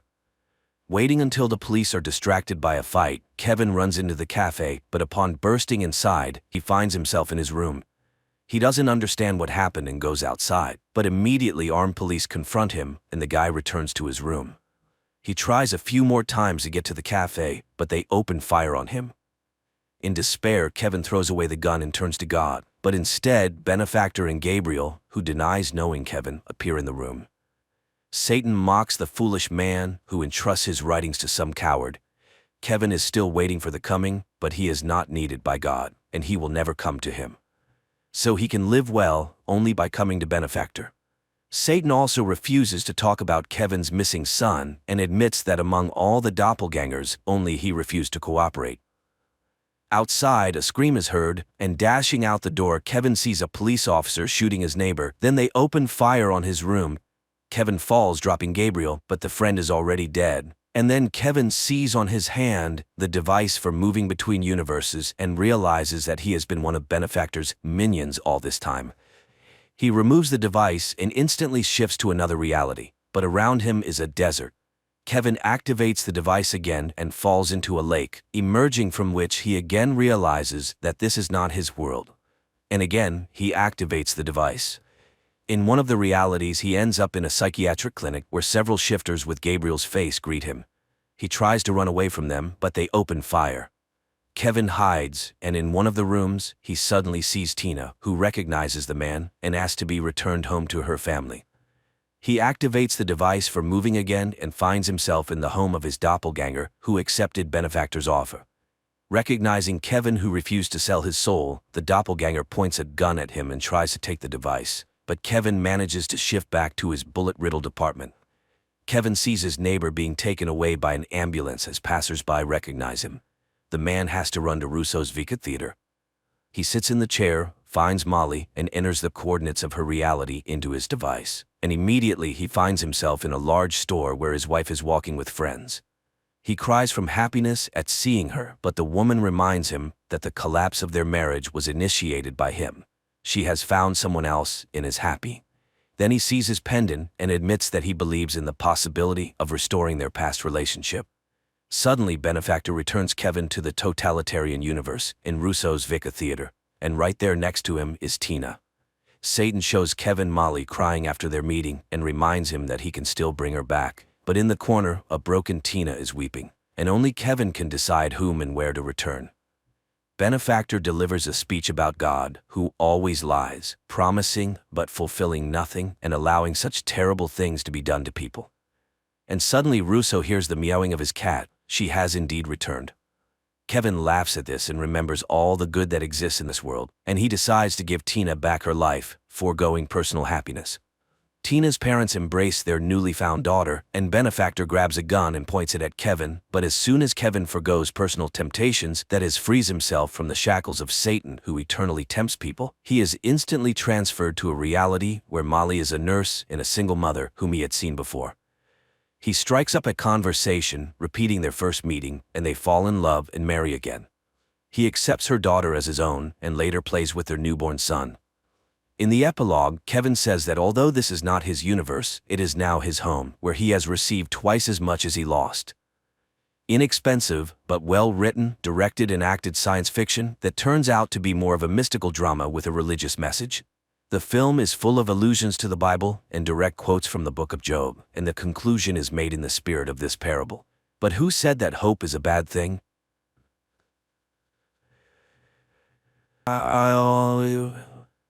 The 1950s. Alice and Jack live in a typical American town.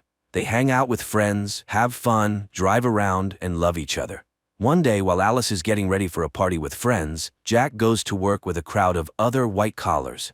A female voice narrates that today is the 997th day. All employees are on their way to headquarters. All residents are safe and accounted for. Ladies are wished a good day, and Alice starts her household chores. Then she goes to her dance classes, like all the exemplary wives in town. The instructor, Shelley, reminds them, beauty is in control and grace is in symmetry. After the class, Alice returns home, chats with her neighbor Bonnie, who constantly scolds her children, and goes to take down the dried laundry. A catchy tune constantly plays in Alice's head, and she hums it. Suddenly, she notices another neighbor, Margaret, standing in front of her house, oblivious to her surroundings. Alice starts cooking, but one egg arouses her suspicion. She squeezes it in her hand and the egg turns out to be empty. She crushes the rest, they're all hollow. This activity is interrupted by burnt meat. In the evening, she greets her husband, beautifully dressed, with her hair done, and at a set table. However, her husband decides to start with another, more pleasant activity. The next day, the women relax by the pool. Alice is distracted, the song in her head again causing her concern. Then a visual sequence appears, a circle of women in wigs. Later, Alice approaches a model of the town and mindlessly traces her finger along the streets. And when she leaves the town limits, Bonnie picks her up. It's time for cocktails served by her children. During this time, the men discuss distracting topics. Everything is decent, sunny, and calm. A signal sounds, and Shelley welcomes the new residents. She is happy that the couple can learn from her husband, Frank, who has created something extraordinary, a new world. Margaret interrupts Shelley's speech, saying she and her husband shouldn't be here.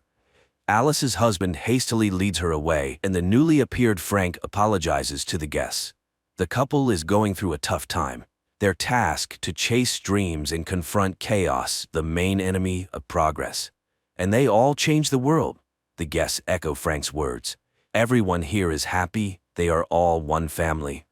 The man thanks the women for supporting their husbands. They are their support.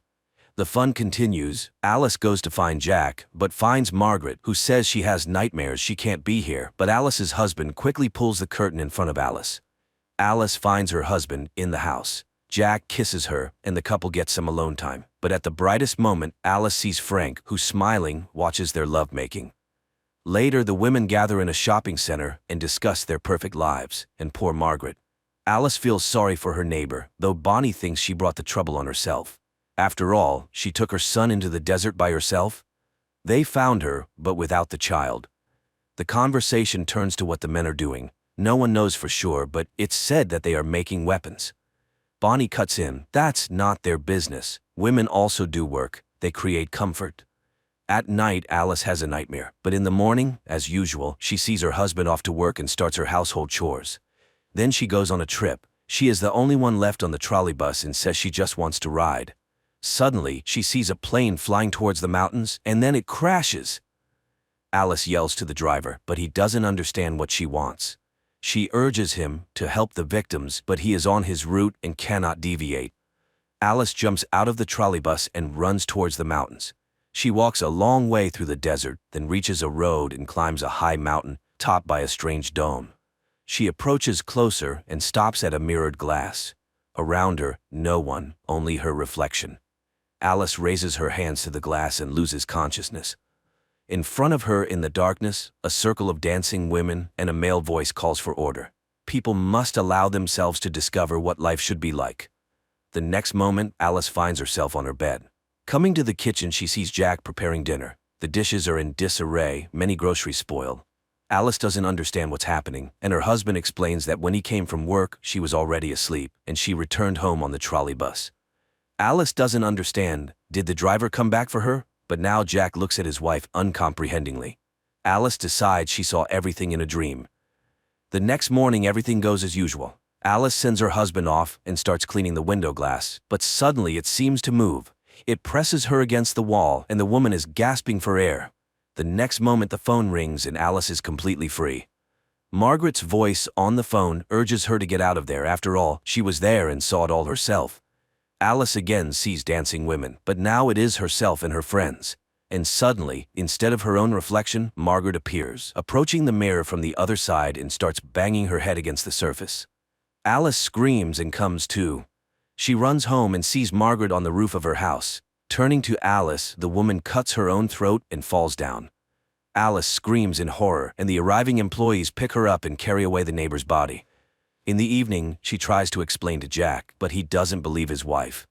Margaret is in the hospital. She accidentally cut herself while washing windows. Alice feels guilty because her neighbor asked for help. What is happening around them? She asks him to tell her what he is doing on the project, but he cannot talk about it. He asks her to stop the hysterics, which could ruin everything. At night, Alice watches an advertisement for their town and catches herself thinking that it feels like she is floundering in a pool from which it is impossible to swim out. In the morning, she is cooking and suddenly starts wrapping her head with cling film. Alice seems to want to bring herself to her senses, but even the suffocation doesn't help, and she tears off the film. The arriving doctor assures the woman that it's just nervous strain, as Alice witnessed Margaret falling. The woman again insists that her neighbor slit her own throat. The doctor suggests prescribing her pills, but Jack refuses. They will cope. The doctor assures Margaret will soon recover and return home. He leaves, forgetting his briefcase, from which Alice manages to pull out a folder with Margaret's personal file. But all the text is smeared, unreadable. Alice burns the folder. She drinks alcohol and again sees dancing women. Then she finds herself in the bathroom. Jack is unhappy. They will be late, and he brings her a dress. Then he asks Alice to think about having a child, and tonight they have a wonderful evening ahead. The couple arrives at a restaurant where all the town's residents have already gathered. A performance by a glamorous blonde is demonstrated to the audience, and Alice again sees the circle of women and Margaret killing herself. Alice feels ill, but those around her do not notice. Frank gives a speech and invites Jack on stage. He is ready to congratulate the man as he is now entering the senior expert council. He presents Jack with a token of loyalty, a ring. The audience applauds and Jack performs a dance of gratitude. Alice, unable to watch this, runs to the bathroom. She has a vision of another Jack who has lost his job. A perplexed Bonnie finds her. Alice tries to explain something, but her friend interrupts her. Was Alice at the headquarters? Has she gone mad? She's acting like a spoiled child. Her job is to support her husband, yet she is ruining his career. And now she is behaving like Margaret. Returning to the hall, Alice watches Jack's triumph and restrains herself. In the morning, Jack reminds her that they will have guests in the evening. She needs to express gratitude to Frank. Alice greets the guests with a smile on her face. Everything, as always, is perfect. Her husband meets Frank while Alice finishes the appetizers. The man enters the kitchen and suddenly starts talking to the hostess. He regrets that Bonnie didn't believe her, but she didn't believe Margaret either. He has been waiting a long time for someone to challenge him. The guests sit down at the table. Alice demonstratively takes the host's seat. Jack, complying, sits next to her. The conversation about nothing begins. Suddenly Alice asks why all the women in the town are from one, at most two states, and they all vacation in the same places. Jack tries to steer the conversation away, but Alice continues. They all met their husbands on a train under similar circumstances. All their stories are the same because they are told what to remember, but sometimes they suddenly remember the forbidden. Frank is doing something with all of them. The man, smirking, reminds her of her nervous breakdown. Why isn't she getting treated? And why was she at the headquarters? Jack is horrified. She was at the headquarters? Frank continues. She broke the rules. It's the result of psychosis, but she revealed herself to him in his bedroom. Alice is stunned by such a dreadful lie, but Jack believes Frank unconditionally. The woman tries to appeal to the guests' common sense. Where do these products come from? And what's in them? But then Shelley stands up. She will no longer allow her husband to be insulted. The guests leave. Frank is disappointed. He expected something more interesting from her. Jack, having seen everyone out, returns to the house. Alice tries to convey to him that he is the most precious person to her.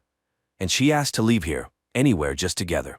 And Jack agrees. They leave the house and get into the car, and then the husband apologizes to his wife, but in the next moment employees pull her out of the car and carry her into the darkness. Alice finds herself on an operating table. Visions with her husband pass by. A doctor in a mask leans over her, in which she recognizes herself. In the next moment, Dr. Alice finishes the operation and goes home, where her unemployed husband meets her. He hasn't prepared dinner because he didn't know what she would want. There's also no hot water. Alice is very tired. She has been standing at the operating table for 30 hours, so she denies her husband intimacy. He sits at the monitor and listens to the advertisement for a new simulation. And again a sunny morning in Paradise Town. Alice returns to her surroundings. An enthusiastic Bonnie meets her and shares the latest news. Alice hugs her children and does not notice her friend's worried look. Her husband goes to work. Alice does household chores, dances, and swims. And she meets her husband. She takes the roast out of the oven while Jack picks a record, humming a song that seems to wake Alice up. Jack walks through the dark city, entering his apartment. Meanwhile, his physical characteristics are narrated. He is absolutely fit to participate in the Victory Project with his friend Alice, and he takes on the responsibility of maintaining his wife's body's vital functions. Alice sees herself in bed, restrained and entangled with wires. Jack cares for her body because he is obliged to exit the simulation each day and work to afford it. The man lies down next to her and hums the song that Alice is hearing now. She realizes he has deprived her of real life, but the man did this to save her from constant work. Frank created this world so they could live as they wanted. He works like a damned soul for this, but she is happy. But what about the others? So they really are hostages. Jack hugs her, but Alice hits him on the head. The next moment, Bonnie finds her. Jack is dead, and she immediately reports it to Frank. Bonnie confesses that she knows everything about the simulation. She chose this life herself because here she can be with her children, who are alive. But other women know nothing. Alice must run, or they will kill her. The woman steps out into the yard, goes to Jack's car, and drives into the desert. Employees chase after her. Cars catch up with her, but Alice, making a maneuver, causes a collision in which a doctor dies. Her pursuers continue the chase. Frank is informed of the incident. He orders the woman to be captured at all costs. In the next moment, Shelley stabs him with a knife. He is a fool and has botched everything. Alice races towards the mountain, but near the summit, her car stalls. She continues on foot. Employees pursue her, and there ahead, the dome. The woman approaches it, her pursuers just steps behind her, and suddenly feels her husband's hands on her shoulders, asking her not to leave him. Shelley reaches out. A strike. Darkness. Visions of the perfect life and victory. And a sigh from a woman waking up in reality. That case when it's hard to take someone's side. The husband deprived his wife of reality with good intentions to make her happy, and probably many would want to escape into the simulation from everyday problems. But can you make someone happy against their will?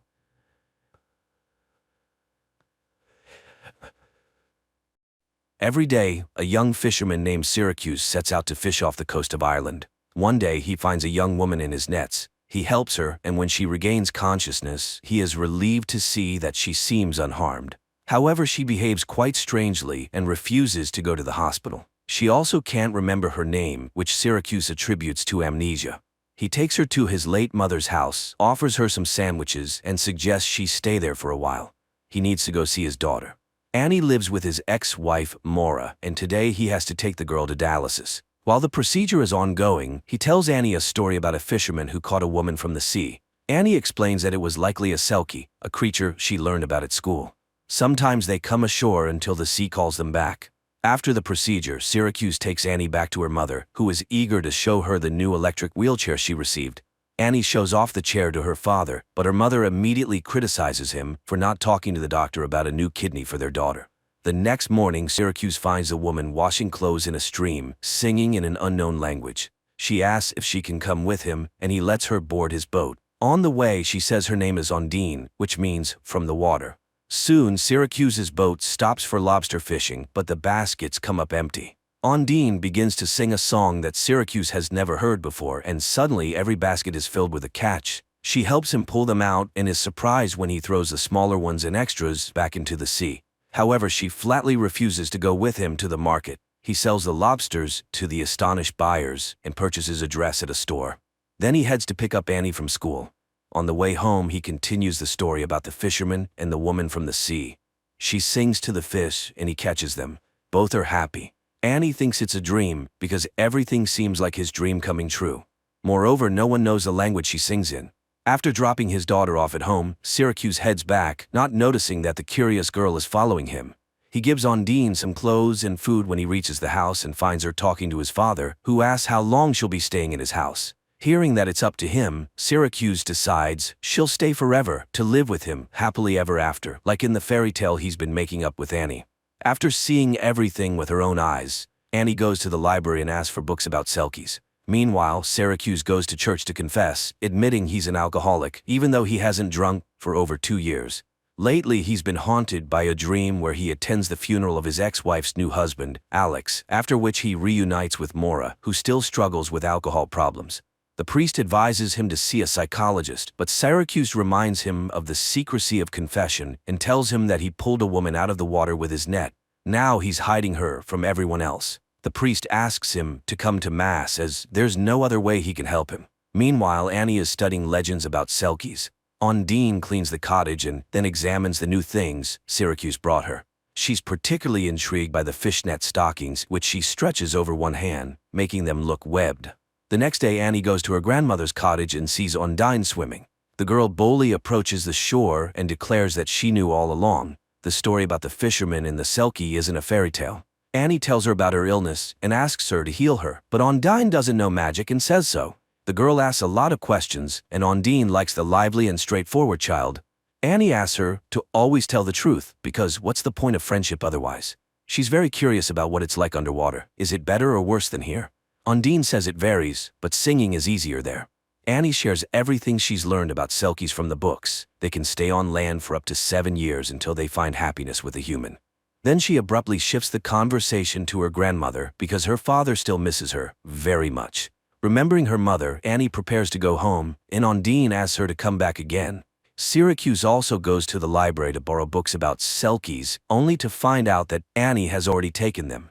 Meanwhile, Annie meets up with the neighborhood kids who show off their bikes, and she lets one of the girls play with her wheelchair before it runs out of power and rolls into the water. The kids abandon Annie, and she has to make her way home where she's met by Alex. He recharges her battery and tells her that Selkies were invented in his homeland of Scotland, but the girl insists that Undine speaks a different language. Meanwhile, Syracuse finds Undine on a pontoon in the middle of the bay and offers to take her back to his boat. He asks her to hold the tiller, but when a patrol boat speeds by, Undine hides and steers the boat with her foot. Syracuse teases her, noting that she manages just fine with her feet. She starts singing again as he pulls up his net and discovers it's filled with a bountiful catch of salmon, which his nets usually can't catch. Before he can fully enjoy his luck, Syracuse sees the patrol boat returning. The wildlife officers find the salmon and demand to see the nets he used to catch them. He shows them the usual nets for catching salmon, but they're completely dry, meaning he's telling the truth. However, the men notice Undine hiding in the hold. She confirms that Syracuse caught the salmon in an ordinary net, and they leave the boat. Relieved that the officers believe their story and that nothing happened when Undine was seen by people, they head to the harbor together to sell the catch. Syracuse offers to buy her a gift, and she asks for another dress, which she'll choose herself. On the way to the store, they run into Annie, who's thrilled that their story isn't just a fairy tale. The girl helps Undine pick out an outfit while the townspeople gawk at the pretty stranger through the shop window. Later, Annie arrives at her grandmother's house, which looks festive and cozy thanks to Undine's efforts. Undine offers to teach the girl how to swim, and she agrees since she'll have someone from the sea by her side. They both play in the shallow water when Undine suddenly sees something in the water and asks Annie to get on the raft. She pulls out a bundle, which Annie calls Selkie clothing. According to legend, if she buries it in the ground, she'll be able to stay on land for 7 years, provided her sea husband doesn't come for her.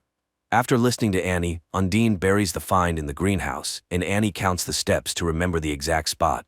Later, she tells her father about it and advises him to watch out for strangers. Meanwhile, they all head to the local festival by boat, and Undine denies Annie's claim that she can grant wishes because she's not really a Selkie. Upset, Annie pretends that her wheelchair brakes have failed and falls off the pier, hoping to test the truth of her words. Undine jumps in to save her and pulls the girl to the surface. Syracuse carries Annie home and hands her over to Moore and Alex. Later, Undine tells Syracuse that the wheelchair's brakes work just fine and that Annie was testing her ability to breathe underwater. He confesses that he used to drink heavily, but one day he returned from a trip to find Annie's mother sleeping next to their unconscious child. They saved the girl, and he decided that one of them had to stay sober at all times. Meanwhile, Moore tells Annie that a dark-haired stranger has been looking for the fisherman's girlfriend, which causes the girl to have a nightmare. Meanwhile, Syracuse and Undine become intimate. Later, he goes to confession and admits to the priest that he sinned with Undine the night before, and now he fears the luck she brings because he's long lost hope for the best. He knows that something wonderful or terrible will happen, and he's afraid of both. After the conversation, the fisherman steps outside and is approached by an unknown man who starts asking questions about Undine. Syracuse ignores him and walks away. That day, he takes Annie to dialysis as usual, but when they return home, no one is there. Maura and Alex had been out drinking at the nearby pub. Syracuse takes the girl there. Finally reaching home, he finds the doors broken in and Undine nowhere to be found. Syracuse searches the shore and eventually finds her hiding. She reminds him of the Selkie's husband and says he's here to take her away. Meanwhile, the intoxicated Maura is riding her daughter's wheelchair and, despite Alex's warnings, is determined to make it home on it. Syracuse hides Undine in a secret cave behind the waterfall, offering to grant her a wish, but her only wish is for Annie to get well, so he wishes for her to be able to stay. Meanwhile, the man searching for Undine is driving around town and gets into a car accident, colliding with a car driven by the intoxicated Maura. Alex is thrown through the windshield. Annie, however, manages to buckle up, but still sustains injuries. Syracuse and Undine, driving by, recognize the car. Syracuse screams and rushes at the medics as they load Annie onto a stretcher to take her to the hospital. Later, they find the girl in the hospital and learn that she's undergoing an immediate kidney transplant from Alex, who, by a stroke of luck, was a compatible match. Meanwhile, the unknown man meets Ondine in the hallway. He wonders why she speaks their language because neither of them belongs here. The sea spat her out, but this is not their world. The woman asks him to return home without her. The next morning, Annie wakes up and immediately asks where Ondine is. Syracuse reassures her that they'll see her soon.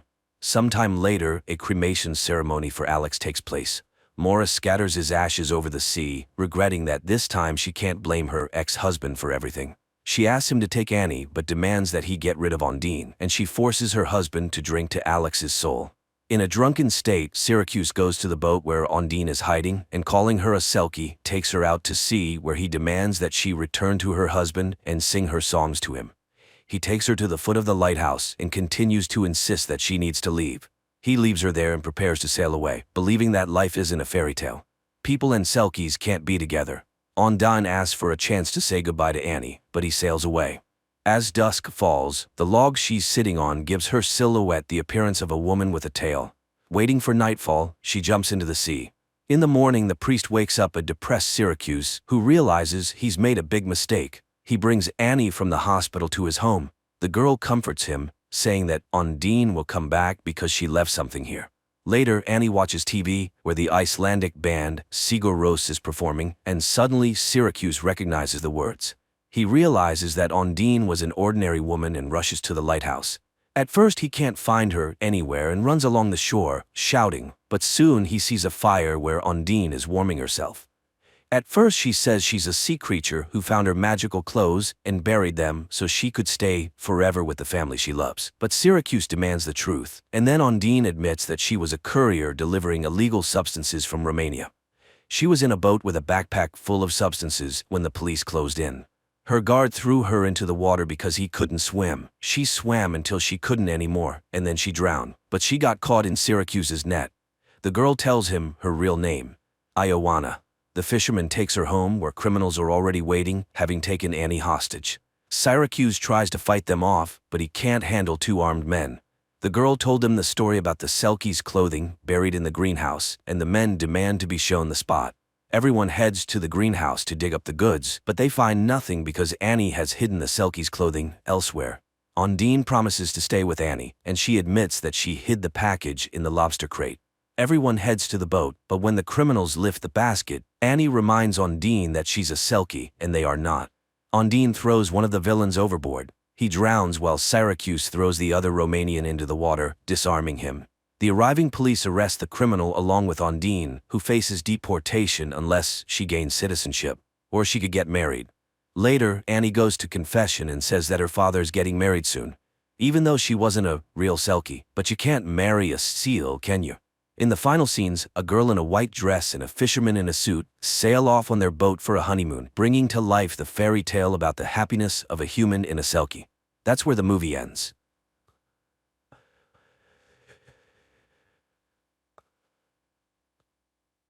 1,000 years ago, the first settlers left Earth and formed the League of Free Worlds. Some got warm, sun-drenched planets, while others were fated to be born on a planet covered with impenetrable swamps. People built a model city there where order, prosperity, and total control reigned. Christie was among those who couldn't reconcile with such an existence, which landed her in prison. But since there is no death penalty on planet XT-59, a group of 10 prisoners is sentenced to lifelong exile in the swamps. If lucky, they might reach the Paradise Islands, but no one recalls such instances since the swamps are teeming with dangerous creatures. This time, as the prisoners were prepared for their last journey, the captain incapacitates one of the prisoners, his head shrouded in a sack, and orders him to move forward. The prisoner inquires about the security barrier and begins to move very cautiously. He miraculously avoids the hit from the security's invisible barrier, and the captain orders to deactivate the protection. Then, the captain reads the sentence and removes the sack from the prisoner's head, followed by an order to give the prisoners a metal box with supplies.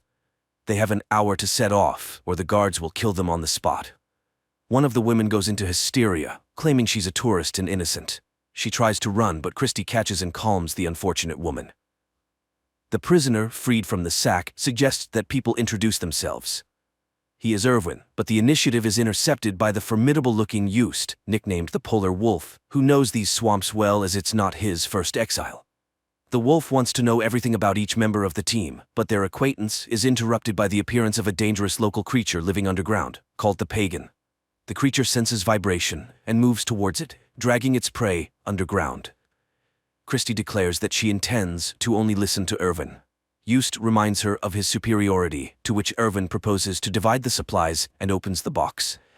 He manages to grab only a knife when the others pounce on the box with supplies. The wolf again reminds everyone that he's the boss, but Irwin refuses to listen to a prisoner and announces his departure to the Paradise Islands. Christie joins him, but first, they want their share of the supplies. The wolf's henchman tries to claim rights over Christie. Then Irwin puts a knife to his throat, reminding that any attempt of the prisoners to destroy each other will result in them being immediately shot on the spot. So, the wolf has no choice but to give the pair their share of supplies. Additionally, Irwin requests the metal box itself in exchange for a portion of food, and the wolf agrees to give it away. The wolf orders his group to prepare for the journey when Christie asks Irwin to help the helpless tourist. But he refuses. That woman is already dead, even though she doesn't know it. Irwin explains to Christie that she should go first because she is lighter than him, and he will be able to pull her out if she falls into the swamp. At that time, a voice from the fortress commands the prisoners to lave the shore. The wolf leads his team forward. Irwin and Christie tie a heavy box with ropes and also set off. Suddenly, a shot is fired from the fortress. People hide behind the rocks, and Irwin realizes that he was the intended target. He forces Christie to crawl out of the dangerous square. Along the way, the girl notices small, crawling creatures, but Irwin assures her of their harmlessness, suggesting they could be their food, which disgusts Christie. Soon, the pair reach a relatively safe place and confirm that Wolf's team is following their trail. Watching how Irwin calculates everything in advance and can find a solution to any problem, Christie worries, trying to understand who the man was before his exile. The girl doubts the existence of Paradise Islands, to which Irwin rightly remarks that then they wouldn't have tried to kill him. After all, the guards would have been sure that he would definitely die. And although it's his first time in the swamp, he is confident that he can find the right way. Meanwhile, the captain is reprimanded by the president for the advisor still being alive. Sergeant Matthias, who was the disguised prisoner, failed to eliminate the advisor. The captain reassures the president, stating the swamps are impassable. Meanwhile, Christie and Irwin find a small stream of clean water, and the girl washes her face, pondering her misfortune. Suddenly, Irwin asks Christie to freeze, but she thinks he's decided to take advantage of her. However, it turns out Irwin spotted the Pagan, which suddenly emerged from under the ground. Christie grabs a knife and cuts off part of the creature. After that, Christie treats Irwin's wound while sharing that she ended up in prison for standing up to an inspector who tried to force her into intimacy. At that moment, the wolf's group appears from behind the rocks. The man intends to take back the metal box, but Irwin takes the part of the creature cut off by Christie and uses it as an electric whip. The wolf realizes the situation is bad and decides to let them go.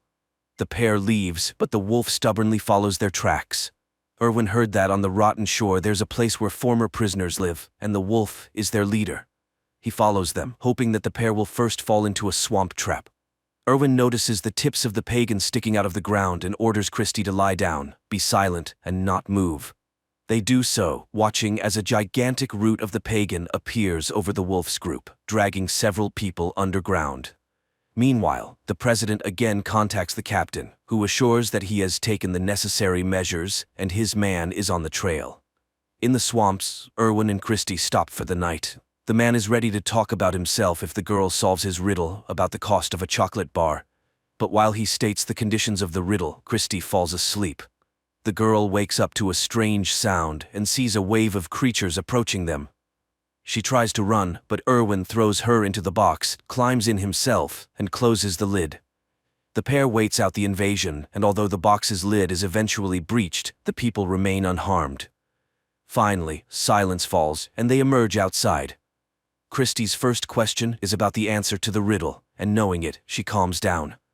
Now the box is no longer needed, and the pair throws it away. Soon they reach the liquid part of the swamp. Meanwhile, the remaining part of the wolf's group follows their trail, but Layla, realizing they might lose the couple, runs after Irwin and Christie. the wolf rushes after her and falls into a swamp pit. Here Layla slips up, saying that Erwin is a former presidential advisor and knows best how to act. Nevertheless, one of the prisoners, Jan, helps the wolf out. In the evening, Erwin sets up camp, forces Christie to eat raw tadpoles, and confesses that he was the president's advisor, but his conscience tormented him. He collected a lot of different information and wanted to tell the public about it. The authorities realized they couldn't get rid of him quietly and sent him to the swamps. But he managed to launch a virus into the control system, which can only be turned off knowing the code, and only he has the code. So, after the system's collapse, free people will be able to build their new free city management system. Christie reminds him that then they will definitely be looking for him, but the man is confident that by that time, they will already be on the islands. Meanwhile, in the city, the system begins to collapse. The communications satellites fail first. In the morning, Layla and those who left the wolf encounter wild people on their way. Hearing their screams, Christie curses whoever invented this method of punishment. Erwin admits that he did it because he thought it was humane. Christie breaks down and berates Erwin, urging him to burn himself so no one can learn his code. He starts screaming, calling the savages to fight to die, but no one comes out. Then Christie confesses that she was offered freedom for his death. Meanwhile, the wolf finds those hiding among the rocks of his group. To save herself, Layla tells about the offer she received to kill the advisor, after which a ship will fly for her. The wolf orders to find the sensor on her body. The girl runs away and dies in the web of a dangerous swamp fungus. Seeing that their spy is dead, the captain arms Sergeant Matthias and sends him on the advisor's trail. Meanwhile, another man from the wolf's group dies, and then Jan catches up with the couple, and distracted by him, Erwin falls into a trap to the wolf, who intends to exchange the advisor for freedom. Erwin, tied up, tries to persuade Christie to run, but she suddenly kisses him. The wolf forces Erwin to stand, but he mocks the prisoner, and the wolf has to carry Erwin on his back. Meanwhile, Sergeant Matthias's group lands in the ruins of the old prison where wild criminals live. Soon, the wolf's group also gets there. Leaving the tied advisor and Christie aside, the wolf goes to negotiate with the sergeant. But while they are agreeing, Erwin frees himself and escapes. The wolf promises to find him but gets shot by the sergeant, after which Matthias finds Christie and Jan, and killing the latter leads the girl forward. Erwin confronts Matthias and demands to release Christie in exchange for himself. The military agrees but shoots a tranquilizer, hitting Christie, and himself receives a knife in the back from the fatally wounded wolf. Erwin thanks the dying man, who advises not to go to the Paradise Islands because they don't exist. Then he drinks poison to avoid suffering. Later, Erwin, carrying Christie in his arms, reaches the sea, and the advisor realizes that the Paradise Islands are rafts made of plants, and they can cross the strait on them. Meanwhile, the captain loses contact with Matthias and realizes that further search for the advisor is useless, but he sends the last combat drone after him. At this time, Christie comes to her senses and realizes that their island is gradually sinking. The prisoner with them, Job, hears this and goes into the water to save the couple. Soon they hear the sound of an approaching drone, but the drone fails to reach them and falls into the water, thereby proving that Erwin's virus worked and the city's control system is destroyed. Their joy is overshadowed by a cliff appearing ahead. The couple wraps themselves in their plant-made island and miraculously survives a gigantic waterfall. Soon, they reach the shore, where a secret bunker is set up in case of the president's escape, designed and built by Erwin. But he doesn't know the entire code. The last figure was entered by the president. There are only 2 attempts, so guessing it is impossible. Then Christie remembers the riddle about the chocolate bar and, knowing the president's answer to it, which Erwin also posed to him, suggests entering the number he named. And the bunker opens. But then it turns out that the hidden spaceship there is single-seated. Erwin insists that Christie should fly alone, but she refuses because she loves him. In the last scenes of the movie, the voices of Christie and Erwin are heard, making it clear that they somehow managed to squeeze into the spaceship together. Thanks to their rescue, the League of Free Worlds learned the truth about the planet and destroyed the remnants of the total control system. But 10 years later, a new system was established on planet XT-59, much more cruel than the previous one. The movie is simple and at times imperfect, but it's truthful and unexpectedly relevant because no one can bring freedom to the people from the outside. Everything is achieved only through one's own efforts and by taking responsibility for oneself and no one else.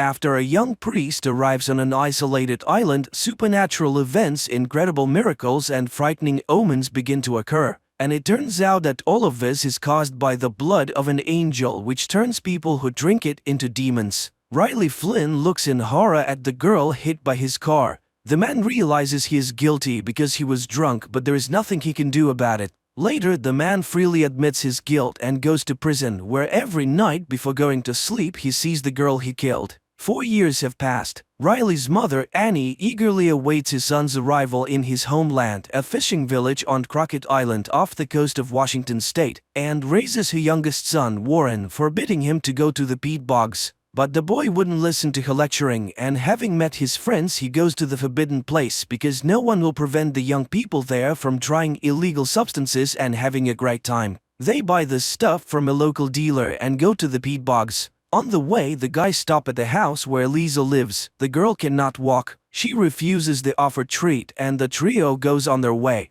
At this time, a young man with a huge box locked with padlocks enters the door of the local priest's house. The boys get into a boat and make their way to the far shore of the island. It's already dark, so when they hear a sound of huge wings, the boys mistake them for a giant heron taking off. The peat bogs are also teeming with stray cats that were brought here from the mainland, and they feed on old remains because up until the 1920s people buried their dead right in the yards. And now, when the peat bogs get flooded, those remains resurface. Warren knows this because after storms, all this creepiness washes ashore where their house stands. The boys settle in their usual spot, and after taking some revelatory substances, start telling tales about local ghosts. At that moment, loud cat cries are heard from the bushes, and Warren, shining his flashlight in that direction, sees 2 burning eyes following them. But they immediately disappear, and the boy forgets about the incident. In the morning, Riley arrives on the island. Annie meets her son and apologizes for his father and younger brother who could not meet him because they were out fishing. Meanwhile, the ferry is met by a zealous parishioner, Bev Keane, who is concerned about the long absence of Father Pruitt, but the priest is not on the ferry.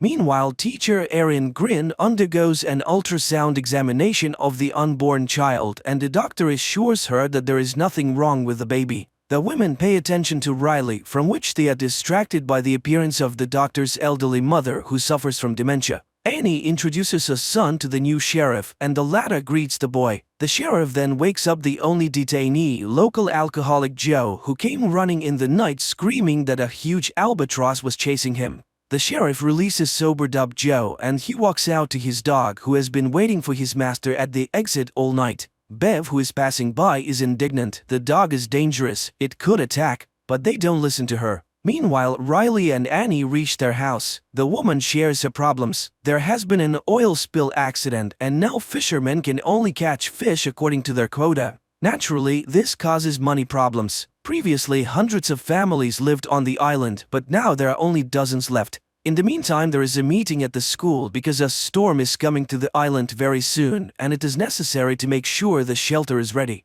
The new sheriff calls for it to be equipped in the school, but Bev objects. Everything has been ready in the church for a long time, and there is no need to change anything. All members of the Flynn family finally get together for dinner. Riley informs them that he has to travel to the mainland to check in with the Alcoholics Anonymous, which is one of the conditions for his release. Warren talks about the new teacher, a daughter of an ex. Riley perks up. Is Erin really back on the island? And learns of her pregnancy. Annie announces that their old priest, Father Pruitt, has made the trip to the Holy Land, despite his age-related problems. Warren serves as an altar boy and is aware of the pastor's forgetfulness. Riley disappoints his parents. He has no intention of going to church, which incurs the wrath of his father, a devout Catholic. Meanwhile, Bev notices a light in the windows of Pruitt's house and, upon entering, stares in surprise at the man who meets her. And in the shoreline thickets, attacks on the cats begin to occur. Before going to bed, the father tells Riley that after what happened to him, Annie goes to church every day and prays for him. He asks the boy to at least sit in the pew, for it is very important to his mother. At this time, the new sheriff and his son perform namaz before going to bed. The doctor catches the mother trying to climb to the second floor, and Riley sees Warren climb out the window to go to his friends. At night, Riley as usual sees recurrent dreams of the dead girl and of himself sitting in the boat. The dawn is breaking. The altar workers are preparing for the upcoming church service and notice that the wine bowls are already full. The congregation takes their seats. Bev opens the service, people sing hymns while the new priest enters the room. Paul Hill has been sent to replace Father Pruitt, who has left and is hospitalized on the mainland. Paul conducts the service and administers communion to the faithful except for Riley, who has refused to do so. The new priest calls all the parishioners by name, explaining this by Pruitt's stories. Riley decides to accompany Aaron, and the young people reminisce about their past encounters and talk about their experiences. They both vowed not to go back, but nevertheless they are on the island again.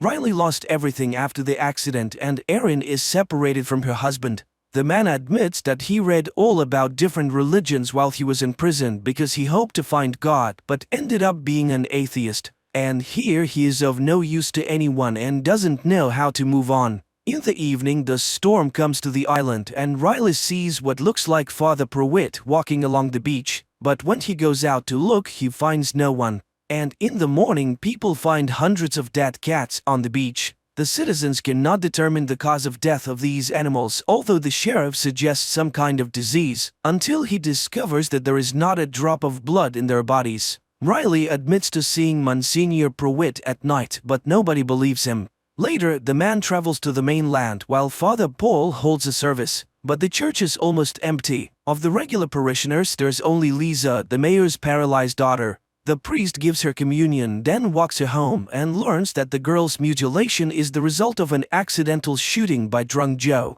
In the meantime, Erin catches Bev in the storeroom, from where the woman takes a box of poison intending to poison the rats, which have become too numerous. And Father Paul comes to Dr. Sarah's house to administer communion to her sick mother. The elderly woman calls him by the name of Pruitt, which her daughter believes is a symptom of the developing dementia. Back on the island, Riley speaks to Erin. It becomes clear that the two were romantically involved in their early youth. And Annie suddenly notices that her eyesight has improved considerably. In the morning, Father Paul meets his flock at Ash Wednesday, the beginning of Easter Lent. He gives an inspiring speech about the rebirth of the island and the first disciples of Christ, the fishermen. And he reminds them, man must remember that he is dust, and to dust he shall return. After the blessing, the residents gather for the feast. Riley speaks to the priest and again recalls Father Pruitt. He is convinced his eyes did not betray him that night. It was Father Pruitt. Father Paul suggests starting an Alcoholics Anonymous group on the island so that Riley doesn't have to travel so far, especially since there are others here suffering from this evil. The fun is interrupted by an unpleasant incident. Joe's dog dies after eating food off the ground. A new morning arrives. Riley goes out fishing with his father because the father has a bad back. Meanwhile, the sheriff goes to the school pantry where Bev confesses that she left poison in some parts of the island and the dog really could have died from it. But it was unintentional and anyone could have taken the poison. In the evening, Riley visits Father Paul and reveals that Bev has extorted donations for the church from the parishioners after convincing them to accept an agreement with the oil company that poisoned the waters of the bay and to receive generous compensation. And it's the same story everywhere else in the world. Villages are getting poorer and churches are getting more luxurious. The father reminds Riley that he was once a believer, and the boy expresses his contempt for the doctrine of good deity because the idea that suffering leads to purification is appalling. At night, Erin sees a mysterious creature near her house and noticing the bloody discharge rushes to the doctor. But Sarah reassures the woman there is nothing wrong with her baby. Later, she has to convince the frightened mother that she just imagined a face in the window. Meanwhile, the dealer passing by an empty house hears strange noises inside. He walks through the door and is attacked. It is morning and Father Paul for some reason takes a particularly close look at Lisa. Then he insists that the girl get up from her chair and come up for communion. And to everyone's shock, Lisa gets up and walks up to the priest.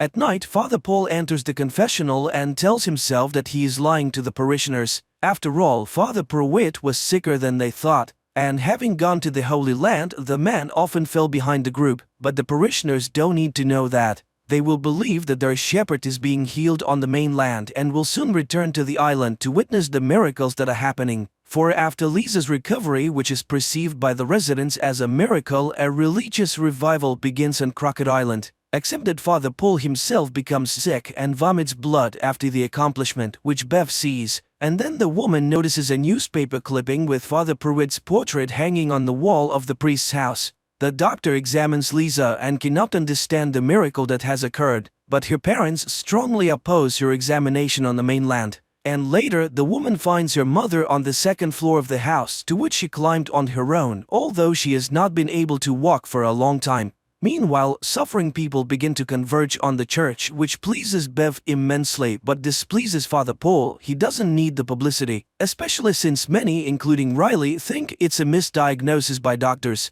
But that same evening, a miracle happens to his father. The man suddenly stops having back pain and even asks his wife to dance. At this time, Lisa summons Warren and the couple runs off to have fun, and Riley goes to Erin. More and more parishioners come to the morning mass. And one day Warren catches Father Paul pouring some kind of liquid into the wine, and during the sermon the priest suddenly collapses without feeling. The story shifts to the time of Father Paul's confession, in which he tells the true story of Monsignor Pruitt. After a visit to Jerusalem near Damascus, he was caught in a sandstorm and took refuge in ancient ruins. This is where Father Paul comes to his senses. He is examined by Sarah, though the man is against any intervention. Meanwhile, the sheriff finds a Bible in his son Ali's possession, and Lisa visits Joe and confesses that she hated him for years for stealing her future, but eventually forgives him. That same day at the school assembly, the sheriff tries unsuccessfully to convince Bev to stop handing out the Bibles to public school students.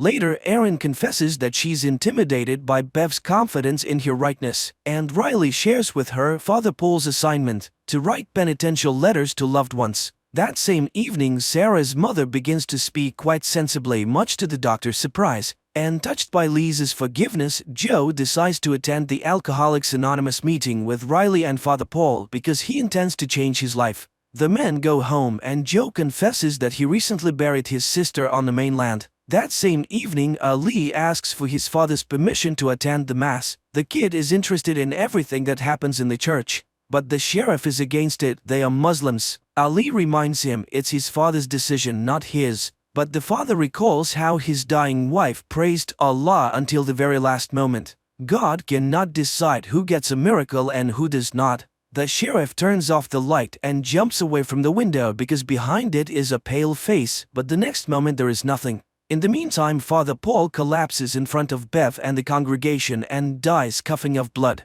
The action carries over to the moment when Pruitt takes refuge in the dark cave. He burns matches, trying to make out the room where he is trapped, and suddenly sees two burning eyes. Then he is attacked by a nightmarish creature that sucks his blood and drinks his own blood in return. The priest concludes that it is an angel because when he wakes up in the morning, Pruitt finds that he is young again. So he decided to take his savior with him. He rode ahead, waiting for the angel to catch up with him. And he was very much afraid that the angel would disappear. Here on the island he hid it from everyone and lied to the parishioners because he was Father Pruitt. The next moment the priest comes back to life. During a scheduled checkup, the doctor informs Erin that her uterus is empty. It was probably a miscarriage. The woman is shocked. How could she not have noticed it at such a late stage? Meanwhile, Bev cancels the mass and her assistant notices the incredible resemblance between Father Paul and Monsignor Pruitt. She is convinced of the miracle and the others are simply frightened.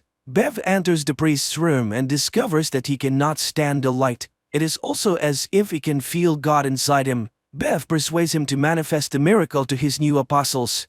Riley notices an improvement in his father's well-being, and the father confesses his unjust anger towards his son and asks for forgiveness for his omissions. Meanwhile, Sarah is collecting Erin's tests when her mother enters the office. She answers her daughter's questions confidently and looks much better than before. And then Sarah sees the blood in the test tube begin to boil in the sun and burn to the ground. In the meantime, distraught, Erin spends the day with Riley, mourning her unborn child and discussing their childhood. She resents her mother, who was a real dictator and never loved her daughter. And then she managed to marry her mother's mental double, which only her pregnancy saved her from. She just packed up and left. Then Riley recounts his dream. At this time, Father Paul is reciting prayers, which makes him sick, and then he notices the mark of the cross on his hand. He cuts his hand and drinks his blood.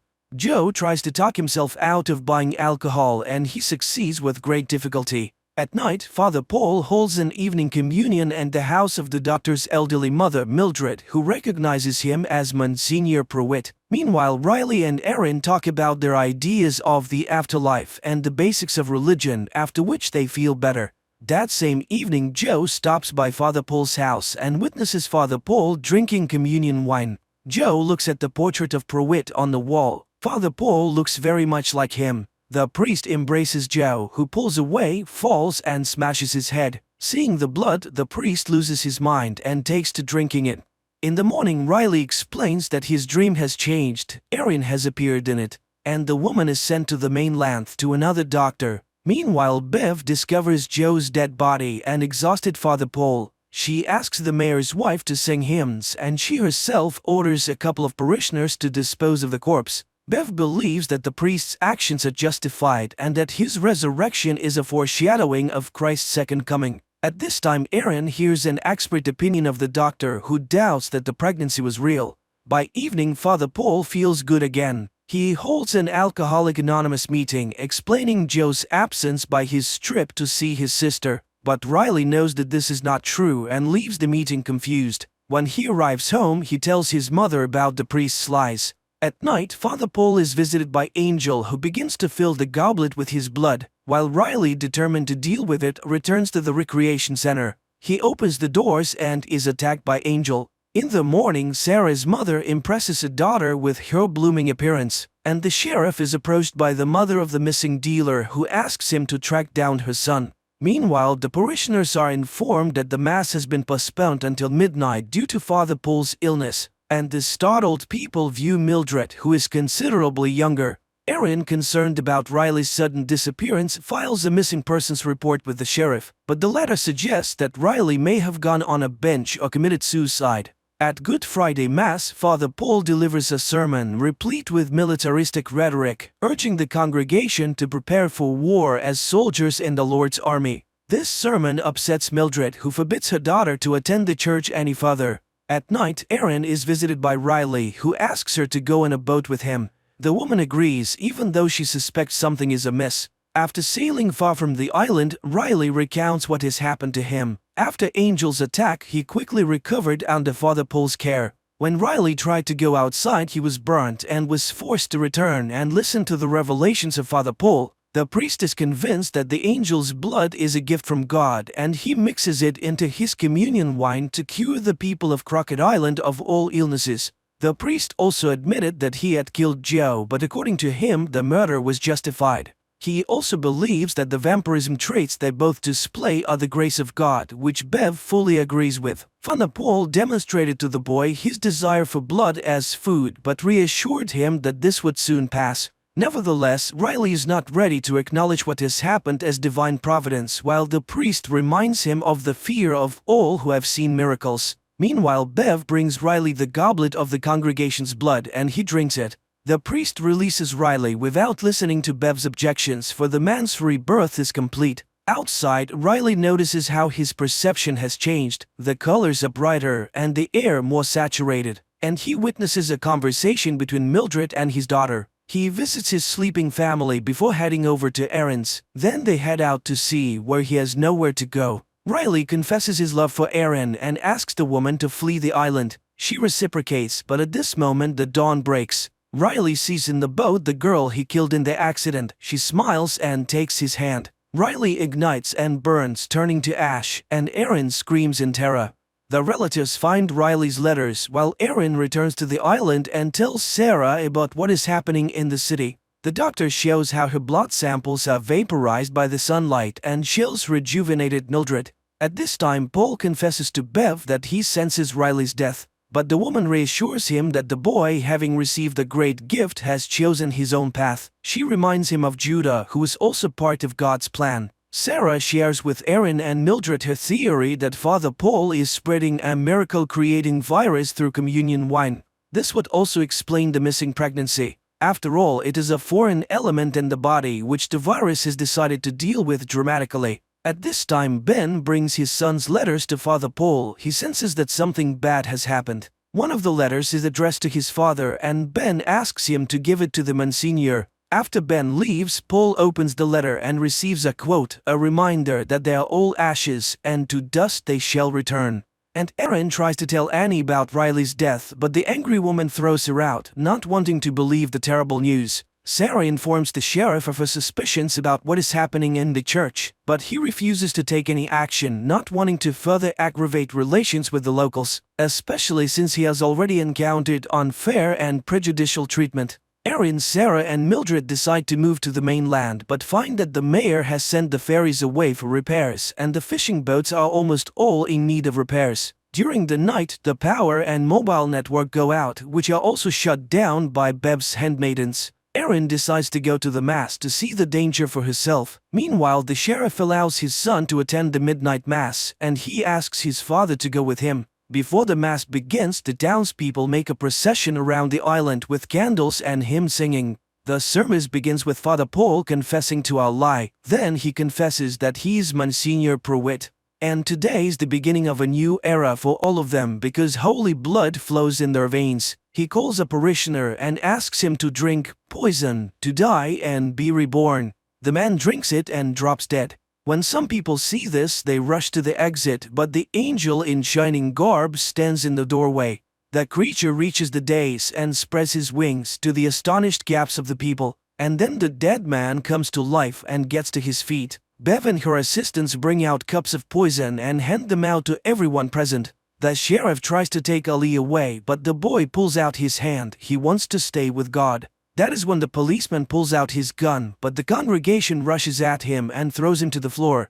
The boy, in spite of his father's screams, drinks the poison. Lisa's parents do the same, but the girl refuses. Unimaginable things are happening all around. Some are drinking the poison, the others are pushing the cups away. Then Mildred raises the sheriff's gun and shoots Father Paul in the head. A vampire attacks her and carries her away in his claws from the church. Bev orders the doors to be locked. Meanwhile, Ali comes back to life. The dead parishioners are resurrected as vampires and hungry attack those who have not drunk the poison. All hell breaks loose with screams and blood everywhere. Ed turns into a vampire and Sheriff Erin, Lisa, Sarah, Warren, and Annie flee. But Bev gets in their way. Erin shoots her, after which the group escapes. Father Paul regains consciousness while resurrected Bev and her assistant send vampires to attack the townspeople who are not present at the church. After the parishioners turned vampires have left the church, Father Paul is resurrected and, disappointed by the outcome of the mass, removes his robes and remains sitting alone on the steps of the altar of the bloody church, looking at Mildred, who has also turned. Screams can be heard in the town. The vampires are killing their loved ones and converting them. Meanwhile, the group of the runaways hide out in Erin's house, pondering over a future plan of action. Warren recalls his canoe, which is hidden on the outskirts of the island, and Erin realizes that the vampires needed the boats for something. She becomes terrified at the thought that some of the monsters might make it to the mainland. Suddenly, a burning bottle flies in through the window, setting the house on fire. It is Bev. She wants to settle the score with Erin, who shot her. To allow the group to escape, Annie distracts the attackers by exposing Bev's motives. She is just jealous that God loves everyone without singling her out. Bev, who is always so right and so good, must be furious. Then Annie commits suicide by seducing the vampires with her blood. Meanwhile, John Pruitt recalls his affair with Mildred, which resulted in the birth of Sarah, who was forced to live with her fake father, as such circumstances were unacceptable for the pastor. The priest admits that the main reason for bringing Angel to the island was his desire to cure Mildred and live in peace with her and his daughter as a full family. The survivors decide to split up. The adults go to burn the boats prepared by the vampires to leave for the mainland to spread vampirism, while Lisa and Warren flee toward the peat bogs, where the younger Flynn's canoe is stored. Along the way, they encounter other vampires more than once, attacking innocent people who have not attended the midnight mass. Drunk on blood, Bev proposes not to extinguish the house, but instead to burn every building on the island, following the biblical story of the end of the world and the Ark, which will be the building of the rehabilitation center. She and her assistant go to burn the city, unaware that some converts who have not lost their reason and morals refuse to kill. Among them are Riley's parents, who find each other in the middle of the night. The sheriff, Aaron, and Sarah meanwhile set fire to the boats, and Lisa and Warren hide in an abandoned house, unaware that they have entered the lair of the beast. The girl lights a match and sees the angel drinking blood of the man dragged into the house. Lisa shoots the monster, but he's so engrossed in what he's doing that he doesn't even notice them.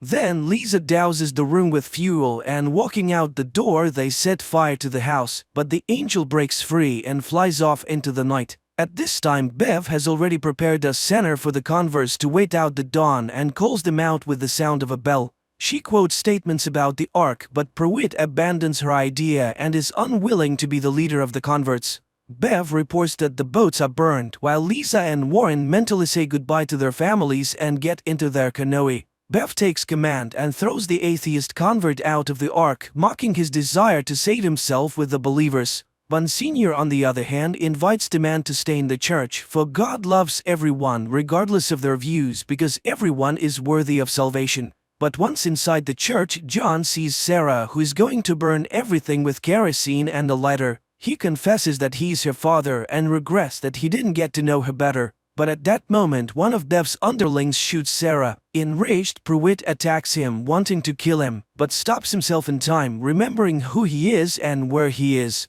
John tries to save Sarah and lets her drink his blood to turn her into a vampire, but she spits it back out, wanting to die human. John and Mildred mourn their daughter's death. They take her body, burn the church, and leave for the bridge by the river, a memorable place where Sarah often played as a child. Meanwhile, the walls of the rehab center are doused with kerosene by the surviving sheriff. Bev mocks the sheriff's religion and shoots him, and Aaron emerges from the building, spilling kerosene inside, but is picked up by a flying vampire, taking her aside and gnawing at her neck. But then Ali picks up the lighter and throws it into the building. Bev takes another shot at the sheriff, but his son rushes to the man and takes him away. Realizing that there are no more places to wait out the dawn, the converts disperse, wanting to spend their last moments with their loved ones. Slowly dying, Aaron shreds the wings of the blood-sucking vampire with a knife, after which the vampire struggles to rise into the air. He is spotted by Lisa and Warren, who are watching the shore from the boat, and they note the monster's slow speed and that he's unlikely to make it to the mainland before dawn.